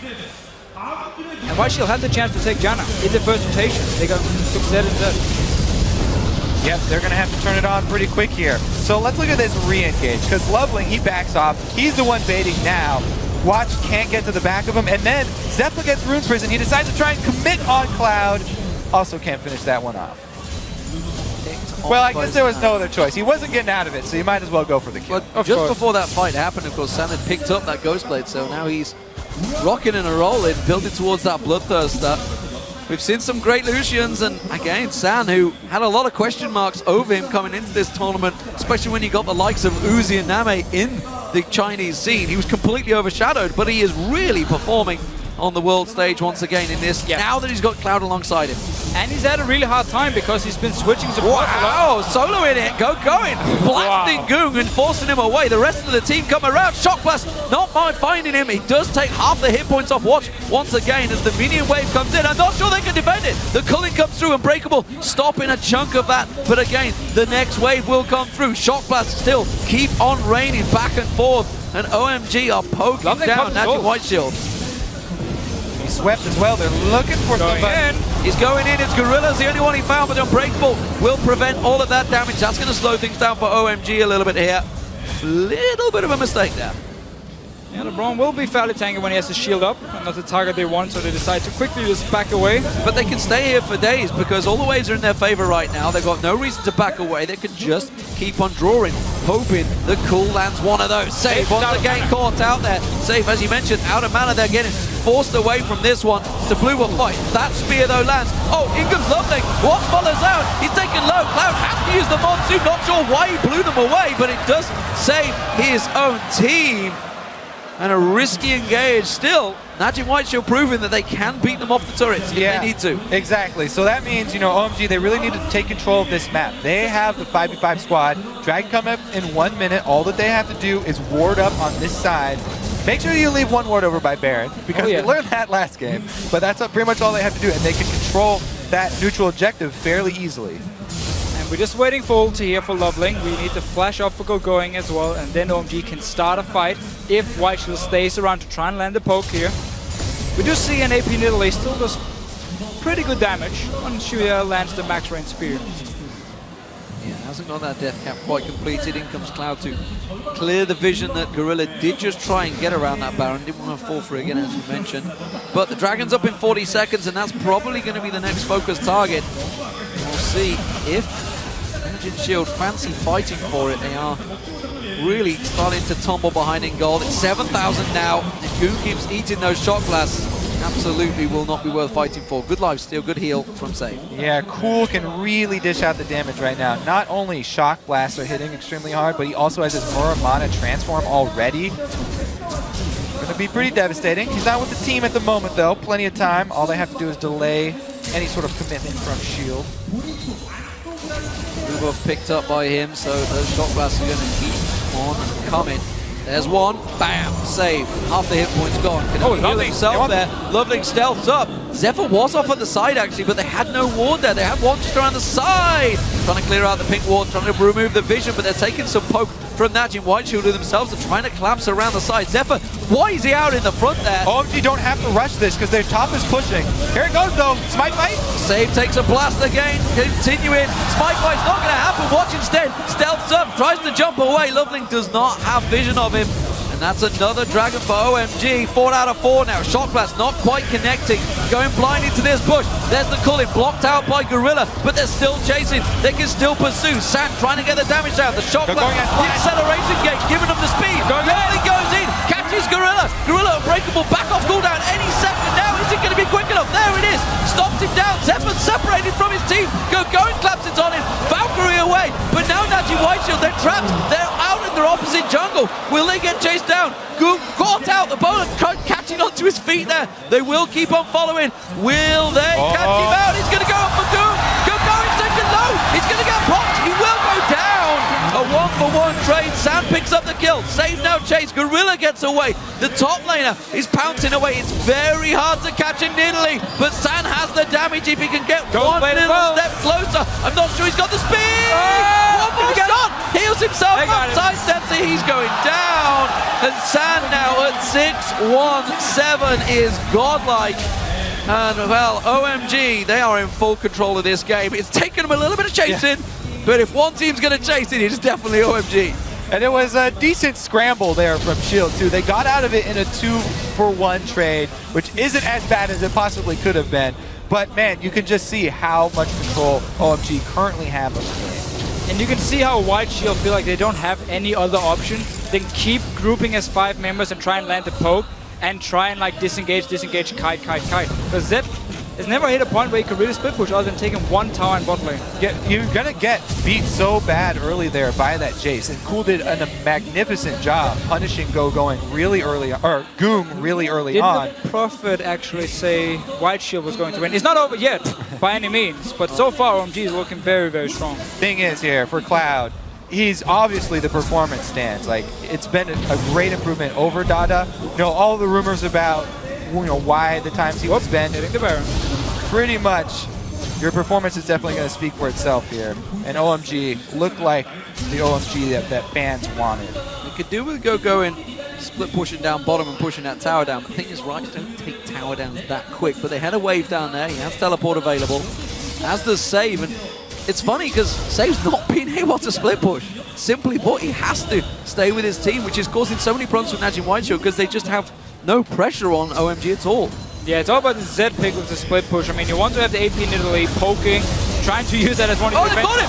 Bang! He just got destroyed. Absolutely evaporated off the map there. Lovely comes in, he bounces, he's going in! And the Culling is being blocked by the Unbreakable! Gogoing flanks around the side! Zephyr tries to get away from this one, but you can see the tower hits! One more shot, Gogoing catches on towards him! We do see Sand picking up another! One pouncing away, running for his lives here! Whoa, Sand's gone deep on that one! Pop's not going to be enough, and he will be safe.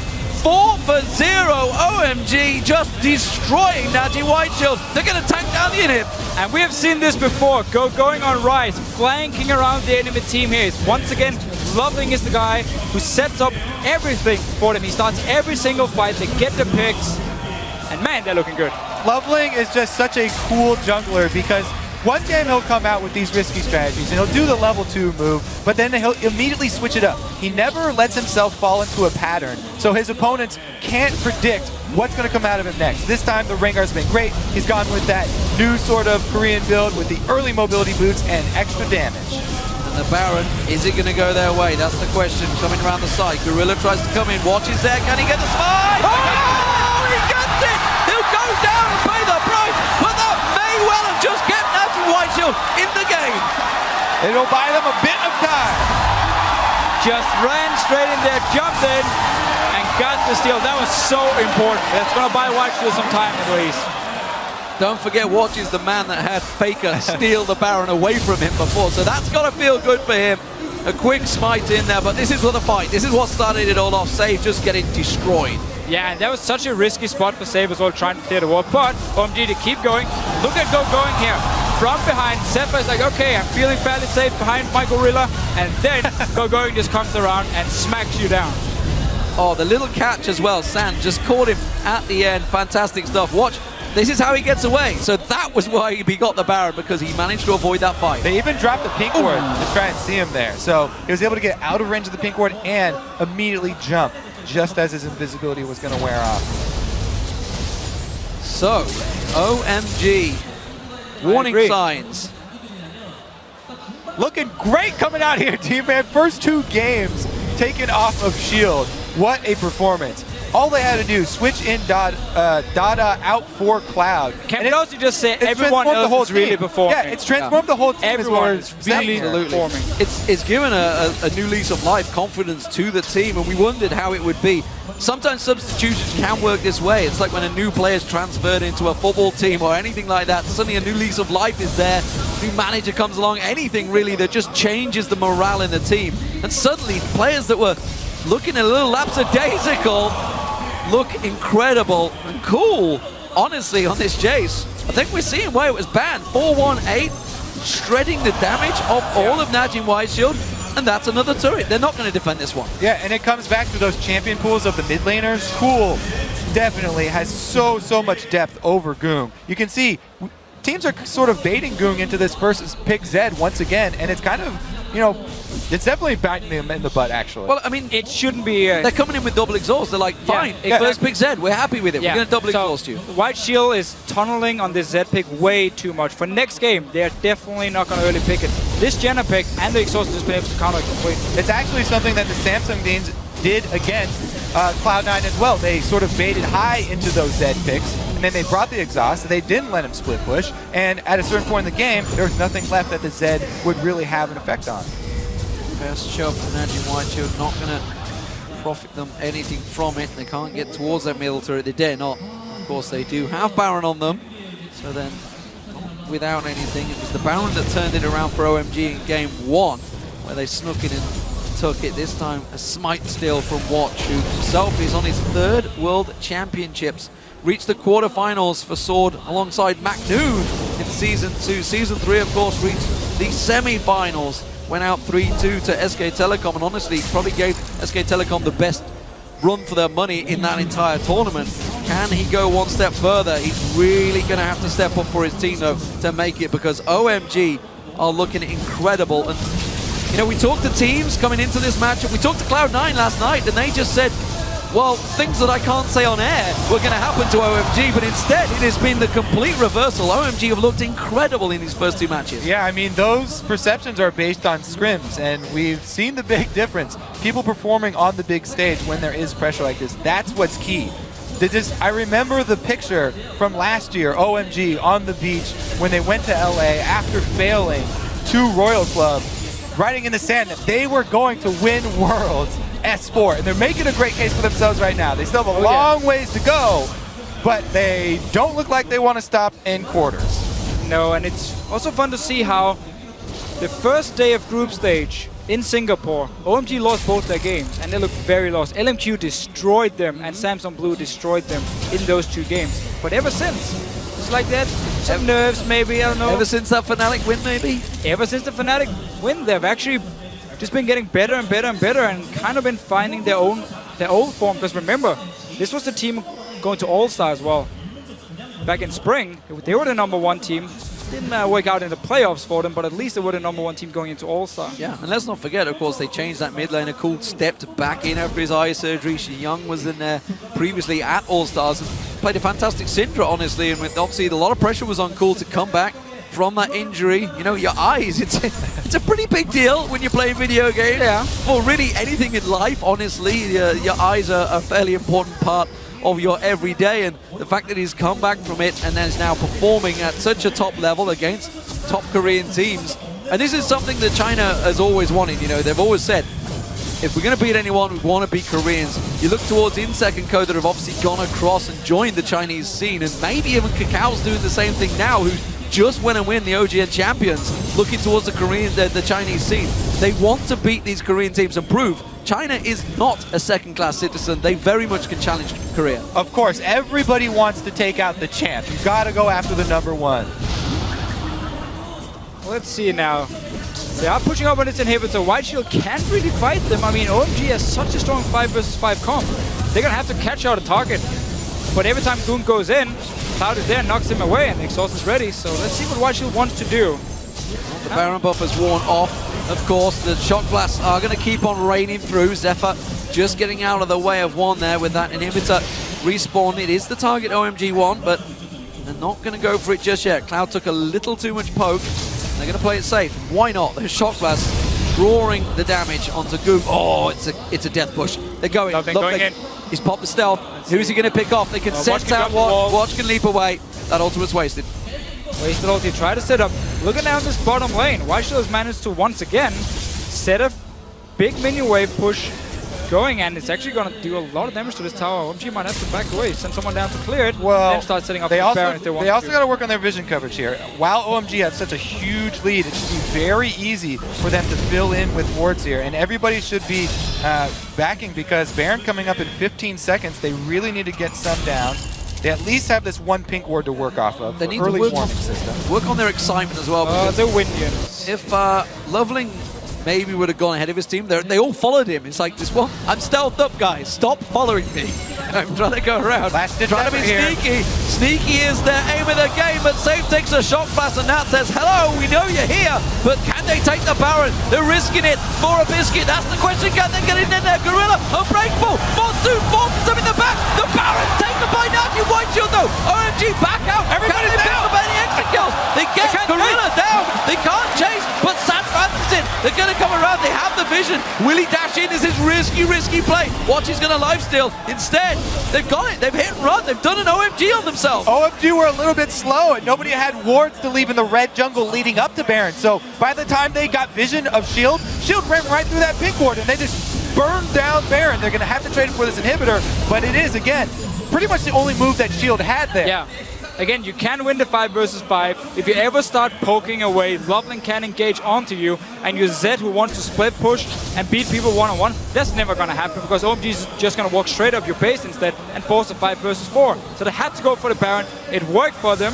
Once again, maybe buying some time. Loveling, that's a very early ulti. They're trying to see if they can pick someone out here. There's a trap at the side. They want to see if Zephyr's maybe going to push down.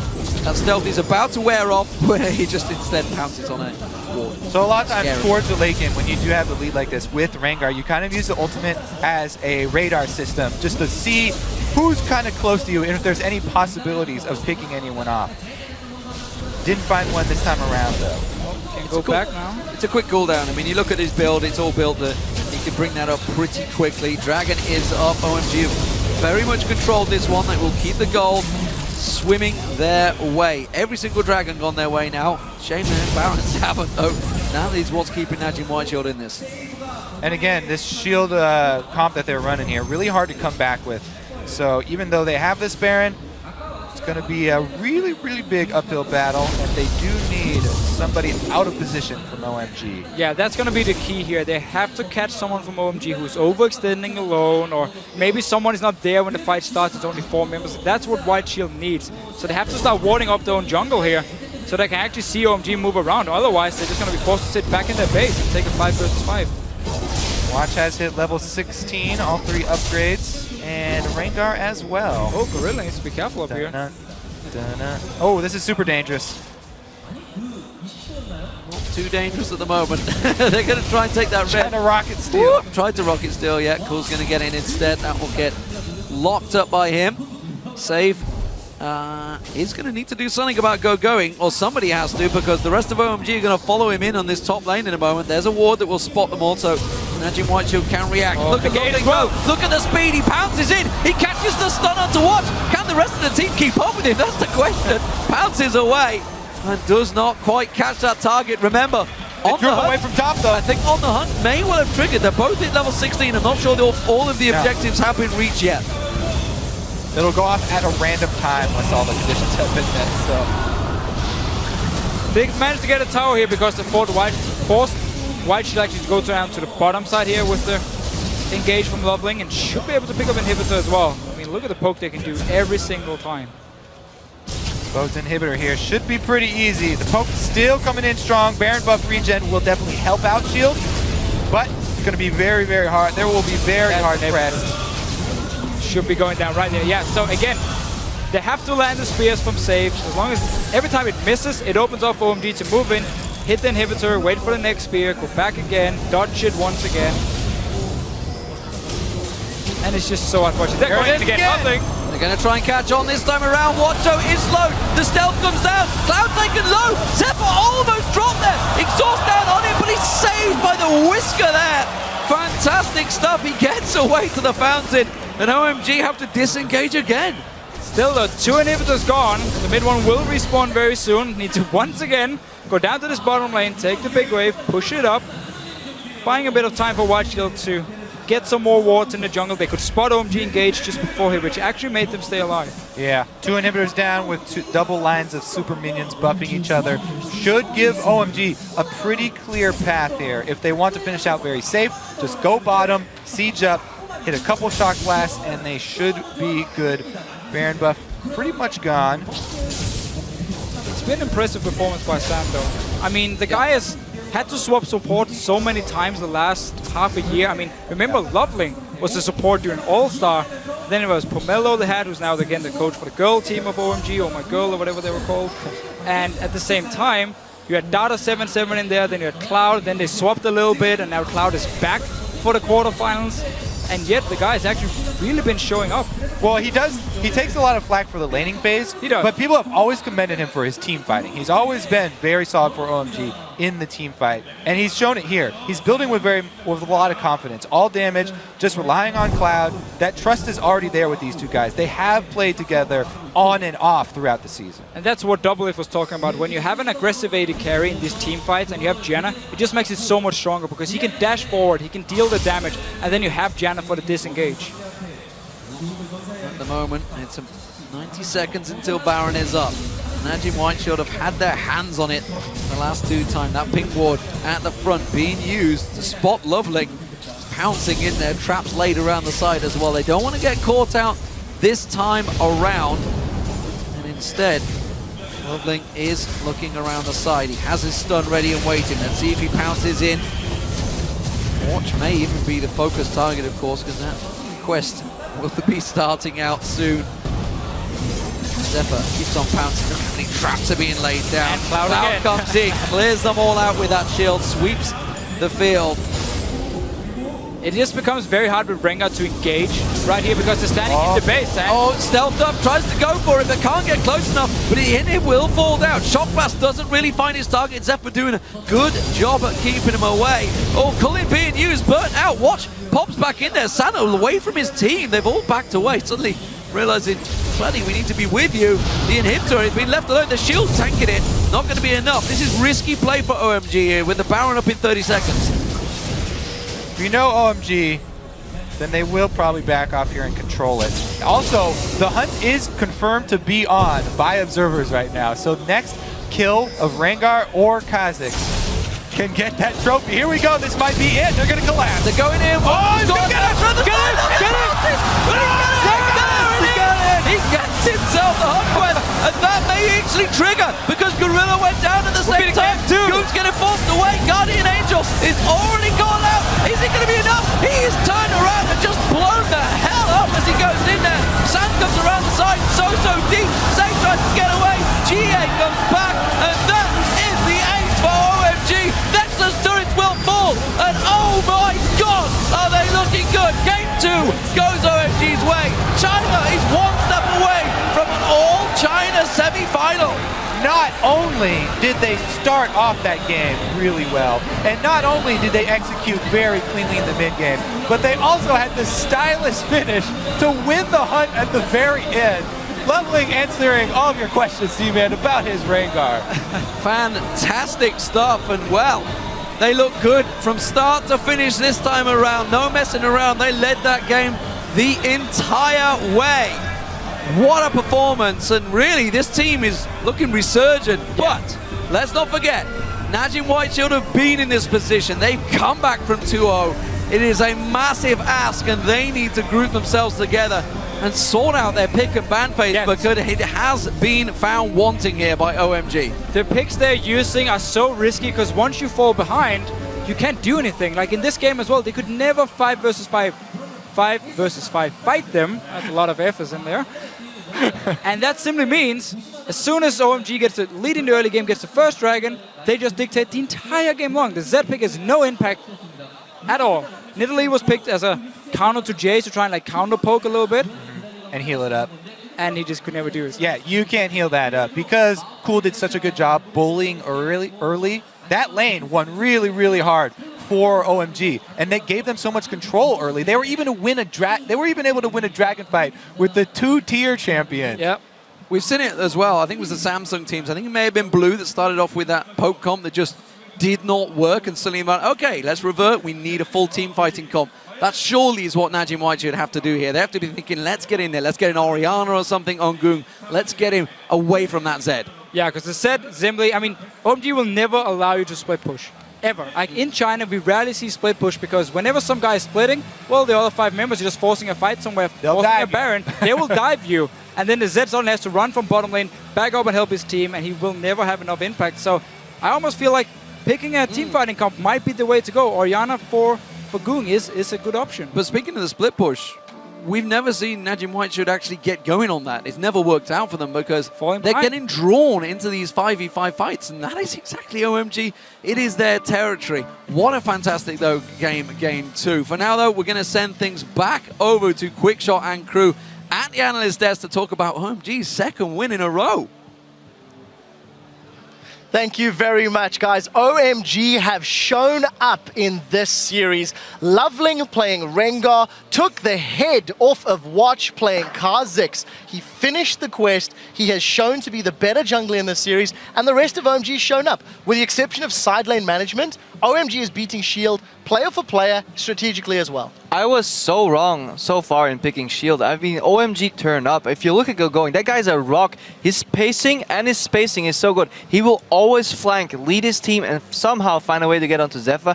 And then Loveling as well. He kicked more people game 1 in like one game than I think I've seen Lee Sin do in an entire LCS weekend. They're playing so well. And you know, the thing about Zave is everyone kind of says NaJin Shield, you know, Zave's probably their best player. He carries every game from top lane. I'm going to go on a little aside here to talk about top lane disease, which is a CLG term. It's when the top laners always want to play whatever they want to play just to counterpick lane, and they just don't perform with that like sweet niche pick in competitive play. It happens with like every top laner for a lot of teams, and especially with NaJin White Shield. First game, Kassadin against Aurelia, got dumpstered. This game, Nidalee versus Ryze, got dumpstered. Gogoing's been outperforming him 2 games in a row. I really expected top lane to be a lot closer than this, but the top lane disease, it strikes again. Yeah, let's also call, you know, we have to call out the elephant in the room. OMG took a long time to finish that matchup. Loveling unable to find the picks at later, but they had absolute control, and it felt like it was a matter of time. Yeah, and I want to talk about the picks and bans just a little bit because we identified this as a weak point for NaJin Shield, and it's definitely coming into play right here. I mean, it's baffling why they keep prioritizing this Zed pick. it doesn't really seem to have high priority, so why go ahead and take it first? Especially when Janna is one of Gorilla's best champions. Gorilla is the guy who brought Janna into this Worlds meta. It was Shield's performance in regionals that really sparked all of this Janna play around the world. And if you're going to take that Zed, you better eliminate disengage from the other team. You could pull it further down the draft. Also, this Nidalee pick, I really am not a big fan of it. We saw Acorn play it on Samsung Blue, the AP Nidalee that is, and we've seen Safe play it now. It just never seems to have that big impact. Yeah, OMG is definitely drafting well because somehow they've been forcing Gorilla on two champions that he's just not known for. He's not a Braum player and he's not a Morgana player. He's an insane Thresh, he's an insane Janna, and he's an insane Nami, yet he ended up on neither of them so far. Well, Crepo, let's pull up the first replay. We do have two of them lined up for you. The first one is something that D-Man mentioned very early on. NaJin White Shield are being pulled or suckered into these super early team fights 2 games in a row that OMG are just coming out with the victor. So talk me through this 8-minute dragon fight, Crepo. So yeah, before we roll the clip, just look at the position. Yes, Sound's not there, but look where Gogoing is. He's always in position to flank the AD carry. And I don't understand why you would do this dragon if you have the risk of getting collapsed on, unless you have 5 people in the area immediately and you can just jump on that one target that comes close. If we roll the clip, we see exactly why Cloud is good. He just leads this team, good tornado, messes with them. Gorilla just gets bursted. The exhaust comes out. First exhaust already right there on Watch. Watch can't do anything. Gogoing comes into the fight, second exhaust goes on save. They jump away from Goong, and all he can kill is a support. Cool doesn't die because his spacing is good as well. And just clean, crisp play from OMG. Yeah, not only that, but you have to remember what the win conditions of your comp are. When you have this Corki and this AP Nidalee, you need to poke so that you get somebody low enough so that Zed can go in and complete that assassination. Without Nidalee there, they didn't have the tools to get that or even fight that drag at all. Let's pull a second replay up. It has come a little later in the game, at around 23 minutes. This was sort of the icing on the cake for OMG. Securing control, right, and it starts out actually very good for NaJin White Shield, but then they make a critical error. So let's go ahead and roll this right here. So when we see this kind of all-in attempt, yeah, it definitely is sloppy. Watch gets out. Now Goong's going to ult Cool. So why this is good, he gets exhausted, but the Death Mark's going to kill him. Now, that's great. You get the shutdown gold, and they needed to kill Jace so that they could finally siege this middle turret. There was an extended middle turret siege earlier. But what Safe does is he walks up on the side and gets boloed. And this is why Gogoing is so good. You see his spacing on Ryze is absolutely insane. Between every single spell cast that he does here, he's moving forward because he knows he has HP advantage on everyone, and he can essentially 1v3. He gets the W onto Zephyr, and Zephyr has no option. You ask yourself, why did he vault sideways? It's because he was dead. Right, but had the positioning been better, they would have gotten that very important shutdown gold, and if they had moved up into the left side there, and instead of Save trying to create a zone, take the tower, move up on the map, and then you get out of that situation very, very easily without giving anything up at all. Watch also decided to go in after they engaged with the Bola on the Save. Mistakes in positioning from NaJin White Shield, and Ryze capitalized on them beautifully. I want to highlight the Ryze in particular because coming into it, we did talk about Ryze as a champion that was going to feature. We put it in our MVP bundle for the quarterfinals. It's been banned 25 times at Worlds, and Gogoing's managed to get his hands on it again. 12-1-26. I didn't think we'd see that Ryze at all in this series. I mean, in the LPL, Ryze is consistently banned against Gogoing for this very reason. And if we talk about the team comp with Jason Ryze, now we've seen the Samsung teams run this as well. There's a massive power spike at 23 minutes usually when you get the tiers both fully stacked. They should not have a lead with this composition before 23 minutes, but by that time, OMG was already crushing it. So Double Lift, I'm going to throw it to you for final thoughts before we move on. The False Prophet predicted Shield to win this one. Crepo did, Monte Cristo did, the viewers did. Yourself and Freak are the only two that sort of believed in Cloud. Is this what you were expecting, or is OMG even overperforming? I didn't necessarily believe in Cloud as an individual performer, but I did think that that kind of change might spark some sort of... Because I saw the potential inside OMG. God, I overused the word potential. Because really, the person who's underperforming in my mind in this whole series so far for OMG is Cool. He's taking a lot of poke and a lot of damage. He's one of the reasons why they can't close out the game so quickly. But I did believe in Gogoing, Loveling, and Stan, and they have definitely played well. Yeah, they really have. Talking about some of the players, earlier today we asked you on Twitter which player and what champion has impressed you the most during the 2014 League of Legends World Championship and why. And here's just a few of your answers. From @Cortizel, the champion that impressed me the most was Lupus Singed. he proves Singe is still viable with the right team comp. Yeah, I loved it. He went into a level 2 proxy that actually allowed that insane 3 buff to go through because he ran into the enemy blue buff, got that, then they forced, I think amazing it was, back into his enemy blue buff, got caught there, Lupo TP down, and he just won the game with that play. And yeah, how do you play against Singe? Where do you practice it? Yeah, you can't. Next up, at GGC Star Jun DQ, Dade's Twisted Fate was such a pleasure to watch. TF highlights show how high Dade's game awareness is. So true. I mean, he's always been just a massive force in Korea on that Twisted Fate. I have seen him single-handedly win games by winning all 3 lanes with 3 ults in a row. So it's always impressive to watch it. I love seeing his TF. Well, hopefully we can see more of it.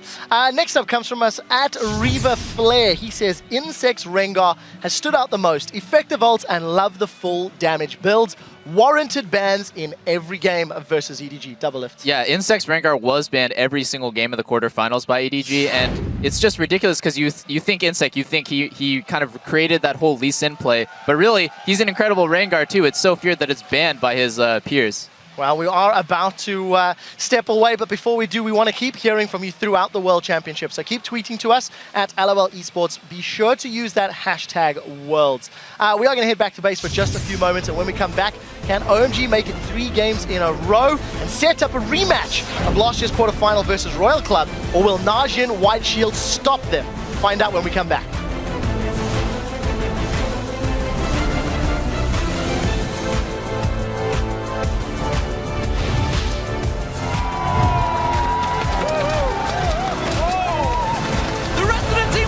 It's a 5-man pile-up from NaJin White Shield, but they are 1 man down. Going on to watch once again. Cool comes around the side. Colin comes in. Lovely gets it down. Tempo just completely caught out. Gorilla, that unbreakable's not going to stop 5 members of OMG. Gets away from this one. Lovely taken low. Watcher's going too deep though. Sam picks himself at 1. Goes in. Seth caught out. That's going to be another. Coming around the side. Gorilla tries to come in. Watch is there. Can he get the spy? Oh, he gets it. Goon's getting forced away. Guardian Angel is already gone out. Is it going to be enough? He's turned around and just blown the hell up as he goes in there.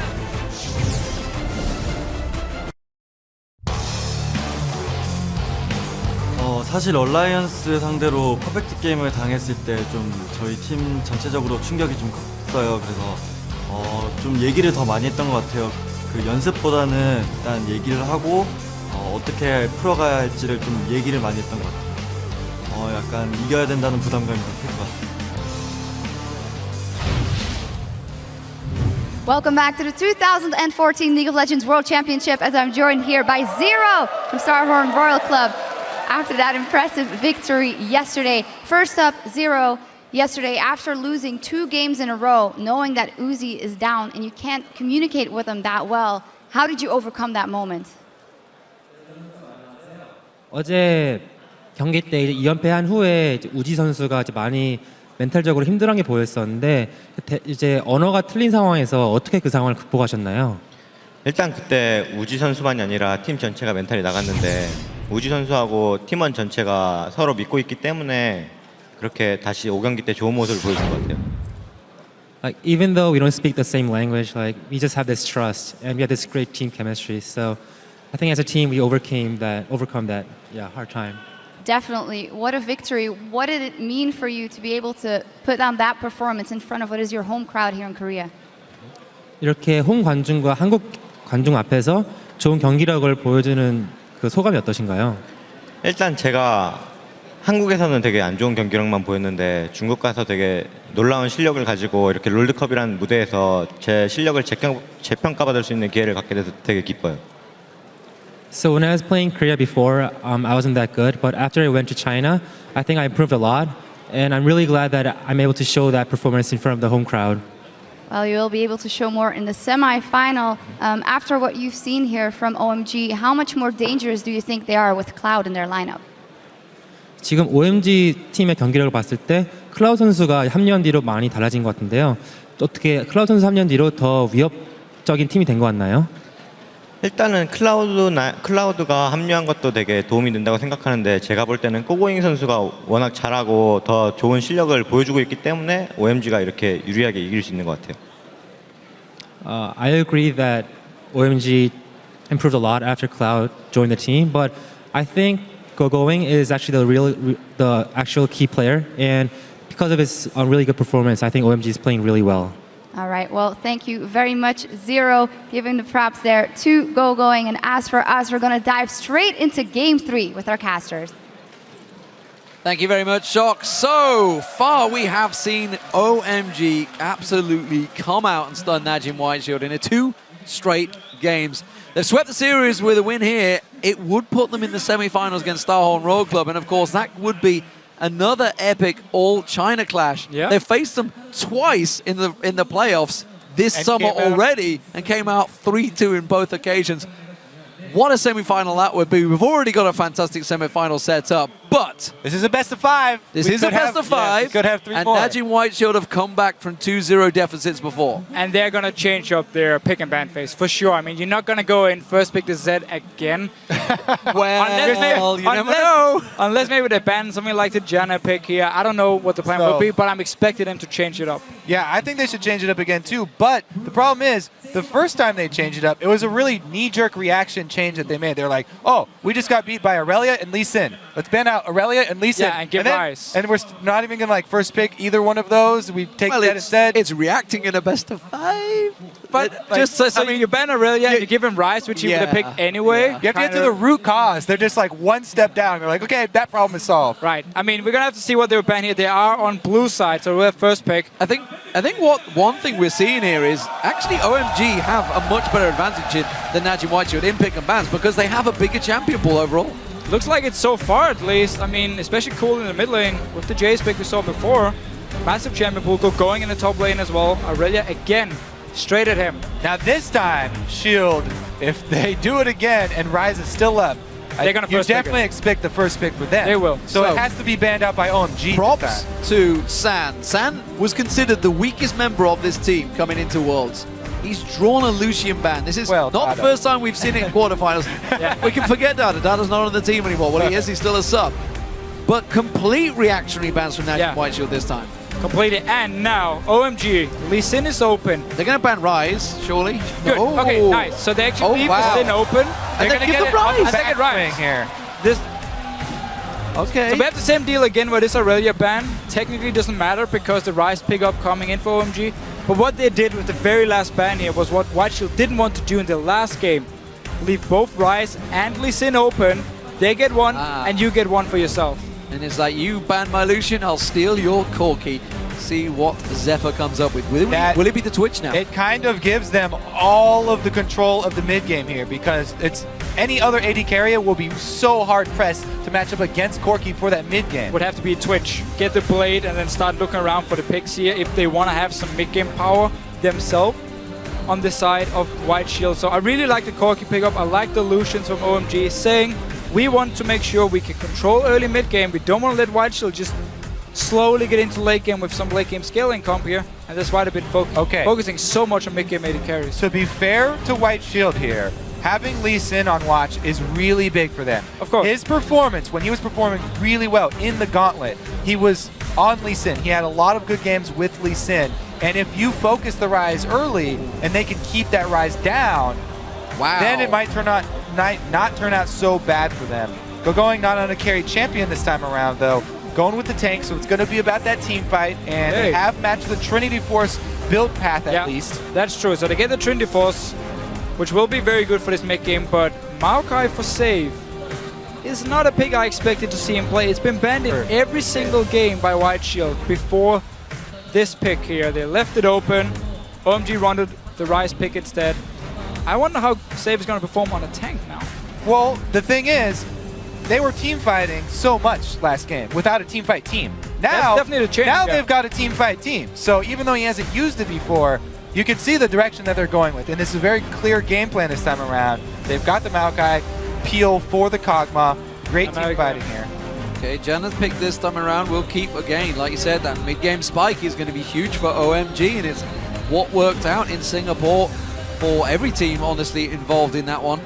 The fact that they can keep on pushing, keep on poking, it does leave, of course, Cool the chance to counter whatever mid laner Gung wants to pick up here. Gorilla, we saw him playing Nami in the group stages to absolute great success. Fantastic pick for him. He can take Orianna here for for Goon, because he's on blue side. We've seen it before. It's a safe laner. Cool has the option to counter pick him, and Orianna would fit well into this really team fight focused comp. Yeah, Orianna, not really easy to counter pick. There's not hard counters to her in lane, so safe. So it's fine for him to blind pick that.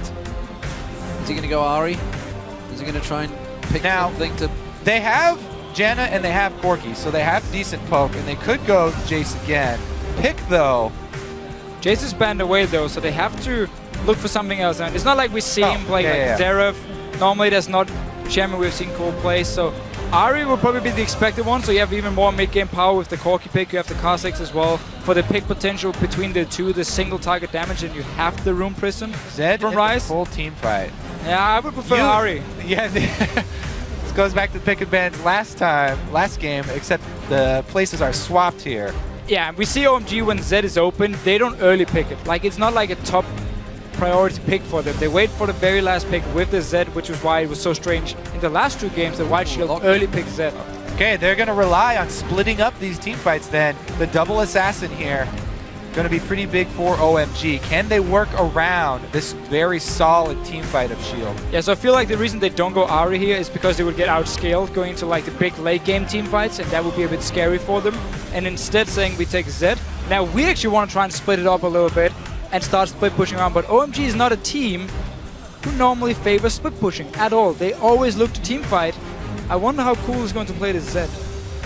Yeah, if there was one of the teams out of the LPL to be the split pushing teams, I'd probably give that hat to OMG.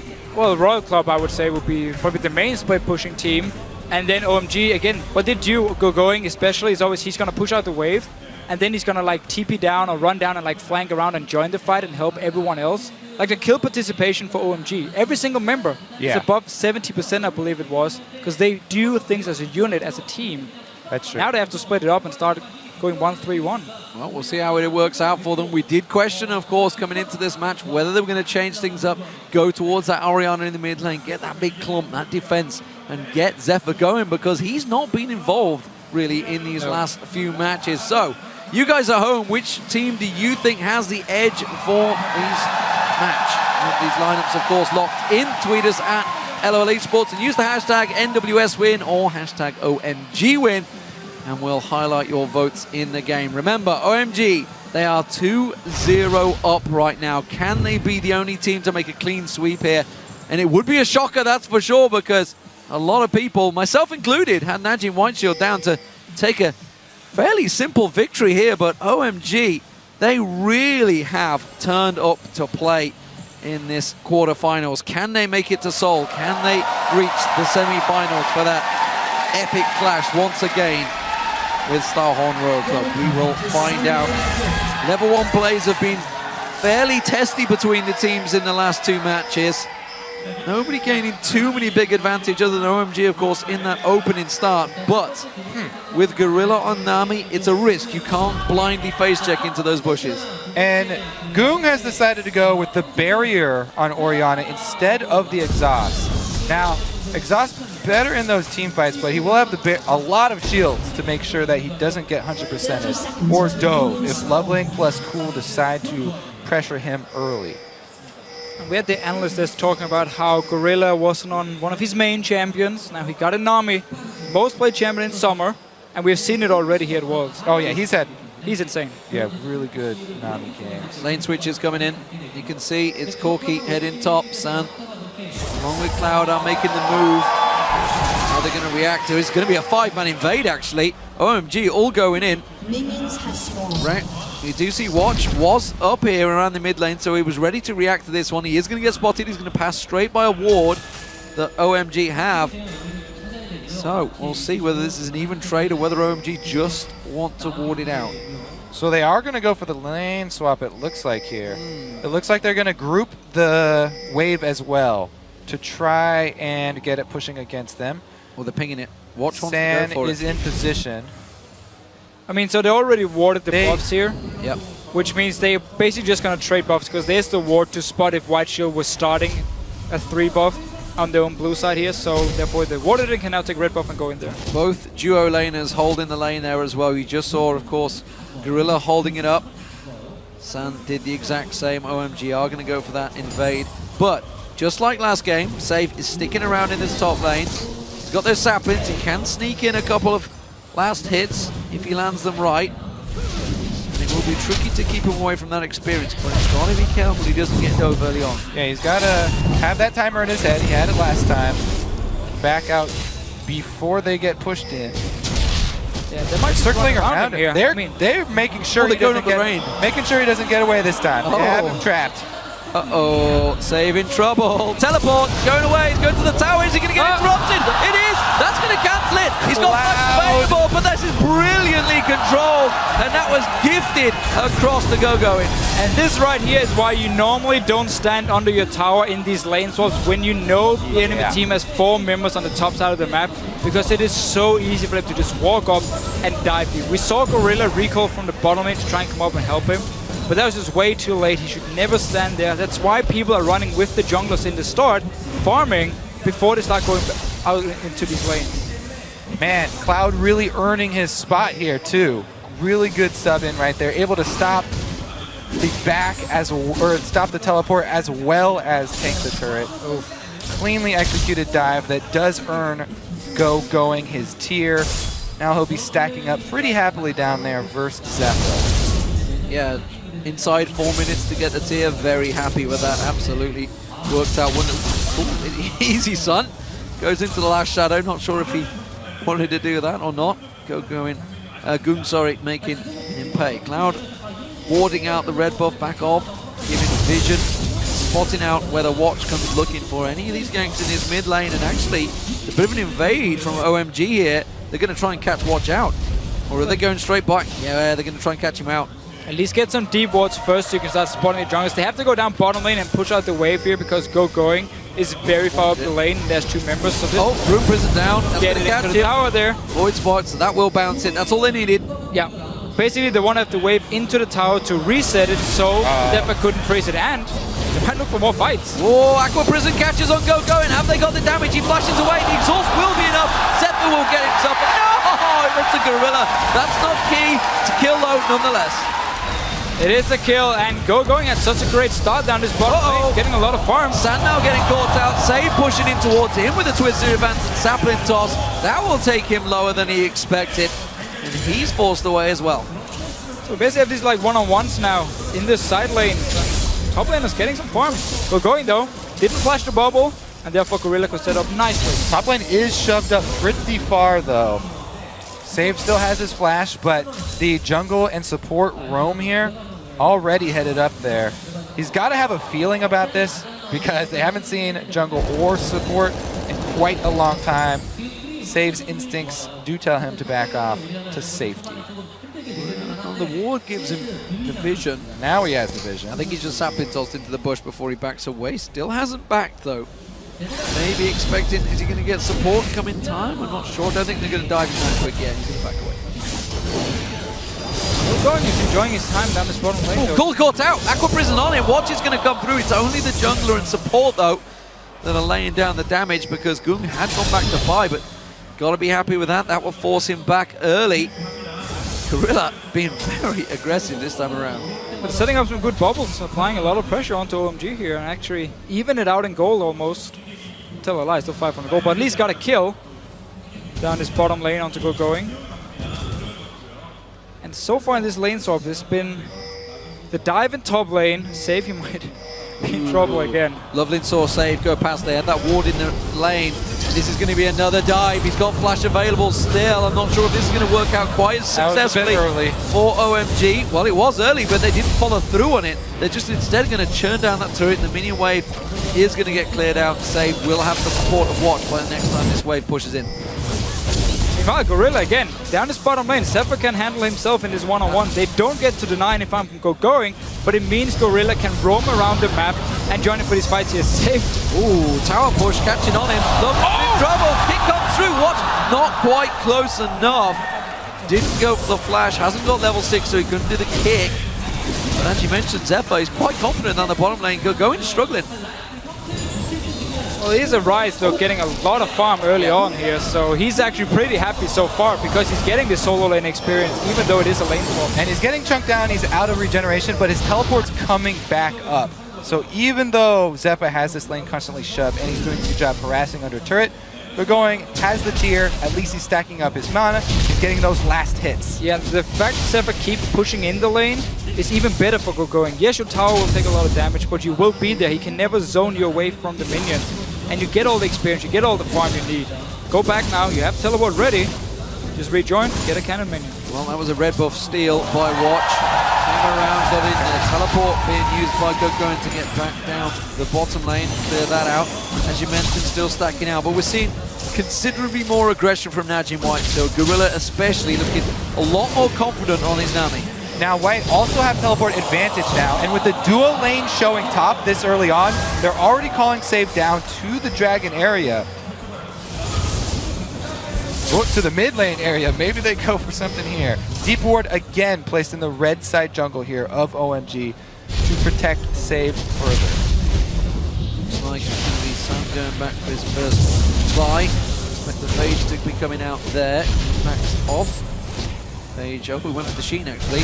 Phage was picked up by Zephyr on his first pack, and of course now we're at this tricky time with the lane swap. You've got to be careful you don't give up too much dragon control, which you see Watch warding out. Maybe considering this one. They forced Cool back quite a few times in that mid lane. He's losing out in the trade to Goong at the moment on Orianna. Yeah, it's very hard for Zed against Orianna once she gets a blue buff and she picks up her arm guard here, the first armor item, and she has a barrier to actually kill her, which means she will always just outpoke you, keep the CS lead, keep pushing it in, and that's what Goong has been doing on this Orianna here. Gogoing still sitting down his bottom lane. He doesn't really want to go top because he doesn't have teleport ready, and Zephyr keeps pushing in the minions to him. And he's also has this pink ward here that's been protecting him from that dive. And since they haven't even made a move to try and go for that dive, it's going to stay there as long as he needs. Does give him plenty of warning. Gorilla is everywhere on the map right now. He's been roaming so much. Cool, having to protect that pink ward, but he can't. And that will be taken as he watched the support coming in. NaJin White Shield, they're grouping, they're going Dragon. So the duo again showing top. Now Shield finally go for that answer. Took them a while, but they did get it done. And Gorilla, as you mentioned, he went with that early mobility boots build as opposed to the early sight zone build here for Cloud. So Gorilla is able to roam quicker, but Cloud is going to be able to keep up his vision more efficiently. Yeah, we actually see early mobility boots for Gorilla pretty much every single game he plays because he wants to be able to roam around, be part of the applying pressure on the map. Yeah, a lot of their early success in the group stages were from the bottom lane winning here for Shield and Gorilla roaming very quickly to create plays elsewhere. Mid lane, though, does have Loveling as well as Cool collapsing. Oh, they're going for it. Stealth comes out of Loveling. Voice Point leveled up. Will catch on. There goes Cool. Have they got the damage? The Shockwave pulls them both back, but it will be the kill for Cool. And that may well put some pressure on the mid lane turret. It's definitely going to put some pressure, and they might even be able to clear out some of these pink wards that are hindering Cool's roam. Did get OMG confused earlier, not the split push team, but being able to roam is really big for Cool. Being able to roam from the mid lane with that Zed is going to be big for them towards the mid game. Yeah, there's a lot of defensive ping still to clear for them. White Shield is invested into a lot of them early on, and because Gorilla was roaming around, they've been able to defend them pretty much since the start and just kept them up. But a kill for Cool that is very important on the Zed, because we have seen 2 games in a row now. Goong never got going on Zed, never had an impact in the game. Cool really needs to show how he plays Zed. And remember, this is Cool, who he got last year. Fizz banned against him all the time. These roaming assassins are definitely something that he knows how to play and can thrive on. Oh, Gorilla not going to catch, and that was a pretty good trade for OMG. Zephyr gave as good as he got, though, trying to turn it back around. Them ultimates are catching on San. As it stands, very even across the lanes. It's going with a big advantage that's built up because Save, of course, had to go down and get that dragon, which meant he lost out on a lot of that experience that he will regain, though. Gogoing has shoved that wave all the way up, so that will all be recouped as they try and pressure San. Zephyr really is working well in this trade right now. Yeah, this is a very good lane for White Shield because they have the sustain advantage from Namei, and also they have better poke, so if there's long poke fights, they will win out. OMG only has like the quick burst from Corki with the shield from Jenna to try and win the trades. No Flash available for Goog. Remember, he got caught out again. Is it going to be enough damage? Yes, it is. Absolutely. Goog has to do one more shot. He will go down. Watch managed to pick him off to make it an even trade. The kill, of course, went to Watch in there, but save had to come down. He did miss out on a lot of CS in that top lane. Goog had some great dodges right there. He was able to juke enough. He was gonna live, but Watch kicks over Gogoing to secure his death and the trade. Not over yet. Yeah, Watch is still in there.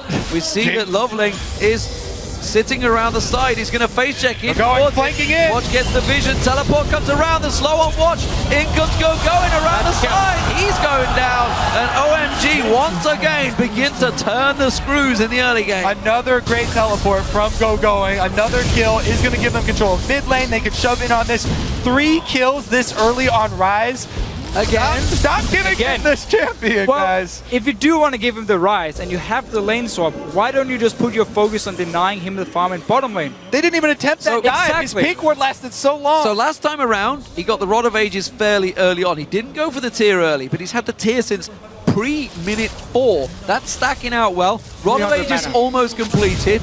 He's going to become a monster so quickly. 20-minute mark, he's going to be very hard to stop. And White Shield had every chance to try and shut him down in the lane swap, but Save was standing at his tower in top lane, dying, and had no reason to be there at all. OMG have pulled the split push call though. They've got cool down bottom.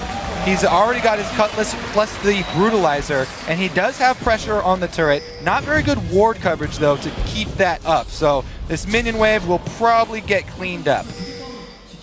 It's going to have some deep wards in if you want to start pushing up on these towers.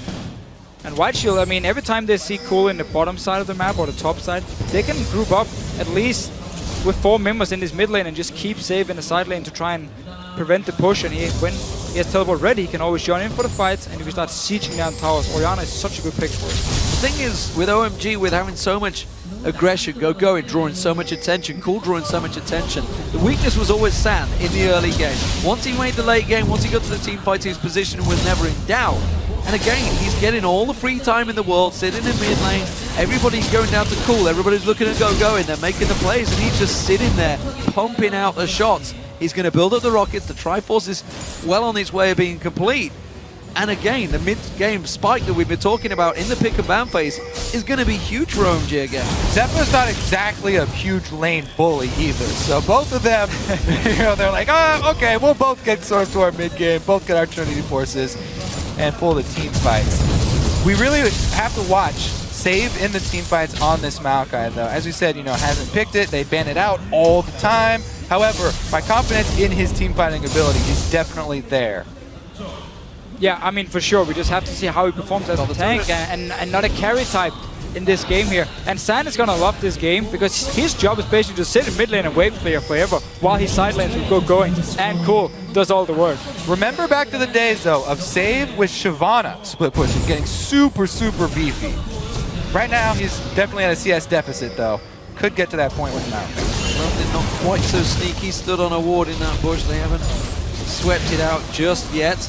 Cool has backed off, got himself Splendid Rookie completed along with that Brutalizer. Dragon up in a second, and this is some big key items, but the Triforce not completed by Sand, where Zephyr has got it, so it's a back and forth trade. Rod of Ages also completed by Gogoing, not completed by Save. It is a big deal with the lack of Trinity Force here for Sand. If we do get a fight, for now they're just fighting over the river, trying to get the wards down. Pretty much everything has actually been cleared out so far, and White Shield taking control. Now, this is a tricky situation. Cloud split away from his team. The rest are coming around the side, but a Flash Monsoon is not something you can sniff out. Loveling caught out, leaps away. Oh, the kick from Watch, just at the right time. That leap does manage to give him safety. Those Howling Gales, they're creating havoc for NaJin White Shield, but they've started the Dragon.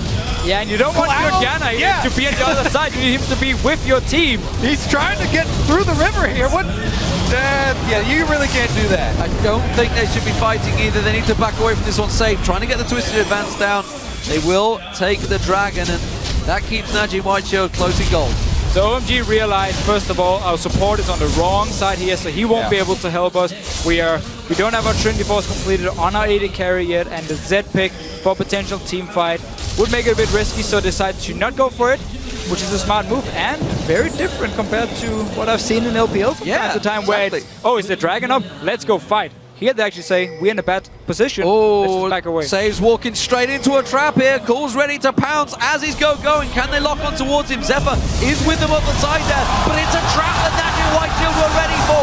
In goes Cool. He gets caught out. Gogoing gets himself a kill. It could be a hit-and-run maneuver, and NaJin White Shield are found lacking. They couldn't chase quick enough, and OMG get away with a kill, but it's gonna be the tower for NaJin White Shield. A little bit quicker collapse there from Gogoing and Cool. They were able to get the assassination off. See how this Jen and Corki combo can do defending this turret. They've got plenty of poke here, and Jen can shield. Monstrous bomb goes down. San has backup. In comes Loveling, and the tower is held off. San takes a big bit of damage there. Gotta be careful. Teleport is available if they go for this dive. There is a teleport for Gogoing. However, right now he's farming up bottom. They would not want to have to blow that teleport. Save could as well answer. Should be tower for White Shield by forcing San and Cloud back here. So even though they lost the trade before, I actually believe Cool managed to dodge the shockwave with his own ulti, like he was in their ulti animation. But as you said a moment ago, Dragon, this is not something we're used to seeing. This is some clear, concise thinking by OMG, and maybe thinking to themselves, okay, we don't have to fight here, guys. We can step away and fight again another day. And it is... That was just a good call. Really working out well. OMG certainly stepping up and maybe learning a couple of tricks. Remember, of course, they've been scrimming with just about every team available here at Worlds. We obviously heard from Cloud9 their video talking about how they got to the quarterfinals. They were scrimming OMG at the time when Alliance were going down to Kaboom. So they've managed to scrim the North American teams, the Korean teams, and of course, don't forget, they were with the Chinese teams the whole time. Well, let's see if they are able to follow through with this Zed split. He's already got Blade and Brutalizer. Working towards his Ghost Blade here. They had a little bit of deep vision there, but it was quickly cleared out by Shield. So once again, Cool does try to head bottom. See if they can get this 1-3-1 going. The timing is off. Yeah, the timing's wrong, and they're going to push up, and they're going to be on the inner turret before and OMG can react to this one. But with Stan, now got that Trinity Force and Boots, he should be able to wipe the waves out quicker. So the timing actually wasn't as bad as it looked just here from first glance, because there's only one wave pushing up the mid lane. They had cleared the other one. But the thing is, every time they want to do this split push here, going on the top lane, he has no flash. So if he gets caught out of position, he will go down, which can be risky. So they have to apply pressure on every single lane at the same time. And if San is not sitting in mid lane, clearing the wave instantly and actually moving down towards the tower, then he will never be able to get anything from it other than just constant wave clear, and waiting for White Shield then to make a move. Lovely. Yeah, he knows they're there. There's the Void Points catching him. The Howling Gale comes through, dodges out of the wave, but there wasn't quite the follow-on that OMG were looking for. Gogoing was nearby, but he's backed off instead. He's going to start building up towards that Frozen Heart. Loveling once again caught by Watch. Gives him full vision, and they will step away. Big disparity, though, still between Save and Gogoing. That may well be a serious problem as this game develops. Cool going back up top to split push now with the Zed, trying to create pressure on the other side where there's a big wave. Bottom, it's also going to be pushing for OMG's favor down bottom. This is my goal, as long as they can defend the mid lane now, because then White Shield is going to have to send up Save to try and stop Cool in his one-on-one, and Cool can kill him, which would mean suddenly they have to send someone else to defend, and OMG can then push down the mid lane. But they can also just say, you know what, we don't actually care about your split pushing right now, we're just going to wait with our top laner at the tower and use the remaining 4 members to apply pressure on your mid lane here. But so far, good wave there from OMG. Remember, Shield are trying to farm their way up to the Zanya, up to the Mikhails. He's only got a run of ages, he's only got a run of ages. I don't think it's defensively enough. He's going to follow through. One more hit should do it. The pop goes through. Ignite is running. There's the kill. Can he get away though? One tower hit too many. He's gone. Second guess himself because of that sapling there, and it cost him his life.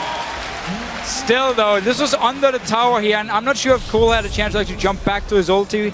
Might have been gone the shadow, just as he was about to jump out, and therefore he ends up dying for it. But the damage he has on Save, I mean, one-on-one, it is heavily in favor of Cool. Chain Vest picked up now, but whoa! Link kick onto Cloud, flashes away. The wave will catch him. Will they follow through? Yes, it is. What comes in. There's the shockwave pull. Zephy's the one that gets on the kill, but Save after so Gogoing coming in on watch so many times.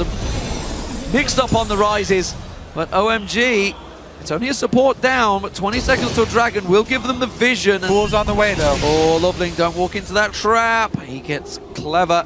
The Void Spice didn't land though, so he's unaware at the moment. Shield have controlled this Here they go. whole blue side. Speed in there, Zephyr's going to be the focus, but Gogoing quickly dodging out of that. And while this is all happening, don't forget that Cool is back.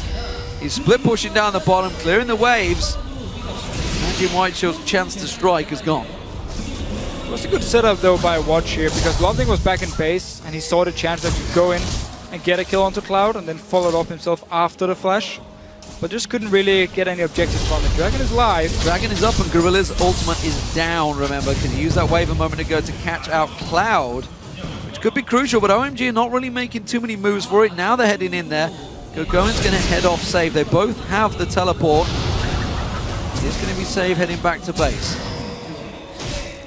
Look at Cool here, push up the bottom lane, placing a deep ward himself. Loveling just needs to not be caught out of position right here. Just buy time for Zed to put the pressure. Oh, there's one behind them.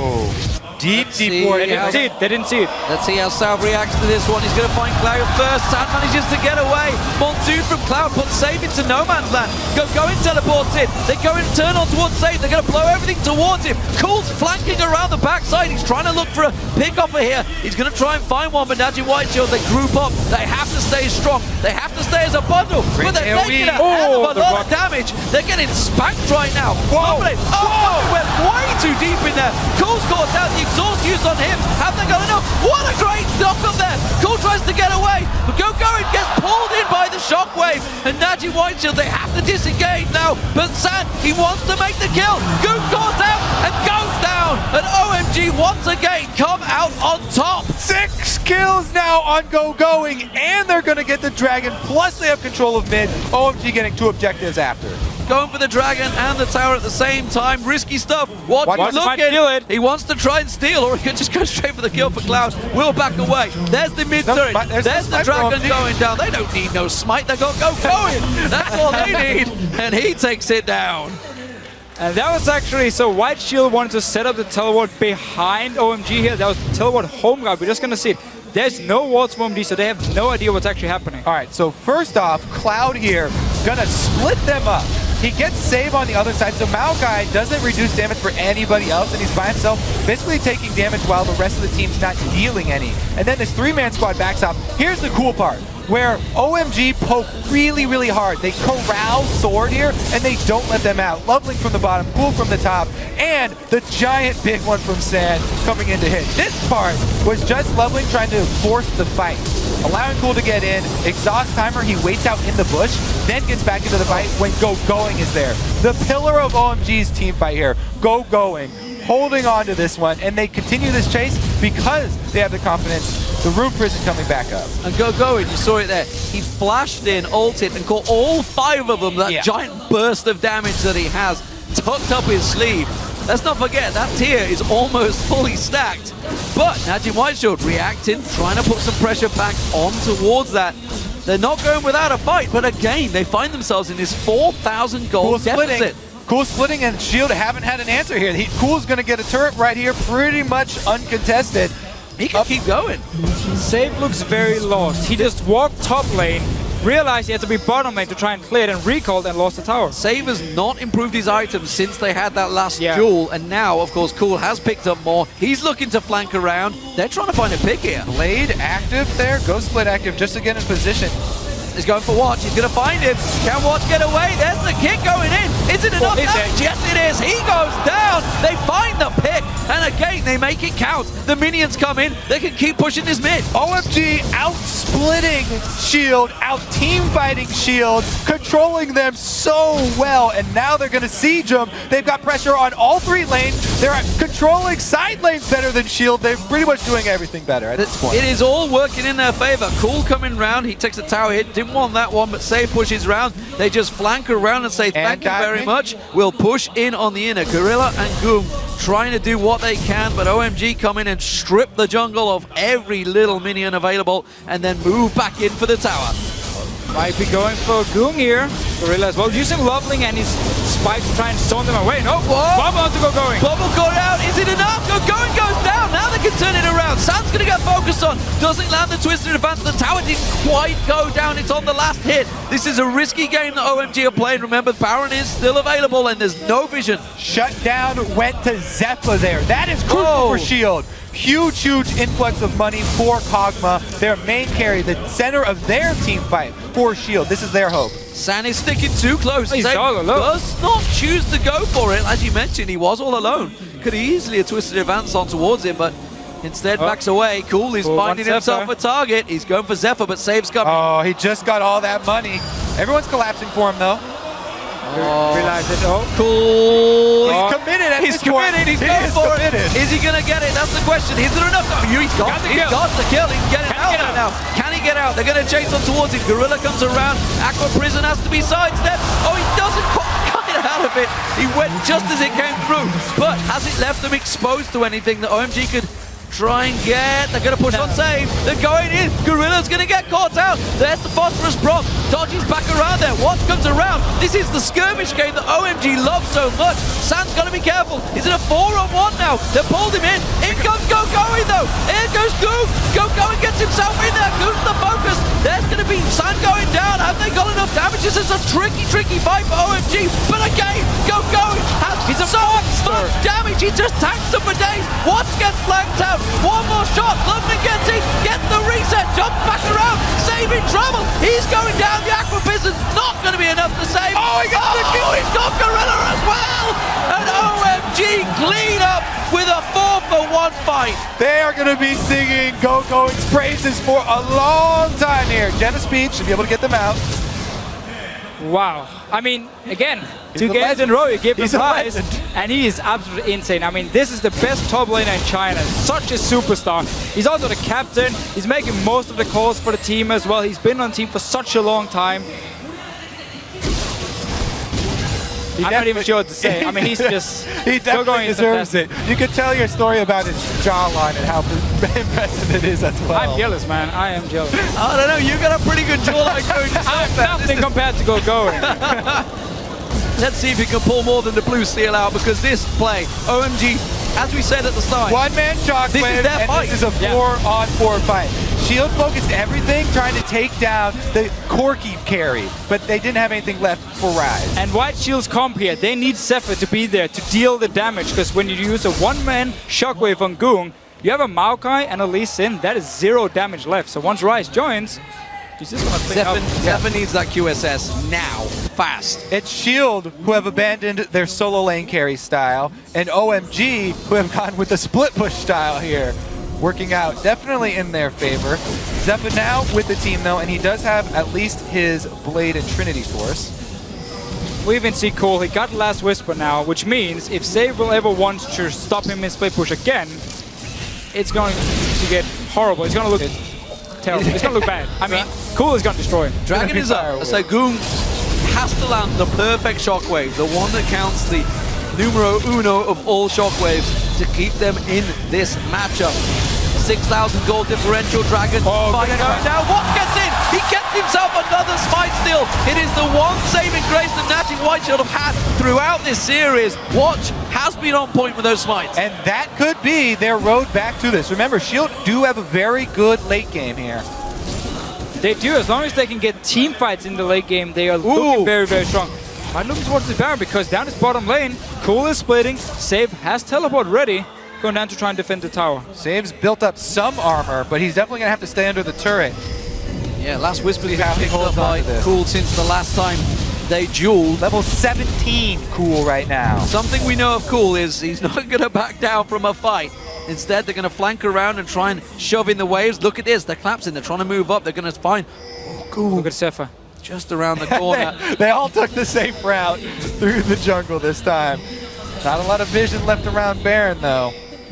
We're gonna need some D-wards here from OMG if they wanna find these single targets when White Shield is trying to disengage. And with all this armor built up for Save, while he won't kill Cool, under the tower at least, it becomes very hard for Cool actually to jump in. At least a bit risky. We have to see if he wants to try it later on. He's going towards the Guardian Angel himself now. problem is, it seems for NaJin White Shield, is why they are fairly defensive in a protect the Zephyr style. When there's so many flanks from different angles that OMG are throwing them, Gogoing's absolutely teleporting in from some angle, Cool's going to be flying in another angle, and Sand's not afraid to get involved now that he's got the damage items in that Infinity Edge and Trinity Force stacked in there. Looks like a potential last Whisper's going to follow through. They really have to keep hold of him because Zephyr, they need him to be big in this game because he's not shown up in the last two. He's the main damage dealer for White Shield. When you have the marker, when you have Lee Sin, you have only 2 damage dealers, your mid lane and your AD carry. If you miss one of them, suddenly you have no damage. Sneaky. So they're sneaky. They got the watch too. The ninja's the one to walk straight through the vision here. Zephyr isn't there though, he's coming from base. They know it straight away, they're going to get out, quick. Loveling takes a lot of damage, Cloud also. And NaJin White Shield, they may try and take advantage of this and push it themselves. OMG should just go back to splitting here. I mean, Sam has been able to hold the mid lane for pretty much the entire game long. And going into a 5 versus 5 can be a risk. They're trying to go for the tank of all tanks, and Cloud, he walks away without. Man, is Cloud earning his weight this series? Oh man, he bought enough time for Cool to come back from the bottom lane. Look at that though. They tried, they committed, they tried to pile in there. Instantly, Cool was like, I'm gonna get Zephyr, sneak around the back. Not working out this time around, but he is still just off at the side there. Zephyr very much like, no, get back. All right, so they have a Zanya's on Orianna. They've got a Mikhail's for Gorilla to be able to add another heal to Zephyr. So lots of shields there for that Kog'Maw. Oh, Cloud taking very low. Zephyr might be able to finish him off. Good dodging though from Cloud. Does keep him out of harm's length. White Shield's doing a very good job forcing OMG to stay around here because of the Baron. So if Cool walked bottom lane to start splitting, White Shield could instantly start the Baron up here and force him to actually come back up and take a potential team fight. So they're doing a very good job with a lot of deep wards and the poke to simply force OMG to stay around this Baron. Oh, they got to shove up mid right now. Base checking into this fog of war. Looks like they're going to go do it. Baron's in trouble, guys. This is risky though because in comes Gogoing, running in. He's going to be the big tanky front line. Have they got enough to burst him down? He gets locked on. Nice, he goes down. That could surely be the fight for NaJin White Shield. They've got to flank around. They've got to land it right. And you can see OMG's disengage is so quick. They managed to get out safe, but Baron is a possibility. They've taken that top lane down, but he's still got teleport. That OMG alarm goes off. Ooh, Baron's in trouble. We got to go check that with Gogoing. This time around, Shield quickly trying to get the kill, and they retain vision control as well, so they can continue to bait picks like this. When you have the stronger AoE team fight, it's easier to make these calls towards the mid game. And remember, in their comeback, Shield, it was about vision control. Gorilla got out. They're going to try and go in. Quickly backs out. That's not going to be enough damage. That's the ultimate down, but Cool does flash away. And that is going to give NaJin White Shield another advantage on this Baron. Their comeback, Shield versus Alliance. It was all about mid-game vision control, getting picked over to Zephyr and getting him fed. Now, again, a second Baron bait here. A Baron commitment. No ultimate cool. That is huge. He won't be able to kill Zephyr. Oh, the teleport from Gogoing. In he comes. The kill. Oh, Aqua Prism's too early. It was actually cancelled the teleport. They need to get this steal here. Loveling has been losing out to watching these a lot of damage in here. They have got a lot of damage. There's Cloud. The monster gets in. Sam gets on. Gorilla goes down. Oh, that's going to be Zephyr. He's gone out the side. This fight still comes in as well. Loveling gets it away. And OMG decimate NaJin White Shield in the Baron pit. They drew them in, but they're a Chinese team. It is their game to play, and they beat NaJin White Shield once again. So NaJin White Shield, they kept like dancing around this Baron because Loveling was there. He could jump in and try and steal it, and they took so much damage. Oh, and it rained on them multiple times once Gogoing gets in there with AoE magic. And you get stuck inside the Baron pit as well. There is no way they're getting out of that one. And OMG gonna walk right into the base. What a turnaround once again. OMG, they had the money, they had the control, and NaJin White Shield thought they were playing OMG's game. They were wrong. They were absolutely wrong. Loveling baited Watts the whole time with those smites. He's like, yeah, it's all right. I got this under control. Goes in, wins the smite, gets the inhib, and OMG stroll out the base. So much more gold to them. 12,000 gold lead now. Gigantic advantage. Look at this fight. Yes, notice how they're staying here to keep dancing around. As soon as the teleport was cancelled, they go back into the Baron to take so much damage from Zephyr isn't in there. There's no damage without Zephyr. And then Loveling dancing around, And as soon as OMG collapsed onto them, look at Zephyr. I mean, he's all alone. And in comes Gogoing. They thought the teleport, they thought he's too far away from the fight, let's go. But no, they were wrong. Very wrong. They probably actually expected him to be standing in base with home guard boots and then cancel the teleport and be like, okay, he's long gone. Yeah. But he'd already ran down towards his Baron. Going with the mind games there, and Zephyr split off from the rest of the team. Shield looking, looks like they're crumbling from the inside out. And the thing is, Last Whisper was just completed for Zephyr. Sure, you need it, but you also need a quick Silver Sash, because there's a Guardian Angel on Cool, so he can go really aggressive now, dive straight onto Zephyr. He has no flash for the next fight in case OMG wants to force it now. Just one-shot him. Kill him instantly. He's got a lot of damage, that's for sure. And NaJin White Shield, they need a Hail Mary from Watch. They need some sort of miracle pulled out, because OMG are looking at the first clean sweep in the quarterfinals to face Starhorn Royal Club, a team that they've beaten twice in a best of 5, back-to-back nonetheless, in the regionals for China. It wasn't the regionals, sorry, the playoffs. And they're going to feel very confident going into this matchup, and after beating potentially a Korean team 3-0, you damn well should feel confident because they have looked immaculate this series. It's not just that they have already taken a really, really strong hold of this series, it's how they've done it. Such clean play from OMG this whole series. The confidence, keeping their heads even when they were down in game 1, and then the decisive calls coming back time and time again. And Gogoing. And Gogoing. Gogoing has been incredible, and you just keep giving him rise. You just keep paying the price. Cool is keeping that split push going. He's keeping the super minions hammering on towards the Nexus turrets. NaJin White Shield are going to have to deal with that in a moment. They keep on just peeking around that side. Cool is looking to just keep throwing those shurikens in towards NaJin White Shield. Sam goes in, shielded up, gets himself another couple of hits. Doing it by the numbers right now. And NaJin White Shield are slowly losing this battle. As long as they keep getting some damage on the tower every single time they have the chance, and it will go down eventually. And force White Shield just engage onto them, and that's not what they want to do. I mean, Zephyr again still has no flash. Oh, Gorilla's low this time around. Saves taking some punishment. Look at Loveling. He's looking to flank. He's looking to land those Void Spikes. The tower, again, getting lower and lower. They keep on poking around the side. They keep just moving towards Cool. That's why Loveling went around the side there. He needed a little bit of support. They were trying to collapse on him. But NaJin White Shield are slowly but surely being whittled down on this tower. The tower. Here they go. They're going to keep on it. There's the turret going down. Turret number 2 in the base. And NaJin White Shield watch on helplessly. Are they going to engage? Loveling was taken low, but he's got that Guardian Angel. He could try and bait them in there. Sand takes a little bit too much punishment. At the moment, NaJin White Shield holding on for dear life. Last gasp effort to stay in the quarterfinals. But OMG, they take themselves a Nexus. They're going to go on this one. Whoa! It is once again the Gogoing show. And he goes in. Zephyr caught out. No!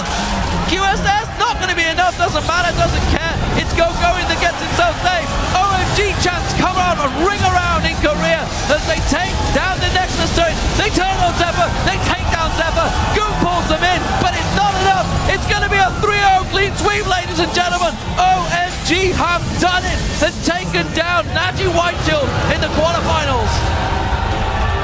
And they've done it with style. My goodness. Are you impressed with Cool, Zed, and Bishop? Oh yes, I mean, just OMG as a team, the way they've improved, the fact, first of all, they don't contest every single objective. If they're in a bad situation, they don't go for it. They showed they knew how to split push as well. They played the team fight perfectly. I mean, OMG looked so good in this series. They are definitely over any nerves that they had in the group stages, removed all doubt here. The fact that they're facing in the semi-final a team they've already beaten twice in the best of 5 series is going to give them so much confidence. A team they know as well. What amazing semi-finals we had ahead of ourselves when we get to Seoul. The two Samsungs facing each other in an all-Korean clash.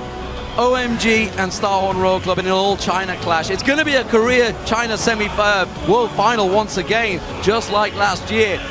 And my God, we've got 4 awesome teams in them semi-finals now. Yeah, if you can take down NaJin's Shield, the 3rd seed from Korea, 3-0, you can definitely give Samsung teams a run for their money as well. we're going to have to see what Royal Club can do against OMG. The thing for me is NaJin White Shield just found wanting. You know, they switched up. They tried the poke in the first 2 games, didn't work. Okay, let's switch to a team fight comp. OMG react and say, we reckon they're probably going to change things up here. Oh, by the way, you give Gogoing and Rise, so we'll just go split push you. And they did it brilliantly. This is something we haven't seen from them throughout this tournament. Yeah, OMG pretty much did everything better than Shield during this series. Every single answer that came up, any variable was dealt with. And the jungle matchup, we talked about it before the whole thing even started. Loving just outshined Watch completely every single game. This was first pick Lee Sin. And let's not forget, this is a team that was one swing of the claw away, one spike out there from losing to Fnatic. Yeah. And suddenly, they managed to get the victory and turn it around. They've had really a dramatic way to the semi-finals, that's for sure. And a lot of, I would say a lot of hard weeks for OMG, even going into Worlds, like qualifying the 3rd seed as well. There's a lot of problems, again, with the new support changes, internal problems on the team, and yet they overcome it and just get better and better and better from every single game they play. This semi-final is going to be absolutely insane. Yep. And for that guy that was just on your screen, watch his 3rd consecutive Worlds. Not going to get further as he was continually improving and progressing. Definitely gut-wrenching blow for that whole team. Did not expect to get 3-0'd. No, absolutely, and myself included, and a lot of people on the analyst desk, a lot of people out there, thought the NaJin White Shield were by far the favorites in this lower tier. Me and Kobe obviously knew it. Everybody looked at obviously the layout and saw the 2 Samsungs in the top, NaJin White Shield with 3 Chinese teams. They've got to run to the final, but my God, China has turned up to perform in these knockout stages. They were looking a little shaky in the groups, but damn, they are stepping up their game. Yeah, the pick and ban phase was great. Again, the tactic, we keep talking about how OMG has adapted well. They've improved a lot. They look really, really strong, and they look like they have multiple options now in the way they want to play, because we just saw the split pushing work as well, where normally they've been like 5 versus 5 team fight only. And that's actually something you should draw attention to is for NaJin White Shield is you look at those regionals, why they did go through 9-1, they played a fairly similar style, fairly similar champion pool throughout it. And OMG seemed to have looked at that, figured it out, and just said, okay, we'll ban this, take this away. They took away the Lulu, forced him back onto the Zed, came in with the double exhaust. This time around, they pretty much sure that he was going to go for Orianna. I even knew he was going for Orianna, so they definitely knew he was going for it. So they seem to have that just the whole way through. Whoever's doing the research for OMG seems to be doing a good job. They've had great planning, and they've executed every single game plan with a level of confidence, and everyone has stayed calm the entire time too. So when they face Royal Club, who is a team that gets you kind of scared with Uzi on the front line and doing a lot of damage, they can stay together and they can keep their cool. Yeah, it's something we talked about in the Dragon Pit. They didn't go for the fight. It kind of surprised us. They normally would have gone for it. Instead, they kept their cool. SHRC is standing by with a member of victorious OMG. Thank you very much, guys. I'm standing by with who else then Gogoing after that amazing series. First up, you guys came into this as the underdog. You swept NaJin Shield 3-0. Was it Cloud, or what allowed you to rise to this new level? 在这次比赛之前，大家都预期NaJin Shield 会击败你们，但是事实证明你们3-0横扫了他们。对于这个，你觉得是什么让你们完全上升到了一个新的档次，成为一个新的水平？可能队伍之间的信任吧，还有最近一些很刻苦的训练吧，然后大家心里的目标都一样，抛除了一些杂念吧，专心致志吧。 I think it's the trust among our team members and also the effort we put in the past couple of days. We put a lot of effort, practice a lot, and we have the same target. We have the same goal in this World Championship. That helped us to spread out all the things that is not relevant and help us to a new level. It definitely shows. Now, Gogoing, you personally have sacrificed so much. How validating is it for you to be just 1 series away from the World Championship final? 我们之前看过你在《Road to Worlds》里面的纪录片，也知道你一路牺牲了很多，走到今天。你觉得现在你离决赛只有1步之遥，还再来一场5胜3负，你们就可以进入决赛。你这时候你心里怎么想？就很开心，也很幸运能走到这一步吧。也感谢我的队友吧。然后我们一起努力吧。It's very happy and I feel really lucky to be here. Thanks to my team members, and we will try our best. Have you been able to talk to your family at all? Have they been able to give you some words of encouragement throughout this? 你这过程里面有没有跟你的家庭说过些什么？他们给过你什么样的努力？你想给努力和鼓励？你想对他们说些什么呢？其实我爸妈也都会看我比赛吧，然后我希望他们能保重身体吧，然后我一定会加油的。My parents are watching my games as well, and I hope they can take care of themselves, and I will try my best. Well, you are, and you have the semi-final coming up versus Starhorn Royal Club. Long history between you guys. You fell versus them in the quarterfinal last year. What will allow you to beat them this time, this Sunday? 你们马上就要进入半决赛，然后跟皇族正式的对阵。去年在那8进4的时候，你们被他们击败了。你们觉得你们今年，你怎么看？你觉得能够让你们击败他们最主要的因素会是什么？其实皇族，我觉得皇族这个队伍挺克我们的，就不知道为什么，就跟他们打的时候，就可能感觉他们突然就变得很厉害，很厉害了。然后我这一次的话，我们就一定会使出各种套路来搞定他们。In the past, in players' perception, Royal always counters us, and I felt the same as well. And I felt like they suddenly became super strong when they're against us. So this time we will try whatever we can do, and we can take them down. It's going to be a fantastic game. Finally, you are not the home crowd team yet. People were chanting OMG, OMG. Is there anything you want to say to them and the people at home watching? 在这次比赛后面，我们也听到所有的玩家、所有的粉丝都在大喊 OMG, OMG。你对在场的粉丝和电视机前、电脑前面的粉丝有什么想说的吗？我爱你们吧。I love you guys very much. Thank you very much. See you in the semifinals. Gogoing. And as for us, we're going to go back over to the guys at the desk. Thank you very much, Sharks. Congratulations to Gogoing and the entirety of OMG because, oh my God, did they deliver. They really outshone Shield in every single category. Before we break down the game, let's get straight to a replay. 36 minutes on the clock. Gogoing, once again, just goes and keeps going. And this is really the game-winning fight. So, Monty, Double Lift, Crippo, you guys can fight for whoever Yeah, we were fighting about this one. Yeah, go ahead, Monty. Let's get it rolling and we'll yell over each other. So the Baron fight starts right here, and I just love this initial teleport here. Look at Cloud. Yeah, so knocks him into the pit. Teleport was already done, unfortunately, so you guys can take it over.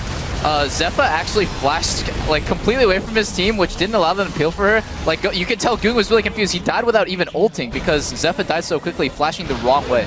So they just keep them in the pit. Like it's like shooting fish in a barrel with a Janna ulti, and they keep Zephyr out there. They killed Nami in the cast animation of Tidal Wave. Again, Gogoing is so smart in selecting his targets, but the best play that he did was right before that. Yeah, the teleport play that we didn't get to see on the camera was he had his teleport up, right? And so he starts teleporting on that ward right in front of the Baron pit. He sees the Nami bubble coming in that's perfectly timed with his teleport ending, so he would have been caught in it. Instantly cancels and just walked up instead, and Cloud just keeps him in the pit until he can get there. Just really good teleport play, beautiful teamwork from OMG. Absolutely mind-boggling. OMG, for me, demonstrated an ability to win games 1 and 2 with a fairly similar style. It was fairly brute force. Yeah. They didn't let the sidewave pushes from Shield bother them at all. And in game 3, they actually split push. They actually used those side lanes quite effectively, held off against Shield. It's a level of control and strategic play we're not quite accustomed to with OMG. I think Cool was schooling Goong on how to play an efficient Z lane by playing well in the mid lane and then transitioning that to a side lane early in the game. We can't stress this enough. If you're playing Z, you need to move out to side lanes, switch your AD carry, preferably with some wave clear into the mid lane, and start split pushing. Open up that map and then collapse or start pinstring in the middle. Absolutely, and you know they also executed the 1-3-1 better. When we had seen NaJin White Shield, they had an opportunity when they had that casted in with the Zhonya's Hourglass power spike in a previous game. Didn't execute it, but OMG was really on top of their strategy in this series. Yeah, and I was really happy that my prediction of Watch getting exposed as kind of a weaker jungler was right. He did actually outsmite Loveland in a couple dragons, and in game 2 he actually stole Baron when they were super far behind, but it wasn't enough to actually do anything. He's and a the entire PvE time, jungler. Huh? PvE. Okay, he's a PvE jungler. Right, we talked about some of the players and the strategy that OMG succeeded in this matchup, but we have to highlight Gogoing once more. He really stepped up. You know, if anybody watched Road to Worlds, this guy was heartbroken at the loss last year quarterfinals. He was so determined coming into the 2014 World Championships, and one quote that sticks with me is he said, "I'm more afraid of being indecisive than of losing." And that really showed through during the course of this series. What a play. Also, how does he get Rise so many times? I don't. Yeah, I have a very limited understanding about League of Legends sometimes. So that man should not have Rise He so many should times. not have Rise at all. And if you're going to let that Rise stay up, then you need to go ahead and like first pick it or have a plan on how to deal with it. Now, I liked NaJin White Shield's comp for the first time in this series this last game, but they didn't execute it, and they really threw at that Baron fight. But the thing that's so powerful about Gogoing is not only what a fantastic player he is, but the fact that he allows San, who's arguably a weaker AD carry, to continually get champions like Corki and Lucian with strong early games so he doesn't fall behind. So if you ever rewatch these matches, just pay attention to what Gogoing does in team fights. Whenever somebody's about to die and he could steal that kill, he just immediately moves on to the next target, sometimes even flashing for a next snare, and he knows that the target that he leaves behind will die soon enough so his teammates can follow up and get the next guy. He is so fucking smart. Doublelift, just before we get on to the rest of the bracket, we saw Cloud coming in here. Cloud got Janna all 3 games. I don't think we're going to see Rise. I don't think we're going to see Janna, or at least that has to be taken away. Cloud, in my mind, transformed and leveled up this team. Yeah, if I remember correctly, he got Janna 3 out of 3 games, which, to be honest, Janna's not a great playmaking support, so you don't really have to have great like situational awareness, team fight awareness to really use Janna. It's more just like stay on top of your carries and make sure they don't die. It's pretty defensive, but it fits their style exactly because Gogoing is the one who's like, I'm doing this, like I'm initiating, and then you guys are just going to follow up. San is just kind of a utility bot, and Cool plays Assassins mainly, so it just kind of works out really well. It really, really does. With that victory, I want to update the bracket as we do have all 4 of our semi-finalists now locked in. It is a Korea versus Korea battle as Samsung Blue and Samsung White once again go toe-to-toe in the semi-finals. They will be facing off against one of the Chinese squads between Starhorn Royal Club and OMG. This is a rematch of last year's quarterfinal, which Royal Club ended up winning. And in this head-to-head, Royal Club has got a better win-loss record than OMG. Before I open it up to the panel to talk about the 2 semi-finals, we are constantly reminded that the World Championship is truly a global event. Check out this World's viewing party that CLG, high five, hosted in Hollywood, California, where the fans were chanting OMG along with the Korean fans behind us. They burned the midnight oil to watch these games. Thank you very much.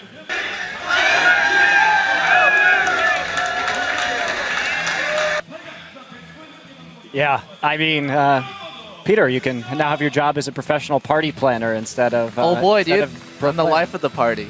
Just turned 21, by the way. Congratulations. Right, as you make your viewing preparations for the semi-finals and finals, be sure to keep showing how you world with us. Tweet your photos at LOL Esports. Use the hashtag worlds. You might just get your video featured on our show. So, semi-finals, they are quickly approaching. Let's talk down the line about each of them. Blue versus White. I mean, Monty, you're seeing this again. Does White have what it takes this time around? I really don't know. I mean, one of the things that I'm going to be doing this next week is I think that a lot of the key is going to be in the pick and bans for this series. So I'm going to go back and look pretty carefully about the pick and bans before I issue a prediction here, because I think this is the closest we've ever seen Blue and White before. Doublelift, what about your opinion on Blue and White and what you're expecting from that series? Oh man, it's really hard, but yeah, I just felt like White played a lot cleaner, despite the fact that they both won 3-1, so the record doesn't really show it, but Blue was making a lot of big mistakes in their games. I think if there's any team that White is going to respect, it has to be Blue. So those shenanigans of early not counter or letting themselves be counterpicked in pick and bans is not going to happen again. And they've been playing better when they actually fix their draft. So I actually think White's going to take it. So what about the other side, Crepper? You've got Starhorn Royal Club that really showed up in their quarterfinal. You've got OMG that showed up even more. I'm going to go and say that. Who's got the advantage in your mind? I just want to highlight the stylistic difference between one side the Samsung teams and then the other side just China like brawl. So this is going to be really fun to see both sides of League of Legends. And honestly, I don't know who's going to take the one. Oh man, this is going to be so fun for me to watch. You know what's really funny though is Zero won 3 games, their 3 games when they 3-2'd EDG on Janna, and so did Cloud right here, 3-0 with Janna. So I feel like Janna's going to be either picked or banned really quickly every single game. And it's really just going to be decided on Rise and Janna, as we saw in this series and last series. Hey, look, NaJin Shield didn't realize that this series, so let's see what happens. Oh man, I'm all about OMG now. They turned me into just a massive fan. Got their jersey already, but yeah, I think that Cola Gogoing matchup is kind of a disastrous mismatch in favor of OMG. And if they can keep their play up like they did today, I think they can take it. I'm stumped. Monte Cristo owns a non-Korean jersey. There are no words. You don't even have a CLG jersey. Hey, I have an OMG scarf too. I busted that out at All Stars. Very true that you did. Guys, as we turn our focus to the final stages of the World Championship, let's take a look back at the action that sent the 4 teams into the semi-finals.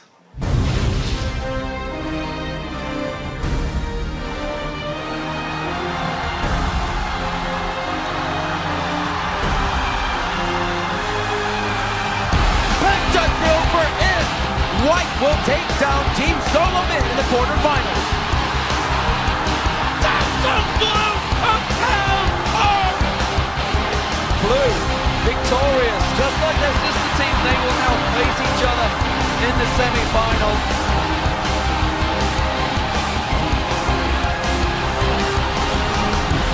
It's Royal Club that do it the hard way will go through.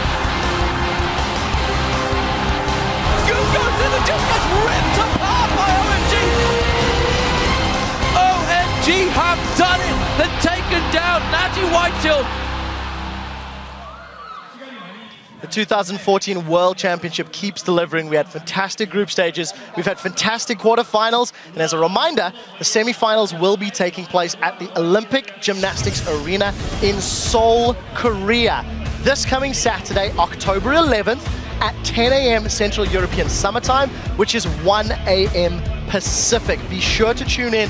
If anything, we've learned that these games are going to be incredible. We'd like to extend once again a heartfelt thank you to the city and the people of Busan for hosting us, the analyst desk, the show, the event. We have had an incredible time here and even better games. We look forward to coming back. But for now, it's onwards to Seoul, which will be our setting for the final leg of Worlds. And I'd like to once again thank all of our analysts for joining us here on the desk. From myself, the rest of the casters, the broadcast crew, thank you guys for watching, and we will see you on Saturday as the 2014 League of Legends World Championship continues. Let it be crumbs. Let it be crumbs. Let it be crumbs. Stop it.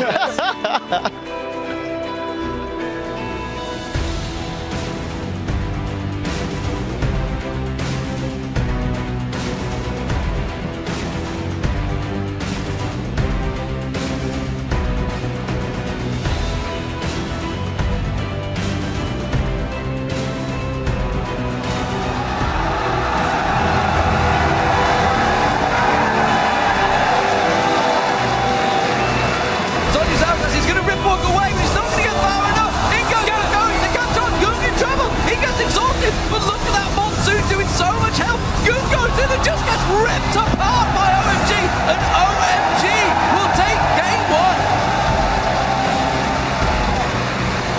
Going on to watch once again. Cool comes around the side. Collie comes in. Lovely gets him down. Zephyr just completely caught out. Gorilla, that unbreakable, not going to stop 5 members of OMG. Game 2 goes OMG's way. China is 1 step away from an all-China semi-final. Sound gets on, Gorilla goes down. Oh, that's going to be Zephyr. He's gone out the side. This spike still comes in as well. Lovely gets it away. It's going to be a 3-0 clean sweep, ladies and gentlemen. OMG have done it.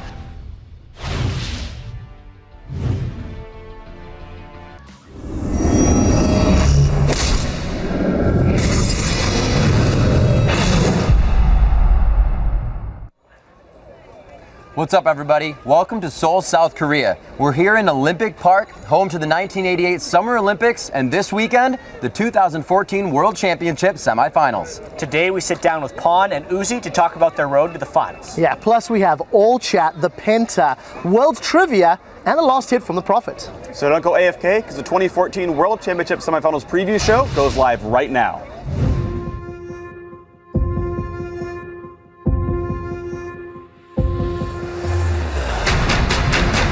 Finally in Korea here. What's about to happen is anyone's guess. They're looking to be number 1. And it looks like Uzi's gonna stay alive. OMG have done it. Go for the Nexus slowdown. They're coming. They're gonna do it. The Nexus is alive. They're cleared it. Samsung Blue have held on.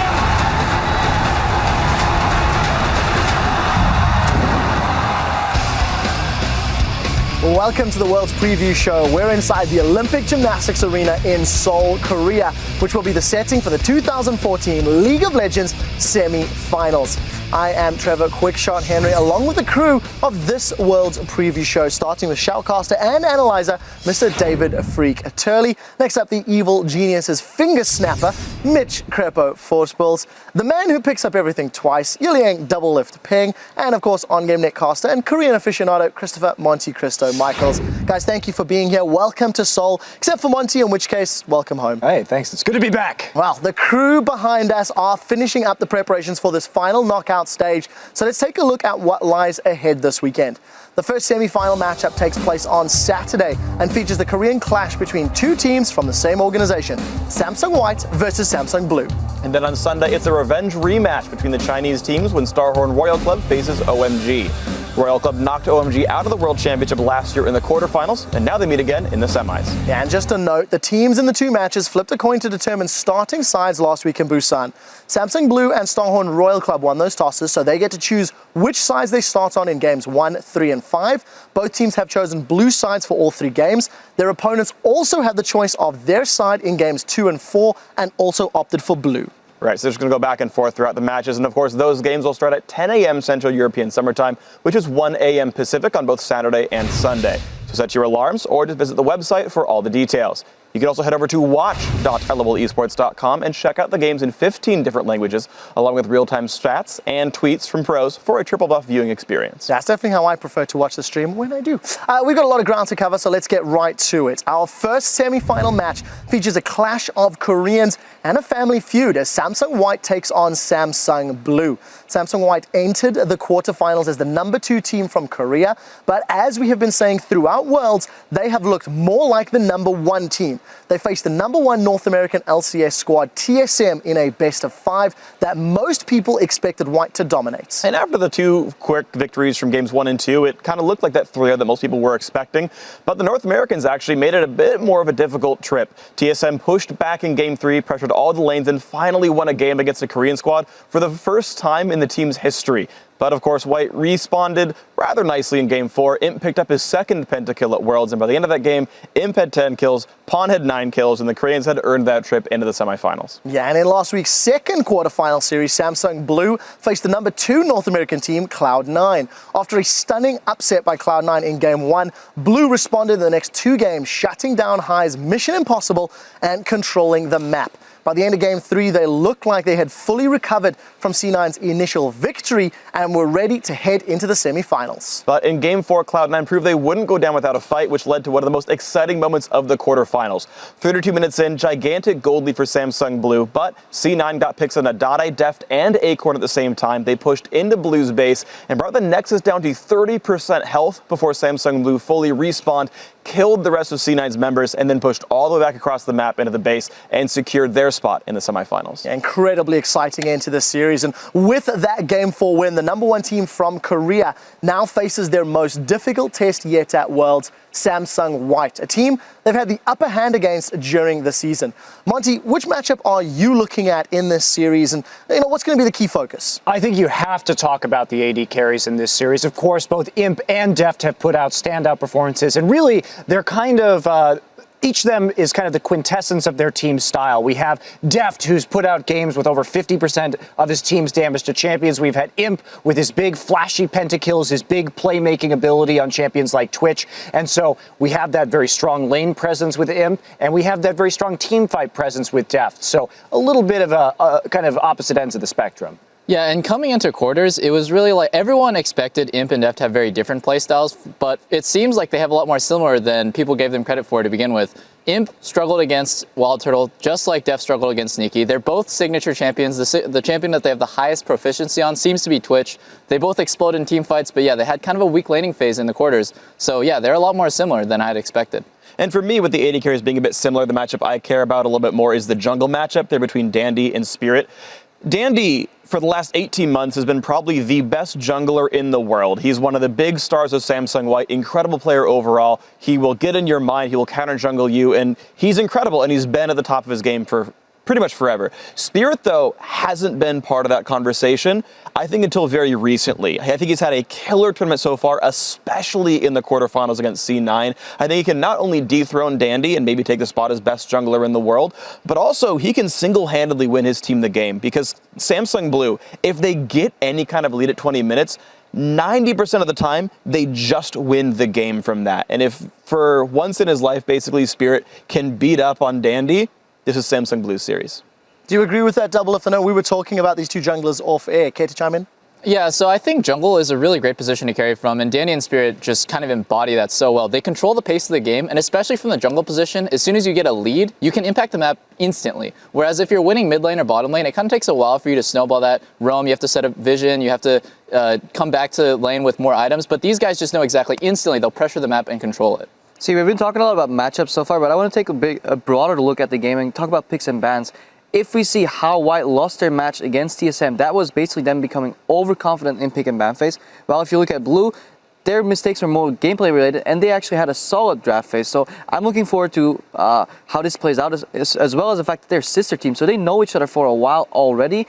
And have they adapted? Have they practiced against each other recently? How is this going to play out? Well, and if we talk about that, I think we have to look at the historical pick and ban as well coming in here, because if you look at the last semifinal, yeah, Twitch was a big contested pick there as well. Blue was either first picking it on Blue side or just banning it out. But White was having to ban out some of Dade's signature champions. That Zed, that Yasuo had to be banned out every single game. That gave White very limited flexibility in terms of their strategies. Now Pawn is much more comfortable on both of those champions. And if we look at pick and ban this tournament, Blue has been just banning pretty much every single game, Alistar and Zillion every time. So I think that the shift that we're seeing from the last time these two teams met in a best of 5 till now is that we are going to have a much better drafting phase for White compared to Blue. That combined with their early game dominance, I think is going to give them a leg up, even if they're a little bit behind in terms of late game strategy. And I expect White to start focusing on Spirit because he has had a really good tournament, but he's not the same quality of Rengar player that Dandy is. You take away the Lee Sin and the Kazakhs, I think that White will have a good time. Well, we'll have to find out how that does pan out. Before that, though, let's check in with Jat as he sits down with Samsung White's mid laner, Pawn. Thank you, Quickshot, and of course I am joined by Pawn from Samsung White here in the wonderful city of Seoul, Korea. Thanks for joining me, Pawn. The first question I have for you is, I hear you play an absurd amount of solo queue. What drives you to play so much solo queue? 새벽에 그냥 할 일도 없고 연습한다고 생각하고 엄청 많이 해왔고 지금도 엄청 많이 하고 있어요. 그냥 연습한다고 생각하고. And with all that practice, you've obviously been able to make it to Worlds. What has been your favorite moment of Worlds thus far? TSM과의 경기에서 제가 한번 BEXCO 선수를 솔로킬 냈을 때 그때가 가장 좋았던 것 같아요. You've actually solo killed a lot of mid laners, yet you're still kind of known as a passive laner. Why do you think that is, and how do you get so many solo kills on famous mid laners? 일단 살릴 때는 살릴 줄 알고 적극적일 때는 적극적일 줄 알고 있고요, 제가.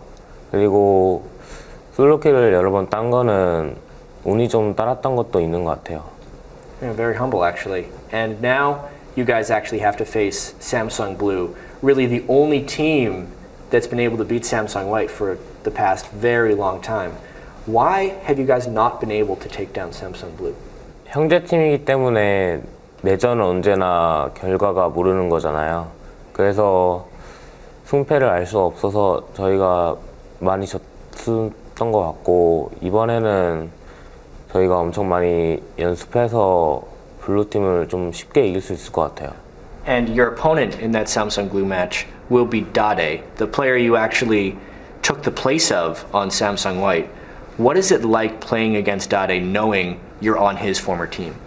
딱히 생각이 드는 건 아니고 저희 팀을 2번이나 이겨왔기 때문에 그냥 무조건 이겨야 되는 팀으로 생각하고 다대 형도 그중 한 명으로 생각하고 하고 있어요.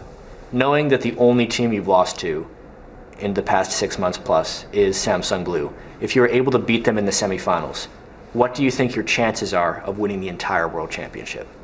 저희 팀이 삼성 블루를 이긴다면 우승할 확률은 한 7, 80% 정도 되는 것 같고요.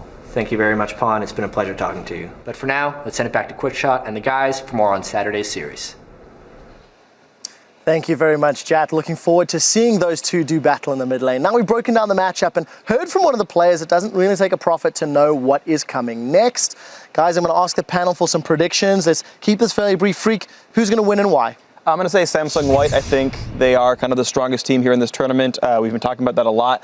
The one caveat I will give, though, is you keep saying, yeah, you know, they're really strong, but they're having an easy road so far. And so they have these, like, really bad pick and ban phases, these really silly invades, these really bad choices. And we're like, well, they're just hiding everything.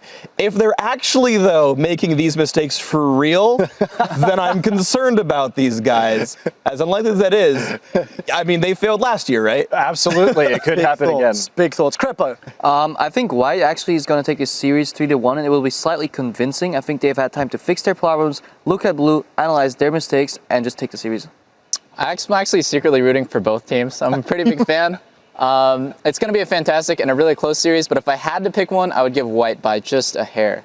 Yeah, as I said in previous series, I think that pick and ban phase has been the decider. So I think the pick and ban phase combined with the strong early game will overcome the good rotations. I can't believe I just said that. But Samsung White 3-2 for me. Well, Samsung White unanimous according to the analysts. Before we move on to the second semi-final matchup, let's hear from Samsung White's fantastic bottom lane duo of Imp and Mata, who some call the best in the world. 안녕하세요. 삼성 화이트의 보듀오를 맡고 있는 인프 자 까먹어. 안녕하세요. 삼성 화이트의 안녕하세요. 삼성 화이트의 바텀 듀오를 맡고 있는 인프 마타 보듀오예요.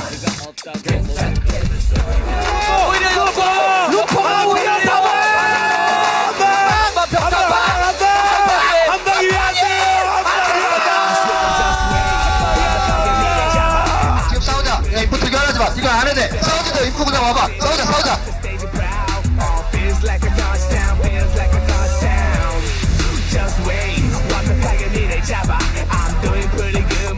저희는 삼성 화이트 보듀오인데 좀 욕먹는 듀오예요. 제가 까이고 마태 형은 추앙받는 신급 서포터. 인프는 아마 기억 못할 거예요, 처음 왔을 때. 네, 제가 처음에 딱 숙소 들어갔는데 다 도와주고 있는데 혼자 자고 있더라고요. 아, 그래서 내가 아직 계좌분 없구나 좀 이런 생각도 많이 했어요. 저한테 맞는 서포트를 되게 찾기 힘들었거든요. 다 저랑 하는 거 힘들어하고. 지금 생각해보니까 인프랑 했던 서포터들 고생 많이 한 것 같긴 한데 그냥 실력이 못 미쳐서 커버를 못했던 것 같아요.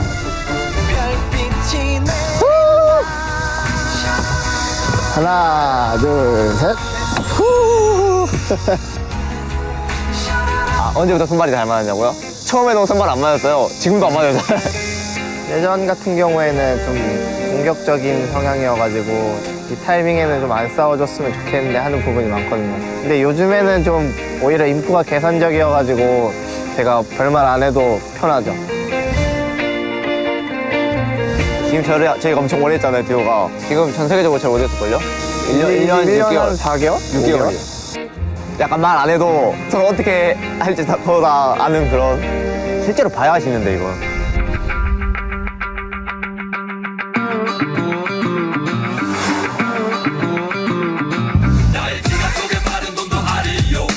원딜의 패기를 보여드리겠습니다. 이걸로 팬들의 마음에 강타! 조용히 해, 빨리 타.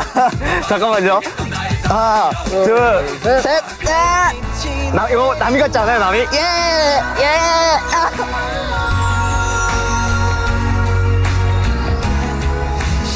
당연히 우승이죠. 저희는 세계 최강의 바텀 듀오니까. 저번에도 그 소리 했다가 강탈했거든요. 그래도 이번에는 조별 예선부터 뚫고 얘기하고 싶어요.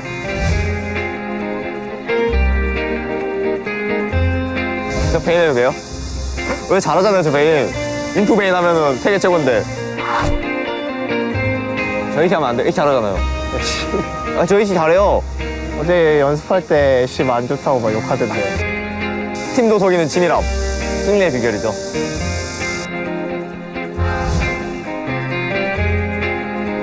이번 롤챔에서 세계 최강의 보듀오 타이틀을 거머쥘 인프?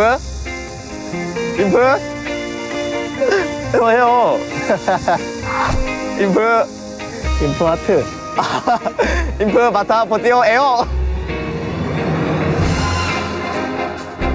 형, 한번 말해봐요. 루시 몇 점이었어요? 100점? 80점. 80점이요? 80점이에요? 형이 원디라 몇 점인데요? 20% 부족하다, 20%. 형이 원디라 몇 점인데요? 내가 90점이지. 형 내려 빨리. 그래도 80점짜리여도 이번 월챔 네 잘하겠죠? 아 월챔은 100점짜리 해야지. I guess when it matters, imping is easy. Now, let's turn from arguably the best bottom lane in the world to some of the smartest fans in the world, you guys. Last week, we asked you to hit us up on Twitter with the players who tied for the most deaths at last year's Worlds, and you guys killed it. The answers were SKT's Pumandu and Royal Club's Tabe with 48 deaths apiece. 127 of you tweeted the right answer, which means that once again, we need to scroll through your names like movie credits through a Jace gate, and if Tabe were here, he would probably sing your praises. It is time for this week's World Trivia question, and if 127 of you get it right, Freak, I'll sing to you personally. As we look forward to the finals, the question is which player secured the fastest first blood in World's Finals history, and what was the time?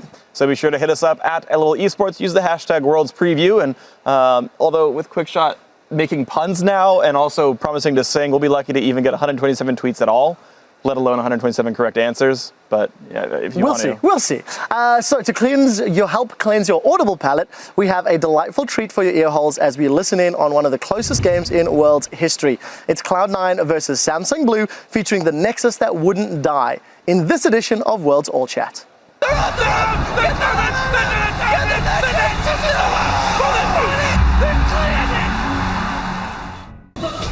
I catch this guy somehow? I'm coming. 이거 바로 가져야 돼. Nice. Good. Okay. He is on a flash. Got him. Get this guy. Can we end? Maybe. 40 seconds. Okay, yeah. Push. See what happens. Push as fast as we can. Push as fast as we can. I'm pretty sure we can end. Okay. As long as we don't kill ourselves. I'm taking. Nice. Yep. I'm ignoring him. 몸을 비워서라도 막아야 돼. 20 seconds. This is only Ringer. Yeah, 20. Take one turn. Yeah, let's go for it. Let's go for it. Flash the bubble. Yo, just start taking it. 시간 끌어 15초. No, turn. No, we can't end it. Turn. Kill spirit. Yeah, run. No. Right? Yeah. 6 seconds. 잡아, 3초. 2초.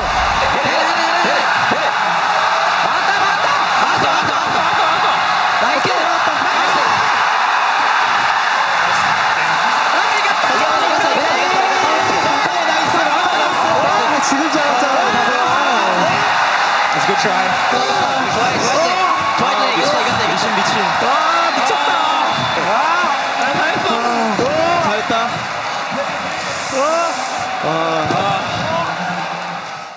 Fantastic end to the series, and just some indecisive calls from Cloud9 there. All right, it is time for us to shift our focus to the second semi-final match, and it features another clash between teams from the same region as China's Starhorn Royal Club takes on their LPL rivals OMG. Royal Club advanced to the semi-finals after a hard-fought victory over the top-ranked Chinese squad Edward Gaming. It was the closest of the 4 quarterfinal series as Starhorn Royal Club and Edward Gaming went blow for blow and went the full 5 matches. They are led by Uzi's incredible Twitch mechanics and 18 kills. Starhorn Royal Club locked down the first 2 matches, but Edward Gaming battled back with the bloodiest game of Worlds so far with 54 total kills in Game 3, and they took another victory to force a Game 5. However, Royal Club recovered and took down Edward Gaming in the longest bout in that series and finally secured their spot in the semifinals. And by advancing, Starhorn Royal Club now has a chance to be the first team in league history to make it to the World Championship Finals twice. And we'll see if they can do that. Standing in their way of history, however, is OMG. And in the last quarterfinal series, the Chinese team stunned by crushing a Korean squad in the only 3-0 series of the quarterfinal round. Only Freak and Doublelift had their heads in the cloud supporting OMG's victory, and that makes OMG only the second team to take down a Korean team in a best-of series at Worlds, although the Taipei Assassins did manage to do it twice before them. Of course, the last-minute roster swap of Cloud for Dada777 at support paid off huge for the team. Cloud racked up a 12.0 KDA and 47 assists during their three-game sweep of NaJin Shield. And of course, you compare that to Dada's 40 assists and 1.95 KDA in twice as many games in the group stage. You can see Cloud's been pretty freaking awesome. But the real star for OMG in the quarterfinals was actually their top laner, Gogoing. Led by his incredible 24 kills in 3 games, OMG looked more unstoppable than a Malphite ultimate on their way to advancing into the World semifinal for the first time in team history. Yeah, all right, guys. Now that we've recapped how the teams got here, let's take a look at how they need to do one more step to move into the finals. Doublelift, which lane are you going to be looking at and watching on Sunday? Oh man, you have to watch the top lane because I feel like that's the biggest discrepancy. Cola really struggled against EDG. You saw that the 2 games they lost to EDG, actually, Cola just got crushed straight up by Cora, 1v1. There was jungle pressure, yes, but Cola just crumbled under pressure, where Gogoing seems to be the best top laner in the whole tournament so far. So there's just such a big difference there. I hope Cola can step up. And what matters to me as well is throughout this tournament, we have the sort of perceived power of the player and how they're actually performing at Worlds. Because if you think back to just the regional qualifier, actually, Cola did fine against Gogoing. He actually solo killed him in game 2 in the top lane. So if they play like that, then Royal Club are fine. If Cola keeps playing like he was in the quarters, then it's a very different animal. However, like what I want to look in particular for that matchup is the Rise pick or ban, because Gogoing showed how smart he is in that pick, and I don't want him to see that ever again. Same side on bottom lane, I don't want people to get Janna every game because Janna has such an incredible win rate right now. If you look at the bottom lane even more and just like in a broad kind of spectrum, San and Cloud have been doing well, and I don't think they'll lose their lane as hard against Uzi and his support as hard as they did in the last series. So that's definitely, if that matchup stays even, OMG has a real shot at taking the series. Yeah, for me, I would like to look at the jungle right here because inSec and Loveling, we have seen just inSec has been consistently a playmaker for Starhorn Royal Club throughout Worlds so far. And he stepped up big on that Lee Sin and Rengar. But in the quarterfinals, Loveling, who had kind of an inconsistent group stage, was just there all 3 games, and he played that Rengar. He did great on it, made a lot of plays on that Lee Sin. And for me, you know, we've got these big carries on these teams. We have Gogoing up in the top lane. We've got Uzi down in the bottom lane. Who can get their big carry rolling early? And now that we've seen both players play these very high-pressure jungle champions, it's going to be who gets those and who can make those plays. Doublelift, I've got a question for you. Both of these Chinese squads overperformed in the quarterfinals, I think surprising most people. Yeah. Is this a risk that it was showing up on the day, or have these teams leveled up their game and going to bring that into the semifinals? I think both of them leveled up their game a bit. Honestly, I don't want to downplay OMG's 3-0 sweep, but NaJin Shield really underperformed in that quarterfinals, so I think there might be some sort of overestimation of OMG's power. Starhorn Royal Club vs EDG was a lot more even, and actually their mental game seemed to be kind of broken after game 4, but the fact that they managed to bounce back and win game 5 is a miracle. Well, we'll have to see how they perform in their semi-final series. Before that, though, let's head over to Riv as he chats with Starhorn Royal Club's AD carry, Uzi. Thank you very much, Quickshot, and I'm very pleased to be joined by Uzi of Starhorn Royal Club. Uzi, I got a few questions for you. You know, this being your 2nd straight trip to Worlds, what's different this year than last year? 因为我们这次第2次来有2个韩国队员，然后就沟通方面可能比去年更难一点。 So with this new team coming into Worlds, you guys making it again to the semifinals, what so far has been your favorite part of Worlds? 就是刚去台湾的时候吧，因为我们打小组赛的时候第1盘就差点输掉了，然后最后翻盘，让我们整个队的气势都很好。 Who is the best AD carry in the world? 我个人认为韩国队的2个3星的队伍的 ADC 都非常强，然后我自己也可以算一个吧。 If you could face one of those AD carries, as you may be, which one would it be? 我觉得2个 ADC 都非常强，如果想遇到的话，还是希望遇到3星不怒吧，因为我想我们可能赢他们的赢面可能会更大一点。 A little pressure that we did see was Game 4 versus EDG. After that game, you took some time on the stage to yourself. What was going through your mind?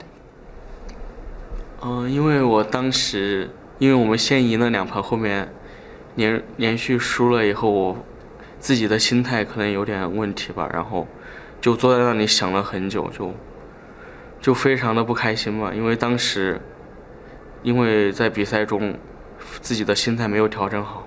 Did you feel like you had to take it upon yourself to carry the next game, to really be that forefront for the team and be the strength that everybody could get behind? 有感到，因为很多人都告诉我，让我不要在这个舞台上留下遗憾，而且还有另外4个队员嘛，都要为他们想。后面就听了教练的安排，然后最终就赢了，就非常开心吧。Sunday, you face OMG. What impresses you the most about OMG? 我觉得他们的上单勾勾引非常的强，因为在这一次的比赛中，他的carry能力非常的高。And this is your second straight trip to Worlds, and your second straight trip to the semifinals. Winning this would mean you are the first team in League of Legends history to make it to the finals twice. What does it mean for you to win, and what would it mean if you lose? 我觉得这次能够再次进入世界舞台，我就已经非常开心了。然后，我们这一次的输赢其实并没有很大的关系，因为怎样都会有一个中国队进入决赛嘛。然后，希望这次中国队能够改变 S3 的成绩。All right, Uzi, thank you very much for taking some time out of your busy schedule. Best of luck to the team in the semifinals. And right now we're going to throw it back to Quickshot and crew to go over more of Sunday's series. Thank you very much, Riv. Uzi obviously wants to make it to another final. All right, guys, it's time to put your expertise to the test once more, as we are going to be talking about the predictions. Freak, you correctly predicted OMG last time, so I'll start with you. Who's going to be your winner and why? Yeah, so I do think it's going to be OMG. I think they just look completely on form right now. I think that is something that sticks throughout the tournament. If you start playing well, I think you continue to play well. OMG, the score, I'm going to guess is a 3-1 for what that's worth. I just think they are the stronger team right now. I think last series definitely showed that OMG was on the rise, and however their opponents also played well. However, it'll be a tight series, it'll be close, but I think OMG will take this 3-2. OMG, double lift. I'm gonna go a bit against the grain here and go with Royal Club. Not only am I a big fan of Uzi, but I think people overestimate OMG a little bit because they sweep NaJin. Honestly, I think NaJin just played really poorly in that series. Starhorn Royal Club, I think, has a lot of room to grow. Final thoughts, Monte Cristo. Well, I'm gonna go for it here. Got my OMG jersey. I'm going for that big OMG win, 3-2. I mean, this is a team that has looked very good and looks like they're on the rise. Cloud seems to have really rejuvenated this roster. Sure, I'd like to see him play some more champions, but I know he's a great Thresh player too from watching the LPL. And I think that they're going to come out and perform. And I know, Peter, you love teams that just play around the AD carry, but buddy, there's more to League of Legends than that, and you're going to see it. You know, Monte Cristo, I see you brought your OMG shirt all the way here. Exactly how long will you be wearing that at this tournament? One semifinal match before they get rocked by Samsung. Well, good to know, good to know. We'll see if they are going to be victorious. It won't be long until we find out whose predictions will come true. But right now, let's look back at the highlights from the games that sent these 4 teams into the semifinals, or as Imp can now call it again, the Penta.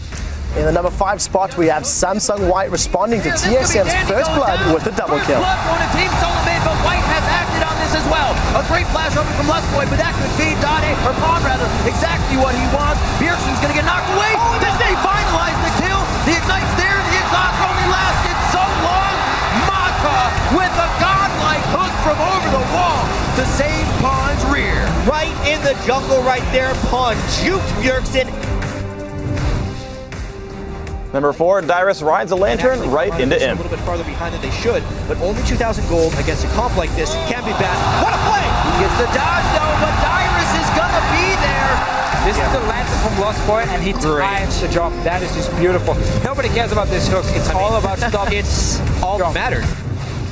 Number 3 is a cheeky Baron steal by NaJin White Shield against OMG. Is it going to go their way? That's the question. Coming around the side. Gorilla tries to come in. Watches there. Can he get the spy? Oh, he gets it! He'll go down and pay the price, but that may well have just kept NaJin White Shield in the game. Coming in at number 2 is yet another patented team scattering inSec kick. Let's see one final battle. It's going to be very tough. Nami can stay positioned well in this one, something that's been really hurting him a lot. He gets hit by the shockwave on that one. Then he's kicked in the positioning, not quite right on that one. inSec finds just the right kick on a Namei, ahead of the rest of his team. Shockwave stops his dash, which enables inSec to just mess him over. And the number 1 play from the quarterfinals is Imp's amazing second pentakill from Worlds. Party on this one. He's smite in for Dandy. No steals coming in. A good spread of damage coming in from Amazing. They do get Pawn. Will they be able to lock him down? Intervention comes out nicely from Looper. Is it enough though? Wild Turtle takes down Mata. That's a double kill coming in for him. They start to clean up this fight, but now they're all spread out in the wrong positions. Another answer coming in from BEXCO, but they have lost 4 members, and he's trying to run by himself. Great Tempest. The cripple actually doesn't lock down. BEXCO's just out of range. Woo, still trying to fight on this one, and it costs him his life. Pentakill for Imp. That is Imp's second pentakill of the World Championship. Hopefully you've absorbed enough information from this World's Preview Show to head into the semi-finals armed with tons of knowledge, but if not, just hit the Preview Show tab at the top of lolesports.com, where you'll be able to watch it again along with all of our past episodes. Now at this point, this sound should be familiar to everyone, although the Prophet Crumbs completely missed the mark by predicting NaJin White Shield over OMG. I've completely lost faith in his powers, but here he is back for our last hit. I am the Prophet, and it gives me great heartache to know that my flock has strayed so far from the one true path, just because 2 of my prophecies were a little cloudy. I expected this from the doubting freak, the heretic Crapo, Liflit, and even the full Monty, but not you, Quickshot, not you. So, I will no longer bless the analyst desk with my presence. Instead, I shall dwell in the preview show's last hit forever. And to those of you who stood steadfast in their devotion to the Prophet, I have but one final gift to bestow upon you, the Trinity of Predictions. Samsung White will smite their brother Samsung Blue, whilst OMG will purge the championship of Starhorn Royal Club. And then, when the final 2 teams set to battle in the Promised Land, Seoul's World Cup Stadium, it has been revealed to me. Samsung White will lift high the Summoner's Cup in victory. I am the Prophet. It has been written, thus shall it be done. Let it be me.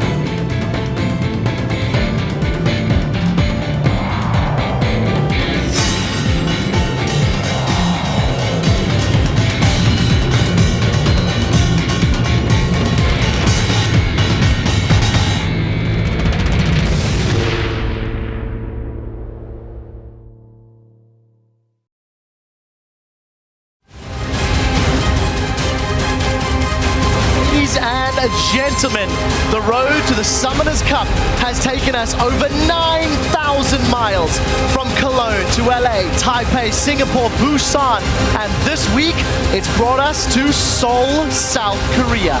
This bustling city will be the home for the final legs of the 2014 World Championship, and you're looking at the Olympic Gymnastics Arena where thousands of fans are converging to cheer our 4 remaining teams as they battle for the title of champions. Once again, we are going to let our broadcast partners at OGN take the lead as they kick off our weekend of action. 4 teams on this stage. 2 will be doing battle for this cup in a week's time. Here is Jun from OGN.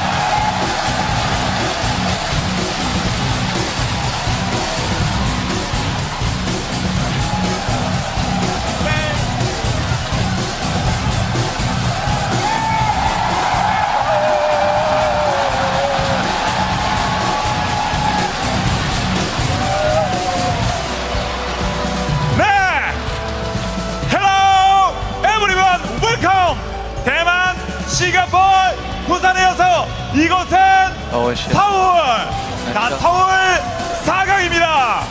Finally,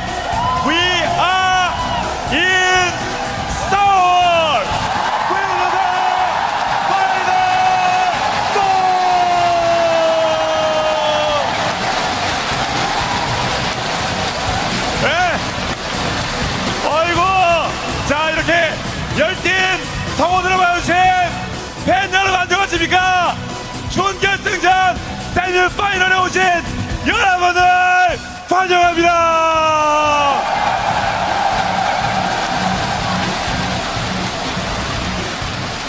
네. 자, 대회부터 와우! 대회부터 한번 신나게 달려와서 지금 한번 찍고 부산에서 이곳으로 왔습니다. 원래는 돌면서 해야 되는데 워낙 많은 무지개가 있어서 돌면서 못할 것 같네요. 자, 오늘 이제 준결승전을 펼쳐서 다음 주 상암 경기장에서 펼쳐진 결승 예오를 팀들을 가리도록 할 텐데요. 한 팀 한 팀 여러분께 소개해드리겠습니다. First up from Korea, 삼성 파이트 삼성 블루입니다.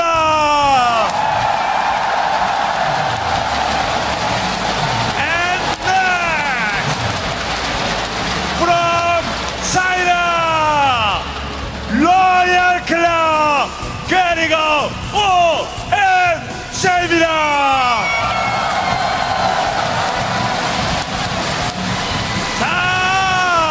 이 네 개 팀들 펼치는 대결 여러분 함께 즐길 준비가 되셨는지 Are you ready for the semi-final?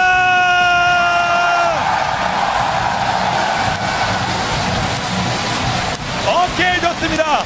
Are you ready for the final four?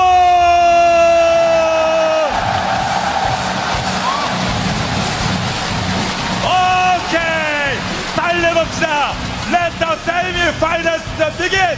지금부터 여러분의 지금 바로 함성과 함께 세미파이널은 시작하겠습니다.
Ladies and gentlemen, welcome back to our continuing coverage of the 2014 World Championship. I am Trevor Quickshine Henry, and joining me on the analyst desk to break down all the action this week, once again, Mitch Crepper Fushballs from Evil Geniuses, CLG's Yiliang Double Lift Peng, OG Costa, Christopher Monte Cristo Michaels, and from the North American LCS, David Freak Turley. Welcome back once again. Let's take a quick look at the bracket. Today we will be bringing you our first best-of-5 semi-final between sister teams Samsung Blue and Samsung White from Korea. Then tomorrow's showdown will feature Chinese team Sohon Royal Club facing off against OMG. The seeding for both of these series was decided by a coin toss, with Samsung Blue and Starhorn Royal Club getting side selection for games 1, 3, and 5. They opted to take blue.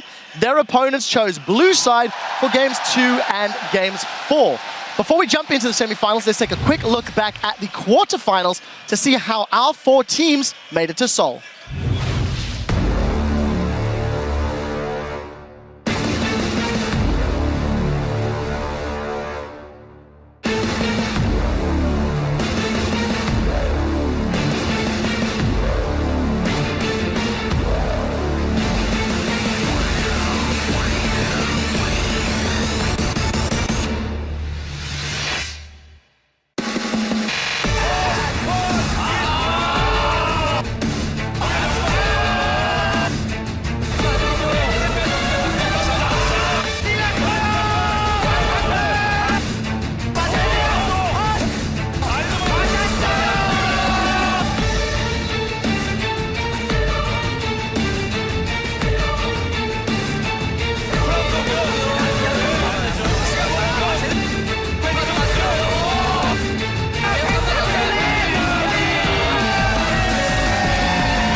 incredible set of quarterfinals. And I just want to ask you guys, what sort of stands out in your mind from last weekend in Busan? Let's start with Crepo. For me, it has to be OMG going 3-0 against NaJin White Shield, and in the way that it Gogoing, he played so intelligently. His target switching has to have been almost the best I've seen in this entire tournament. But if you go down the roster, he wasn't the only one performing. Leveling was on point, and then they brought in their new support, Cloud, who played an immaculate Janna, and I just hope we get to see more champions from him, because as I've been told, he's been in pretty good trash in LPL as well. That's right, that's right. Yeah, for me, it's Royal. I didn't believe in them coming into quarters. I was like, they're probably going to lose to EDG. And they ended up going 3-2, making it to semis. I really like the AD carry kind of hyper carry style that they pull. It's something that obviously I've been really interested in throughout my career. And the fact that they make it work now in Season 4 is ridiculous. I mean, Peter, you were on board the Royal hype train last year, and that kind of crashed and burned. I'm sorry, you're going to be disappointed again. Now, for me, Samsung White, like, they haven't had to show really pick and ban priorities yet, which is very interesting. We haven't seen a lot of their signature champions like Dandy's Rengar yet in the tournament. So I think they're very interesting just because I think they've been able to hide more than any other team because they've had a little bit of an easier road. For me, the big thing this entire tournament is actually that it's not how good you are, but it's how good you play on that given day. And the quarterfinals had 3 huge standout performances for me that emulated that. Uzi on Royal Club hard carried the quarterfinal. You had Leveling on OMG, a big part of that 3-0, and also Spirit, who has stepped up massively for Samsung Blue, who's in the shadow of Dandy, of course, in the Samsung organizations, but and we're going to see him play today as well, and if he can dethrone that, that'd be a massive move here for Samsung Blue. Yeah, I think every single team taking part in Worlds has had a moment where they've shown some weaknesses. Considering those weaknesses, you guys at home can actually re-watch any and all of the games if you head over to lolesports.com. You can watch spoiler-free on our VODs page. While you're there, you can also give a thumbs up to the teams that you think will win their respective series. Just click schedules and start voting. We will be checking in along with the analyst vote before each game. Before I ask the analysts for their opinions on today's series, I'd like to get yours. Today we're asking you which player matchup will be the deciding factor in this series and why. Tweet your thoughts to us at LOL Esports, and the analyst desk will weigh in a few of your tweets later on in the show. It is time to talk about today's knockout series between Samsung Blue versus Samsung White. White is widely considered to be the tournament favorite, but to succeed, they will have to break the curse of losing to Blue. Samsung White have never beaten Blue in a best of 5. They've met twice in Korean semifinals, each time losing 1-3 to their sister team Blue. Monty, you know them better having casted those series. Talk to me about what happens and some of the history. Yeah, I mean, White, formerly known as Ozone, has always been a really standout team here in Korea. And with Dade, though, I think they had a few too many kind of cooks in the kitchen. We have very aggressive shot callers in Dandy and Mata. Dade is a playmaker, Dade is a shot caller, and I think the biggest move was them swapping the mid lane in the spring season. It really galvanized Blue, allowed them to finally have a certain kind of presence in the game to really develop this team fighting style that saw great success, netting them spots in back-to-back Champions finals. So this guy has been a lot of that. And Pawn on the other side, very skilled player as we've seen, huge champion pool, but he's more reserved, more quiet. So he's more of a follower rather than a leader. And I think that helped White kind of clarify from their end as well. So just a lot of success from these two teams over this year so far, and I can't wait to see another semi between them. Yeah, you can definitely put an argument forward. One of the most successful roster swaps, you know, in a team's history. So for Blue, as we've highlighted, stronger late game. They developed themselves into this very good team fight style team. Deft in particular, one of the cornerstones of that. Doublelift, you talk about Eddie carries all the time. Deft in your eyes, and what about him going up against him? Yeah, what a surprise, actually, when I look at the stats. Deft is actually in the quarterfinals. If you look at CS differential at 10, which is how you kind of measure the early game power of these AD carries, he's down an average of 17 CS to his lane opponent. The only person, Imp, who's worse than Imp is Deft. Imp is actually number 2, a second worst AD carry in the quarterfinals. So I feel like both these AD carries need to shape up the early game. The one that does kind of patch up that laning phase is probably going to have a big edge. I mean, part of those stats, though, are going to be the fact that they have picked into losing lane matchups. We've seen a lot of twitch from these guys, so I think that affects it. But yeah, I agree, especially Deft is a bit concerning in the lane phase right now. Yeah. I do agree with Peter here in terms of that the AD carries play have been a little wonky in laning phase, but they're definitely getting a lot of help from their supports, and that's a matchup I want to watch. I want to watch Mata play against Hart, and Hart is just more of a defensive player than Mata is. If you look even at item buys, he's the guy that has been buying all these Mikhails while you see Mata rushing Frost Queen's claim. However, Mata is just the best support in the world. I just want to see what he's going to do in this series. Well, to touch on the Twitch point and whatnot, though, we had Uzi playing Twitch a couple of times, plus a Tristan, and still coming out quite strong. So even though we saw losing Lanestrom players, we still see a lot of these guys show up well in team fights. But to me, the matchup I really want to watch for is this jungle matchup. On the one side, you've got Samsung White's Dandy. Dandy has been the best jungler in the world for like a year and a half. He is the best jungler in this tournament by far, and let me tell you why. When Dandy kills a red buff, 40% of the time, that's the enemy's red buff he's killing. He's in your jungle all the time. His team, Samsung White, on the average game, has twice as many buffs as their opponents. That's how much Dandy counter jungles. He destroys people with his pressure. On the other side of that matchup, though, is Spirit here on Samsung Blue for what it's worth. His team is second place behind Samsung White in buff control. That disparity is actually quite large between 1 and 2. However, if Spirit does get a lead for Samsung Blue, his team has lost exactly one game where they've had a gold lead at 20 minutes in the last like 4 months. So generally speaking, if he can make something happen here from Spirit, Blue's got a good road ahead of them, but he's fighting Dandy, which is going to be pretty hard. Right. Closing thoughts. If these guys get ahead, they win the game. Sure. Hold that thought, Monty, because we do need to get to some predictions, lock in, and remind the viewers who our analysts are predicting to win this series. Double F, you are first. Who is going to win, White or Blue, and why? Like I said before, it's so hard, but I have to go with White by just a little bit because I feel like Pawn and Dandy are just the best mid-jungle duo in the world right now. Freak, you were riding the Blue when they're ahead train quite heavily in that last segment. Who is your winner and why? If Blue gets ahead, they would win. Problem is they're likely not to. Samsung White have been very good all tournament long. They're likely to continue that now. I think they break the curse and they win the series, probably 3-1. Yeah, I'm going to follow you on the 3-1 vote as well. I think this series will be not as close as people think. I think White will just have the edge. They've had time to like look at Blue's mistakes and fix them, look at their own mistakes and fix them, and I think White will come out on top here. So 3 votes for Samsung White. Monte Cristo, you've got a Samsung White tie, you've got a Samsung Blue shirt. which item of clothing are you predicting to wave around at the end of the series? I'm going to have to go with my White tie. Now, in previous series, of course, we've seen Blue has that late game dominance, White has that early game dominance, and in their last semi, I think it was the picks and bans that went into Blue's favor. I think pick and bans are going for White's favor right here. If they can shut down Spirit's jungle picks, I think Dandy has a deeper pool, then they can avoid that kind of Blue lead at 20 minutes that Freak has been saying is so deadly, and indeed it is. And so I think they'll come out on top 3-2 for White. Well, unanimous whitewash from the analysts. Let's check in from the fans at home. Over on lolesports.com, you guys are siding with Samsung White, 72% of the vote. Historically, you've all been wrong because Blue have won the semi-finals. We're about to find out who's going to win this one as we send it over to the caster desk to get us into game 1. Teams are very familiar with each other. And for Samsung Blue, they believe the key to victory will be using White's strengths against them.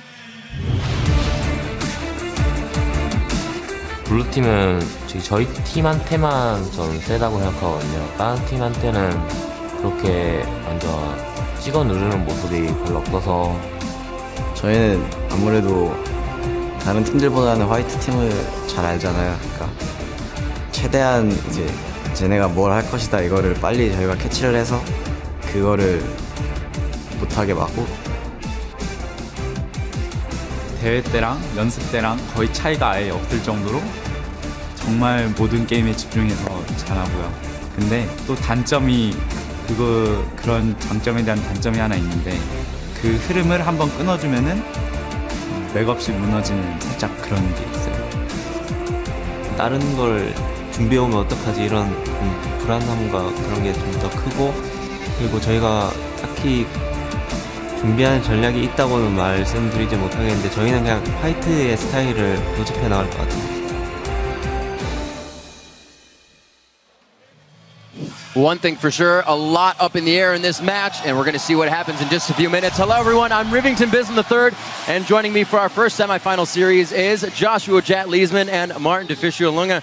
Gentlemen, we have quite a game on our hands here today. Yeah, and I couldn't be more hyped up for this matchup. I mean, there is so much history between these two teams, not only because they're scrimming against each other, but because they have a history of meeting in the semifinals. And it's the two big favorites here. Before Worlds even started, everyone was looking at the Samsung teams. Could White beat Blue? Maybe they can then get the title here. I mean, we're looking at two giant teams here, two powerhouses. Yeah. And man, is there a lot of pressure that comes along with that. And we'll see how they work through it. Let's get to the games. Rolling with a quick roster rundown. On the blue side, it will be Samsung Blue. That means it is Acorn in the top lane, Spirit in the jungle, Dade in mid, Deft at AD carry, and Hart at support. And on the red side, it is Samsung White with many returning members to Worlds. Looper in the top lane, Dandy in the jungle, Pawn.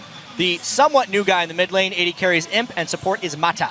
And let's be honest, guys, the Korean community, they want a team to win. But they don't just want them to win. They've said before, yeah, they'll win games. They still want a good game to come out of this. And I think that's what we're going to get. Yeah, I mean, for sure. These two teams, they know each other really well. We've seen them play against each other before. We know Blue has been the team to win every time. But I'm not sure that's going to be the same deal right now. It's so strange because White is so infrequently challenged that when the game does get past 35 minutes and it's somewhat close, they've shown a little bit of vulnerability, and that's what's happened in their games against Blue. So one thing we're trying to figure out is whether or not White will just pick late game champions, because inevitably that's where Blue will take it, or if Blue is afraid of the quick snowball and will pick mid game champions to get to late game. There could be so many different opportunities. We just have to wait and see. Well, that's another thing you brought up as well, Jat, is have they been challenged? It seems like they had the easier road here. So have they had to show us everything they've got in the bag? They said they'll be kind of on the edge if Samsung Blue pulls out something different. So we'll see. And to pick some bans. Yeah, so far the ban for Samsung Blue with the Alistar, it's been banned in 9 out of 10 games Samsung Blue has played, and they banned it every single time themselves. So that's pretty obvious. They're going to keep banning it. It means Samsung White will have extra bans open for them, but they don't have to worry about the Alistar. If they ban Zilean as well now, they keep to the trend of always banning Alistar and Zilean. Which will give White a lot of versatility in this series. If Blue is set in their ways with their bans, they've actually switched it up a little bit here. Okay. They banned Ryze instead of Bazillion. Yeah, and that's a good change because people were talking about Samsung White having the edge in the champ select coming in here because Blue had seemed very predictable in their bans. Zilean is open now. Yeah. They have to first pick it and put it on hard because Dade is not a Zilean player.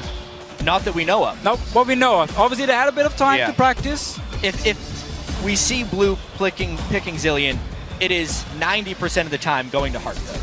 And this shows me from the start, Samsung Blue, obviously Zilean is great late game as well, but he is very, very strong in the mid game, especially if you play him in the mid lane, where he has a lot of damage early on.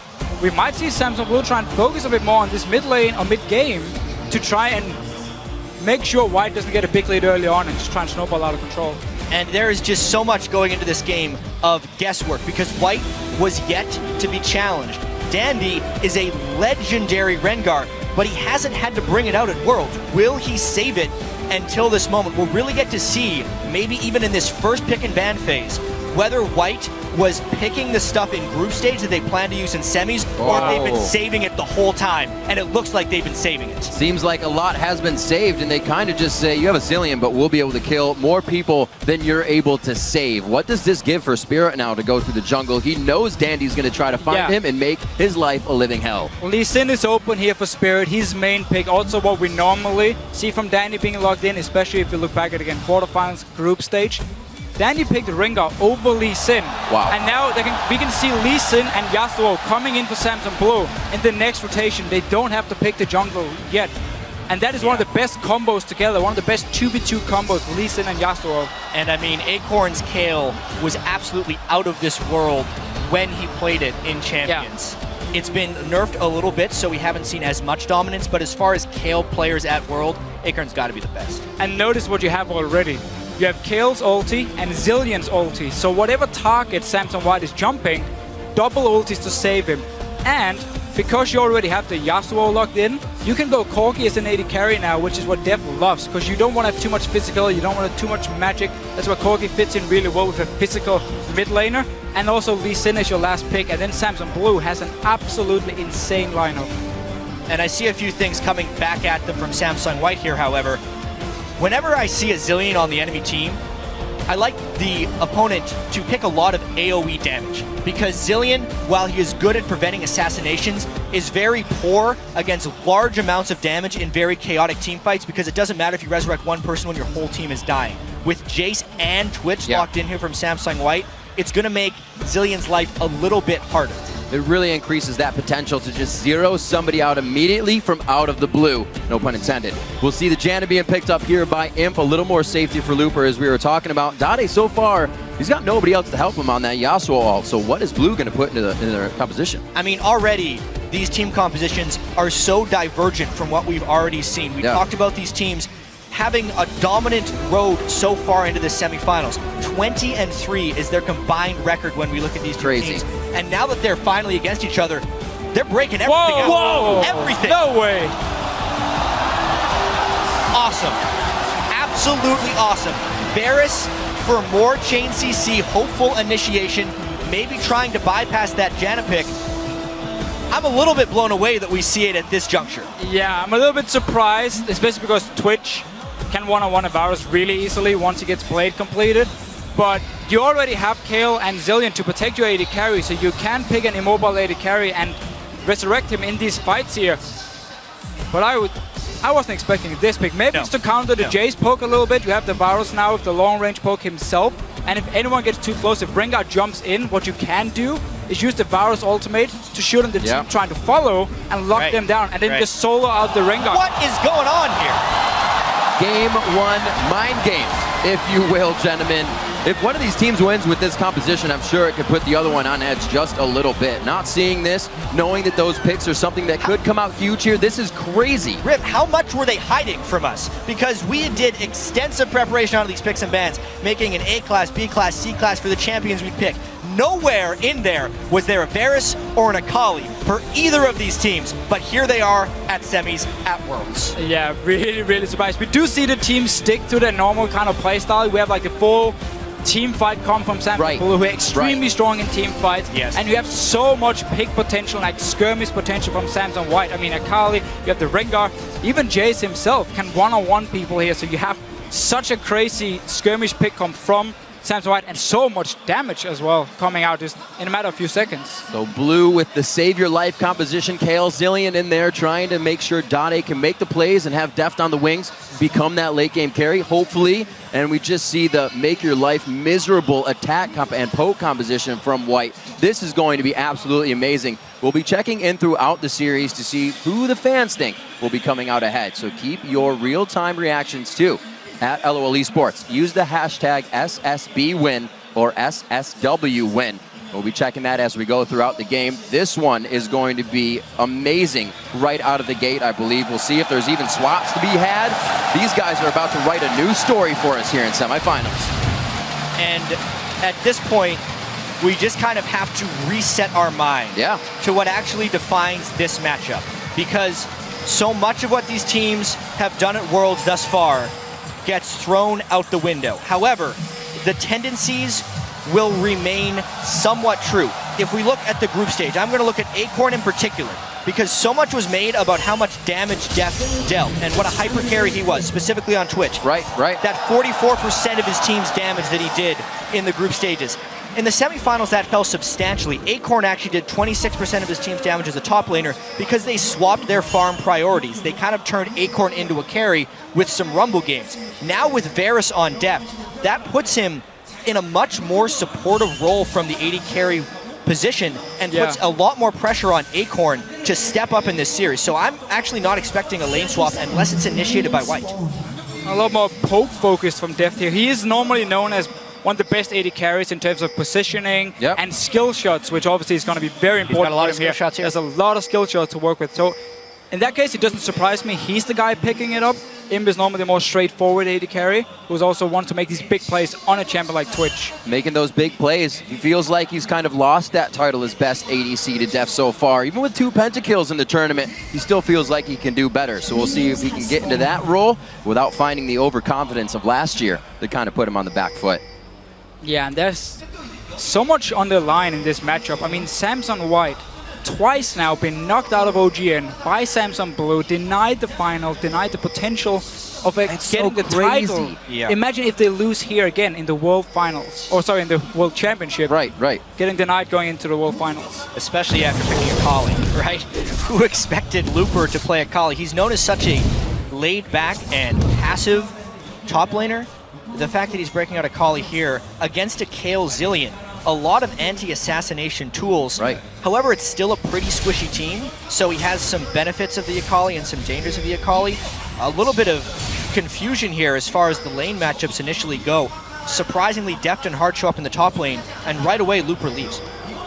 Yeah, and with these comps here, as you just mentioned before, it's going to be a lot about Samsung White getting the skirmish going in terms of the team fighting, because if they all pile on to the same target, you have the Zillion, you have the Kale, and that's going to mean Samsung Blue is early invade here. So they have to split it up here. Let's see what happens. Samsung Blue want to try and get 3 buffs, but a lot of people from Samsung White, they should be able to secure it. Even Porn can join in. This has been such a quick reaction by Mata to make it back up here.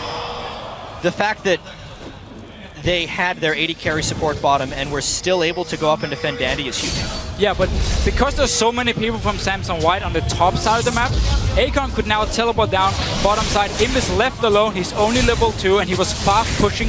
Normally, if you want to rotate your members around the map, you freeze the bottom lane or the top lane, wherever you have your lane swap, and your AD carry just sits back and can zone the enemy top laner. This time around, he pushed it, opened up for Akon to come down and get some good farm. Well, we saw one way to get under Blue's skin was to take chances in the early game. Less preparation and more just gung-ho was one way to get under their skin. Right now, everything's kind of on the board and both teams know what is to be played out. But we see White actually going for a bit of that invade. No prep wards, not a lot here as they go in. Well, I think mainly they're trying to shut down Acorn because he was able to pick up a little bit of that farm in the bottom lane, and they want to make sure that Acorn can never get substantially stronger than Looper, otherwise Looper will have nowhere to farm on Akali. A lane swap to Akali that falls behind is beyond useless. Yeah, and they also want to force Samsung Blue to go to the top side of the map with Acorn, with all the members, so Dragon suddenly opens up for Samsung White because they're on the bottom side. Let's see what happens in mid lane here. Spirit is wise enough to not chase into the bush with no wards. Very safe play from Pawn. Always had trouble in lane against Dade, and Spirit wants to make sure that happens again. Can Pawn bring himself above that mid lane kind of mental block? At this point, it's so hard for anyone to get aggressive in the mid lane just because of how much roaming is happening back and forth. Yeah. And the emphasis put on AD carry farm denial or top lane farm denial, I think that's actually the main thing that these teams are focusing on. But because the roam is a risk, the mid laners can't really do anything but sit back and farm. However, Pawn is a guy who loves trying to get solo kills. Exhaust already out. Dade's going to be able to get the damage. Flash is out of the left. Steal Q. Oh, man. Get some flow up. That Ignite will not take him down, but we got Summoners down in mid, and that Flash is also down for Pawn. That could be big. When I interviewed Pawn, the one thing he kept mentioning over and over was solo killing people. Solo killed Dirtin, how he solo killed Faker. I'm sure he would have loved to solo kill Dade there, but again, it was in a very Pawn style of way. He actually just countered the enemy's aggression and almost turned it around there with Jace. There's that roam still from Mata. Dandy is in the pocket there on the backside. If anything else goes crazy, he will return to his jungle. Not to find too much. It's been taken away right now as the game, even all 5 minutes in, and both teams have tried a little trickery from both sides of the map. You see that Avarice Blade coming up for Dade in the mid lane, keeping sure that gold is up for himself on a quick back of that Summoner trade. And we see actually the ward here from Samsung Blue. I really like it inside the Dragon Pit because they knew there was a pink ward outside which couldn't spot it. And therefore they could actually go to the top side of the map, start their recalls here, and knowing Samsung White didn't actually start the Dragon yet. So it's all about the Dragon right now for Samsung White. If Samsung Blue suddenly shows up 4 members on the top side, they might go for it anyway. Now they do get the pink. They are assuming here that Zillion went into the top lane. Honestly, the way these teams are playing right now, it's almost like they just turned it up a notch. From every game we've seen in the group stage to now, they seem to be playing faster, they seem to be playing crazier, more unpredictable is actually the most resounding thing I'm seeing here. They're making a lot of moves that they just haven't made throughout this entire World Championship in the first game against each other. And I like this move by Samsung Blue. They know the Dragon is going to go down because they're on the top side here. Now they want to finish this lane swap. Fast push the tower because compare top laners at the moment. Acorn is so far ahead because he got the farm in bottom lane and he's been doing the jungle camps while Looper now had to do the Dragon as well. So this is a time where you want to swap back to the one-on-one and let Acorn with the lead just bully out the Akali. Well, he is going to be a big factor here if he can't bully out that Akali. We know that Looper can make teleport plays, and that would be even more dangerous if he can continue to assassinate and not just be a mayhem tank as he gets in the fight. Dandy being found out here. Looks like they're going to give him a little bit of trouble. You can even see Dade hovering the top side of his mid as he still has Pawn pushed back to the turret. Top and bottom turrets about to fall for both sides. And that is still going to give the lead a bit to White if they take that one down after it kills all the minions. It is actually very impressive by White here, being the team without Zillion. yet still pulling a few of the early game advantages, as Whoa. well as being the team with Twitch. One of the dangers we've seen with Blue is they have a tendency to fall behind. Almost cost them against Cloud. Whoa! Chain of corruption flash from Deft. Blue trying to make the early game plays. It whipped without a single summoner spell burn. I think Akon actually showed himself by mistake beforehand, so Samson White knew they were around the mid lane, and therefore could play very safe, stay close to the tower here, and actually avoid dying, at least avoid having to use the flash he didn't actually have. So the idea was there. Sadly, Akon actually showed himself a bit too early beforehand. So much of ganking, especially between these two teams, is avoiding tells. Whether it's between the mid lane or whether it's a top laner playing the lane too passively while there's a gank bottom, these guys pay so much attention to everything around them. That small movement there by Acorn ended up costing Deft a kill, basically. And they're so good at setting up these minion waves as well. Look at the top lane here. The wave was pushing down towards Samson Blue after they killed the tower. They reset the minion wave, got slow pushing towards themselves, so Lubu could get up, get 6 minions, and now look at all these minions here for Akon joining in. So he's gonna be so far ahead just because Samson Blue set it up so well after killing the tower and getting him this big wave here. And Looper so far, and this Akali has been shut down. A lot of communication pings going around to make sure they do not just walk through these wards. That Blue going over to Deft, so he can continuously use piercing arrows possibly, keep this mid lane pushed. It's going to be ADs in the mid lane now, as a lot of roaming in the early game and those turrets down have kind of just brought these teams to do something completely different than what they had planned. The Samson Blue tried to get Dade away from this Jace in the lane, who was bullying him quite a bit, who just constantly poke him here by sending him bottom lane. But obviously Samson White instantly responds, go down, send Jace to the bottom lane himself. Something we got to note is they are sister teams, but they are not identical sister teams. Very much different in their styles of play. And it's something that we're seeing here, very much so, even more different coming into this game. These teams have been very public about saying that they are enemies of one another. When group stage started in Taiwan, before that was the last time that Blue and White scrimmed each other, because they've been expecting to face each other at some point in this World Championship. They know how strong one another are. They've been hiding strategies from each other. They have their own coaches. They're two separate teams in a sense when Worlds is approaching, and we're seeing how much they've been hiding from one another and actually hiding from the rest of the world right now. So true. And just the difference again in the picks. We talk about how we have Samson White who wants to skirmish, who wants to get the picks, and we have Samson Blue, the late game team fighting gods that they are. So we can see it in the comms here. Also this top lane, I like the move by Spirit, going up to the top side, helping Akon push out the waves, and if Luba had gone in to take the farm, Spirit could have jumped him and killed him, and then he would pretty much be out of the game. He did play it safe though and stay at his tower. Well, Pawn's in a perfect position to do a lot of poke harass here. Now about 20 CS up in that mid lane, doing really well.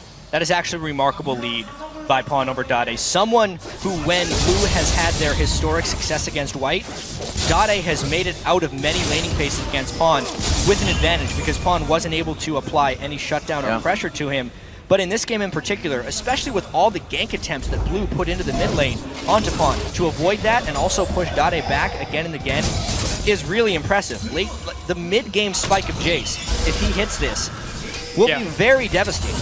Around, like, what do you say, 22, 23 minutes, tier fully stacked. I think so. And suddenly you just become so strong. And it's fun to see how both mid laners actually got, like, comfort picks. Dade is so known for his Yasuo, probably the best Yasuo player in the world, and Jace for Pawn on the other side. One of his main picks as well. One of the few people who actually played it and really made it popular again. We've seen it model up here doing Worlds. Cool played it as well. Known to make his own plays as well. Pretty much the only one, unless Spirit's there, which he probably will be for the fights, to activate that Yasuo ultimate. So you see those two sticking together for safety as they clear some wards here. We do have 1 minute on to Dragon. Few prep wards have been placed on the right side here for Samsung White, and defensive wards here for Blue. And this will be the first slightly more controlled Dragon I think that we'll see. White does have the early positioning right here. They need to be able to land a lot of poke down onto Blue and really avoid the chain of corruption in this fight. They do have an edge leading into this. Let's see if they pull off a gank before the Dragon.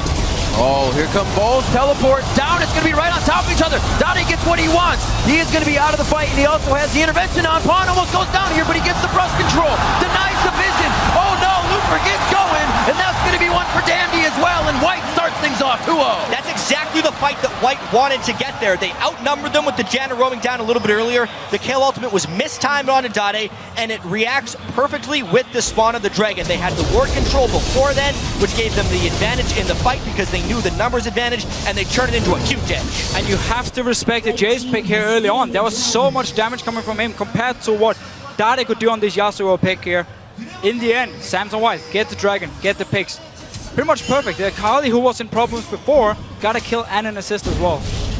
And he puts a Cutlass along with that Hextech Revolver in his pocket. It's going to be very big damage upgrade for him. And he's probably going to use that teleport every time it comes up now. We'll see how Samsung White kind of puts that together for the team to keep going. We see a level 9 on Pawn right now, only matched by the level 9 of Deft, who's been farming his face off. Highest farm in the game, but Pawn is going to be a big problem. Yeah, and we do have a Blade now completed for MP on Twitch, so he can start looking for fights for the one-on-ones. If he finds Deft right now, he should be able to kill him.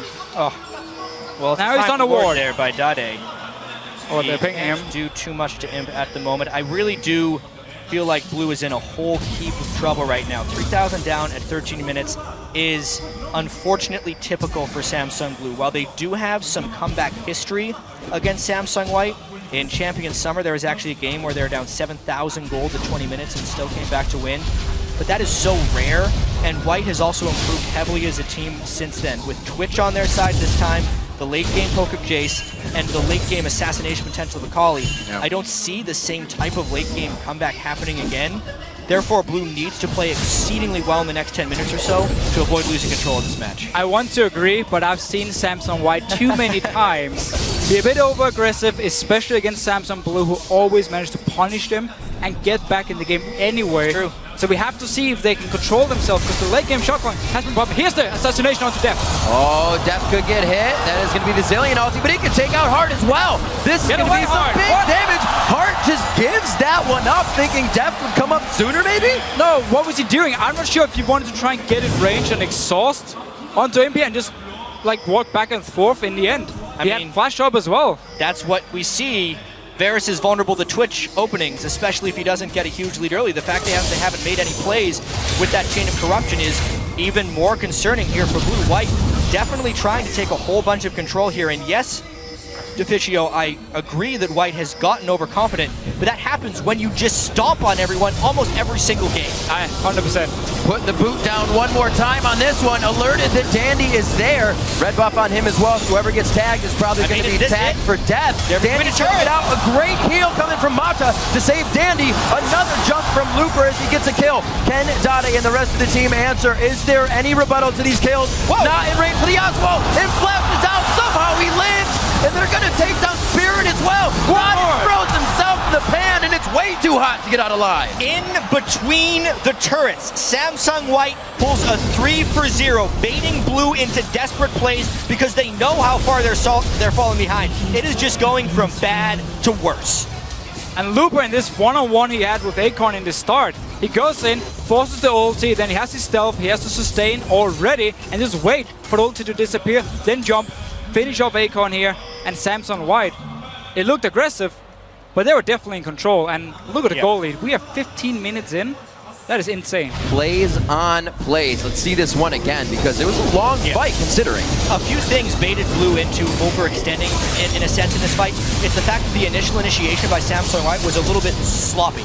They missed the bullet strike, and they were in between the turrets, which for Blue, honestly, this is their opportunity to come back. This is the only time they could potentially get an edge.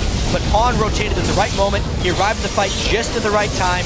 Dade desperately tried to get a kill, but there was a few too many shields, and it just isn't a fairly easy 3-for-0 for White. Yeah, and just some missed plays as well. Spirit actually tried to kick Flash Imp into the tower, but he didn't manage to do it. Instead, just kicked him away. Therefore, Dade couldn't follow up in time, and in the end, they just ended up going in 1-by-1 and dying. Let's see if Luba can get away. Pressing. Yeah, they want to fight again. They're oh my gosh, that damage coming out of Pawn through the shock blast. They definitely have to back off onto this one. A little bit of safety to be played now. 1.5 minutes on Dragon, and White controls the jungle of Blue right now, which pretty much means they aren't going to get close. And here's the darndest thing about that Zillion pick. Actually, they don't have any vision control, so they're getting collapsed on. Faked out teleport. So Looper will have that down. Yeah, I want to make this point about Zillion once again, though. it's just a tier and a level 7 Zilean. So often, the Zilean pick works because a team has to invest a heavy amount into one kill that is then negated. However, if we look at the builds and champion picks on Samsung Blue right now, everyone is very squishy, and they're taking a whole bunch of AoE damage. So the investment that White has to burn to proc a Chrono Shift or a Zilean ult is very low and highly repeatable for Samsung White. So at the moment, because of this lead and the champion compositions on both sides, the Zilean is actually really ineffective. So Blue's first pick has not worked out well. No, and that's again why we see Samsung White also in these fights here. They don't like go 5 people and tunnel on one target. They split it up very nicely here because they know they are stronger like one-on-one all across the board here. Can take the small fights and making it very hard for both Acorn and Hard to use the ultis effectively. We talked a little bit about how to shut these teams down. It's really trying to focus Dade or getting Dandy and Mata, which almost seems like a harder task when you have 2 people that can really lead the team quite well. Right now, Pawn being quite a bit of that. As you said, 50% health. The alert onto Taps, but they're going for Dade a little bit here. Dandy at least striking fear into his opponent. Spirit way too close onto this one. One last shot, but it looks like he's going to outlive this one even with the Venom on him. And it is only Imp down. Now Dade falls. It looks like they back off for now, but a lot of continuous pressure in this game. And that is the setup you can do when you have the Yasuo and Lee Sin together. Lee Sin just goes straight for the AD carry, ults him, and then Yasuo can jump in on it with his ulti, and you can just take him down very fast. Mata wasn't there, or at least didn't save him, or couldn't save him in time. Yeah, I still really like the way that White is approaching these team fights. They're trying to bait and switch their point of attack there. All the time. Dandy was so far away from the origin point of Imp's Twitch that it would have surprised and outplayed almost every other team in the world, but Blue was quick enough to react and collapse onto Imp. That's why they only got punished in a 1-for-1. However, because of the ridiculous gold lead, they still had enough pressure. That was a pre-dragon fight. Yep. White does that repeatedly every time the dragon is up. Fight before the dragon, so the dragon itself isn't contestable, and they pull even farther ahead. And it's fun to see how these Samsung teams often use Twitch. It's pretty much a bait. Because you actually are going to be in the front line as the Twitch. You pop out, you use all your cooldowns. You have these 7 seconds where you are probably the best AD carry in the game because you have so much damage with ulti, ghost blade, everything. And the enemy team obviously wants to kill you. And when they collapse onto you, well, the remaining 4 members suddenly are in a great position to just punish and kill you. They create such utter chaos with this composition. Looper throwing down the Shroud to go invisible. Dandy coming out from invisible along with Imp. It's kind of a flashed reaction you have to even get yourself back into the fight. They're always reacting. Very tough. We're going to have to get an Oracle lens on Samsung Blue if they want to try and kill Looper here. You can't keep buying pink wards and playing them every single fight. Right. Like, that's a lot of gold invested. Rather get the 450 gold on for the Oracle lens. And the problem is, it's not like Blue has very much gold to invest. They've been heavily denied here. I mean, 1 turret in 20 minutes, starved out of Dragon, relatively low farm numbers across the board. The Pawn versus Dade matchup is getting out of control. And they're really just hoping for catches in any way, shape, or form. But they are 1 step behind White here, and when they walk into a place with wards, they get a shock blast to the face, and they have very little way of recovering. This could be, Imp getting out of that one beautifully. There's the teleport coming in. He goes right back onto, that's going to be Acorn, but it was one other right before he got to it. Acorn all by himself. They still go in for the fight. 1 down, now 2 down. That's going to be Dade up off the Chrono Shift. But Looper wants to fight for himself. He actually draws out an exhaust. They're giving themselves so many follow-up opportunities. At the end of the day, it's a 3-for-1. You can see how ridiculously competitive these team fights are despite the gold discrepancy, but because of the gold discrepancy is why they're going in Samsung White's favor. It's their ability to pull together in the mid-game and then just go crazy in these mid-game team fights. Definitely not fight that are happening on the terms of Blue at this point.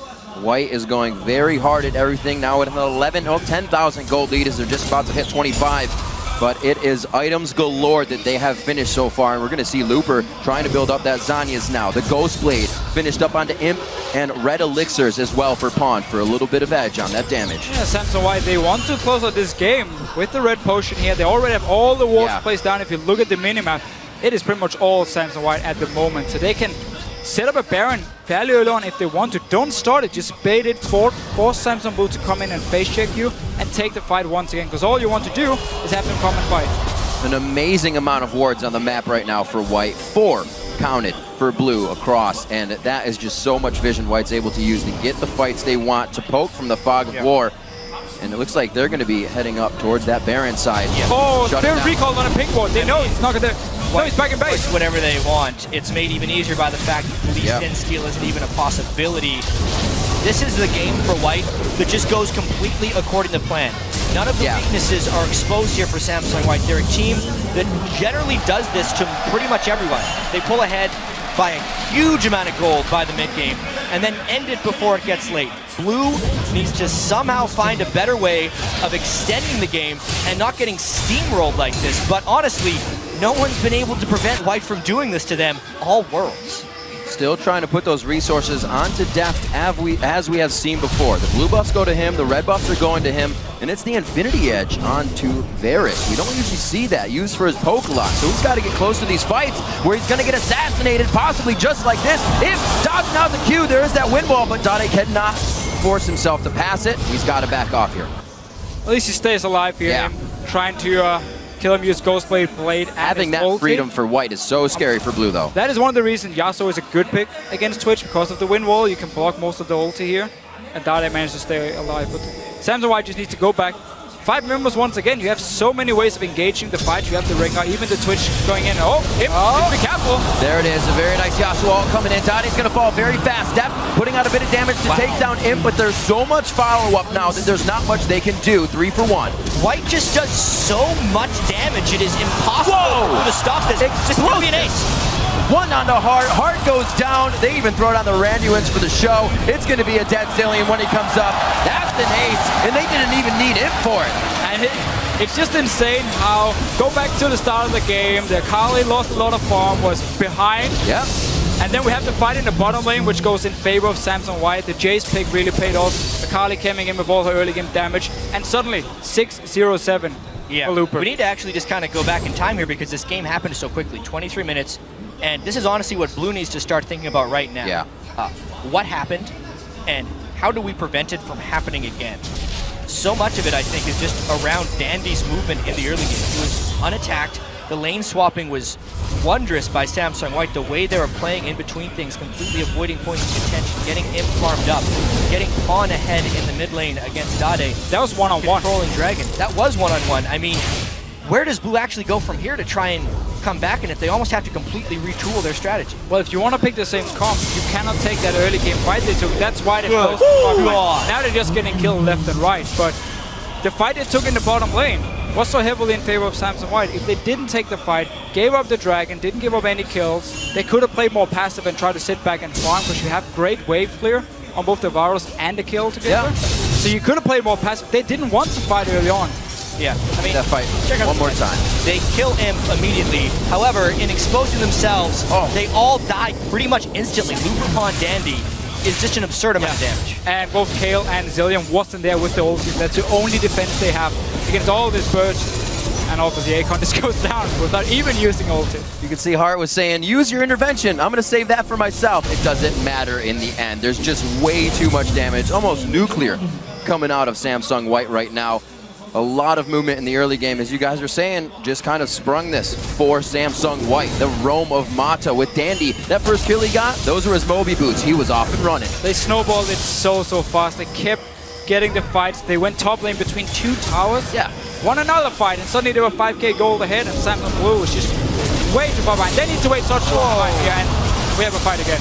One hit. There's the disengage Here's from the Mata. flank. Watch Akali from the back. Dade's trying to find what he can. Death gets hit up. There's no peel for him. Chain of Corruption did go out, but as soon as Looper is let out of that prison, he is just knocking down the walls and finding more kills.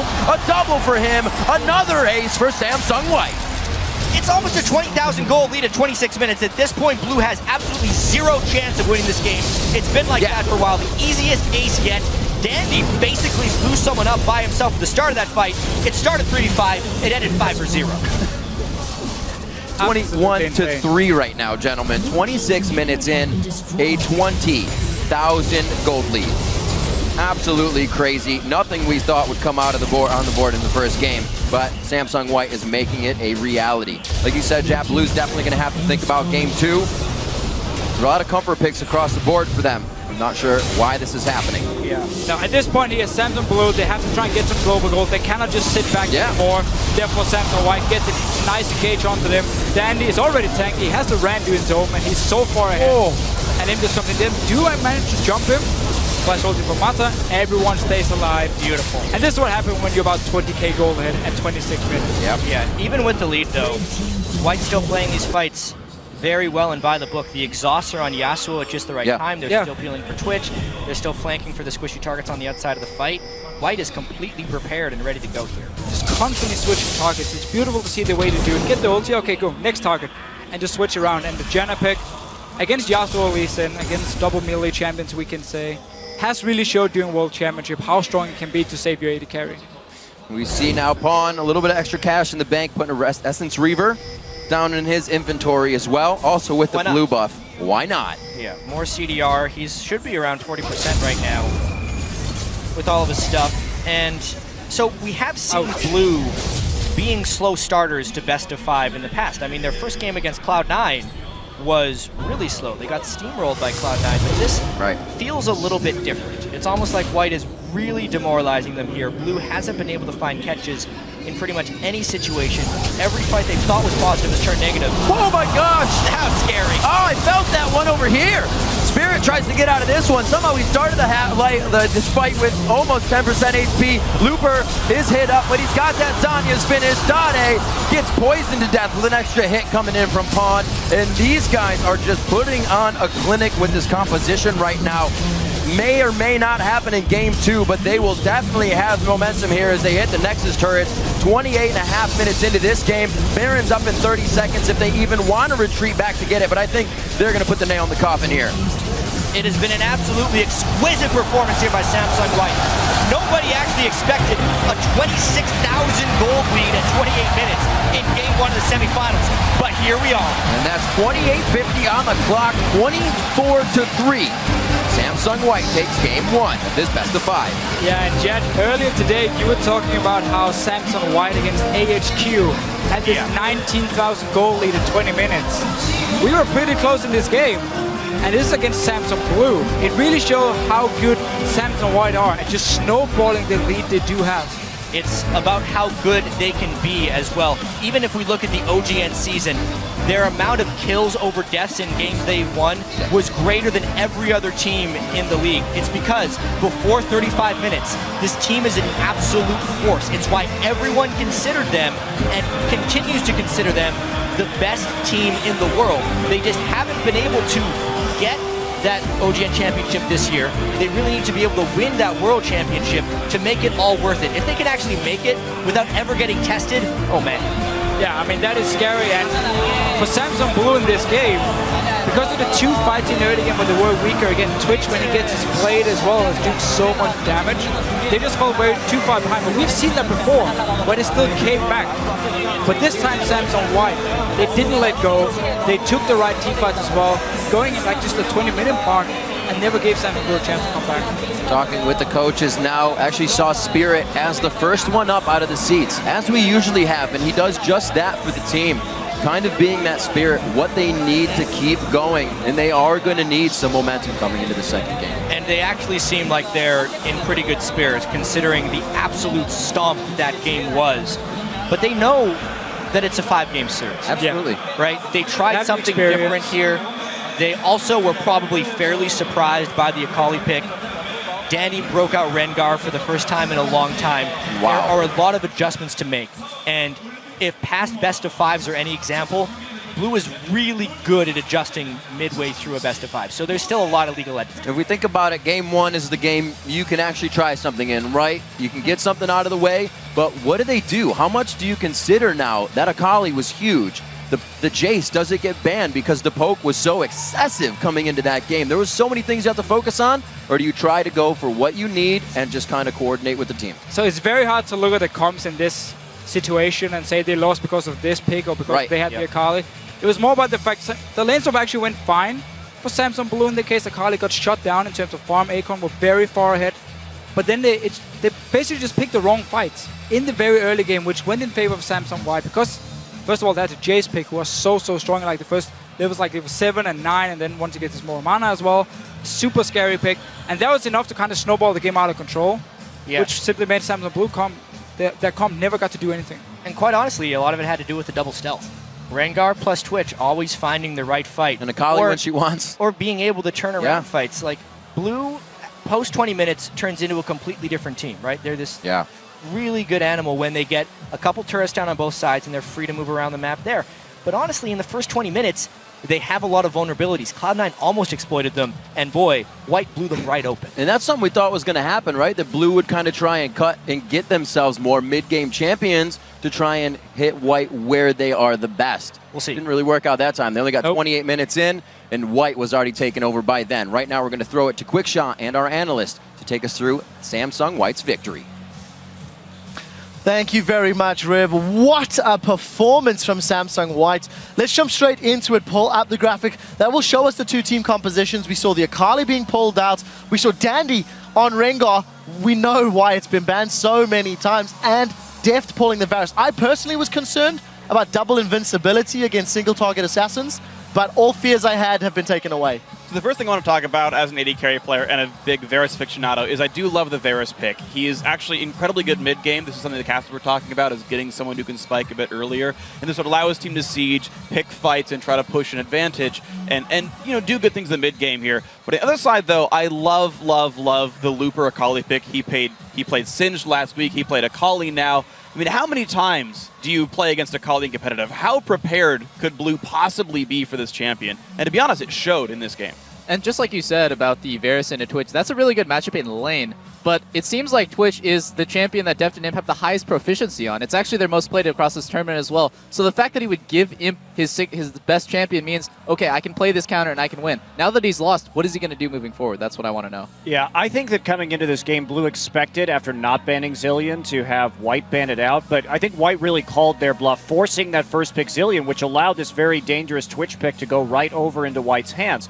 Now, this is only Heart's third professional game ever played on Zilean, so we're not looking at a team that's very experienced with this champion. And indeed, one of the main reasons they lost in the Champions Summer Final was because the KT Arrows repeatedly picked Zilean against them, and they didn't really understand how it worked. And it was a big problem. And going to this pick and ban phase 2, you know, I thought there were going to be some jungle bans, but they just let Spirit have Lee Sin. And that's how confident they are with Dandy's Rengar. Go ahead and take him up in the first round of the draft and then say, well, just throw at me whatever you've got. In Heart's defense, though, it's incredibly hard for one to play Zilean with no main tank that you can send forward and having 3 squishies. The timing on the ulti becomes hard, and it's even harder to play Zilean in a lane swap. It messes with your tier timing. He went for the early side stone, but constantly ran out of mana, and because the game is so fast-paced, moving in between the lanes, he just doesn't bring the utility that any other support brings in terms of lane swaps. And then later, as we saw, if you fall behind, doesn't matter if you resurrect your teammates, they just get blown up again. Well, talk to me a little bit about Samsung Blue. They were the ones that started their lane swaps quite extensively throughout the game. We saw repeated attempts to gank Pawn in the mid lane. We saw them trying to keep Looper's Akali down. It didn't work out for them. We do have a replay that I'd like to get to in just a moment or two where, you know, Looper, he sort of got back into the game. I mean, you can see the team on stage still talking. Freak, talk me through this first blood. Right, so the first thing to talk about is look at Mata on the minimap. This gank is pre-orchestrated. He has already left the mid lane and is roaming down with the sole purpose of joining this fight. And you'll notice by the end, Mata's here, and none of the support or AD carry from Samsung Blue do arrive. The other thing to point out is, again, this team is not ready for an Akali. There are no pink wards at all in the inventory, and the exhaust gets blown early, because when do you exhaust a top laner? Almost never, except when you fight Akali. So roll the clip out, and we'll see what happens. Even though the initial gank kind of fails, he burns his W, doesn't quite get a stun early on, and in fact, Pawn gets kind of pushed around, you kick out of the ulti. The exhaust is poorly timed, it's kind of wasted because he's stunned during it, but there's the Kayle ult burn, there's a lot more burned, and finally the TP comes in. Looper gets to stealth up, and even though the entirety of Samsung White are down below half HP, they can constantly juggle aggro. There's a knock-up in the exhaust from Mata and the shield to increase the damage. Again, pre-orchestrated gank, very well played, guaranteed 4v3, plus a couple of misplays. So early game definitely going in the favor of Samsung White. From there on out, they really just accelerated their lead. I want to pull a second replay up quickly before we start to discuss some of the bigger series impacting decisions. Crepo, talk me through this play. So yeah, what I want to highlight in this replay is basically how smart these teams are and how good at their champions. Even in a lot of trades, they will do something a little bit more than other teams. So what's going to happen in this replay is they're going to flank in and they're going to aim for the kill, but immediately they notice that there's 2 people flanking them from the downside area, so they'll turn down instead of up. Then they realize they're overextended. Then Mata comes in with a beautiful Janna ulti, and instead of fleeing, they basically use Acorn as an escape vessel. We can roll the clip and you'll see what I mean. Basically, so they're coming in, they're like, okay, we're ignoring Acorn, we're going on Spirit and Dada here. They realize they're overextended, Mata stays behind them, positions himself right in the middle of the lane, and in the meanwhile, basically, Acorn gets pulled up, Looper jumps to Acorn, they split to the side, and then they go for the pincer once their mid laner joins them. And just keep watching Dandy. He hits so many bolas over the course of this fight. I mean, he just stopped Spirit dead in its tracks coming in alongside of Mata using that Monsoon as a peeling device. And the only, like, the biggest play in this replay is actually a mistake. Spirit goes for the flash kick, and he doesn't want to get the kick flash off. He just wants to flash kick into Yasuo ulti immediately, but his mid laner wasn't ready for it. The plan fails, and once you like miss that combo, it gets brutal. Doublelift, I have to ask you, what does Samsung do in this game? You know, the rest of this matchup really was just all about White cleaning up. They had a massive lead. They punished Blue over and over and over. How do you come back from a 28-game smash? I mean, there's the team on your screen. They're deep in. There is so many variables that to put in to account, but I do think this is just like my own personal opinion. So Royal Club versus EDG, Janna was 3-0 in that series. OMG versus NaJin Shield, Janna was 3-0 in that series. I don't know why people are still leaving Janna up so late in the draft and still picking champions like Lee Sin and Yasuo into it. Honestly, I think right now Janna's the best support in the game, and it seems really strange that the people just keep underestimating her. I actually got a really cool stat from that earlier when I was looking up whether Morgana was being played a lot. Actually, our stats guy came like, hey, but you should really look at Janna because she's been picked now 38 times, won 24 times, and only lost 14. That's by far the biggest discrepancy in win-losses and the highest pick rate. I don't know why teams are just not picking Janna early. Exactly. Doesn't make sense. People are slow to adapt. I mean, right, Akali came out new, Janna was new to the tournament, and you've got to take some time to realize sometimes the power's not what you expect it to be. We've had 37 picks. Yeah, and Mata, though, you really have to commend his Janna play in that game because he saved Imp in a lot of situations and allowed Imp to just remove Yasuo. We didn't have a replay of it, but that last fight when he flashed right on top of Imp to Monsoon Yasuo away was just a beautiful play. And man, Mata is really coming up clutch here. Well, let's just get one last closing thought from the AD carry player. The Varus pick, I don't think I saw Chain of Corruption connect. Obviously, it was too far behind for it really to matter. Yeah. If it did, is that a pick you expect to see again? Absolutely not. Oh my god. I really want to see... I always say this. Def should just play Corki into Twitch. That is his best matchup. His Corki is the best Corki I've ever seen in my life. Well, closing thoughts, Freak. Yeah, I actually do think Varus can work. Specifically, I think it was like this whole planned thing. Twitch opens up when someone gets Varus ulted, the target gets revived, and then they just kill Twitch. And like, great, we're good. But obviously didn't pay out, but I think that was the thought process. Janna is the counter. Yeah, there's also difficulty. You've got Rengar and Akali to deal with that as well. But anyways, guys, we do have to take a quick break, reset for Game 2. As we go, the Samsung teams are very close and have a friendship that has made both teams better. But as we've just seen, neither team will be pulling their punches on the Rift. 일단 삼성 화이트와 저희 팀은 되게 친해요. 합숙은 같이 해요. 네, 방만 다르게 하고 이제 한국 대회에서는 이제 최고의 라이벌이라 불릴 정도로 근데 또 저희 팀 내적으로만 보면은 그렇게 막 라이벌 관계가 아니고 약간 친구 같은 그런 팀원들이거든요. 저희 쪽이 형들이 많으니까 저희 쪽이 큰 형으로 할게요. 큰 형, 작은 형. 좀 쌍둥이로 치자면은 네, 저희가 좀 일찍 태어났을 뿐인 것 같아요. 화이트 팀이 저희 형제 팀이란 게 정말 저희한테는 큰 축복이었던 것 같아요. 저희 팀 자체가 일단 성적이 많이 안 좋은 팀이었는데 화이트 팀과 많이 연습하고 또 배우고 그런 것 때문에 이제 저희가 많이 이렇게 성장할 수 있었던 것 같아요. 다대가 저희 팀에 있었던 게 아마 충분히 도움이 될 거라 생각해요. 저희 팀의 전반적인 오도도 다대가 담당했었고 이제 저희 팀의 부족한 부분을 많이 겪다가 나간 선수니까 아마 그만큼 저희 팀을 잘 알고 있지 않을까 생각해요. 그 팀원들과 친하지만 화이트 팀원들과 친하지만 대회에선 그런 게 없기 때문에 그냥 팀과 팀이고 제가 다대형 입장이라면 정말 화이트 팀은 꼭 항상 깨부셔야 될 상대로 이렇게 기억할 것 같아요. 목숨을 걸고 꼭 부셔줘야 되지 않나. 평소에는 또 대회 없을 때는 친하게 지내는데 또 토너먼트에서 만나면 좀 뭔가 보이지 않는 벽이 이제 좀 생기더라고요. 지금은 좀 그런 시기인 것 같아요. 그냥 서로 연습만 하고 잘 안 마주치는 것 같아요. 이번이 4강에서는 3시즌 연속 만나게 되는 게다가 롤드컵 4강이라는 대회인데 이번에는 좀 지면은 좀 타격일 것 같은데요.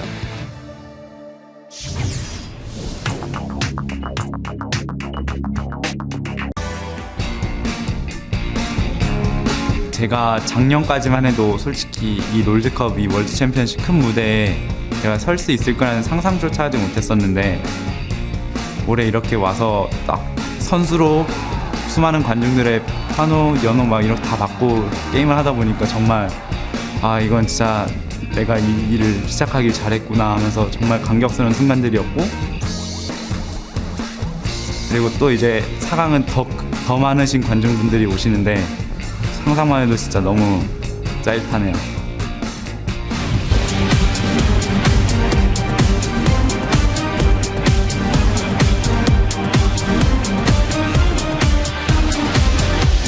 Welcome back to the 2014 World Championship. Teams are loading in for Game 2. So far, it's Samsung White who have taken the lead, gentlemen, with a commanding 28-minute win in Game 1. How does that leave you time to think about Game 2?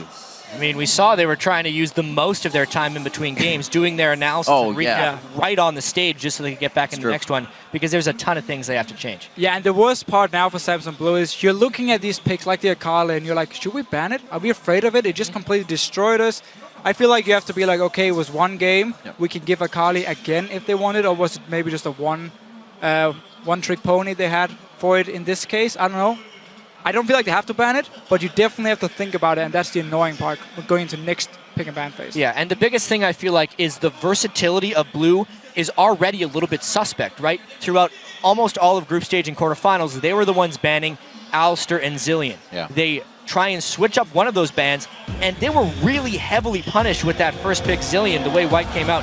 Now that they're on the red side, they have even less flexibility, so things are really going to be tough for Blue here in Game 2. And having to ban that Zillion now against White, they take the rumble away from Acorn, and they're trying to take away some of those comfort picks, but have we seen everything from White yet? That's a big question. Oh, for sure not. I mean, Zillion, Alistar expected bans from Blue. Now they're on the purple side. Yeah. And also Samsung White, they can just look for these target bans. Thresh against Hard, it's his best support by far. You have, again, the Rumble against Acorn, who is known as his legendary Rumble player when he bursted onto the pro scene. He only played Rumble, and he was actually a one-trick pony in that case with the Rumble pick here, so you ban it away from him as well. And again, Tristana ban. They did it last time. I thought they did it to get him on Twitch, but it seems not. The Rise left up, but the Maokai taken away. I think that stings a little bit for Acorn there. What does he decide to choose? Well, we did look at the Acorn, which champion he played or plays. Yeah. No Rise in summer. Right. No Rise so far during Worlds. Dada is normally the Rise player in the mid lane, and we haven't seen them play it yet Worlds, so I feel like that's why Samsung White can take the Maokai and say, do you want to play the Rise or not? Yeah, I mean, making sure that Acorn doesn't have Maokai is also incredibly key. Maokai has been such a boon for Samsung Blue. Right. Post 20 minutes when they can find those team fights. I mean, at the moment, White is just this incredibly versatile force that can do almost anything. I feel like they're almost trapped in a picking Rise, even if it's for Dade. They just don't necessarily have to pick it yet because White has already picked their top laner. And I like the Janna pickup here if they do lock it in, because she's really been one of the most contested supports, especially when Thresh is really back. good picks there. Yes, you have such a good dual lane now. As long as you coordinate the shield with their traits from Lucian, you have one of the most dominant 2v2 lanes. You can also fast push towers, which you might see Blue try to do. So they're looking more mid-game focused right now. And look on the side of Samsung White. Suddenly they're looking towards the late game. Good to see that Kog'Maw was hovered right now for Pawn, but they're going to switch it around here. That Lucian being taken away. Grabbed up for Deft here. Not as Corki though. Doublelift very outspoken about that Corki play for Deft, but he feels like lane bullying is what Corki can do, and what Lucian can do very well is going to be his lock-in. Well, I feel like with the Lucian pick, they're more heavily trying to starve Imp and push him. I mean, maybe push him onto Vayne at this point, or even just make him play Corki because they don't think it's his style. So much of Imp's great AD carry play has been about his movement, not necessarily his skill shots, where Deft would definitely be the skill shot AD carry. They pick it because Corki plus Lucian are really the two best AD carries left right now. I just want to see how Imp performs on it. That's going to be the key. And also, we often see Corki being logged in when you want, again, a physical damage mid laner, so you have some magic damage from the Corki, and just not all physical damage all around, because Maokai is not enough magic damage himself. So it opens up for a Yasuo or a Jace pick now for Pawn in the mid lane, which we might see, because that is two of his most played champions, two of the best champions, and they fit the combo already. When you have the Maokai to set up a Yasuo, or you have the Jace with the poke from a Corki already. I really wonder how much spirit was broken that last game on Lee Sin. Because That's if true. it's available, I would expect him to pick it almost immediately. However, with those two lock-ins and the two things they're hovering right now, it would be an incredibly mid-game focused team comp from Samsung Blue. It's something that rose to heavy prominence a little bit earlier. The Rise still makes a fair bit of sense, and it is still a pretty mid-game heavy composition. Blue just wants to make sure they don't get steamrolled this time. Exactly. They do have some good late game. We know Rise is an absolute monster in the late game, and Kha'Zix is the best late game jungler in terms of team fighting. So they do have fairly good mid game, and they have the late game already covered as well, just with these two picks. And now for, if it's going to be a Rise mid lane, that's actually smart by Blue to pick the Rise early here before we saw the lock in from Samsung White in the mid lane, because Yasuo is extremely weak against the Rise. Right. So they lock it in here and therefore force a Jace pick, which I don't think Samsung White is too worried about. Oh no, they we have to play Jace again. Yeah, again, you have the Jace Corki now for this mid-game. Insane siege and poke. You have the Morgana for the disengage with the Black Shield. And if someone ever goes too low, Rengar pops his ulti, jumps in, and you die together with the Maokai. Does Annie make a return here? Coming back to Worlds. Already have the support on the board, so it's kind of just a hover. And it wouldn't really be Acorn for the top lane, but Cassidy might as well be if he could pick that in. We've seen it a few times before. Also heard some inklings of a Galio within the practice. Are you? What? Very much so.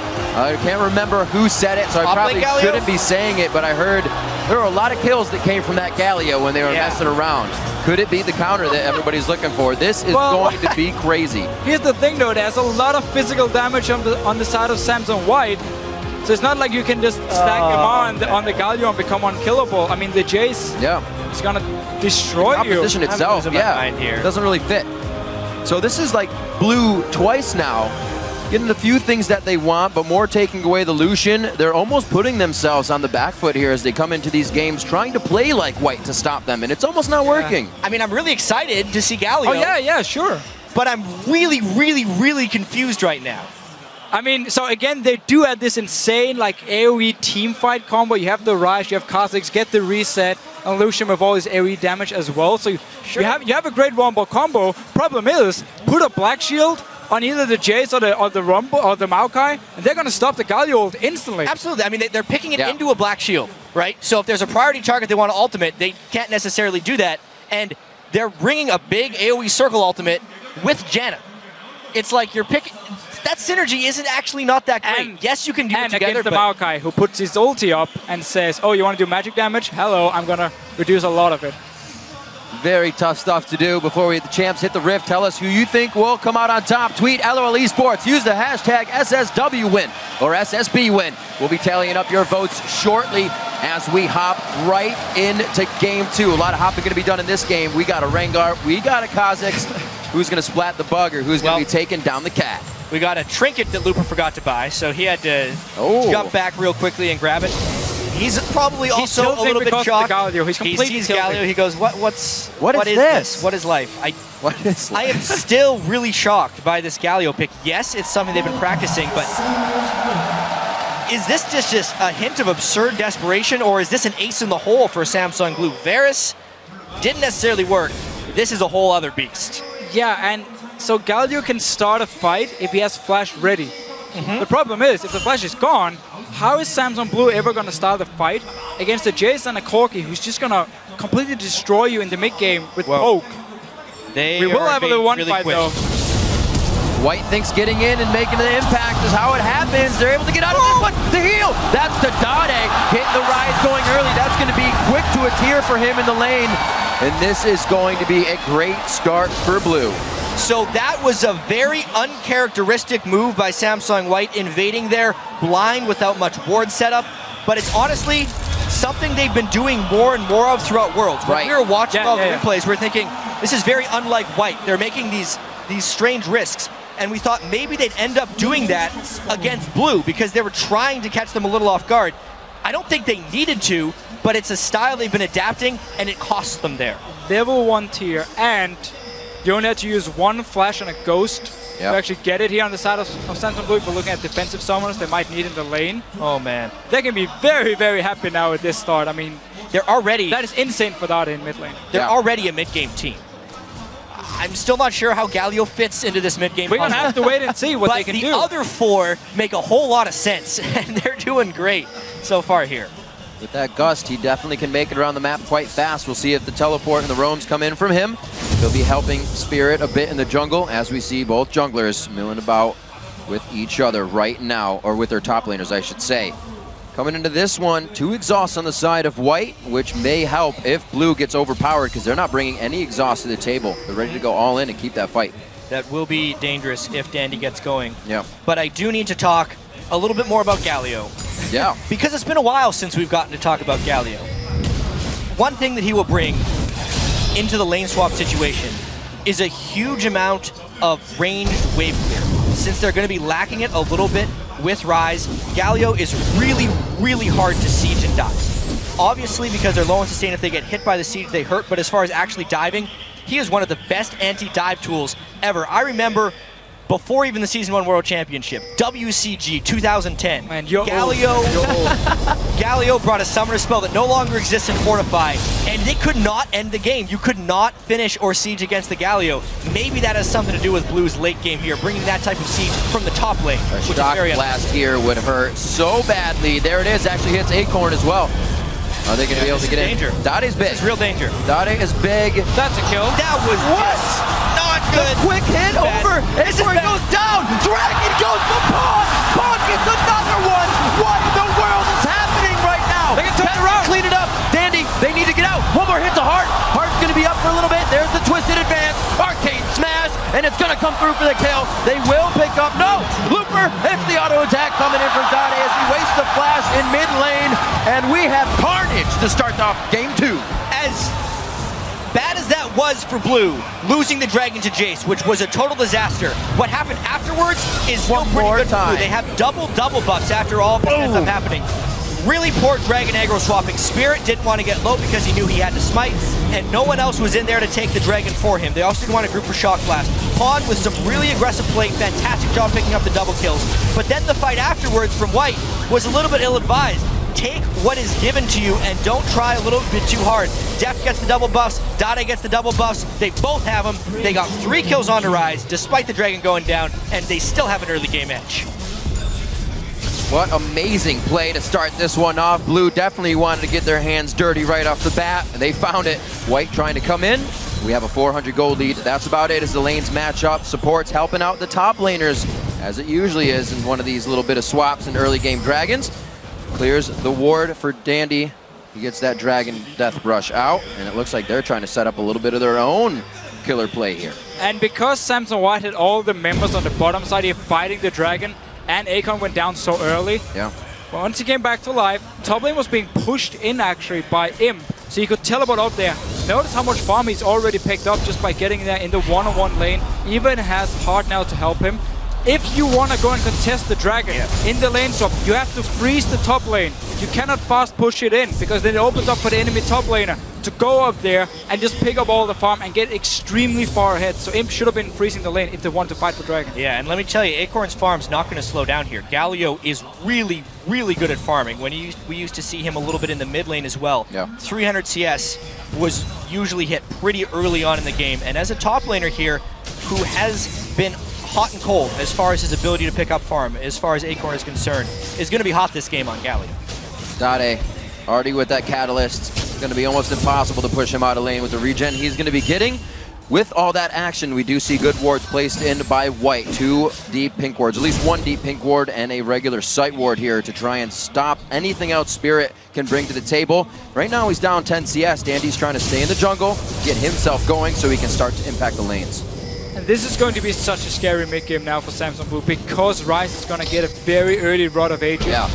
He even had the tier from level 1. Stack it really early. It's going to be stacked faster than we normally see. You have the Lucian and the Galio as well to set up the fights here. the mid game of Samsung Blue is going to be extremely scary if they can start the fight. Exactly which is what they going to be wanted. the problem. They have to get in with the Galio to start the fight itself. Right. And speaking of starting fights, something that Dandy has done in almost all of his games when he gets a kill early is he'll rush boots of mobility. However, this game he's 0-2-1 and still rush those boots of mobility. So I feel like he's trying a little bit extra hard to go around the map and create pressure. And if that fails, he's going to be falling really far behind. Yeah, and it's what we see on Rengar for pretty much every single player now. You get early Mobi boots, you get your level 6, and now you can start setting up the ganks here, where people can react in time, because again, you have the mobility boots. You will just go in and clear the Wraith Camp here, because he has already actually a deep pink ward. Is that going to get spotted by Kha'Zix? Spotting Spirit, he did.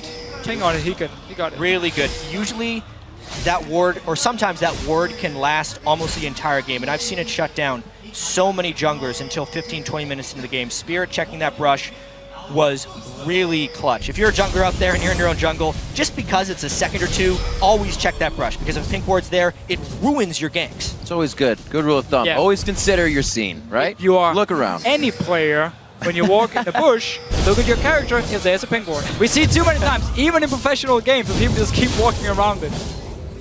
Not this time for Spirit. We'll see if he can keep things going. Pretty close to level 6 Mata himself. knows, man. Check the bush. Yeah, well, check out this Galio, though. Yeah, I didn't do much. A lot of focus on the bottom lane from Blue. That's Well, the that's ultimate Rengar on Dandy. He's going to jump in. He does Oh, not what a know. catch. Galio is there, but there's also no ultimate to come in from him. Spot on moves coming in from White here to start to shut down a bit of that lead. They get a 600 gold lead out of that one. Heart's going to be a little lackluster on getting back out here, and we'll see what kind of pressure White can put down. And there was a ward by Samsung Blue in the bush here to try and spot Dandy, but because of mobility boots, because he can pop the ulti so early and still catch up, he could just go in there, surprise Samsung Blue, get a very, very needed kill. Especially Imp here, he needs to catch up, because there's already a BF Sword on Deft because of the kill and the assist he got before. Depending on what Dade can do, 3-0-1 here. Maybe go back and buy some more damage or get that charged up on the tier a little bit more. Dragon in 40. That's going to be a big impact. But Pawn still can provide poke for this. It's something that crushed down Blue last game, and he still has that chase. And so much of this will be on Dade if he can somehow close the gap towards Pawn. If he can't get into engagement range of Jace, it's just going to be a horrible time for the Samsung Blue team. No sustain with the Janna right here. And honestly, with this Dragon in 20 seconds, there has yet to be a gank to preempt it. And Acorn and Looper are both in the top lane without a teleport. I really wonder if we're going to be able to see some type of early pressure. No Rengar ultimate. Spirit evolved his W. The next Dragon will also probably decide a lot of this game. So look here what Dade decided to do. Because the next Dragon is coming up, he didn't go back to finish his Rod of Ages. Instead, instant Magic Pen boots for the immediate power. He needed the power right now for this potential Dragon fight. Samsung Blue wants to win it, get the goal lead here, and that's why he gets the boots so early, and not a Rod of Ages like we normally see on Rise Best, because they want to get it stacking as fast as possible. Well, you saw in the old days of war, shutting down the general is what won you the fight, and this time they have not shut down the general. They're going to go ahead and set up around this Dragon. It looks like they're going to bait this one in as well. Pawn's going to clear out mid lane, and he'll be there. All right, so Blue has vastly superior vision control. 3 pink wards in the river. If they have any type of catch potential, there's no flash on Galio. Dade does have both of his summoners. Dade would almost need to start this fight. It is so dangerous grouping around Dragon against the Jace poke. White is actually the team that has the potential to start the fight, but they don't have the vision to start the fight. It's a really strange situation we have here. Blue starts it to dare White to come in. Slow play. They're kind of feeding into this one. They're just trying to poke him down. Looking for a Dark Binding that'll lock down the right target from both sides. The pincer comes in. It will not be stolen. That goes to Spirit, but it might be his life for the Dragon. We see Mata going down first. Then Dandy falls. It's going to be Acorn, but they have damage right now. No! It is going to be Dade going down. White is going to start stomping through this fight. What a catch! What a blast! What a finish coming in. Spirit makes it out alive after the smite, but he's just about the only one. So Samsung White here decides to split up actually. We had Corky down on the bottom side. It's not over. Pincer. Spirit, you're dead, my friend. Uh-oh. Gets a kill though. No, yes, he got. All right. Minions OP. That fight was just Blue succumbing to the poke of Samsung White. The Corky Jace just getting enough damage down there. Blue bailed out a little preemptively and just was that close to being able to close out the fight, but they took too much poke. See it again. Yeah, so notice how Corki is down the bottom side here, landing the poke. Dandy wants to engage as well. And what Samsung Blue is doing now is one of the most risky things you can do. Your jungler 100% focused on Dragon to try and get it, which means he's actually out of the fight. He doesn't do anything in the fight, and it's 4v5 in that case. And now Samsung White, because they landed the poke, managed to just clean it up from now. And notice this catch here. Looper flashing on, and then Shock Blast. What synergy right there. Deft just couldn't escape. They're still getting some really nice farm onto Rise and Lucian, which could be a nice mid-game power spike. But, oh my god, Pawn. It's not like Samsung White, yeah, exactly. And Samsung White's mid-game power spike with the poke they do have is just as good, if not even better, because they have so much poke on Jace and Corki, and because the Galio is going to have such a hard time engaging. You mentioned the wave clear earlier. The problem is, the Galio might be stuck in the side lane because he's the guy with teleport, and he won't be there to wave clear the mid lane. And a huge factor coming into these fights, they go long. Those two exhausts are on the exact same timer from Pawn and Mata, shutting down the damage that Dade did bring to the table. So they got to be careful, and they got to hit the shots right to start from the side of Blue. Now trying to give the bottom turret a little breathing room. That's the calling out of Deft. We'll see how they reset this. They have good wards to stay safe here, but there's more wards from White to make more plays. Yeah, this game has actually been a really big improvement by Blue by and large. They got the early game kills. They only had 3 kills in that entirety of the last game. And honestly, as far as their matchup against White, even though both teams have some mid-game power spikes, the fact that they're 13 minutes in, approaching 20, while not getting blown out, is really good for them. White has not been stretched in games that at all in Worlds, honestly. If it gets to 35 minutes and it's a really close game, we don't know how White's going to react. We've only seen games where White has a medium lead going into late game, and they look a little bit shaky just because they're so used to steamrolling teams. It's hard to pull back on the gas pedal a little bit when you're so used to going all out and always having it work. So Blue is actually in a pretty good place right now. And a lot of it, even in terms of like Samsung White and their late game shot calling, when they were called Ozone and they had Dade on their team, they were actually really good in terms of the late game as well with the shot calling they have. But now Dade is on Blue, and suddenly they're the ones who plays the late game really well. Did he steal it? No, I don't. Oh, Dade got it here. Dade is both playing as a complete guard in the mid lane, and he's also doing most of the shot calling for his team, which is just insane that he's able to do it. So much focus required for that position, as like you said, also 2 shot call. It helps when you're 4-1-1. The Rod of Aegis yet to be finished here. That's a trap. That's a big hit for Imp. Oh, he couldn't take the, wait a minute. Okay, I was gonna say, where are you going? You need to help your AD carry, but it's Looper was teleporting down to make even bigger plays. Bulwark onto Spirit. Keep him healthy a little bit, or at least keep Acorn healthy. Dade trying to make a play here, walking straight through wards, almost hatching these ones as he goes over it. Will it be the attack? He's gonna get locked out. Whoa. What blast? Pawn is spot on as he's threading these needles. And it's only gonna be harder as they're getting the focus kills they need onto Blue. Dandy and Pawn are so good together, knowing exactly the range with which Jace can follow up, and Spirit runs into a big cat. It's gonna, I feel like if he hit that or heard that hit, he might be going a little hard, but his flash was down, so he stays safe. Minute and 30 on to Dragon. This is what happened with White before. They started getting into Blue's jungle, and they were not able to come back from the side of Blue. Seeing that pink ward, looks like Pawn's gonna get his hands on it, take it down as well. It's hard for Blue to even defend the wards they're throwing down. Just such a nice setup as well by Samsung White, knowing that Dade had roamed down to the bottom lane. That's why they didn't chase the kills, and also knowing he's gonna return to the mid lane.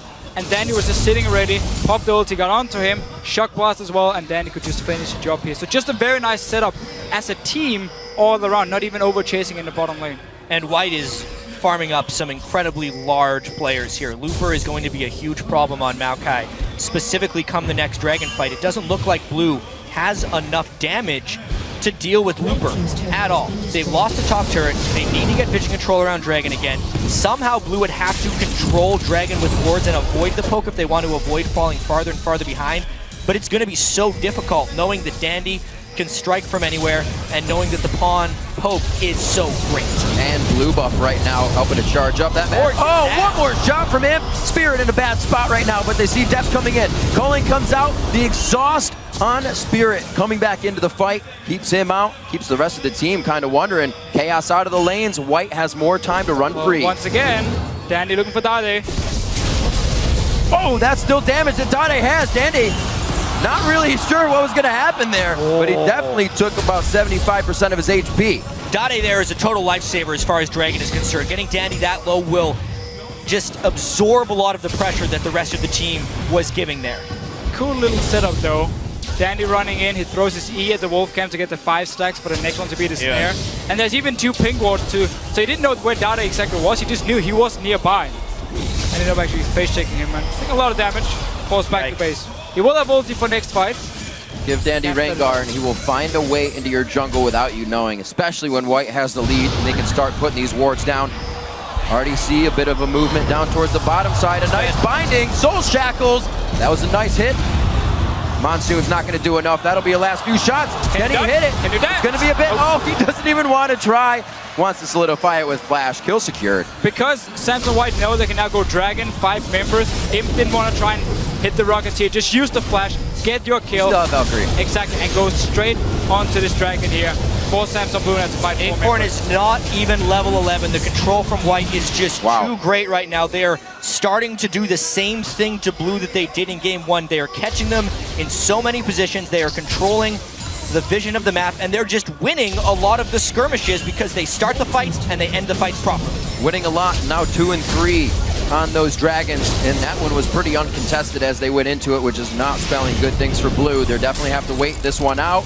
Mid-game power spikes may not be used the way they want them, and that hit 2 members. That's maxing over just about 1,000 damage you just hit across 2 members. Pawn did the most damage last game. He's about to do it again.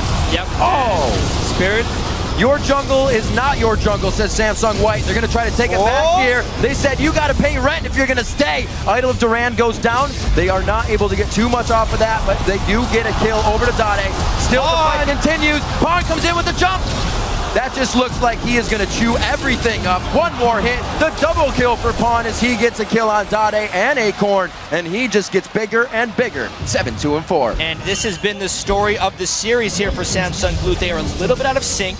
They find the fights a little bit late, and then White is punishing them again and again. This time, Dandy's Rengar does not have mercy at this point. He will continue to invade Spirit. He shuts them down.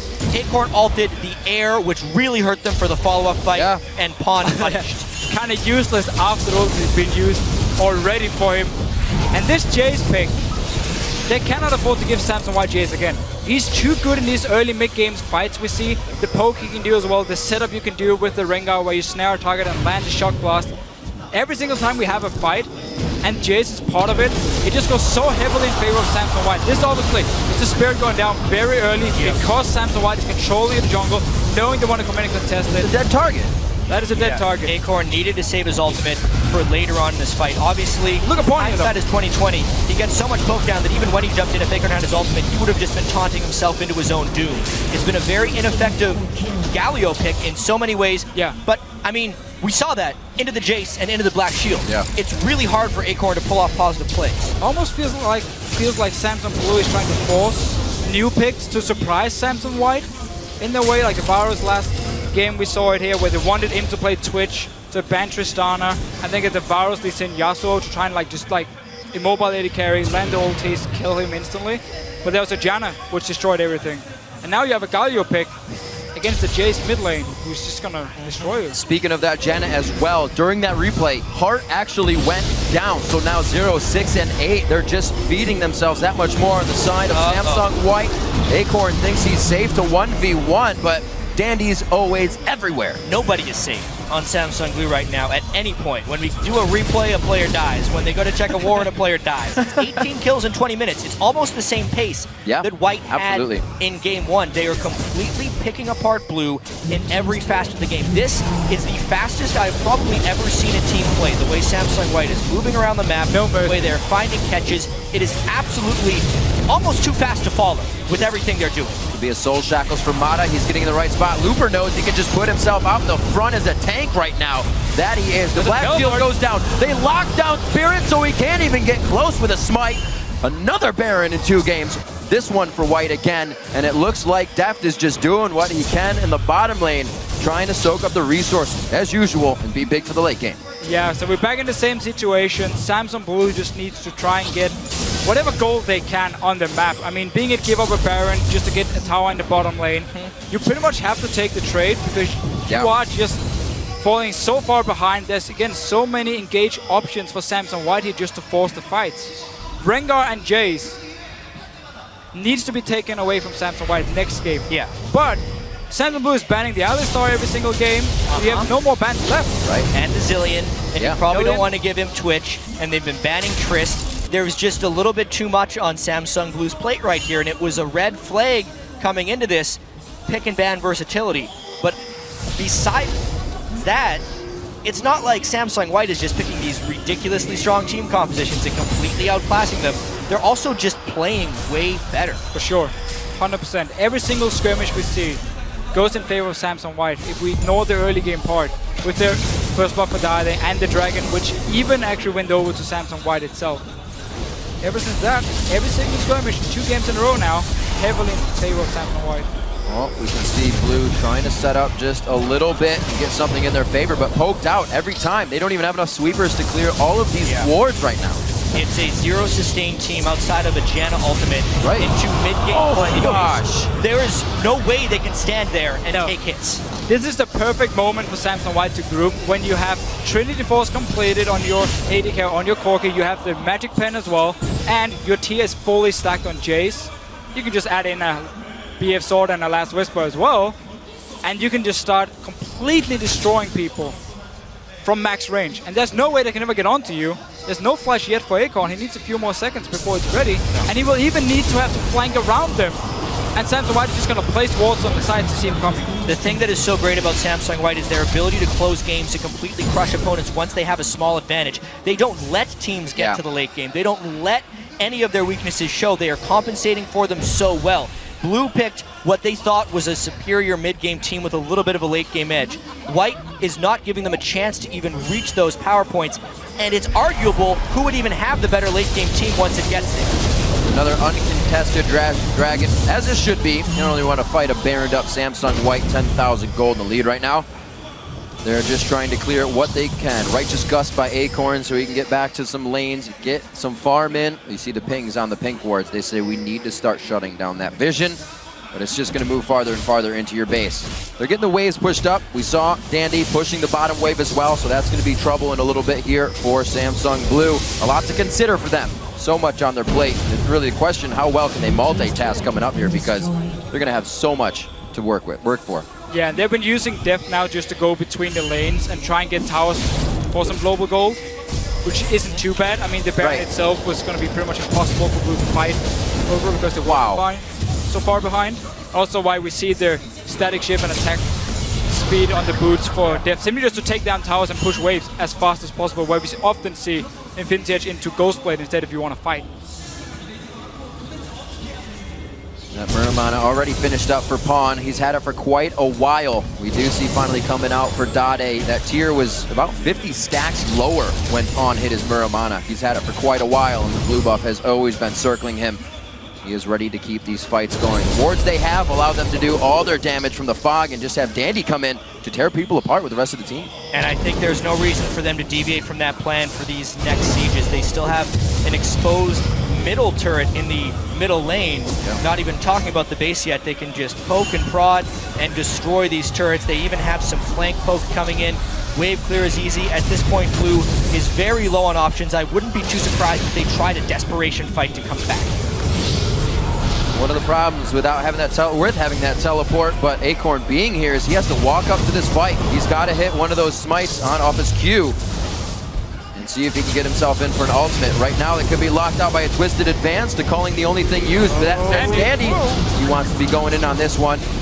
We'll not see that ward, but the turret goes down once again uncontested. We actually saw Imp attack that, taking a few turret shots to his face, so you can see how powerful they feel and how much they're pushing that power to the max here. And you just saw Dandy here being ready in case Samsung Blue wanted to go for the desperate play and try and engage here, because he already popped the ulti. He was already in a good position to jump onto Deft in the back line here, onto Dade, and lock them down. But obviously Samsung Blue had to give up the tower, didn't want to try and fight just yet. Problem is, Samsung White is not going to give up. They're going to keep poking. It is such a performance here by White. They catch Pawn. Let's see what happens. That's the flash for the Idle Duran. We were saying it had to happen, but it's an all-in. You have to get out. Spirit with a nice jump to the back. He could have that reset to get out, but the man is quite low. Dandy's trying to get the fight on. Has Fizzin in the brush. Now into the base. Dade goes down. Mata's going to pick up doubles there. Tries to throw a tornado. Oh! He cuts him down out of the air, peeling his wings right off. The inhibitor turret going to go down 26 and a half minutes in. I mean, that's why Dandy's Rengar is so legendary. Even though he doesn't have a fantastic scoreline this game, he's probably the least fed member of the team. He can still make a remarkable play. That was close to being a bit of a turnaround fight for Blue there, because it would have been 3 for 3 if they pull that one off. Dandy pulls off a miracle, makes it 2 for 4. White finishes the inhibitor. Let's see that again. Yes, one more time. On to the Jace pick. The Black Shield for Mata is not in time to actually stop all this damage, and there's no tenacity for JC because there's cooldown reduction boots, and Imp standing in the front line. We have seen this before from Imp. Potential weaknesses for Samsung White. Imp's late game positioning is somewhat suspect. That cost him in this fight. But honestly, let's check out this Dandy duel. He gets his 5th point in ferocity with the Bola, heals as he jumps on top of him, and then finishes him with the Q. He had that plan when he was finishing that, and he just knew exactly what to do. Some very amazing half-second plays here. It's a game of milliseconds right now between these two teams, and huge props to Looper. Double flash in from Blue on that, and he already had Vengeful Maelstrom on to mitigate so much damage that they brought to the fight. That is so big. The Maokai 20% damage reduction against so much AoE damage here from Samsung Blue. That pick itself should normally signal you don't go Galio against it, because he's going to pretty much mitigate all your damage. And they have the right builds too.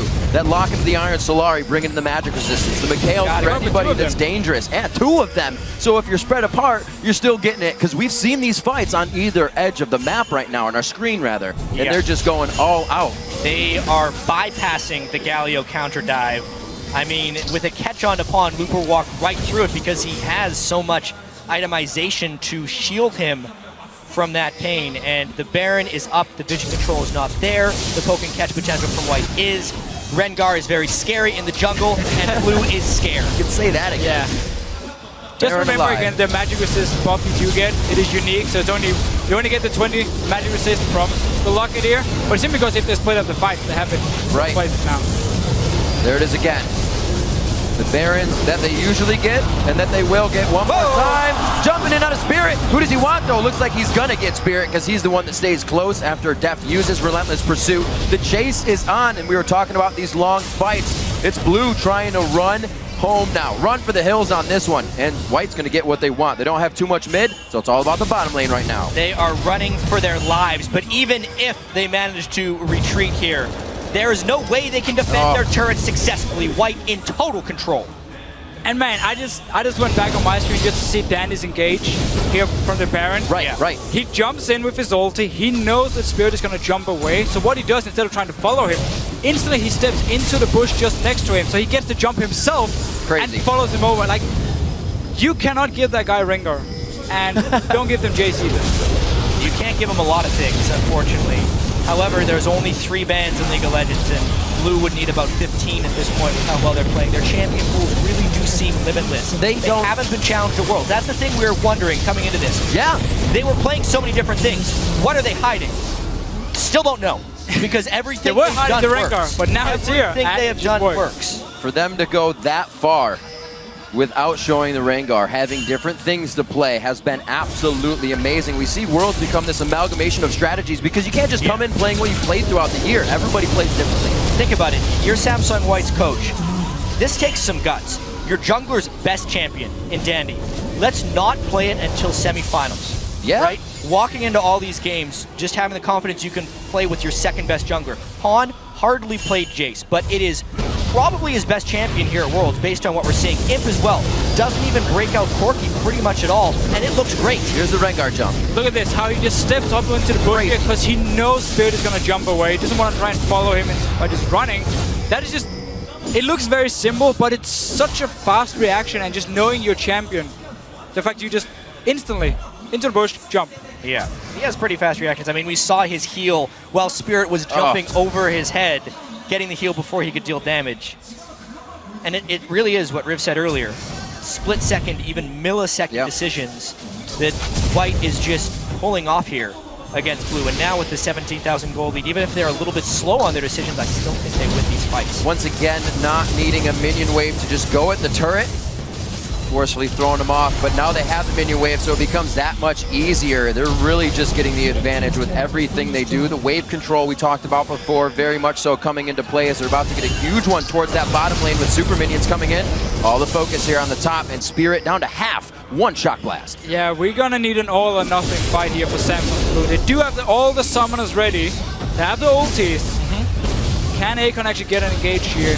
Black Shield comes up from Mata in time onto someone, like either Jace or Maokai. They can stop the ulti instantly from the Galio. Otherwise, it's basically the only way they can win. Just try and blow up people with your wombo combo AoE. But yeah, it's just their support can't even be involved in any of their wombo combo AoEs. Right. Acorn flashes in. Jan is there for the disengage. That level of their composition doesn't have absolute synergy, and Jan catches them again on the relentless pursuit before he could even use it. Dandy coming out with huge plays again. They're gonna run through the base one more time on this one. Just a few minutes extra from game one. 32.5 minutes. The Nexus will fall once again, and Samsung White takes it to game 3, 2-0. And in this game, I mean, the Galio pick itself, we keep talking about it, and it just made Samsung Blue's comp so weak. Because the Galio pick, it didn't bring anything at all. I mean, the first 4 picks were great, and just look at this. This is normally the guy's Spirit, who's the guy cheering up his teammates. Yep. No, they are He's completely not doing well emotionally after that game. The play thus far from White has been absolutely legendary. 2 spectacular Jace games. Really, the performance from the whole Samsung White team has been legendary in the semifinals, especially when we consider that this is their 3rd attempt at Samsung Blue in a best-of-5, and they're really trying to make this one count. Blue really needs to regroup. Yeah, and I mean, I just remember we had the interview after the quarterfinals with Hard, I believe it was, and he was actually saying himself, they're kind of afraid of White now, because they're just looking better and better and better, and now you start up by being absolutely destroyed in 2 games. That is scary here, and it becomes so much harder now to kind of regain your focus and start believing in your own ability, because you're going to start doubting every single player and every single pick you have had so far by simply saying, it's not working, we have to change. Everything needs to change suddenly. I think first off, Blue probably came into this best-of-5 feeling like big underdogs. I mean, even Spirit, when he was in that feature, was saying last year it wasn't even in his mind that he was going to be at Worlds, right? 4 of the 5 members of Samsung White were at Worlds last year, right? So it's a much more experienced path for them. It might even mean a little bit more to them, but the big thing is the 2 panic picks that Blue has tried to pull out, the Varus and the Galio, those are not really congruent with their normal strategies, and they are, in a sense, desperation picks, trying to catch them off guard. And against the best team in the world, or the best teams in the world, desperation picks so seldom work. We're seeing that here. We talked a little bit about how these teams have not seen each other since Blue left for Taiwan, and it seems like that was the time that White found out how to open Pandora's box and just come out huge on this. Their story right now, 3rd time's a charm, and it looks like they might get it to work. We do have to say, however, the first 2 games between Team Solar Mid and Samsung White were extremely one-sided for White, and then the 3rd game seemed like they kind of stopped paying too much attention, at least in pick and ban phase. They had a very weak combo which TSM punished and won the game. It is not over yet for Samsung Blue. There's definitely still hope here. Yeah. Because in the past, Samsung White has been known as a team who can be a bit overconfident. Well, you can see why. Yeah, I mean, sure. White extremely hungry for these wins, a 27-minute game or 28 and then a 32. Right now we're going to check in with our guys on the analyst desk for their thoughts on Samsung White's 2-0 start to the series. Thank you very much, gentlemen. I'm going to kick this one off by saying I think it is incredible. Samsung White have shown up. I want to talk about Deficio's points about Samsung White's mindset and some of the gloating that they've done in the past, but let's get through this game first. Pick some bans. Let's pull up this team comps double lift. You were excited, surprised, interested by the Galio pick. I actually really liked the Galio pick. In my opinion, it's really good versus Jace and Corki. They're both very pokey champions, and Galio does really well against poke with Bulwark. All they needed to do was not fight before they got their double rods, and that's exactly what they did. Well, So you want to go first? So coming in here with the Galio pick as well to go on that, I do agree that it's potentially a strong pick. You do have some decent poke in the mid game with Lucian, but the real problem here is you're dealing with a poke comp with Corki and Jace, and there's no form of engage on this team. So if you start to fall behind, you just get poked out. Galio will never ult, and that was the problem. Yeah, honestly, I'm actually of the complete opposite opinion of you guys. I think Galio sucks against poke comps because Bulwark works best when you heal multiple sources of damage. It's not like a shield, it is a heal per hit, and if you're only getting hit once, that heal's pretty crappy. He would have been great last game, facing a Yasuo, facing an Akali, facing these things that want to jump onto your face. Like, those are the kinds of champions that you want to suck in. When no one's in range of your pull, no one even cares.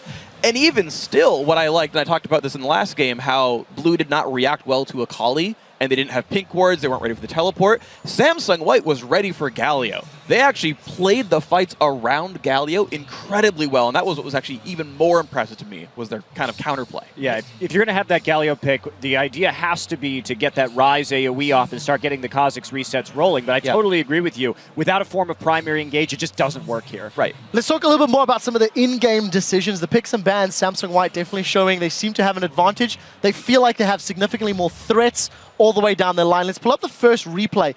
It's like 3-4 minutes in. Massive dragon fight. And Monte Cristo, talk me through the decision-making here from actually both squads, because it felt a bit odd. Well, I mean, standard lane swap, so the team on the bottom side, let's get this rolling, is going to go ahead and take that. We will see Pawn shoot that Shock Blast, has that Trinket Ward coming up, and Lucian, as Krepo's pointing out right now, is still in lane, so that's a little bit problematic. He needs to come up there, and the Dragon just straight up kills Acorn, and the residual damage from the earlier Q from Jace is going to pick him up that kill. Now that's just a good exhaust and a good engage coming in with the Q and then actually just getting the last hit. Spirit miscalculating a little bit right there. Now Def's going to come in, and Peter, you want something? Yeah, Def totally just healed the wrong person. He actually could have totally saved Spirit right there, but he healed Part instead. Yeah, and from this point on, just clean up. Now they end up with double bust, and this is coming off a point of the game where Dade had a level 1 tier. And what's so interesting about this matchup in the mid lane is in a tier versus tier matchup, whoever gets that tier first and gets that earlier power spike is going to have a big edge. But Dade was really unable to convert that advantage and all of the kills he got, all those early items, into a meaningful carry this game. And again, a lot of that was because he could never really get anywhere close to Samsung White to deal damage. And I think this is why Blue will have a really hard time coming back mentally from this game, because finally they got that early snowball, they almost got it running, and they made a couple mistakes on a crucial dragon fight they took way too early, in my opinion, executed it poorly. The dragon juggling was not there, the bad synergy. Spirit missed his smite, cost his team a dragon. That's a 2,000 gold swing almost, like, because 1,000 for each team in each direction. Yep. So that will add up really big, and that's why you saw him after the game. He was just mentally just broken, and I wonder, like, they will need more than just bouncing back from this to even come close to beating White. I wonder what's going to happen in the next game. Yeah, I think they're going to need to turn around a lot. And you talked about the game getting kind of thrown away in dragon fights. I think, in fact, that's our second replay here. It's a later game dragon fight. And this points out, one, Samsung White's really smart gameplay, and two, the Galio pick was actually fairly salvageable here. It was just a couple of misplays that actually kind of set them off. So first of all, before we start, notice that both Rengar and Corki from Samsung White are flanking around the bottom side of Dragon. They are never grouping up as 5 into a choke point against Galio, because that is how you die to Galio. Instead, they're going to flank. So let's roll the clip out and watch what happens, because Samsung Blue identifies this, and they will actually pull into the choke point together. They all come up together. Yes, okay, they have to leave Spirit alone, but he hits the smite this time around, and he's actually able to kite back into Acorn. He actually survives this entire encounter.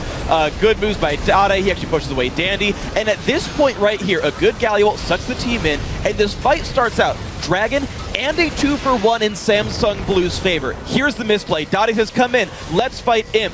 Deft comes in, Dade chooses to fight. This makes Dade get caught. Deft gets caught as well. Spirit is still there trying to save someone else, so he gets caught as well. That team could have cut and run on a 2-for-1, maybe sacrificed one more champion, but won the fight anyway, because Galio is a good protector. But I do think when you're playing a Ghost Flash Rise and you have the Galio speed up and you recognize that you're getting pincered from both sides, the reaction to a common pincer is just attack one of the flanks, right? They're flanking you. If you move away from the right side flank and you go into targets on the left, you have double move speed boost and double like CCs to keep people in place. If Blue recognized that, I think they could have won that fight even harder. Even still, though, Dade did solo kill the Rengar and get away. So, like, for what it's worth, he still made that individual play work.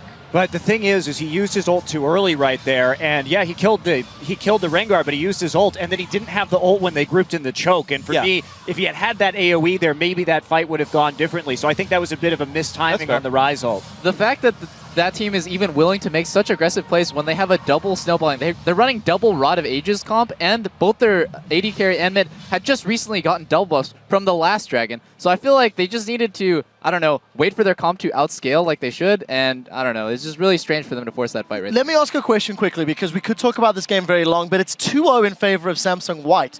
Samsung Blue picks and bans have shown weaknesses. Gameplay decisions, maybe individually, have shown weaknesses. Monty, you know these guys better than most. What does Samsung Blue need to change coming into Game 3 to put up a better fight and possibly pick up a win? I mean, it's hard to say because I feel like their pick and ban phase hasn't been very well thought through over the course of this series. They had a lot of options, but opted to kind of go with that last pick, Galio, even though they had that little bit of a flex pick and Ryze. Of course, we've talked about how Acorn isn't the biggest Ryze player, but it's still an option. And I mean, I hope they've got something going on here, because otherwise that pick and ban phase is really skewed very heavily towards White, and they have to have another card up their sleeve, I think. I would almost argue that the pick and ban phase is the least relevant, because I feel like White's just individually outplaying Blue in a lot of these like small skirmishes, just in terms of like timings of moves, small plays. We saw Danny there, and then just in terms of strategy, I think White is just showing up way more. That's the thing, is they're picking the game one. We saw that stealth skirmish comp. They're intentionally choosing champions to abuse the fact that they are better at the skirmish. So I think one kind of plays into the other. Well, player for player, Looper's outplaying Acorn, Dandy's outplaying Spirit, Pawn's crushing Dade almost every game, and Mod is definitely outplaying Heart. So really the only thing they can do is kind of try to pick on Imp, which didn't even work in the first game. Well, we do need to move this one along. Difficult position for Samsung Blue to be in. We'll see what they do in game number 3. At the start of the show, we asked you guys which player matchup will be the deciding factor in this series and why. And here's what you guys at home have been saying. From @Pakinen, he says, Imp versus Def, they have very contrasting personalities, and that clash is evident in their rivalry. It's definitely Imp that's had the upper hand so far. Next one, @ShivRaj, he sent in, nothing can touch the story of the mid laners. Pawn and Dade, when comparing the role matchups, they're the most even. Not today, they're not. And next up from @KwamaLol tweets, gotta agree with Freak on this one. Dandy versus Spirit will decide the series. The early pressure is the key to winning, and Dandy on Rengar has been a monster. Guys, thank you for the responses. We can never have too many. Keep sharing them with us at LOL Esports with that hashtag Worlds. We're going to be coming back to Game 3 in a second, but before that, Samsung White are just one wrecked Nexus away from advancing to the finals, and when we come back, we'll see if they can close it out in Game 3. Guys, we'll be right back.